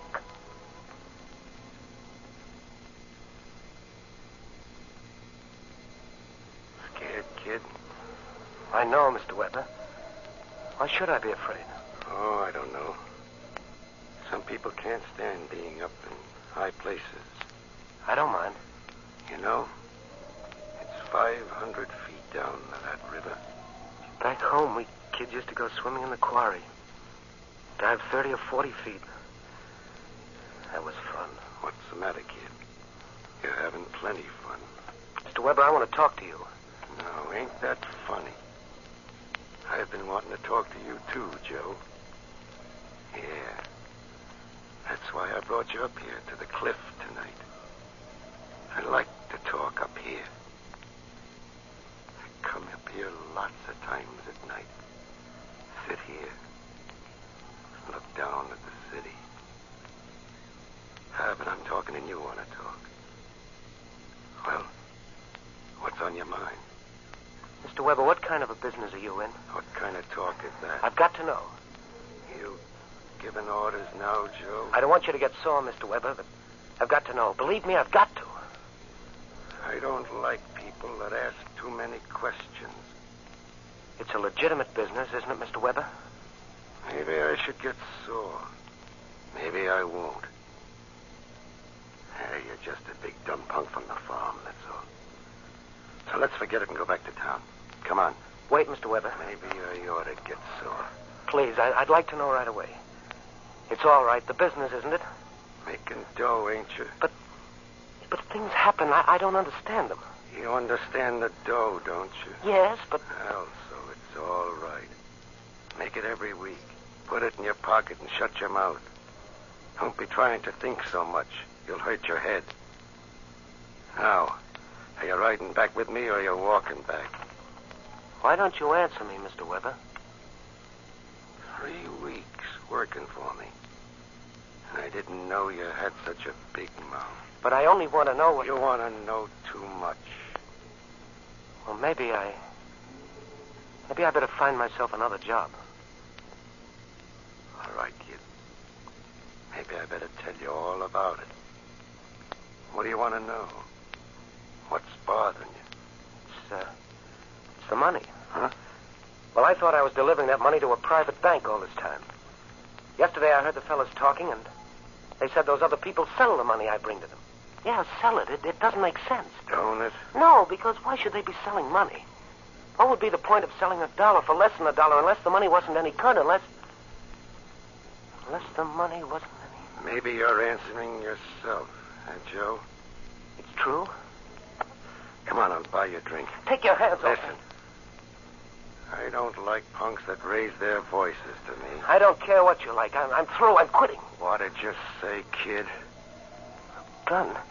What did... Didn't you have any guns like this back on the farm, Joe? Pointing a gun at me, but why? I'll give you the idea real quick, farmer boy. You came to me looking for a job. I didn't come looking for you. All right. So I gave you a job. So you keep it. Understand? Counterfeit money? I don't want a job like that. I told you. You got the job. You keep it. But I want to tell you something, punk. It's 500 feet straight down from here. And once in a while a guy gets tired of living and he jumps off. So the cops pick up what's left and that's all. And once in a while some guy that ain't tired of living, he jumps off. And all the ways down he wants to keep on living. But when he hits the bottom down there, he's just as dead as the rest of them. You get what I mean, kid? You can't make me do what I don't want to do. Fake money, that's criminal. Shut up. So I can't make you do what you don't want to do, huh? Listen, farmer boy. I'm going to tell you something else. All over the world today, there are punks like you doing things they don't want to do. And the guys like me that are making them do it are the guys that are sitting right up on top. Now, look, Mr. Weber. It's like I tell you. You do what you're told.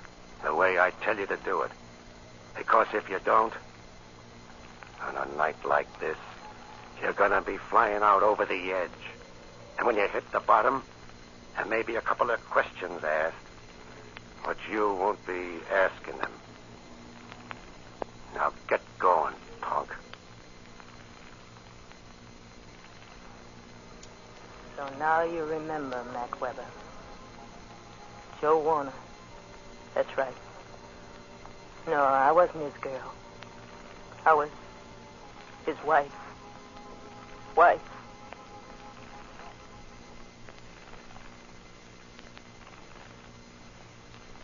Joe, Hmm? can't sleep? No. Why? I just can't. Hmm.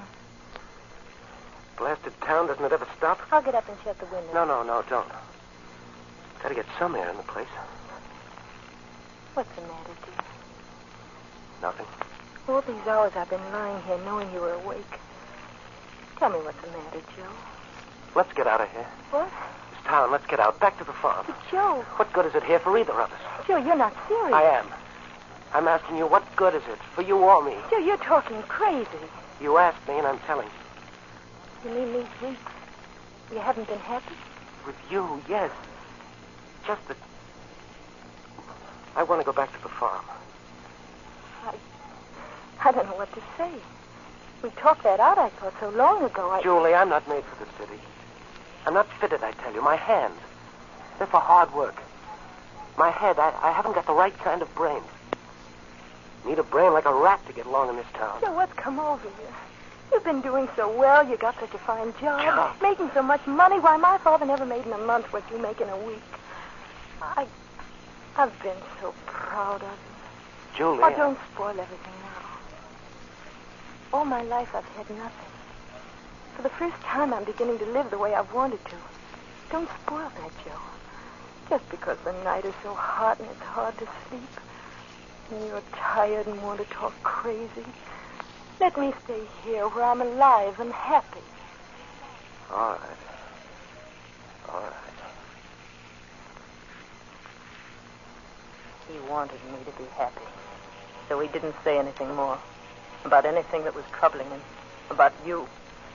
And he went on doing what you wanted him to. Until that night.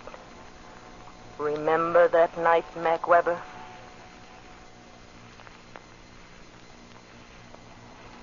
Okay, Joe. We wait here. But I don't understand. You talk so much. Stay back here. Max said he'd pick us up at 10, and he will. There he is. Come on. Come on, I tell you. Walk slow. I don't know what this is all If about. Mac want to tell you, he'll tell you. Hey, Mac. Come on, get in. Get in. Sure, boy. Come on.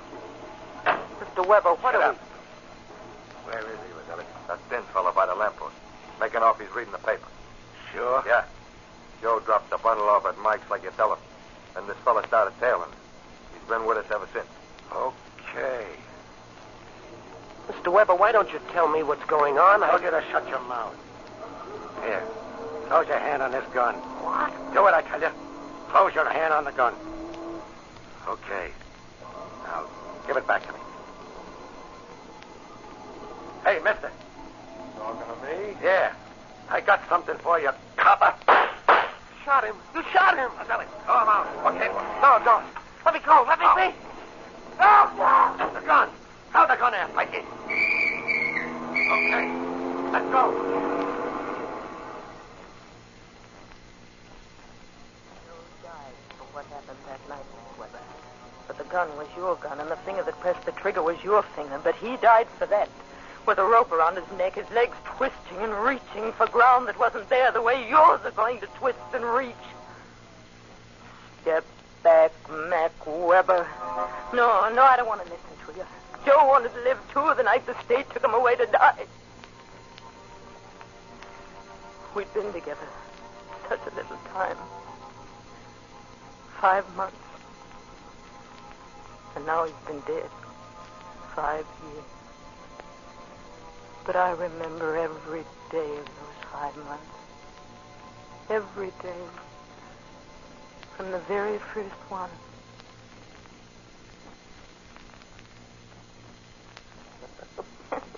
You sound happy. What do you think? Oh, I think the sun's warm, the grass is soft, and the bride never had a bluer sky. Bride. Darling. I love you, Julie. Mrs. Warner.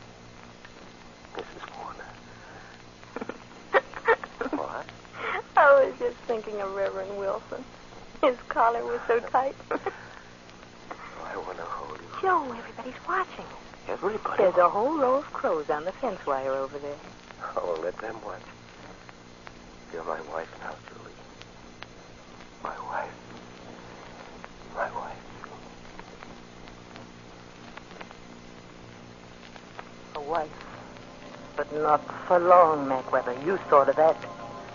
5 months a wife. And now I'm thinking of the last 5 minutes we were together before they took him away to die.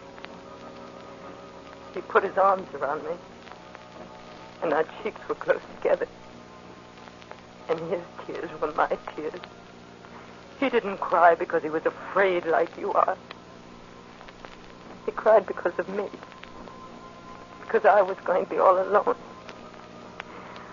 I'm remembering those 5 minutes, Mac Weber. I'm sorry, Joe. 5 more minutes. All right, Warden. Oh, Joe! Julie. No. No, please, darling. You've got to listen to me. Lift your face. Joe didn't write. It isn't. It isn't. That's what I want to talk to you about, Julie. All these days, I've had a chance to think. Something I haven't done much of before. This business of right and wrong. I used to tear my hands open on the wall yelling about justice, justice. Oh, Joe. No. Listen to me without tears, Julie. I want you to understand the way I've figured things out. I've figured out that in life, things just happen. There's no guarantee that truth will triumph and justice reigns supreme and all that stuff. That's just, well, it's a pipe dream that people have had for so many years, they've got to believe it's the truth. Keep holding me. But I tell you, Julie, in life there's no promise that things that are right will come out right. It's something for the books and the moving pictures. But it isn't real any more than it's real that I'll stop loving you 5 minutes from now. Joe. Justice isn't something that's guaranteed in life, I tell you. You can only be sure that there'll be justice after I die. Oh, I can't stand it. No, don't, baby. Don't. I'm not crying anymore. Why should I cry? Because I'll be dead? Sooner or later, everybody will be dead. The warden out there, the guards that walk me along, the poor guy that'll pull the switch. A handful of years and they'll all be dead. Yes. Even Mac Weber. Joe, I won't let them take me out of here. I won't let them. Julie, baby, you were always the strong one. You were so much smarter than me. You are, you know. Be smart now and understand it my way. I've been lucky. 5 months with you. There were such wonderful days. I don't think life's cheated me any. Well, there are guys here in death row that haven't had more than a few hours when they were really happy. Really happy, like you and I were. This place, the city, the whole world's filled with plain, ordinary people who've never really been happy. Never. Cry for them, Julie. Not for me. I've had you. It's time, boy. You'll have to go with me, Mrs. Warner. So it was time, Mac Weber. And Joe tried to smile, and he kissed my hand. And then they dragged me away. And a few minutes later, they took him out and hung him. And when he died, I wanted to die, too. But I couldn't die, because you were still alive. Step back, Mac Weber. No, what's the use of you talking to me? I can't listen. I can't hear you. All that's in my head is that Joe's dead and you're alive and standing at the edge of the cliff, and in a minute what I said I'd do that night he died, I'm going to do. That night, the gates of the jail behind me, I stood there. So dark. Raining. I stood there and I looked up and down the street, and all that I could think of was that you were alive. And I had to find you. I didn't know where you were. I'd never seen you. Only one picture of that face of yours. But I had to find you. I had to. Train after train. Town after town. Looking for you. Looking for you. I had to find you. I had to.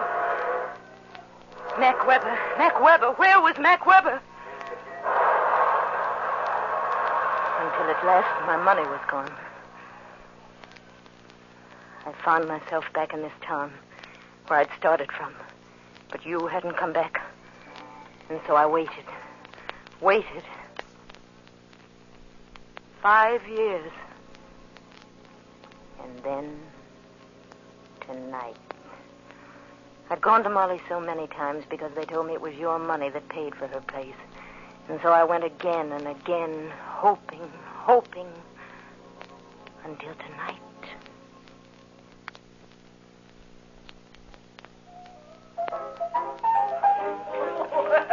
If it ain't the little lady. Hello, Molly. Oh, so you still remember my name.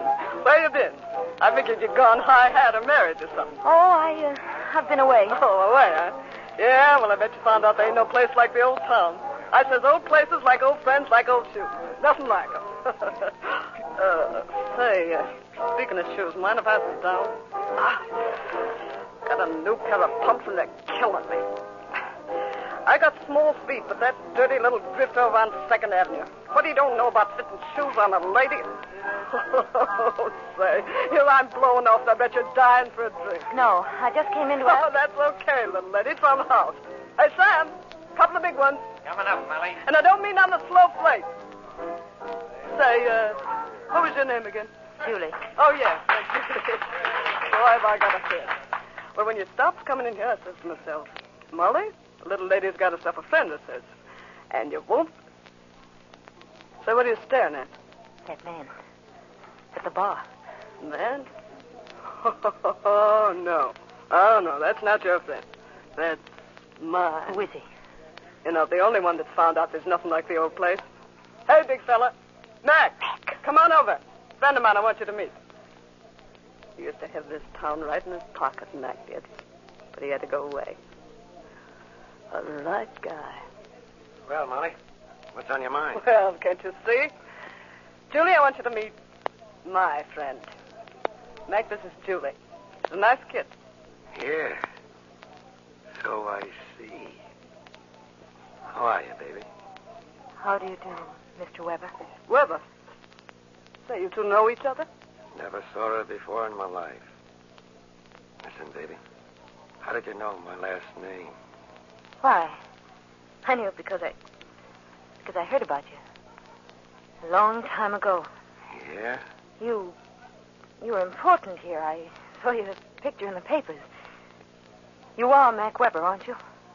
You hear that, Molly? Don't forget me easy around here, do they? That's okay. Drinks, Molly. Okay. Well, put him down.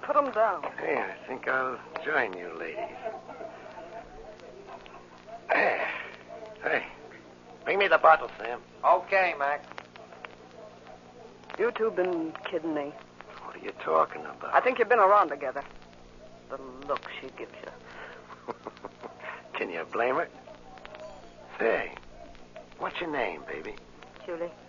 Yeah, Julie. Now, Julie and me, we don't know each other.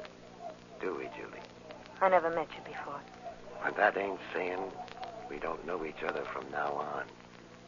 Does it, baby? Don't listen to him.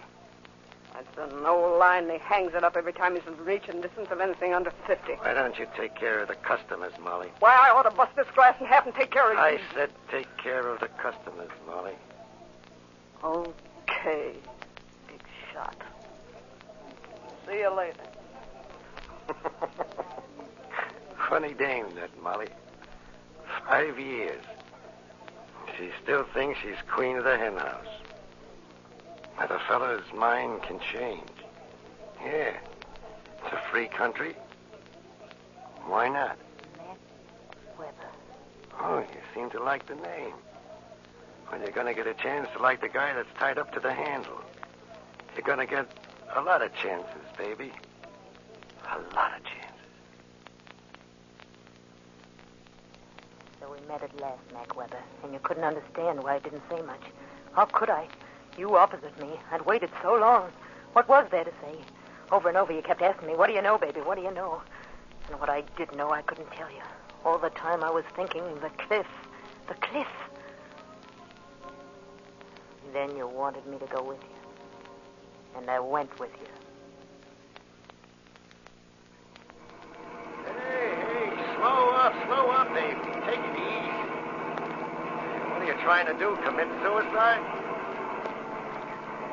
That's better. You gotta admit you can drive, babe. But after all, this ain't exactly a racetrack climbing up here. Hey, tell me, what do you think of my car, huh?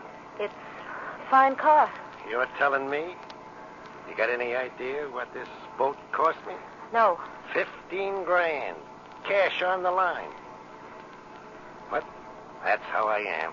The best of everything. And that's why I go for you, babe. Do you? Really? Sure.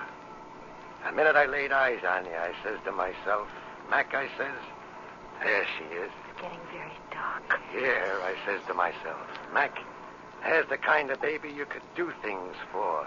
The kind who'll really appreciate the dough you spend. Say, you listening to me?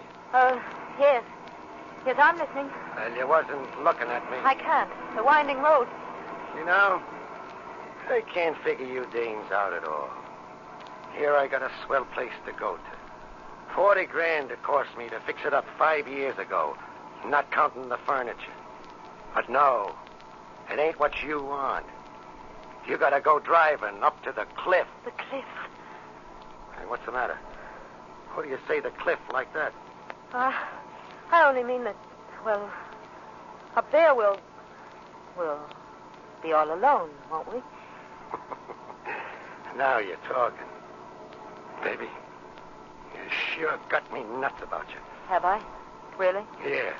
Like I was saying, the minute I laid eyes on you at Molly's, I said to myself, Mac Weber, here's a new number's okay. And when I saw you giving me the eye, say No, be careful. Careful with a swell bundle like you? With the road, I can't drive it. Okay. But step on it, will you? If you gotta go to the top of the mountain to be nice, let's get there. Yeah, let's get there. So now you're here, Mac Weber, and you're going to die. No, I've talked enough. No, I tell you, I can't hear you. All I can hear in my head is this. Step back, Mac Weber. I'll give you 3 seconds to... No. Stand where you are. Don't come closer. I'll shoot you. I swear I will. I'll shoot you.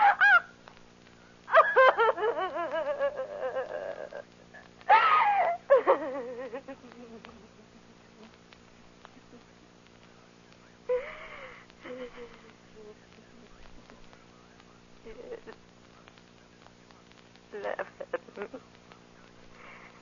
You knew I couldn't shoot you. I couldn't. But now you've got the gun. Shoot me and I'll thank you for it. All I've lived for these 5 years was to find you. And then tonight, my flesh crawled every time I looked at you. Yes, that's what I said, my flesh. It crawled and it squirmed when you touched me. But I let you because I'd do anything to get you up here on the cliff. But now, I've failed. So I'll bless the bullet you send in me. No. Stay away from me. Stay away from me. Don't touch me. Joe! Oh, don't listen to him. He says you're dead and you can't help me. Joe, make him. Ah!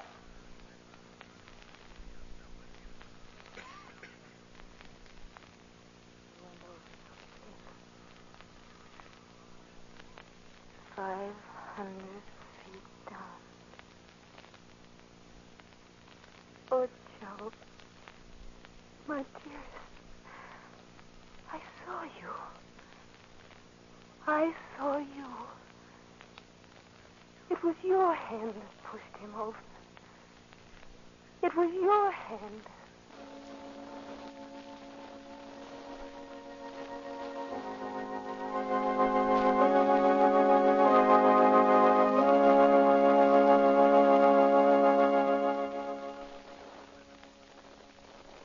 You have just listened to The Cliff, written especially for radio by Arch Obler and featuring Miss Betty Winkler, with Frank Lovejoy, Milton C. Herman, Betty Kane, and Kurt Conway.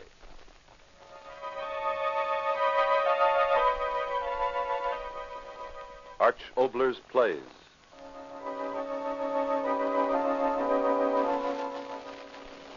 On the winds of the night, we bring you a story whispered in the night.